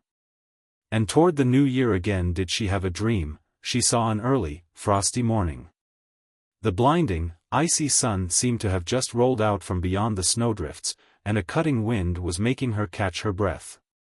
She was flying upon skis against the wind, toward the sun, over the white plains, in pursuit of some wondrous ermine, but she suddenly tumbled off into some abyss, and was blinded. Stifled in the cloud of snow dust swirling up at the edge of the precipice from under the skis. She could understand nothing of this dream, but Anna, during all New Year's Day, did not once look into her sister's face. The priests were going through the village. When they came to see the Skuratovs in their turn, she hid behind the curtains of the sleeping place above the big oven. During that winter, not having yet become settled in her intentions, she was frequently dreamy, and Catherine would say to her, "I have long been calling you to go to Father Rodion, he would ease you of all your worries." She read to her that winter of Alexis, the man of God, and of John, who dwelt in a hut of branches. Both had died in poverty at the gates of their well-born parents. She read of Simeon Stylites, who had rotted alive while standing upon a pillar of stone. Anna asked her, "But why doesn't Father Rodion stand on a pillar?" And she answered, that the tasks of holy people are varied, that our Russian martyrs had sought salvation, for the most part, in the caverns of Kiev, and, later on, within impassable forests. Or else had attained the kingdom of heaven as naked, useless innocents. During that winter did Anna find out about the Russian saints as well, her spiritual forefathers, about Matthew the clear-seeing, upon whom was bestowed the gift of seeing only the dark and base things of this world, of penetrating into the innermost hidden recesses of filth in the hearts of men, of beholding clairvoyantly the visages of underground devils and of hearing their impious counsellings. She heard of Mark the grave digger, who had dedicated himself to the burial of the dead, and who through his incessant proximity to death had gained such sway over it that it trembled at the sound of his voice. She heard of Isaac the anchorite, who had clad his body in the undressed hide of a goat which had grown to his skin forever, and who gave himself up to mad dances with evil spirits, that enticed him of nights into skipping and reeling to their noisy calls, reeds, timpani and dulcimers. From him, from Isaac, started all these innocents, Catherine had told her. And how many there were of them afterward, none can reckon up. Father Rodion said thus, "There have been none of them in any other land save ours, only to us did the Lord send them as a visitation for our great sins, and through his great grace." And she added what she had heard in the nunnery, the grievous tale of how Russia had retreated out of Kiev into impassable forests and morasses, into its little towns of Bast, under the cruel rule of the princes of Muscovy. What Russia had endured from seditions, from internecine wars, from ferocious Tartar hordes and from other chastisements of God, from plague and famine, from fire and heavenly portents. There was then, said she, such a vast multitude of the folks of God, suffering and acting the innocent for the sake of Christ, that the holy songs were not to be heard for their squealing and clamoring in the churches. And a considerable number among them, said she, were canonized among the heavenly throng. There was Simon, from the forests of the Volga regions, who wandered over desert waste lands, hiding himself from the sight of man, clad only in a torn shift, and afterward, dwelling in a city. He was castigated every day by its citizens for his uselessness, and expired from the wounds inflicted during such castigations. There was Procopius, who took upon himself ceaseless tortures in the town of Vyatka, for that he would, in the night time, clamber up into belfries and ring the bells in quick alarm, as though there were a fiery conflagration. There is a Procopius that was born in the region of Zirion, amongst savages, amongst hunters after beasts. All his life did he go about with 3 coal rakes in his hands. He did adore the desert places, the mournful wooded banks of the Sukona, where, perched upon a little boulder, he did with tears pray for those that sailed upon it. There was Jacob the Beatified, who sailed in an oaken log, hollowed out into a coffin, upon an ice block, down the river Msta to the benighted dwellers of that poor region. There is John the Hairy, from near Rostov the Greater, whose hair was so unruly that it threw into a panic all whosoever might behold it. There was John of Vologda, called Big Cap, small of stature, wrinkled of face, all hung over with crosses, until his very death he never took off his head covering. That was like to a pot of cast iron. There was Basil, that went about naked, who wore for apparel, in winter cold and summer heat, only iron chains and a little handkerchief that he bore in his hand. Now, sister, Catherine had said, they are standing before the face of the Lord, rejoicing among the throng of his saints. As for their imperishable relics, they repose within shrines of cypress and of silver, in the holiest of cathedrals, by the side of kings and prelates. But why doesn't Father Rod Ion be an innocent? Again asked Anna. And Catherine answered that he had followed in the steps of those who imitated not Isaac, but Sergius of Radenez. He had followed in the steps of the men who had founded monasteries in forests. Father Rod Ion, said she, had at first sought salvation in an ancient and famed desert place, located in the same regions where, in the midst of a dreary forest, in the hollow trunk of an oak, 3 centuries old, a great saint had once dwelt. There had Father Rod Ion served a strict novitiate and taken the habit. Had merited through the tears of his repentance, and through his mercilessness toward the flesh, a sight of the countenance of the Queen of Heaven herself. He had fulfilled his vow of 7 years' seclusion and 7 years' silence, but he was not satisfied with that. He left the monastery, and had come, it was now many years ago, into these forests. He had put on shoes of bast, a white robe of sackcloth, a black stole with an 8-pointed cross upon it, with a depiction of the skull and bones of Adam. He subsists only upon water and uncooked swamp grass. He has barred the little window of his cabin with a holy icon. He sleeps in a coffin, under an ever-lit holy lamp, and at the hour of every midnight he is incessantly beset by howling beasts, by throngs of ravening dead men, and by devils. On her 15th birthday, at that very age when a maid ought to become a bride, Anna forsook the world forever. Spring that year came early and was a warm one. The berries ripened in the woods beyond number, the grasses were waist-high, and at the beginning of the fast of St. Peter 13 the entire village went out to mow them. Anna worked with a will. Became sunburned among the grasses and the flowers, the blush flamed darker upon her face, the kerchief, pushed lower over the forehead, hid her warm glance. But once, in the meadow, a great glistening snake with an emerald head wound itself around her bare foot. Seizing the snake with her slim and long hand, tearing away its icy and slippery plate, Anna cast it far from her without even lifting her face. But she was very much scared, she had become whiter than linen. And Catherine said to her, "This, sister, is the 3rd sign for thee, dread the arch-tempter, a dangerous time is coming for thee." And it may have been the fright, or it might have been these words, but for a week after that the deathly pallor did not depart from Anna's face. And just before St. Peter's Day, suddenly and unexpectedly, she begged to go to the nunnery to hear the all-night mass, and did go, and did spend the night there. And in the morning was found worthy of staying in the crowd of humble folk near the threshold of the recluse. And a great grace did he show to her, out of all the crowd did he remark her and did beckon her to him. And she came out of his cabin with her head bent low, covering half her face with her kerchief, having pushed it down over the fire of her flaming cheeks. And in the confusion of her emotions did not see the ground beneath her. And a chosen vessel, a sacrifice to God, had he called her, had lit 2 little wax tapers, and, taking one himself and giving the other to her, had stood a long while in prayer before an image. And afterwards he had ordered her to kiss that image, and had given her his blessing to enter the nunnery for a novitiate within a short while. My joy, thou simple sacrifice, he had said to her. Be thou a bride not of this earth but of heaven. I know, full well, thy sister hath prepared thee. I shall concern myself with this also, sinner that I am. In the nunnery, in the monastic atmosphere, abandoning the world and her own will for the sake of her spiritual godfather, Anna, who has been named Aglaia upon taking the veil. Past 33 months. And when the 33rd month was almost run, she did depart this life. How she had lived there, how she had sought her salvation, is known to none, for the remoteness of time. But still some things have remained in the memory of the people.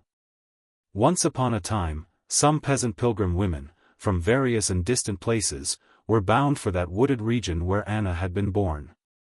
Near a small river which they had to cross, they met the usual wanderer over holy places, in appearance ill-favored, tattered, even, to put it plainly, queer, for the reason that his eyes, underneath a derby that had once been high in the world, were bandaged with a kerchief. The women began questioning him about the ways, the roads to the nunnery, about Father Rod Ion himself, and about Anna. He, in answering them, spoke a bit about himself at first. I, now, little sisters, don't know such a terrible lot, myself.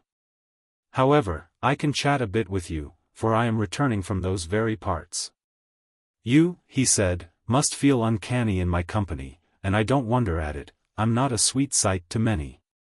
Whoever I meet, whether he be afoot or on horseback, seeing a little old pilgrim going through a forest, hobbling along all by his lonesome with a white kerchief over his eyes, and, to boot, chanting psalms to God, of course, he's taken aback.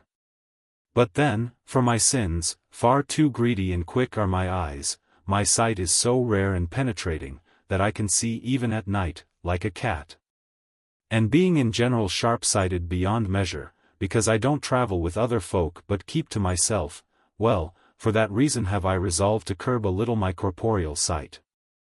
Then he began telling them how great a distance, by his reckoning, the pilgrim women had left to go, toward what regions they should direct their way, where they might have lodgings and rest.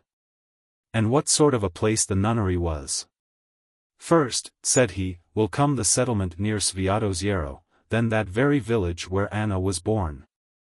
And then you'll see another lake, belonging to the convent, which lake, though shallow, is of a decent size, and you'll have to sail over this lake in a boat. And, as soon as you get out of the boat, right there is the convent itself, so near you might almost reach it with your hand. Of course, there's no end of woods on the other shore as well, and through the trees you can see, as always, the walls of the convents, the domes of chapels, the cells, the hostels. Then, for a long while, he related to them the life of Rod Ion, the childhood and adolescence of Anna, and, in the end, he told them of her stay in the nunnery. Oh! Her stay was not a long one, said he. It is a pity you say, with such beauty and youth. Of course, to such fools as we, it would be a piteous thing. But it's plain to be seen Father Rod Ion knew well what he was about. For he was that way with everybody, kindly, and meek, and gladsome, yet set on having his way, unto mercilessness, but he was especially so with Aglaia. I, my little ones, have been at the spot where she is resting. A long little grave, beautiful, all grown over with grass, all green. And I won't hide anything, I won't hide that it was there, at her grave, that I thought of tying up my eyes. It was Aglaia's example that gave me the idea. For she, I must tell you, during all her stay in the nunnery, did not for a single hour raise her eyes. Even as she had pushed the veil down over them, so did it remain, and she was so sparing of her speech, so evasive, that even Father Rod Ion himself wondered at her. And yet, come to think of it, it was no easy matter for her to bear her task, to bid eternal farewell to the world, to the face of mankind. And her work in the nunnery was the very hardest that she could find, while her nights she spent standing in prayer. But then, how Father Rod Ion had come to love her. He marked her out from all the rest, let her come every day into his little cabin, held long converse with her about the future fame of the nunnery. Even revealed his visions to her, with a strict order of silence. Well, and so she burned out, like a candle, in the briefest time. Again do you sigh, being sorry? I do agree with you, it is a sad thing. But I will tell you something far greater.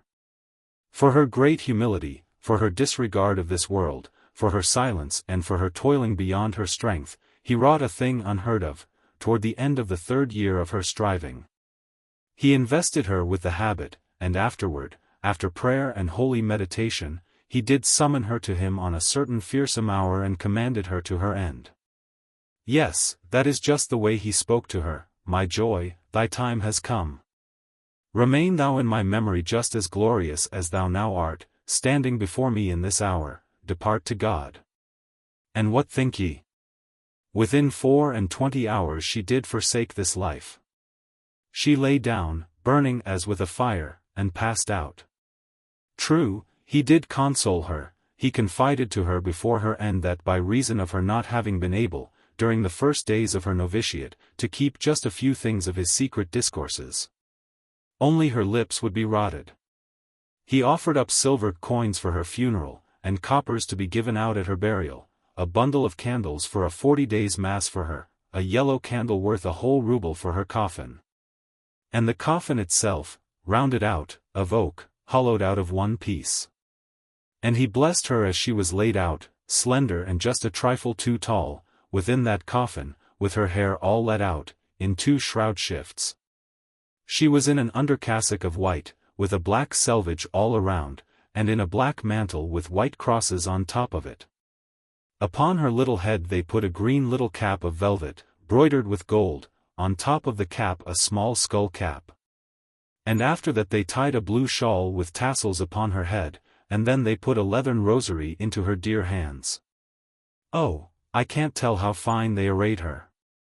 And yet, little ones, there is a spiteful rumor which is of the devil, that she did not want to die.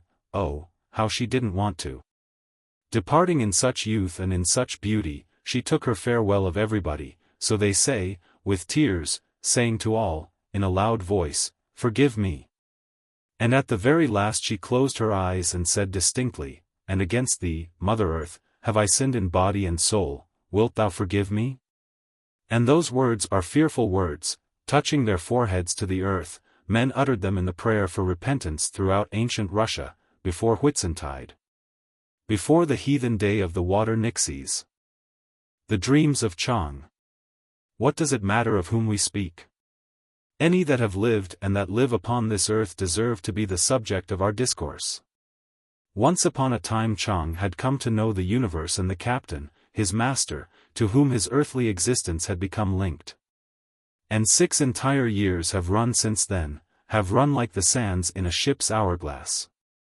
It is again night, dream or reality. And again comes morning, reality or dream. Chang is old, Chang is a drunkard, he is always dozing. Outside, in the city of Odessa, it is winter.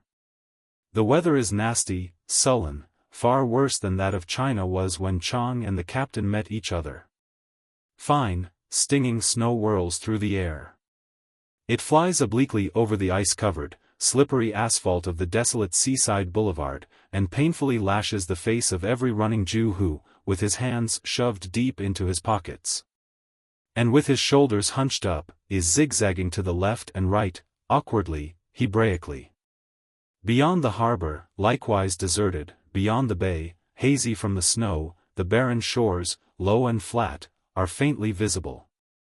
The jetty is hazy all the time with a thick, grey haze. The sea, in foamy, bellying waves, surges over it from morn till night. The wind whistles and reverberates among the telephone wires overhead. On such days life in the city does not start at an early hour. Nor do Chang and the captain awake early. 6 years, is it a long time, or short? In 6 years Chang and the captain have grown old, although the captain is not yet 40, and their lot has harshly changed. They no longer sail the seas, they live, on shore, as seamen say. Nor are they living in the same place they lived in at one time, but in a narrow and rather dark street, in a garret. The house is redolent of anthracite, and is occupied by Jews, of the sort that come to their families only toward evening and who sup with their hats shoved on the back of their heads. Chang and the captain have a low ceiling, their room is large and chill. Besides that, it is always gloomy and dark inside. The 2 windows placed in the sloping wall roof are small and round, reminding one of portholes. Something in the nature of a chest of drawers stands between the windows. And against the wall to the left is an old iron bed, and there you have all the furnishings of this bleak dwelling, unless the fireplace, out of which a fresh wind is always blowing, be included. Chang sleeps in the nook behind the fireplace, the captain on the bed. What sort of a bed this is, sagging almost to the floor, and what kind of mattress it has, anyone who has lived in garrets can easily imagine. As for the dirty pillow, it is so scanty that the captain is forced to put his jacket under it. However, the captain sleeps very peacefully even on this bed. He lies on his back, his eyes shut and his face ashen, as motionless as though he were dead. What a splendid bed had formerly been his! Well built, high, with chests underneath. The bedding was thick and snug, the sheets fine and smooth, and the snowy white pillows were chilling. But even then, even when lulled by the rolling of the waves, he had not slept as heavily as he sleeps now. Now he gets very tired during the day, and besides that, what has he to worry about now, what can he oversleep, and with what can the new day gladden him? At one time there had been 2 truths in this world, that had constantly stood sentry in turns. The first was, that life is unutterably beautiful. And the second, that life holds a meaning only for lunatics. Now the captain affirms that there is, has been, and will be for all eternity but one truth, the ultimate truth, the truth of Job the Hebrew, the truth of Ecclesiastes, the sage of an unknown tribe. Often does the captain say now, as he sits in some beer shop, remember now thy Creator in the days of thy youth, while the evil days come not, nor the years draw nigh, when thou shalt say, I have no pleasure in them. Still the days and nights go on as before, and now there has again been a night, and again morning is coming on. And the captain and Chang are awaking. But, having waked, the captain does not change his position and does not open his eyes. His thoughts at that moment are not known even to Chang, who is lying on the floor beside the fireless hearth from which the freshness of the sea had come all night. Chang is aware of only one thing, that the captain will lie thus for not less than an hour. Chang, after casting a look at the captain out of the corner of his eye, again closes his lids, and again dozes off.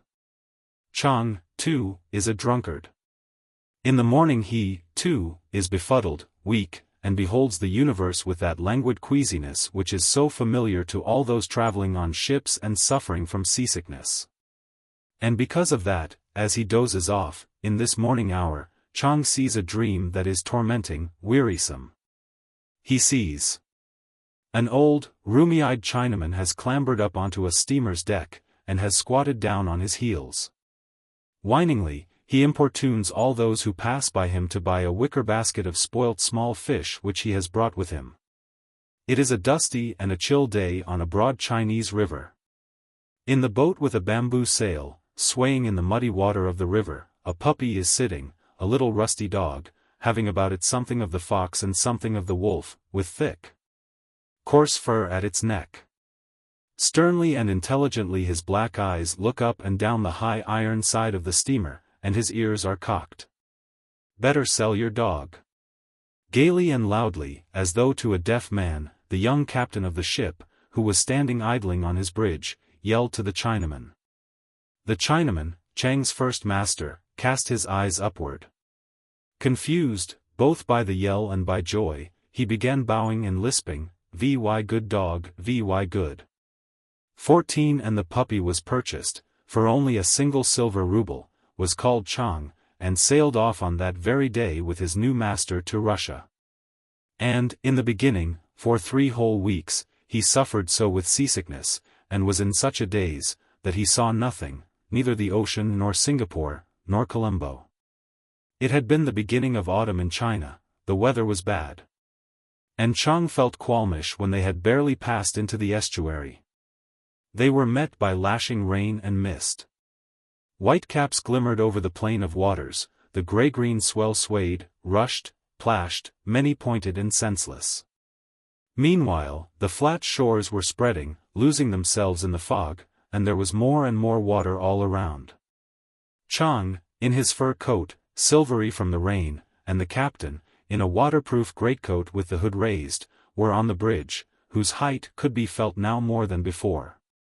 The captain issued commands, while Chang shivered and tossed his head in the wind. The water was widening, embracing all the inclement horizon, blending with the misty sky. The wind tore the spray from the great noisy swell, swooping down from any and every direction. It whistled through the sail yards and boomingly slapped the canvas awnings below. The sailors, in the meanwhile, in iron-shod boots and wet capes, were untying, catching and furling them. The wind was seeking the best spot from which to strike its strongest blow, and just as soon as the steamer, slowly bowing before it, had taken a sharper turn to the right, the wind raised it up on such a huge, boiling roller, that it could not hold back. It plunged down from the ridge of the roller, burying itself in the foam, and in the pilot's roundhouse a coffee cup, forgotten upon a little table by the waiter, shattered against the floor with a ring. And then the fun began. There were all sorts of days after that. Now the sun would blaze down scorchingly out of the radiant azure. Now clouds would pile up in mountains and burst with peals of terrifying thunder, or raging torrents of rain descended in floods upon the steamer and the sea. Or else there was rocking, yes, rocking, even when the ship was at anchor. Utterly worn out, Chang during all the 3 weeks did not once forsake his corner in the hot, half-dark corridor of the second-class cabins on the poop, where he lay near the high threshold of the door leading onto the deck. Only once a day was this door opened, when the captain's orderly brought food to Chang. And of the entire voyage to the Red Sea Chang's memory has retained only the creaking of the ship's partitions, his nausea, and the sinking of his heart. Now flying downward into some abyss together with the quivering stern, now rising up to heaven with it. Also did he remember his prickly, deathly terror whenever, with the sound of a cannon firing, a whole mountain of water would splash against this stern. After it had been raised high and had again careened to one side, with its propeller roaring in the air. The water would extinguish the daylight in the port-holes, and then would run down in opaque torrents over their thick glass. The sick Chang heard the distant cries of commands, the thundering whistle of the boatswain, the tramp of sailors' feet somewhere overhead. He heard the plash and the noise of the water. He could distinguish through his half-shut eyes the semi-dark corridor filled with jute bales of tea, and Chang went daft, became tipsy, from nausea, heat, and the strong odor of tea. But here Chang's dream breaks off. Chang starts and opens his eyes. That was no wave hitting against the stern with a sound of a cannon firing, it was the jarring of a door somewhere below, flung back with force by somebody or other. And after this the captain coughingly clears his throat and slowly arises from his sagging couch. He puts on and laces his battered shoes, dons his black coat with the brass buttons, taking it out from under the pillow. Chang, in the meanwhile, in his rusty, worn fur coat, yawns discontentedly, with a whine, having risen from the floor. Upon the chest of drawers is a bottle of vodka, some of which has already been drunk.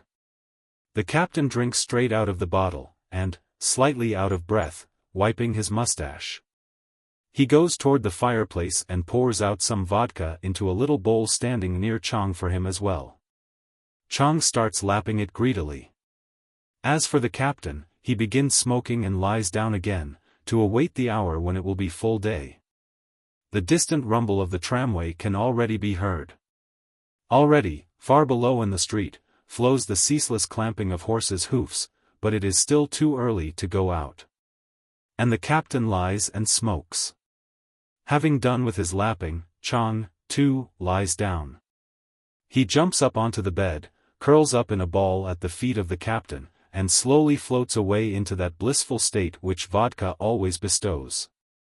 His half-shut eyes grow misty, he looks faintly at his master, and, feeling a constantly increasing tenderness toward him, thinks what in human speech may be expressed as follows: "Oh, you foolish fellow. There is but one truth in this world, and if you but knew what a wonderful truth it is." And again, in something between thought and dream, Chang reverts to that distant morning, when the steamer, after carrying the captain and Chang from China over the tormented restless ocean, had entered the Red Sea. He dreams. As they passed Perim, the steamer swayed less and less, as though it were lulling him asleep, and Chang fell into a sweet and sound sleep. And suddenly he started, awake. And, when he had become awake, he was astonished beyond all measure. It was quiet everywhere, the stern was rhythmically vibrating, without any downward plunges. The noise of the water, rushing somewhere beyond the walls, was even, the warm odor from the kitchen, creeping out on deck from underneath a door, was enchanting. Chang got up on his hind legs and looked into the deserted general cabin. There, in the obscurity, was a softly radiant, aureately lilac something. A something barely perceptible to the eye, but extraordinarily joyous. There the rear port-holes were open to the sunlit blue void, open to the spaciousness, to the air, while over the low ceiling streamed sinuous rills of light reflected from mirrors. They flowed on, without flowing away.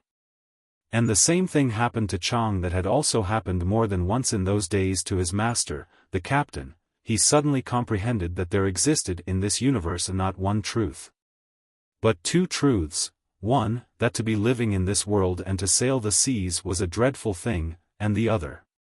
But Chang did not have time to think of the other. Through the door, unexpectedly flung open, he saw the trap ladder leading to the spar deck, the black, glistening mass of the steamer's funnel, the clear sky of a summer morning, and, coming rapidly from under the ladder, out of the engine room, the captain.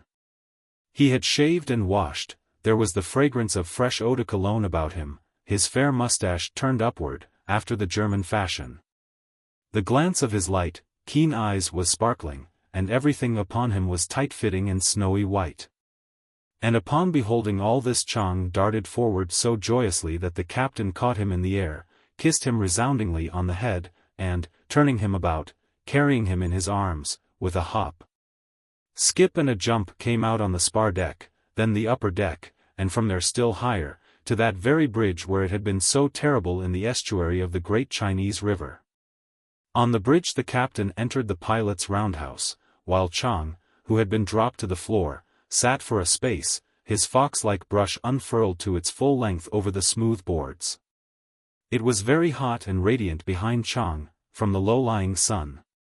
It must also have been hot in Arabia, that was passing by so near on the right, with its shore of gold, with its black-brown mountains, its peaks, that resembled the mountains of some dead planet.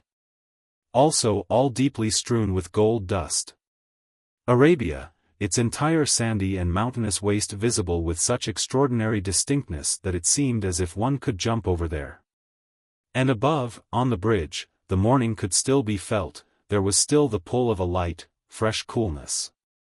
The captain's mate, the very same who later on used so often to make Chang furious by blowing into his nose, a man in white clothes, with a white helmet and wearing fearful black spectacles, was sauntering briskly back and forth over the bridge, constantly looking up at the sharp tip of the front mast that reached up to the sky, and over which was curling the flimsiest wisp of a cloud. Then the captain called out from the roundhouse, "Here, Chang. Come on and have coffee," and Chang immediately jumped up, circled the roundhouse, and deftly dashed over its brass threshold. And beyond the threshold it proved to be even better than on the bridge. There was a broad leather divan, fixed to the wall. Over it hung certain things like wall clocks, their glass and hands glistening, and on the floor was a slop bowl with a mixture of sweet milk and bread. Chang began lapping it greedily, while the captain busied himself with his work. Upon the counter, placed under the window opposite the divan, he unrolled a large maritime chart, and, placing a ruler over it, firmly drew a long line upon it with scarlet ink. Chang, having finished his lapping, with milk on his muzzle, jumped up on the counter and sat down near the very window, out of which he could see the blue turned-over collar of a sailor in a roomy blouse, who, with his back to the window, was standing at the many-horned wheel. And at this point the captain, who, as it turned out afterward, was very fond of having a chat when he was all alone with Chang, said to him, "You see, brother, this is the Red Sea itself. You and I have to pass through it as cleverly as we can, just see how gaily colored it is. I have to land you in Odessa in good order, because they already know there of your existence. I have already blabbed about you to a most capricious little girl. I have bragged to her about your lordship, over a sort of long cable, you understand, that has been laid down by clever people over the bottom of all the seas and oceans. For after all, Chang, I am an awfully lucky fellow, so lucky that you can't even imagine it, and for that reason I am terribly averse to getting stuck on one of these reefs. To have no end of disgrace on my first distant cruise." And, saying this, the captain suddenly gave Chang a stern look and slapped his muzzle. "Paws off," he cried commandingly. "Don't you dare climb on government property." And Chang, with a toss of his head, growled and puckered up his face. This was the first slap he had ever received, and he was offended. It again seemed to him that to be living in this world and to be sailing the seas was an atrocious thing. He turned away, his translucently yellow eyes dimming and contracting, and with a low growl he bared his wolfish fangs. But the captain did not consider Chang's offended feelings of any importance. He lit a cigarette and returned to the divan. Having taken a gold watch out of a side pocket of his pique jacket, he pried back its lids with a strong nail, and looking upon a glistening, unusually animated, bustling something which ran and resoundingly whispered within the watch, again began speaking in a comradely tone. He again told Chang that he was bringing him to Odessa, to Elisavetinskaya Street, that in Elisavetinskaya Street he, the captain, had apartments, first of all, secondly, a wife who was a beauty, and, thirdly, a wonderful little daughter, and that he, the captain, was a very lucky fellow after all. "A lucky fellow, after all, Chang," said the captain, and then added, "This daughter of mine, Chang, is a lively little girl, full of curiosity and persistence. It is going to be bad for you at times, especially for your tail. But if you only knew, Chang, what a beautiful creature she is. I love her so much, brother, that at times I am even afraid of my love. She is all the world to me, well, almost all, let us say. But is that as it should be? And, in general, should anyone be loved so greatly?" he asked. "For, were all these Buddhas of yours more foolish than you and I? And yet, just you listen to what they say about this love of the universe and all things corporeal, beginning with sunlight, with a wave, with the air, and winding up with woman, with an infant, with the scent of white acacia. Or else, do you know what sort of a thing this Tao is, that has been thought up by nobody else but you Chinamen? I know it but poorly myself, brother, but then, everybody knows it poorly. But, as far as it is possible to understand it, just what is it, after all? The abyss, our first mother. She gives birth to all things that exist in this universe, and she devours them as well, and, devouring them, gives birth to them anew. Or, to put it in other words, it is the path of all that exists, which nothing that exists may resist. But we resist it every minute. Every minute we want to turn to our desire not only the soul of a beloved woman, let us say, but even the entire universe as well. It is an eerie thing to be living in this world, Chang, said the captain. It's a most pleasant thing, but still an eerie one, and especially for such as I. For I am too avid of happiness, and all too often do I lose the way. Dark and evil is this path, or is it entirely otherwise? And, after a silence, he added further. For after all, what is the main thing? When you love somebody, there is no power on earth that can make you believe that the one you love can possibly not love you. And that is just where the devil comes in, Chang. But how magnificent life is, my God, how magnificent. Made red hot by the now high-risen sun, and quivering slightly as it ran, the steamer was tirelessly cleaving the Red Sea, now stilled in the abyss of the sultry empyrean spaciousness. The radiant void of the tropical sky was peeping in through the door of the roundhouse.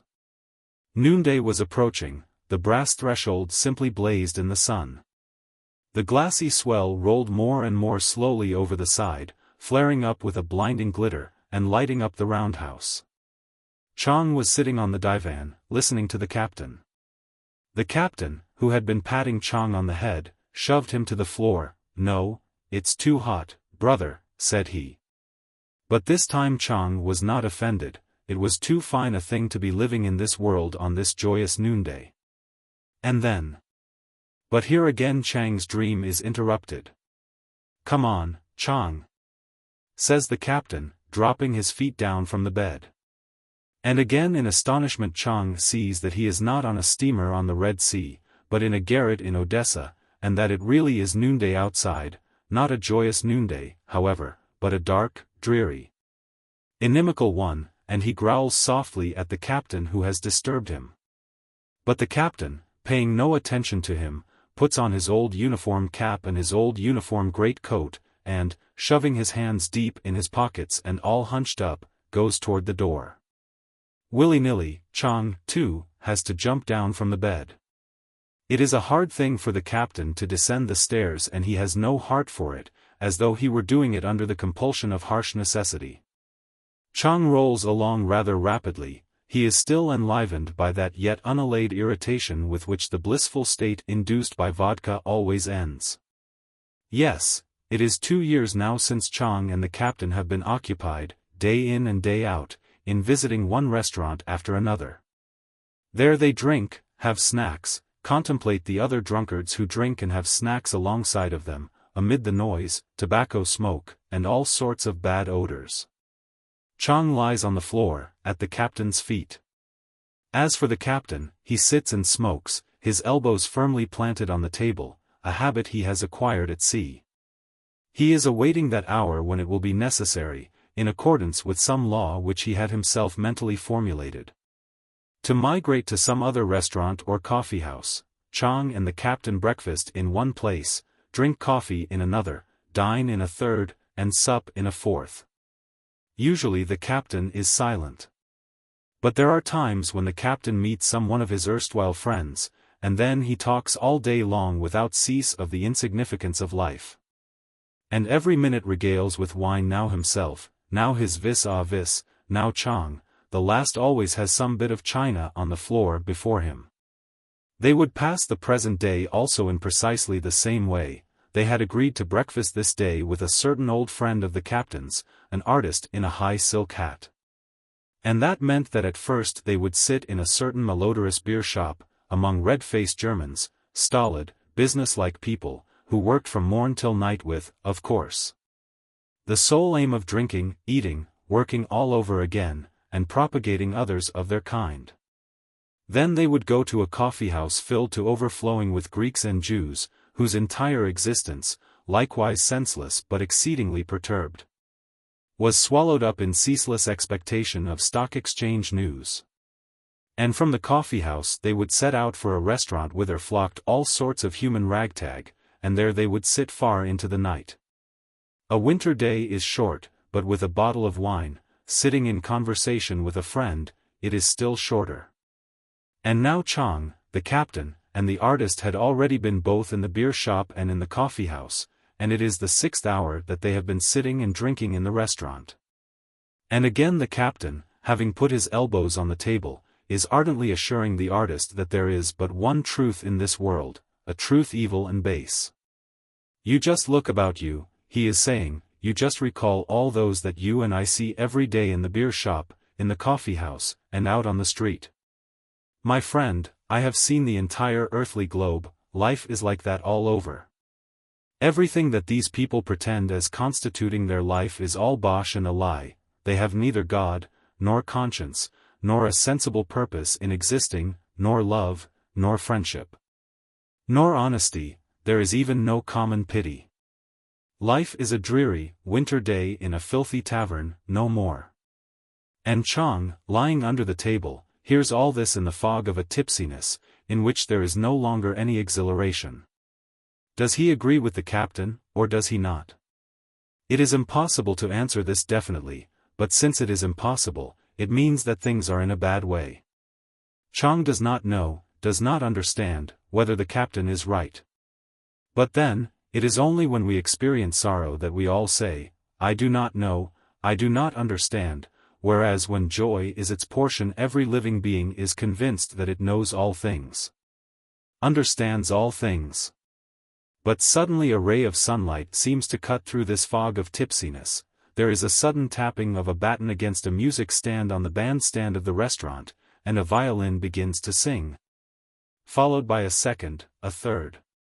They sing more and more passionately, more and more sonorously, and a minute later Chang's soul overflows with an entirely different yearning, with an entirely different sadness. His soul quivers from an incomprehensible rapture, from some sweet torment, from a longing for something indefinite, and Chang no longer distinguishes whether he is in a dream or awake. He yields with all his being to the music, submissively follows it into some other world, and once more he sees himself on the threshold of that beautiful world. Silly, with a faith in the universe, a puppy on board a steamer in the Red Sea. Yes, but how was it, he half thinks, half dreams. Yes, I remember, it was a good thing to be alive on that hot noonday on the Red Sea. Chang and the captain were sitting in the roundhouse, later on they stood on the ship's bridge. Oh, how much light there was, what a deep blue the sea was, and how azure the sky. How amazingly vivid against the background of the sky were all these white, red, and yellow sailors' blouses hung cut to dry at the prow. Then, afterwards, Chang and the captain and the other men of the ship, whose faces were brick red, with oily eyes, whereas their foreheads were white and perspiring, breakfasted in the hot general cabin of first class, under an electric ventilator buzzing and blowing out of a corner. After breakfast Chang took a little nap. After tea he had dinner, and after dinner he was again sitting aloft, before the pilot's roundhouse, where a steward had placed a canvas chair for the captain, and gazing far out at the sea. At the sunset, tenderly green among the many-colored and many-formed little clouds. At the sun, wine-red and shorn of its beams, that, as soon as it had touched the turbid horizon, lengthened out and took on the semblance of a dark-flamed mitre.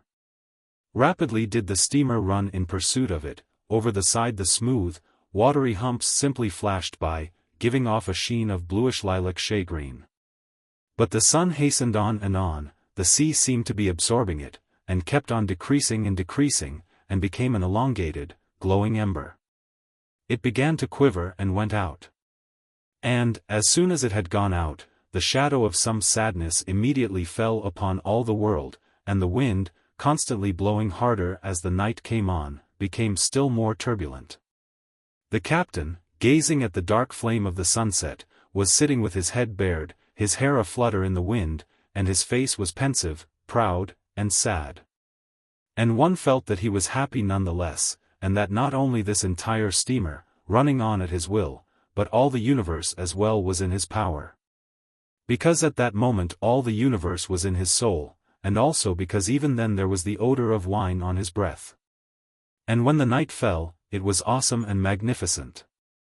It was black, disquieting, with an unruly wind, and with such a vivid glow from the waves swirling up around the steamer that Chang, who was trotting behind the captain as the latter rapidly and ceaselessly paced the deck, would jump away with a yelp from the side of the ship. And the captain again picked Chang up in his arms. And putting his cheek against Chang's beating heart, for it beat in precisely the same way as the captain's, walked with him to the very end of the deck, onto the poop. And stood there for a long time in the darkness, bewitching Chang with a wondrous and horrible spectacle, from under the towering, enormous stern, from under the dully raging propeller. Myriads of white-flamed needles were pouring forth with a crisp swishing. They extricated themselves and were instantly whirled away into the snowy, sparkling path that the steamer was laying down. Now, again, there would be enormous blue stars, now some sort of tightly coiled blue globes that would explode vividly, and, fading out, smolder mysteriously with pale green phosphorescence within the boiling watery hummocks. The wind, coming from all directions, beat strongly and softly upon Chang's muzzle, ruffling and chilling the thick fur upon his chest. And, nestling closely to the captain, as though they were both of the same kin, Chang scented an odor that seemed to be that of cold sulfur, breathed in the air coming from the furrowed inmost depths of the sea. And the stern kept on quivering. It was lowered and lifted by some great and unutterably free force, and Chang swayed and swayed, excitedly contemplating this blind and dark, yet an hundredfold living, dully turbulent bottomless gulf. And at times some especially mischievous and ponderous wave, noisily flying past the stern, would illumine the hands and the silvery clothes of the captain with an eldritch glow. On this night the captain for the first time brought Chang into his large and cozy cabin, softly illuminated by a lamp under a red silk shade. Upon the writing table, that was squeezed in tightly near the captain's bed, in the light and shade thrown by the lamp, stood two narrow frames, holding two photographic portraits, one of a pretty little petulant girl in curly locks, seated at her capricious ease in a deep armchair, and the other that of a young woman, taken almost at full length, with a white lace parasol over her shoulder, in a large lace hat, and wearing a smart spring dress. She was stately, slender, beautiful and pensive, like some Georgian Tsarevna. And the captain said, as he undressed to the noise of the black waves beyond the open window, "This woman won't like you and me, Chang. There are some feminine souls, brother, which languish eternally in a certain pensive yearning for love, and who just for that very same reason never love anybody. There are such, and how shall they be judged for all their heartlessness, falsehood, their dreams of going on the stage, of owning an automobile, of yachting picnics, of some sportsman or other, who pretends to be an Englishman, and tortures his hair, all greasy with pomatum, into a straight parting? Who shall divine them? Everyone according to his or her lights, Chang. And are they not fulfilling the innermost secret behests of Tao itself, even as they are being fulfilled by some sea creature that is now freely going upon its way in these black, fiery armored waves?" "Ooh oh oh," said the captain, sitting down on a chair and unlacing his white shoe. "What didn't I go through, Chang? When I felt for the first time that she was not entirely mine, on that night when for the first time she had gone alone to the yacht club ball and had returned toward morning, like a wilted rose, pale from fatigue and her still unabated excitement, with her eyes all dark, widened, and distant from me. If you only knew how inimitably she wanted to hoodwink me, with what artless wonder she asked, 'But aren't you asleep yet, poor dear?'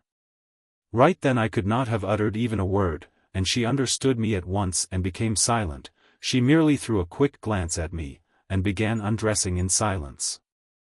I wanted to kill her, but she dryly and calmly said, 'Help me unfasten my dress at the back.'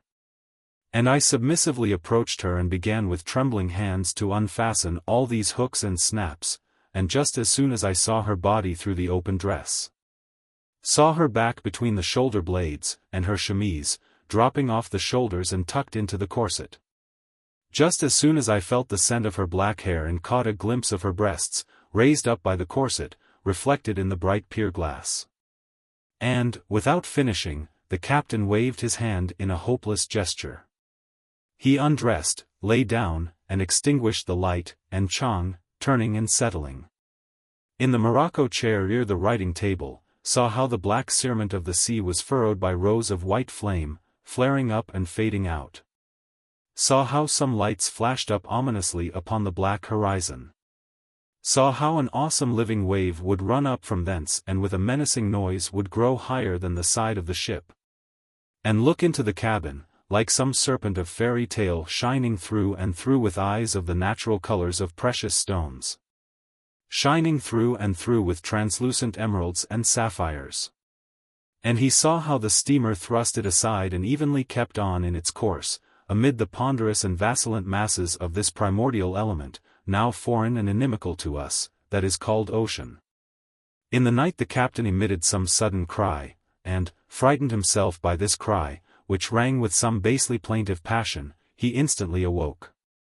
Having lain for a minute in silence, he sighed and said mockingly, "Yes, there's a story for you. As a jewel of gold in a swine's snout, so is a fair woman. Thrice right art thou, Solomon, sage of sages." He found in the darkness his cigarette case and lit a cigarette, but, having taken 2 deep puffs at it, he let his hand drop, and fell asleep so. With the little red glow of the cigarette in his hand. And again it grew quiet, only the waves glittered, swayed, and noisily rushed past the ship's side. The Southern Cross from behind the black clouds. But here Chang is deafened by an unexpected thunder peal. He jumps up in terror. What has happened? Has the steamer again struck against underwater rocks through the fault of the intoxicated captain, as was the case 3 years ago? Has the captain again fired a pistol at his beautiful and pensive wife? No, this is not night all about them now. Neither are they at sea, nor in Elisavetinskaya Street on a wintry noonday, but in a brightly lit restaurant, filled with noise and smoke. It is the intoxicated captain, who had struck his fist against the table, and is now shouting to the artist. "Bosh, bosh. As a jewel of gold in a swine's snout, that's what your woman is.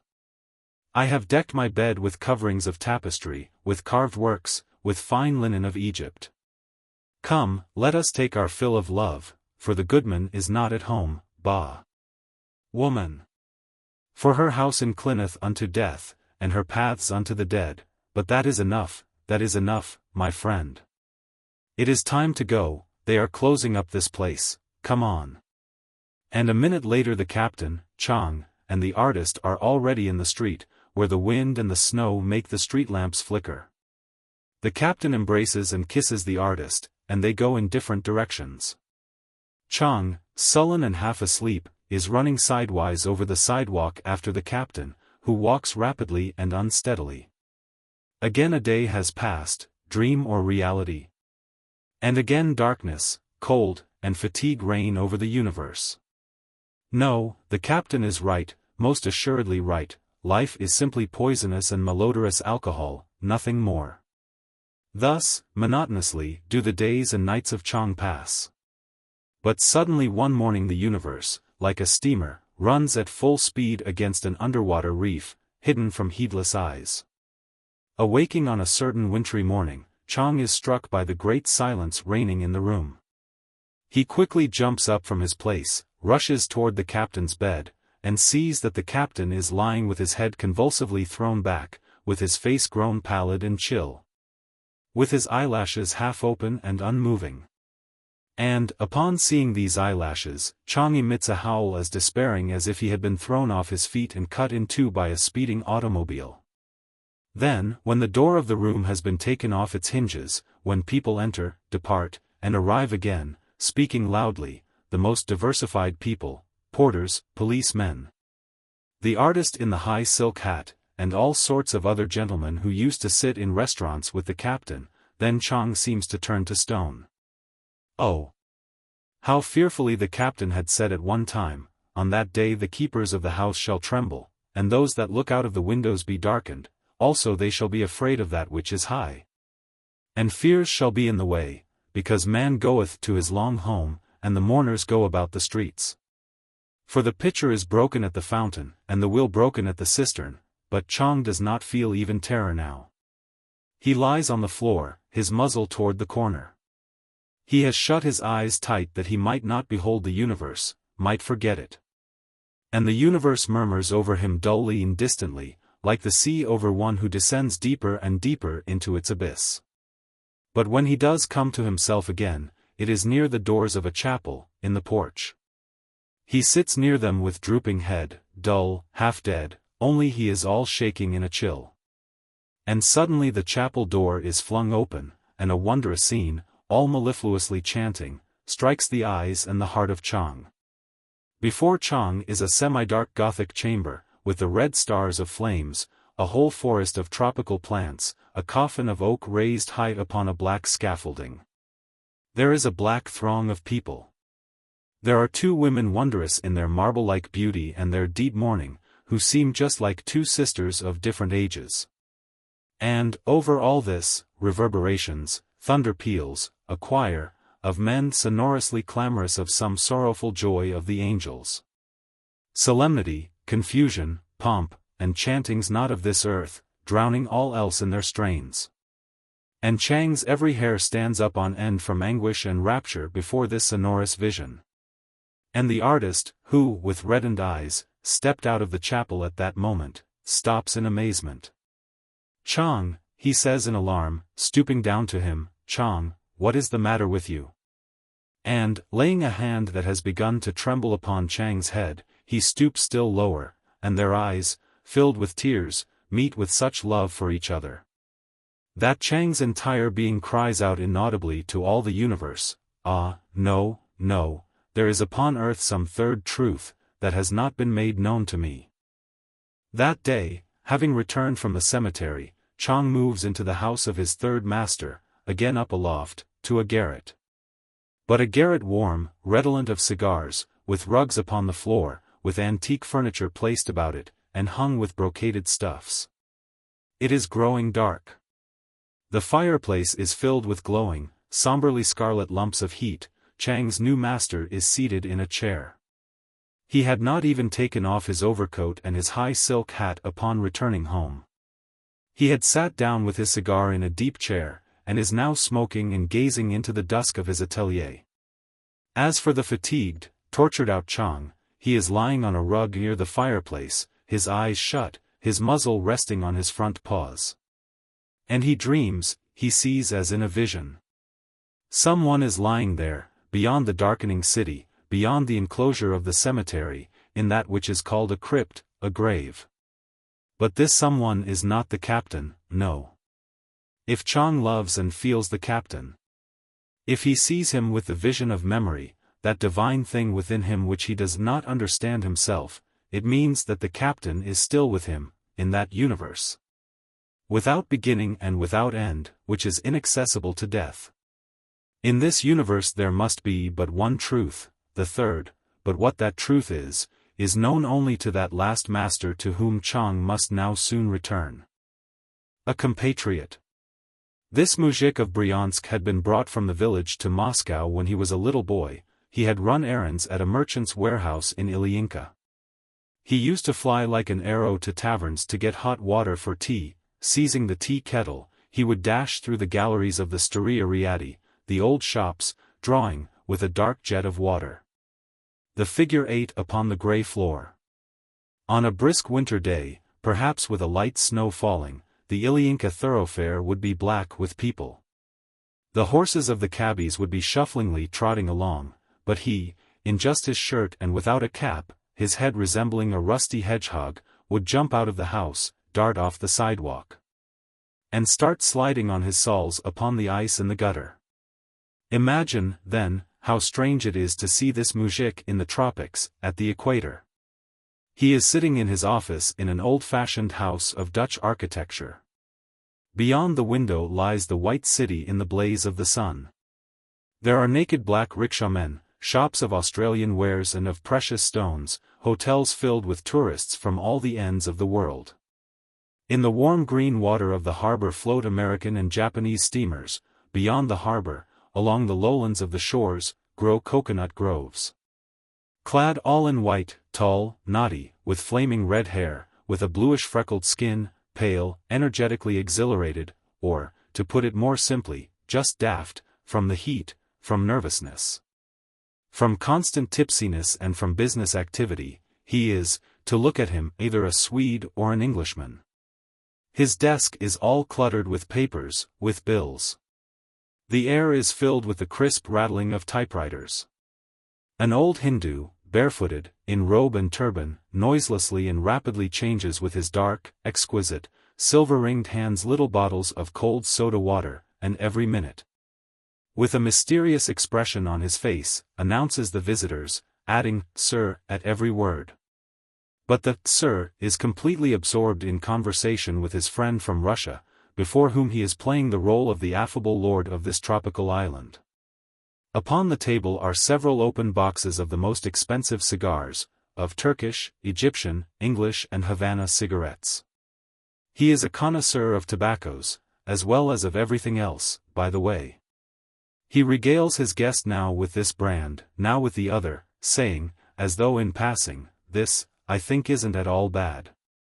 Throwing a casual glance at some paper submitted to him, he, in the midst of the conversation, firmly and abruptly dashes off his signature upon it. Upon seeing a visitor enter, he changes the expression on his face, disposes of the matter in hand in 2 or 3 phrases, and again renews the interrupted conversation. When receiving some dispatch, his manner of opening it is especially negligent. For a moment, as he runs through it, he frowns. "What idiots," he will say vehemently, in vexation. And throwing the dispatch to one side, immediately forgets about it, or pretends that he does so. All are idiots to him. He has already succeeded in astonishing his guest with his self-assurance, his decisive and skeptical mind. His enormous worldly experience and his wide acquaintance with people of the most diverse classes and stations.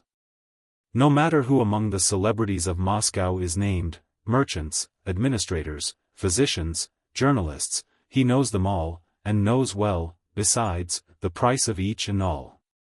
And what information does he not possess concerning backstage mysteries, exceptional careers, and shady histories? His guest had heard a great deal about him while still at Port Said from a certain friend of this man. Which friend had said, with a cynical gaiety, that Zotov had gone through fire, water, and brazen pipes. Yes, this friend had said, shaking his head with a derisive and enigmatic smile, "He's a fine lad." On the spot the guest came to know still more, and chiefly through the fragmentary phrases of Zotov himself. Strangely and unexpectedly do talents manifest themselves in Russia, and they work miracles when lucky lots fall to their share. For he had drawn an unusually lucky lot when he had come as an urchin to Moscow. He had an uncle there.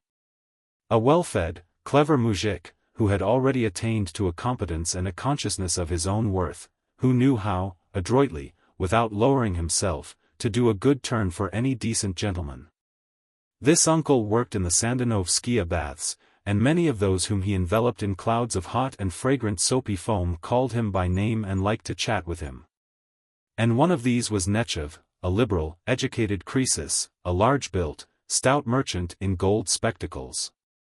Was it a hard thing, having thrown a fine, slippery sheet over the pink, steamed body, to put in a word about his urchin nephew?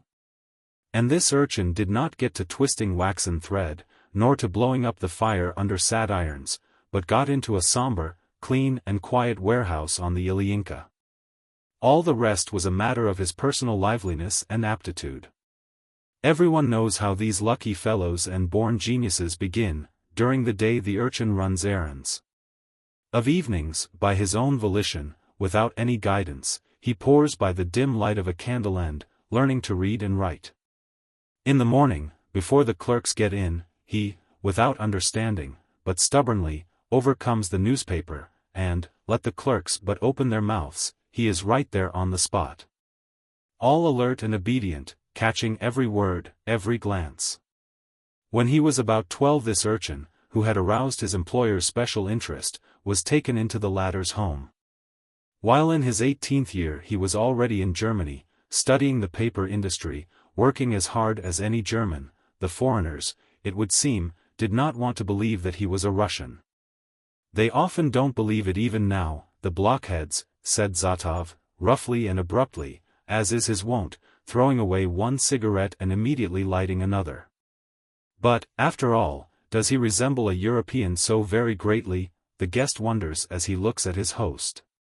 He is 37 years of age, but seems older. Yes, in appearance he is altogether an Englishman, even his hands are English, the red hair upon them so thick that they seem to be covered with tow.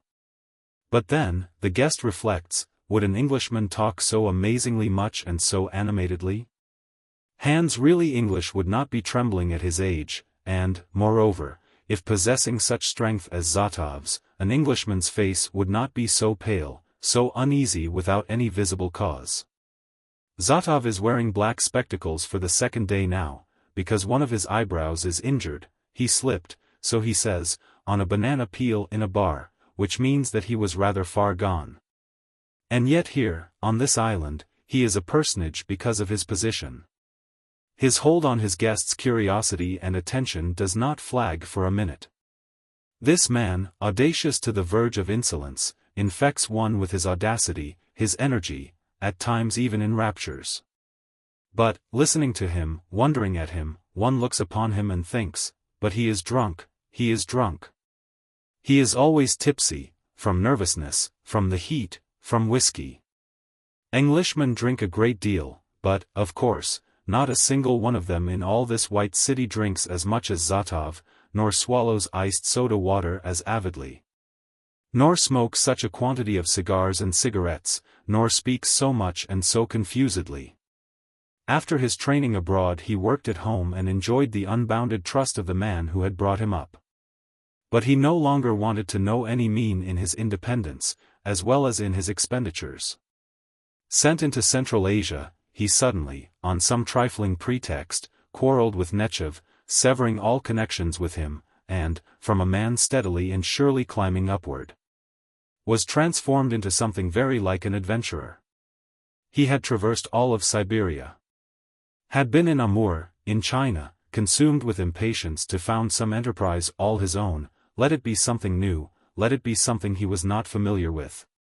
Let it even be of a predatory nature, but an enterprise such as would quickly lead to riches. Having returned to Russia he had insinuated himself into a great tea firm. Besides having arranged 2 other posts for himself, and it is now the 6th year that he has been living here in the tropics, clad in no mean powers.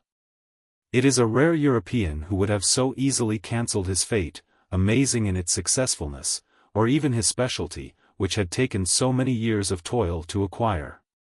No European would have yielded himself to the whims of chance, or have shouldered not only a governmental post, but also a steamship agency and a tea business. Or have started, along with all these, certain affairs with pearl-bearing shells. Or would have maintained a black mistress all his own, a rare beauty, according to rumor, to the wonder of the whole city. He keeps his counsel very much to himself, but at times he is very tactless, reveals, with equal force, now great firmness of character, now unrestraint, now secretiveness, now loquacity. He flaunts his common origin and at the same time boasts of his acquaintance with people of rank. Swears, for all he is worth, at the Russian government, and with evident pride keeps on his desk a photographic portrait of a Russian Grand Duke, handsome and rather young, who had personally bestowed this portrait upon him, with a short signature in autograph. When he is narrating something that, in his opinion, is humorous, he frequently does not comprehend that the point of this amusing matter may be interpreted not at all to his advantage. For example, it was from no other source than his own stories that the guest found out that Zatov had appeared as far too omniscient, almost as a passer-by. To those men of affairs in Siberia and Manchuria with whom he so rapidly attained to terms of intimacy, whom he so quickly charmed at first with his obligingness and sociability. His mannerisms of a man used to living on a grand scale, a man conversant with what is what, in absolutely all things, beginning with cigars, wine, women, and culminating with some excavations on the Philippine Islands, rather lethal, it would seem, on account of an earthly microbe. In the evening the guest rides with him beyond the city. Beyond the city, on the shore of the ocean, stands a small but a very fashionable restaurant, where the tourists and the residents rest from the sultriness of the city, drinking tea, brandy, and champagne, and admiring the sunset from the front piazza of the restaurant.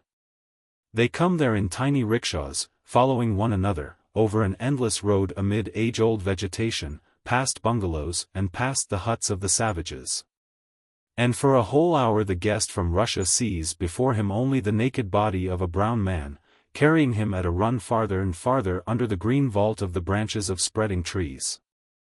And beyond him, beyond this body and black-haired head, the big white figure of Zotov, sitting high and erect in his little carriage. Halfway to their destination he suddenly turns around and, raising his stick, calls out to his guest. "Would you care to drive in?" For answer the guest assents. Zotov had pointed out a small Buddhistic monastery, and the savages, breathing heavily, bathed in perspiration, roll up along the passage-way, lying between the cabins that stand underneath the palms and all other species of trees. "Well, isn't this like a bit of our own, isn't this Russian?" Zotov is saying, stepping out of his carriage. "Only in our country is there so unconscionably much of this verdure, of this forest, so many of these hovels, so many dirty urchins like these. Just look," he is saying, pointing with his stick at the trees, at the huts and their roofs of leaves and of rushes, at the naked children, and at the natives, young and old, who have surrounded the little carriages in their curiosity. "And the evening, too, is like one of our own, oppressive, and so wearisome, so wearisome," he is saying in irritation, going in the direction of the old idol temple standing on a knoll underneath slender coconut palms, where a priest is already waiting, clad in a yellow mantle. With his right shoulder bared, his shaven head is small and pressed in at the temples, and his eyes are black, almost insane, and have an intense gaze. Having entered the dark little sanctuary, the compatriots take off their helmets, wet with perspiration and cool on the inner side. The priest points a finger at their heads and shakes his head, as much as to say that this is not required. "A lot you know, you fool," says Zotov in Russian. And for a long while, with a certain strange gravity, gazes at the 14-foot wooden statue, gilded and painted in red and yellow, lying on its side beyond a sacrificial altar of black stone, upon which are heaped small coins and nickel rings, and with the slenderest of brown joss sticks sending forth thin jets of aromatic smoke standing upon it. "And how he is painted and lacquered all over, though," says Zotov jerkily. "Every bit just like the wooden bowls and cups sold at our fairs." And he carelessly tosses a heavy gold coin upon the silver plate extended by the priest. When they arrive at the restaurant, his face is almost chalky, and it is a frightful thing to see the black spectacles upon it. "For 2 whole hours I have not been poisoning myself with anything, have drunk nothing, nor have I smoked, and because of all that I have become dead tired," he is saying. And just as soon as he is seated at a small table on the little terrace before the restaurant, over the steep shore, cumbered below with blue boulders that eternally bathe in the warm water of the ocean, he immediately orders champagne. The wine is very chill, and they both drink it avidly, rapidly growing tipsy, and contemplate the darkening lilac ocean, the infinitely distant sunset, turbidly and tenderly roseate. A faint, warm breeze is stirring, the cicadas are drowsily strumming in the brushwood. And suddenly Zotov flings his cigarette far from him, quickly lights another, and again, with the pertinacity of a maniac, begins talking of the similarity of this island and Russia. The guest smiles. Zotov, hurriedly and not at all clearly, argues with him. The matter does not lie, he urges, merely in an outward resemblance. And it was not even the resemblance that he had in view, but rather his reactions. Perhaps these reactions are not firm, are unwholesome, but then, that is another matter. The devil himself would go out of his mind in a climate like this. It is not a climate to be trifled with. But now, in a discussion of all the various dangers of the Far East, people somehow forget entirely about that fact. Messrs. The Aryans, and especially we Russians, ought to carry out our conquering expeditions into the tropics with extreme cautiousness. Recalling with a greater frequence our forefathers and their conquest of Hindustan, so significantly terminating in Buddhism, when all is said and done, it is we, the Aryans. After Tibet intruding ourselves into the tropics, who have given birth to this teaching, with its appallingly inapplicable wisdom. And then he warmly begins to asseverate that all the force of the thing lies in that he had already seen, had already felt the tropics even before his arrival here, at some time very remote. Perhaps 1,000 years ago, with the eyes and the soul of his most distant ancestor. He tells, with a subtlety, passionateness and an eloquence never to be expected from him, that he had experienced extraordinary sensations on the way over here, on those sultry, starry nights when he had first beheld the Southern Cross, Canopus, and those first created starry mists that are called the clouds of Magellan. When he had beheld the coal sacks, those funereal fissures into the infinitude of universal voids. And the awesome magnificence of the Alpha of the Centaur, glimmering upon the utterly empty horizon, where some immeasurable nothingness, unattainable to our reason, seemed to be in its inception. Yes, yes, exclaims he insistently, fixing the guest with his spectacles, the horizon was utterly empty about the Alpha. A spectacle of a new world, of new heavens, was opened before me, but it seemed to me, and this sensation was vivid to the verge of terror within me, I assure you. It seemed to me that I had seen them before, once upon a time. All the days and all the nights a smooth, dead swell rocked us wide on the ocean. We were sailing toward an eastern monsoon. It blew sharp and strong, and its ceaseless current of air made the sail yards hum and blurred the vision, and made our speed seem rapid. Awaking at night in the hot darkness of my cabin, I, in order to rest after the exhausting sleep, would go on the upper decks, out into the wind. Under the stars, altogether different from those I had seen all my life, from my very birth, and with which I had already grown intimate. Stars that were altogether different, yet at the same not altogether new, seemingly, but as though they were dimly recalled. Under their dim light hovered the ceaseless noise of the sea, the steamer rolled slowly from one side to the other, and, like strangled suicides in grey shrouds, with arms outspread. The long canvas ventilators swayed and quivered near the funnel, avidly catching with their orifices the freshness of the monsoon, upon which was already borne toward us the hot breath of the dread land of our first parents. And at such times I would be seized by such melancholy, a melancholy of some infinitely remote recollection, that one cannot express in human speech even 100th part of it. A faint, delightful breeze is stirring, there is a drowsy strumming in the brushwood. The twilight begins to swell as with sap with that fiery orange-aureate color which always arises in the tropics when some time had elapsed after the sunset. The surf boils up in orange-aureate foam, the faces and the white costumes are bathed in an orange-aureate light. How connect that with which he amazed me today with what he is amazing me now? The guest from Russia is reflecting, almost in fear, about his astonishing compatriot. But the latter is looking at him through his black spectacles and is stubbornly reiterating. Yes, yes, I have already been here. And, in general, I am a doomed man. If you but knew how dreadfully muddled my affairs are. Even more, it would seem, than my soul and my thoughts. Oh, well, there is a way out of everything. Just jerk back the trigger of your revolver, having thrust its muzzle as far as possible into your mouth, and all these affairs, thoughts, and emotions will fly into pieces to the devil and his dam. Kasimir Stanislavovitch. On the yellow card with a nobleman's coronet the young porter at the Hotel, Versailles, somehow managed to read the Christian name and patronymic, Kasimir Stanislavovitch. 15 There followed something still more complicated and still more difficult to pronounce. The porter turned the card this way and that way in his hand, looked at the passport, which the visitor had given him with it, shrugged his shoulders. None of those who stayed at the Versailles gave their cards.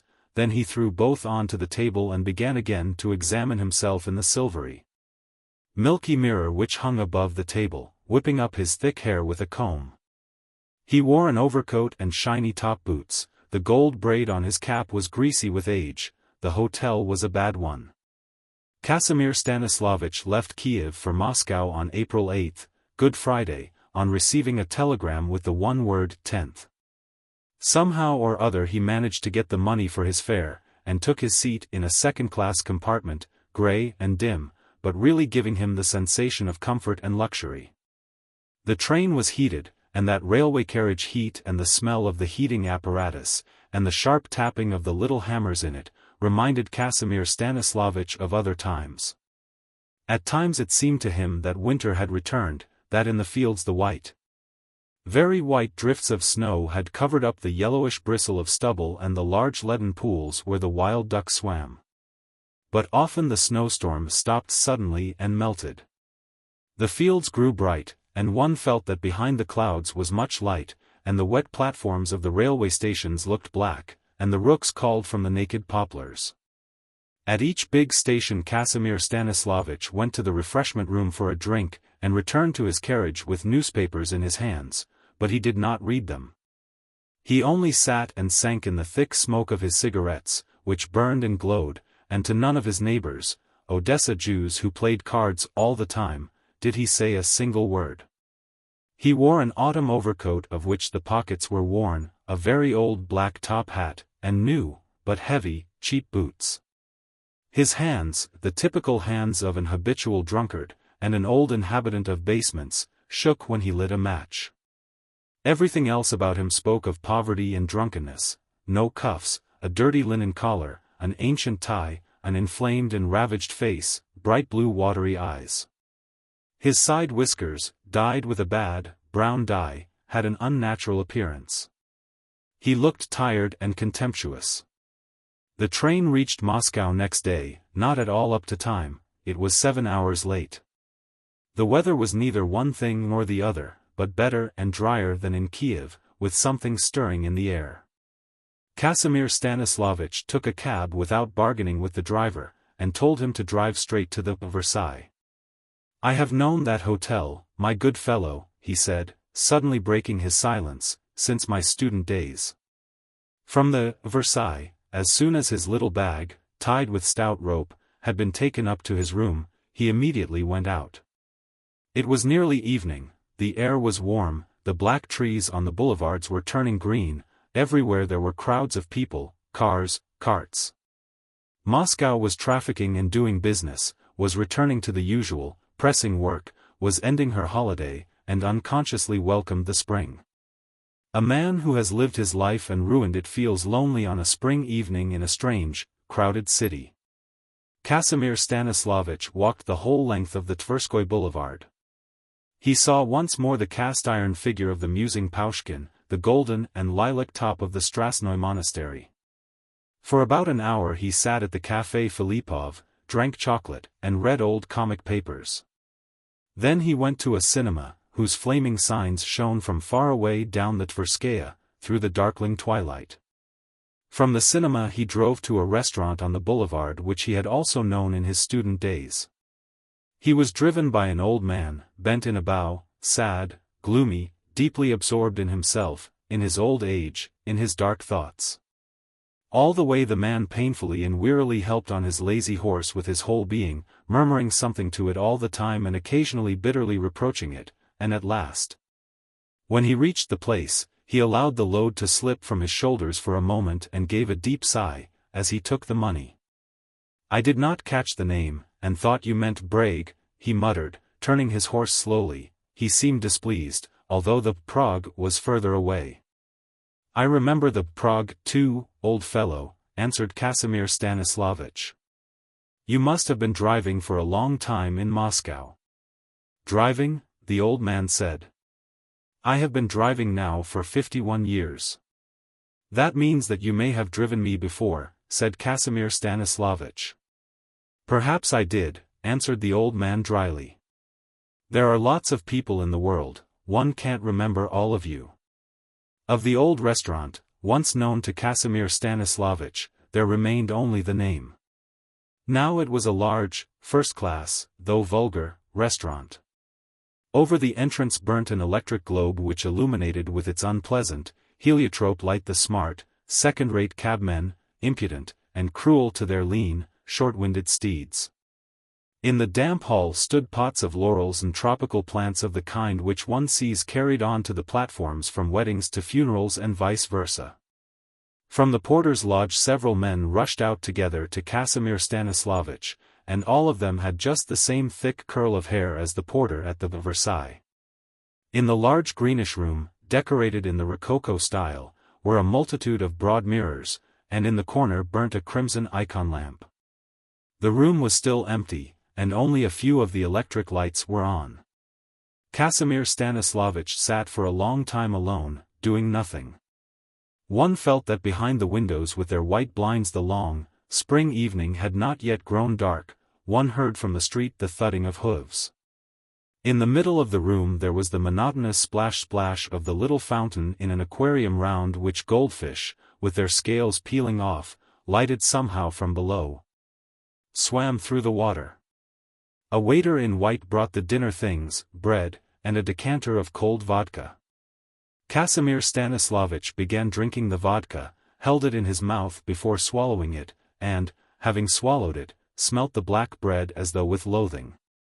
With a suddenness which gave even him a start, a gramophone began to roar out through the room a mixture of Russian songs, now exaggeratedly boisterous and turbulent, now too tender, drawling, sentimental. And Kasimir Stanislavovitch's eyes grew red and tears filmed them at that sweet and snuffling drone of the machine. Then a grey-haired, curly, black-eyed Georgian brought him, on a large iron fork, a half-cooked, smelly shashlik, cut off the meat onto the plate with a kind of dissolute smartness, and, with Asiatic simplicity, with his own hand sprinkled it with onions, salt, and rusty Barbary powder, while the gramophone roared out in the empty hall a cakewalk, inciting one to jerks and spasms. Then Kasimir Stanislavovitch was served with cheese, fruit, red wine, coffee, mineral water, liquors. The gramophone had long ago grown silent. Instead of it there had been playing on the platform an orchestra of German women dressed in white. The lighted hall, continually filling up with people, grew hot, became dim with tobacco smoke and heavily saturated with the smell of food. Waiters rushed about in a whirl. Drunken people ordered cigars which immediately made them sick. The head waiters showed excessive officiousness, combined with an intense realization of their own dignity. In the mirrors, in the watery gloom of their abysses, there was more and more chaotically reflected something huge, noisy, complicated. Several times Kasimir Stanislavovitch went out of the hot hall into the cool corridors, into the cold lavatory, where there was a strange smell of the sea. He walked as if on air, and, on returning to his table, again ordered wine. After midnight, closing his eyes and drawing the fresh night air through his nostrils into his intoxicated head, he raced in a hansom cab on rubber tires out of the town to a brothel. He saw in the distance infinite chains of light, running away somewhere downhill and then uphill again, but he saw it just as if it were not he, but someone else, seeing it. In the brothel he nearly had a fight with a stout gentleman who attacked him shouting that he was known to all thinking Russia. Then he lay, dressed, on a broad bed, covered with a satin quilt, in a little room half-lighted from the ceiling by a sky-blue lantern, with a sickly smell of scented soap, and with dresses hanging from a hook on the door. Near the bed stood a dish of fruit, and the girl who had been hired to entertain Kasimir Stanislavovitch, silently, greedily, with relish ate a pear, cutting off slices with a knife, and her friend, with fat bare arms, dressed only in a chemise which made her look like a little girl, was rapidly writing on the toilet table, taking no notice of them. She wrote and wept. Of what? There are lots of people in the world, one can't know everything. On the 10th of April Kasimir Stanislavovitch woke up early. Judging from the start with which he opened his eyes, one could see that he was overwhelmed by the idea that he was in Moscow. He had got back after 4 in the morning. He staggered down the staircase of the Versailles, but without a mistake he went straight to his room down the long, stinking tunnel of a corridor which was lighted only at its entrance by a little lamp smoking sleepily. Outside every room stood boots and shoes, all of strangers, unknown to one another, hostile to one another. Suddenly a door opened, almost terrifying Kasimir Stanislavovitch. On its threshold appeared an old man, looking like a third-rate actor acting the memoirs of a lunatic, and Kasimir Stanislavovitch saw a lamp under a green shade and a room crowded with things. The cave of a lonely, old lodger, with icons in the corner, and innumerable cigarette boxes piled one upon another almost to the ceiling, near the icons.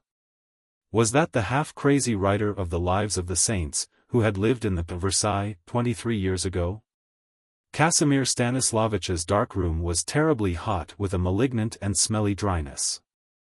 The light from the window over the door came faintly into the darkness. Kasimir Stanislavovitch went behind the screen, took the top hat off his thin, greasy hair, threw his overcoat over the end of his bare bed. As soon as he lay down, everything began to turn round him, to rush into an abyss, and he fell asleep instantly. In his sleep all the time he was conscious of the smell of the iron washstand which stood close to his face, and he dreamt of a spring day, trees in blossom, the hall of a manor house and a number of people waiting anxiously for the bishop to arrive at any moment. And all night long he was wearied and tormented with that waiting. Now in the corridors of the Versailles, people ran, called to one another.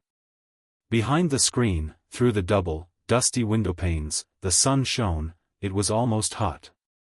Kasimir Stanislavovitch took off his jacket, rang the bell, and began to wash. There came in a quick-eyed boy, the page boy, with fox-colored hair on his head, in a frock coat and pink shirt.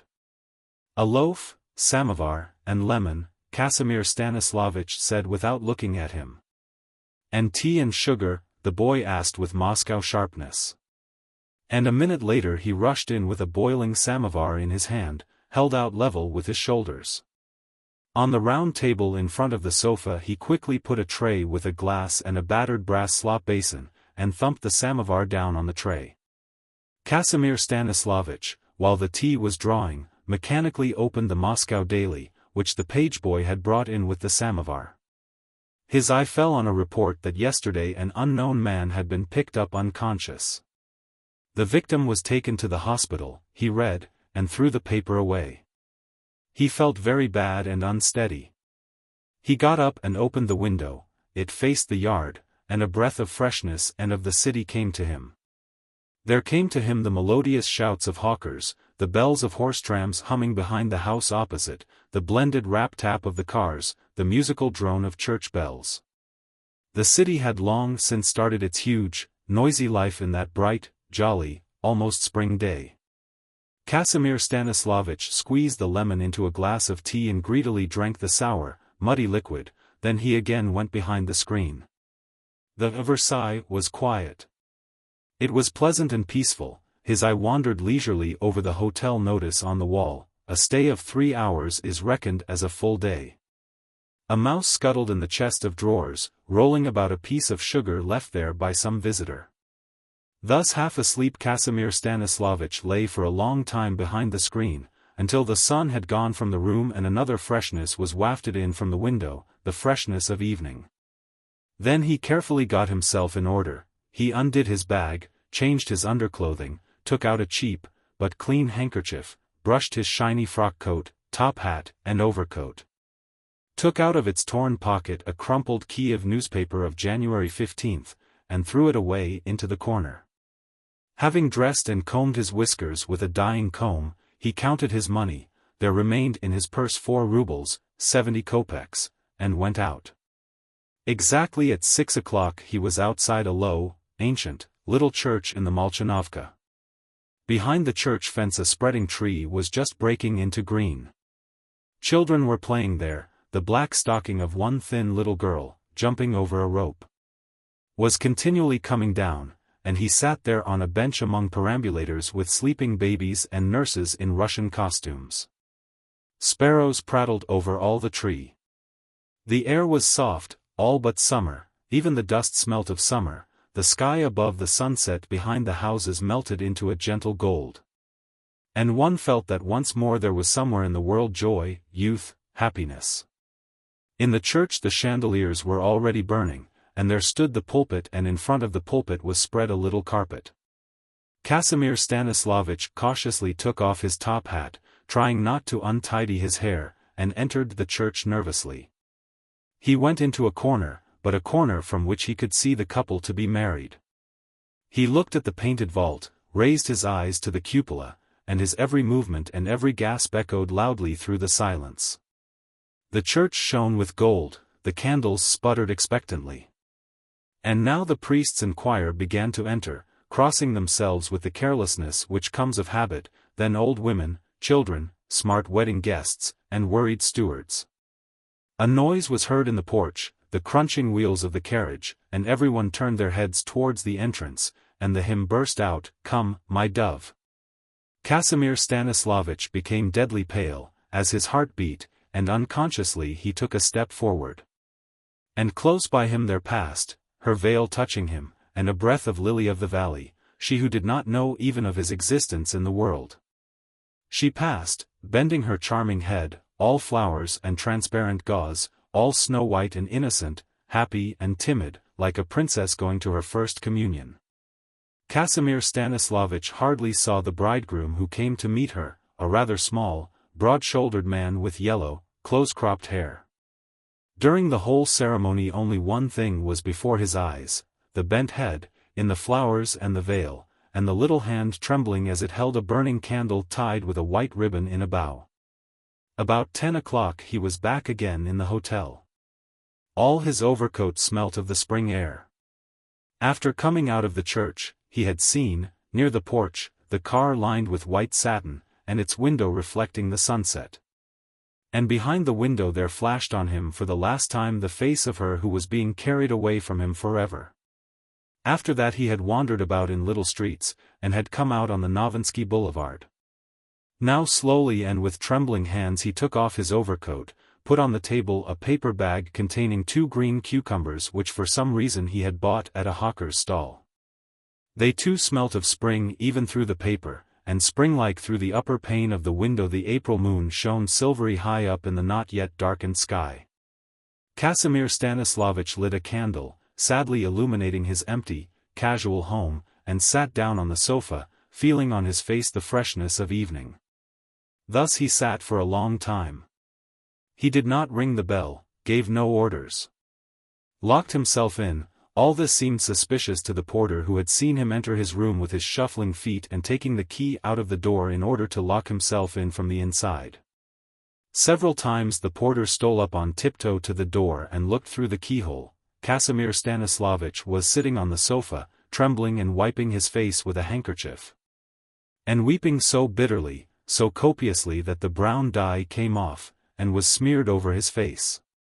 At night he tore the cord off the blind, and, seeing nothing through his tears, began to fasten it to the hook of the clothes peg. But the guttering candle flickered, and terrible dark waves swam and flickered over the locked room. He was old, weak, and he himself was well aware of it. No, it was not in his power to die by his own hand. In the morning he started for the railway station about 3 hours before the train left. At the station he quietly walked about among the passengers, with his eyes on the ground and tear-stained. And he would stop unexpectedly now before one and now before another, and in a low voice, evenly but without expression. He would say rather quickly, "For God's sake. I am in a desperate position. My fare to Bryansk. If only a few kopecks."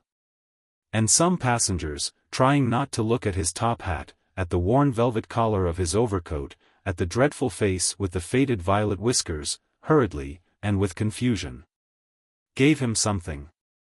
And then, rushing out of the station onto the platform, he got mixed in the crowd and disappeared into it, while in the Versailles, in the room which for 2 days had as it were belonged to him. They carried out the slop pail, opened the windows to the April sun and to the fresh air, noisily moved the furniture, swept up and threw out the dust, and with the dust there fell under the table. Under the tablecloth which slid on to the floor, his torn note, which he had forgotten with the cucumbers. "I beg that no one be accused of my death. I was at the wedding of my only daughter who got me." His is a tale thrice beautiful in its brevity and unpretentiousness, its meaning and the manner of its telling. A tale of the love of Gautami, the saintly and the beatified, who, without knowing it herself, did come under the sheltering shadow of the Blessed One. Thus have we heard it told. In a populous hamlet, in a felicitous region, at the foot of the great Himalayas, in a family poor but worthy, was Gautami born. She was tall of stature and rather lean at first sight, swarthy and pleasant of face was she, and simple and unpretentious of soul, therefore did the neighbors bestow an unkind by-name upon her. Gautami the Lean did they nickname her, but she took no offense thereat. And every order did she obey, and to every order she made such answer as, "'Tis well, dear master, I shall do so. 'Tis well, dear mistress, I shall do so. For may plain speech be forgiven us, not of the wisest among men and women was Gautami. But neither did she utter anything foolish, perhaps because she did not say much, and labored at something from morning till night. And the raiment upon her was always poor, and always the same, but always neat. And so one day a youth, truly rich and handsome, the son of the great king of that region, did behold her upon a river bank, when she was washing the linen of her sisters and brothers. And he comprehended that she was sensible and submissive, and that there was none to take her part, not even her parents. Thus did he think. There is no help for it, her parents will say, Gautami is not of the wisest, Gautami is not pretty to look upon. She does not resemble a daughter of ours, but rather a servant, who shall take her to wife? Sooner or later, she shall submit to some man who may desire her, for Gautami is incapable of refusing. Ah, if only this man prove a not without pity, and will give away, to be rightly brought up, the child that will be born of her. Thus did the king's son think. As for Gautami, having washed and rinsed the linen, she squatted down upon her heels over the water glistening in the sun. Having taken off all her raiment, she did swathe all her body from the armpits to the knees in an old piece of cloth, and, having spread her long black hair, began to clean her white teeth with a wetted, splintered little stick, began to wash her swarthy limbs, not knowing that the king's son was watching her from behind the clumps of bamboo. And thereupon he did call out to her, and, walking up to her, told her with a smile, yet not unkindly, "Thou art endearing, Gautami. And not at all as lean as they say you are, a maid clad in simple raiment, and of tall stature, is often misjudged. I have heard, Gautami, that thou art submissive. Do not resist me, therefore, none shall see our caresses at this sultry hour, near the deserted river." And Gautami was abashed before him, before his assurances that his wishes were righteous, and she did whisper in answer, "'Tis well, dear master, let it be as thou dost will." And the king's son, having had his joyance of her, saw that she was better than she had seemed, and that her dark eyes, although they were not expressive of thought, and somehow seemed always the same, were nevertheless full of enchantment. And after that their meetings upon the bank of the river, within the grove of bamboos, became frequent, and so it was that, whenever the king's son would order Gautami to come to him, she always would come, never disobeying. Nor did her submissiveness and charm change with the intimacy of their bodies, nor her agreeable manner when their conversation was brief. And when the ordained time had run, she felt herself heavy with child. Thereupon did the king's son take her as one of his concubines, transferring her with her poor little kit, wherein she kept her modest belongings, the sorry savings of a maiden who works, into his opulent palace, and she lived in the palace until her time was come. And when her day had approached, one of the king's stewardesses did say to her, "Gautami, a wife who is about to become a mother goeth to the house of her father to give birth, in fulfillment of the custom. But thou art no wife, but a concubine. Go not therefore to the house of thy parents, but also do not thou transgress against that which is seemly." And Gautami, having salaamed before her, got up, and went out of the gate of the clay walls that enclosed the palace. And, having passed over the wooden bridge that spanned a muddy canal, which was near by, she saw one who sat under a tree, with a bowl in his hand, a blind and an ancient beggar, girt only about his middle with a dirty rag, whereas his arms, his legs, his bosom and his withered, glistening back he had exposed to the blazing sun and the flies. And the beggar raised his sightless face, hearkening to her steps, and he smiled with the tender and poignant smile of the wisdom of old men. "Gautami," spake he to her, "I see thee not but I feel thy approach. Gautami, may thy path be blessed." And she kissed the knee of the beggar and went on upon her way. And upon her way, in the hot, sun-filled groves, among the satin trees, she did give birth to her child before its time. And blissfully, having rested with tears of happiness after her sore travail, She returned with the child in her arms into the palace of the prince and gave full rein to her ceaseless ecstasy and tender delight, to an emotion of bodily love for the newborn. To the delectable disquiet of seeing, scenting, touching, and pressing to her bosom this growing being, that with every day became more and more awake to thought and consciousness. My soul hath recalled thee. These words had not been uttered by the prince to Gautami when he had become as one with her, even though she had been dear to him. Even though they had borne her to the palace of the king with music, upon bullocks adorned with ribbons and flowers, having arrayed her as for a bridal, dressing her black hair smoothly, putting rouge on her cheeks, and blackening her eyelashes with kohl. And Gautami, having given birth to the child, received submissively the youths having grown cold toward her, and removed herself from his sight, that he might not feel troubled and guilty upon meeting her by chance. And, remaining within the enclosure of the palace, she settled in a simple hut on the banks of the ponds, taking upon herself the duty of feeding the swans that swam in those ponds among the grasses and flowers. And for a time she was happy, preparing, without herself knowing it, for those great sorrows which were destined to come in ordained replacement of this happiness, and to put her upon the sole true path, into the society of the religious brotherhood of those that go clad in yellow. Blessed are the meek at heart, who have riven their chain. In an abode of the highest joy do we dwell, who love nothing in this universe, and like to a bird are we, that beareth nothing with it but its wings. An unknown friend. October 7th, 19. On this picture postcard with a grand and gloomy view of the shores of the Atlantic by moonlight, I hasten to write my warm thanks to you for your last book. This place, my adopted country, is the furthest point on the west coast of Great Britain, so you see from how very far one of your unknown friends sends you greetings. Be happy and God keep you. October 8th. Here is another view of the desolate country where I am destined to live for the rest of my life. Yesterday in a terrible downpour of rain, it is always raining here, I went to the town on business. I happened to buy your book and was reading it all the way back to the house where we have been living for the last year on account of my health. It was almost dark with the rain and the clouds, the color of the flowers and the trees in the garden was unusually bright. The empty train rushed along throwing out violent sparks and I read on and on feeling almost painfully happy, I do not know why. Goodbye, thank you again. There is something else I want to tell you, but what? I do not know. I cannot define it. October 10th. I cannot resist writing to you again. I expect you receive too many letters of this sort. But then they are the response of those very minds for whom you produce your work, so why shouldn't I write? You were the first to communicate with me by publishing your book, for everyone, and therefore for me, to read. Today, too, it has been raining ever since the morning. Our garden is almost unnaturally green and it is half dark in my room, I have had a fire all day.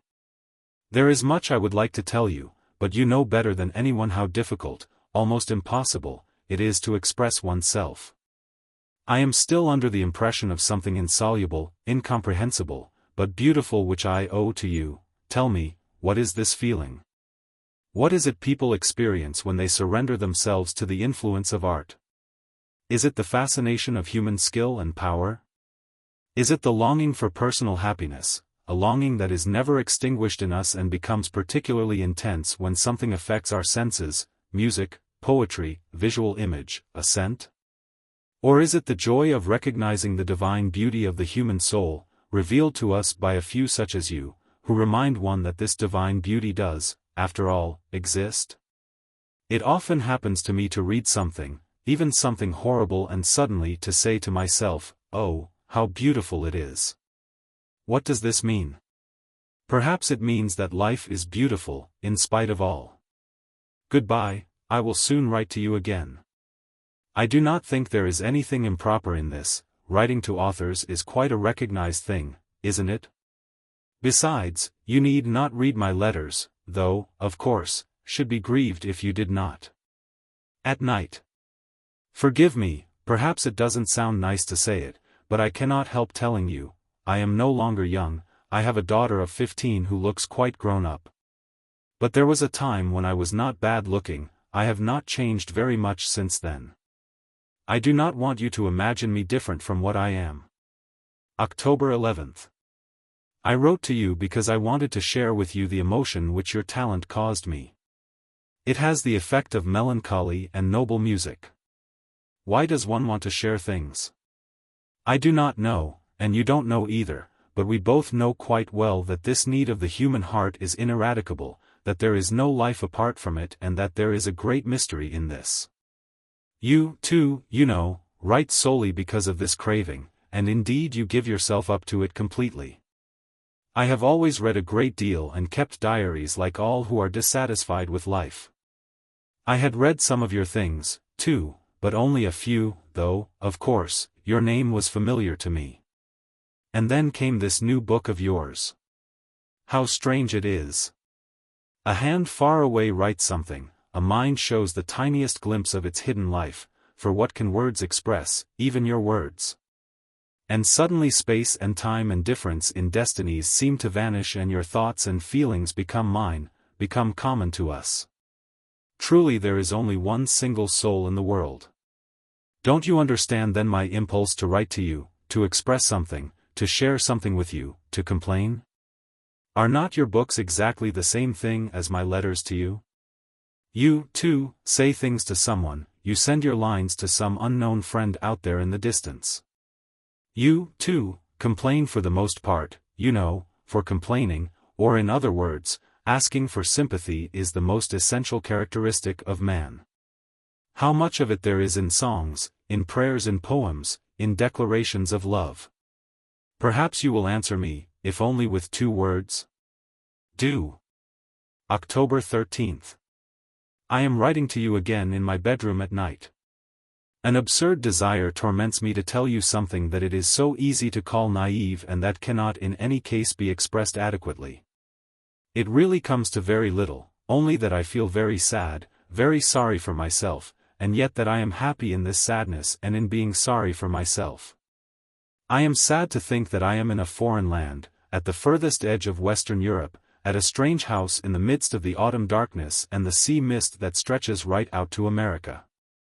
I am sad to be alone not only in this cozy and charming room but in the whole world. And the saddest thing of all is that you, whom I have invented and from whom I already expect something, are so infinitely far from me and so unknown and alien to me in spite of anything I may say, and are so right to keep aloof. In reality everything in the world is beautiful, even this lampshade and the golden glow of the lamp, and the glistening white linen on my bed, and my dressing gown. And my foot in the slipper and my thin hand below the wide sleeve. And one feels infinitely sorry, what is the good of it all? All will pass, all is passing and all is in vain, just as my everlasting expectation of something which takes with me the place of life. Write to me, I beg you. Just 2 or 3 words, simply so that I might know that you hear me. Forgive my insistence. October 15th. This is our town, our cathedral. The deserted rocky beach, the view on the first postcard I sent you, lies further north. The town and the cathedral are black and gloomy. Granite, slate, asphalt and rain, rain. Yes, write to me briefly. I quite understand that you can have nothing but 2 or 3 words to say to me, and believe me, I will not mind in the least. But do write. October 21st. Alas, there is no letter from you. And it is already a fortnight since I first wrote to you. But perhaps the publisher has not yet forwarded my letters to you? Perhaps you are taken up with urgent work, with social engagements? It would be a great pity, but it is better to believe this than to think that you have simply taken no notice of my entreaties. It wounds me to think this. You will say I have no claim on your attention and that, therefore, there can be no question of my being wounded. But is it true that I have no claim on you? Perhaps I have, since I have a certain feeling for you. Has there ever existed a Romeo who did not claim reciprocity, even if he had not the slightest ground for it, or an Othello who had not a right to be jealous? They both say, if I love you, how can you not love me, how can you be false to me? This is not a mere desire for love, it is much deeper and more complex. If I love someone or something, it is already mine, it is in me. I cannot explain it to you clearly, I only know that this is what people have always felt. And it seems to me that there is something very profound in it. Everything in the world is wonderful and incomprehensible. But be that as it may, still there is no answer from you and I am writing to you again. I invented all of a sudden that you are in some way near to me, though, again, is it a mere invention on my part? I came to believe my own fancy and began writing to you persistently, and I already know that the longer I go on with it the more necessary it will be to me. Because some bond will be growing up between you and me. I do not picture you to myself, I do not see your physical form at all. To whom do I write then? To myself? But it does not matter, I, too, am you. And yet, do answer me. October 22nd. It is a lovely day today, I feel light-hearted, the windows are open and the warm air and the sunshine make one think of spring. This is a queer country. In the summer it is wet and cold, in winter and autumn, wet and warm, but now and again there are such lovely days that one wonders whether it is winter or Italian spring. Oh, Italy, Italy, and myself at 18, my hopes, my happy trustfulness, my expectations on the threshold of life which lay all before me, bathed in a sunny haze like the hills. The valleys and the flowering orchards round the Vesuvius. Forgive me, I know that all this is anything but new, but what do I care? At night. Perhaps you have not written to me because I am too abstract for you? Then here are a few more details about me. I have been married for 16 years. My husband is French, I met him one winter in the French Riviera, we were married in Rome and, after a wedding trip through Italy, settled here for good. I have 3 children, a boy and 2 girls. Do I love them? Yes, but not like most mothers whose whole life is in their children and their home. While my children were little I looked after them and shared all their games and occupations, but now they no longer need me, and I have a great deal of leisure, which I spend in reading. My own people are far away, our lives have lain apart, and we have so little in common that we seldom write to each other. Because of my husband's position I have to go out a great deal, to pay calls and receive people, to go to dances and dinner parties. But I have no intimate friends. I am different from the women here, and I do not believe in friendship between men and women. But enough about me. If you answer this letter, say something about yourself. What are you like? Where do you live? Do you like Shakespeare or Shelley, Goethe or Dante, Balzac or Flaubert? Are you fond of music, and of what kind of music? Are you married? Are you bound by an old tie of which you are weary, or are you just betrothed and still at that tender and beautiful stage when everything is new and joyous? When as yet there are no tormenting memories that deceive one into believing in a happiness that one missed and passed by? Write to me if you can. November 1st. There is no letter from you. What agony! Such agony that sometimes I curse the day and the hour in which I ventured to write to you. And the worst of it is that there is no way out. I may assure myself as much as I like that there will be no letter, that I have nothing to expect, and yet go on expecting it, for how can I be sure that it will really not come? Oh, if only I knew for certain that you will not write. Even that would make me happy. But no, no, hope is better. I hope, I wait. November 3rd. There is no letter, and my misery continues, though really it is only the morning hours that are bad. I dress very slowly with unnatural composure, my hands cold with secret anxiety. I come down to breakfast and give a music lesson to my daughter, who practices with such diligence, sitting at the piano charmingly straight, as only girls of 15 can do. At midday the post comes at last, I rush to it, find nothing and grow almost calm till the following morning. This is a lovely day again. The autumn sun is shining brightly and softly. Many trees in the garden are bare and black, the autumn flowers are in blossom, and unutterably beautiful is the fine blue haze in the valley beyond, seen through the branches of the trees. And there is gratitude in my heart, I do not know to whom and what for. What for, indeed? I have nothing, and nothing to look forward to. And yet, is it true that I have nothing, once there is this heart-melting feeling of gratitude?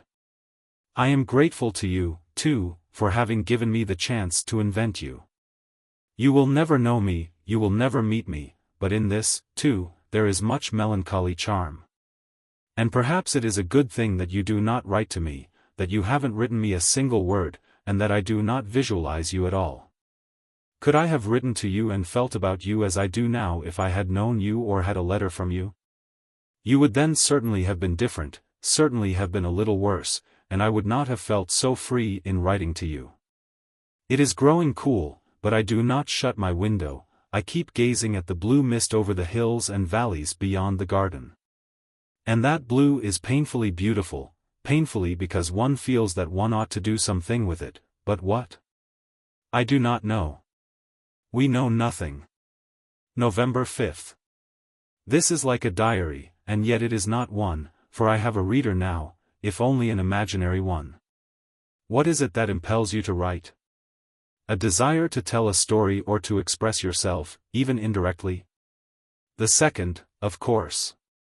9/10 of writers, even of the most renowned ones, are merely storytellers and have really nothing in common with that which deserves the name of art. And what is art? Prayer, music, the song of the human soul. Ah, if only I could leave behind me a few lines just to say that I, too, have lived, loved, rejoiced, that in my life, too, there had been youth, spring. Italy, that there is a remote country on the shores of the Atlantic where I live and love, expecting something even now, that there are in this ocean wild and barren islands and people, poor and savage, whose obscure language, origin, and destiny no one knows or ever will know. I am still waiting for your letter. It is an idée fixe with me now, a kind of mental disease. November 7th. Yes, it is all very wonderful. There is, of course, no letter. And would you believe it, because there is no letter, no answer from a man whom I have never seen and never shall see, no response to my voice calling to a dream in the unknown distance. I have a feeling of terrible loneliness, of the world being terribly empty, empty, empty. And again there is rain, fog, the usual workaday weather. And it is a good thing indeed, all is just as it should be. It calms me. Goodbye, may God forgive you your cruelty. Yes, after all, it is almost cruel. November 8th. 3 o'clock, but it is quite dusk because of the rain and the fog. At 5 we have people coming to tea. They will come in their motors in the rain from the gloomy town, which in wet weather seems blacker than ever, with its wet black asphalt, wet black roofs, and the black granite cathedral whose spire is lost in the rain and the mist. I am dressed and seem to be waiting to come before the footlights. I am waiting for the moment when I shall be saying all that one is supposed to say, will be kind, solicitous, lively, and only slightly pale, which is natural in this awful weather. In these clothes I seem younger, I feel as though I were my daughter's eldest sister, and I am ready to burst into tears at any moment. After all, I have been through a strange experience, something like love. For whom? Why? There is no understanding it, but it is so. Goodbye, I expect nothing now, I say this quite firmly and sincerely. November 10th. Goodbye, my unknown friend. I end my unanswered letters as I began them, with gratitude. I thank you for making no response. It would have been worse if you had. What could you have said to me? And at what point could we, without awkwardness, have broken off our correspondence? And what could I have found to say to you, except what I have said already? I have nothing more, I have said everything. In truth, about every human life one can only write 2 or 3 lines. Yes, only 2 or 3 lines.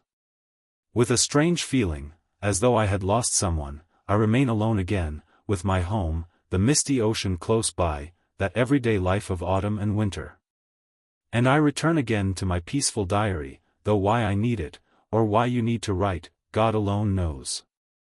I dreamt of you a few days ago.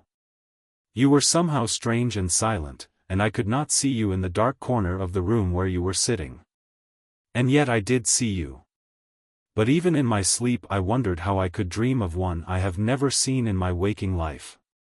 Only God creates out of nothing. And it felt uncanny, and I woke up frightened and with a heavy heart. In another 15 or 20 years probably neither you nor I will be in this world. Till we meet in the next. Who can be certain that it does not exist? Why, we do not understand even our own dreams, the creatures of our own imagination. But is it our own imagination, those things which we call our fancies, our inventions, our dreams? Is it our own will we obey when we strive towards this or that soul, as I strove towards yours? Goodbye. And yet, no, till we meet.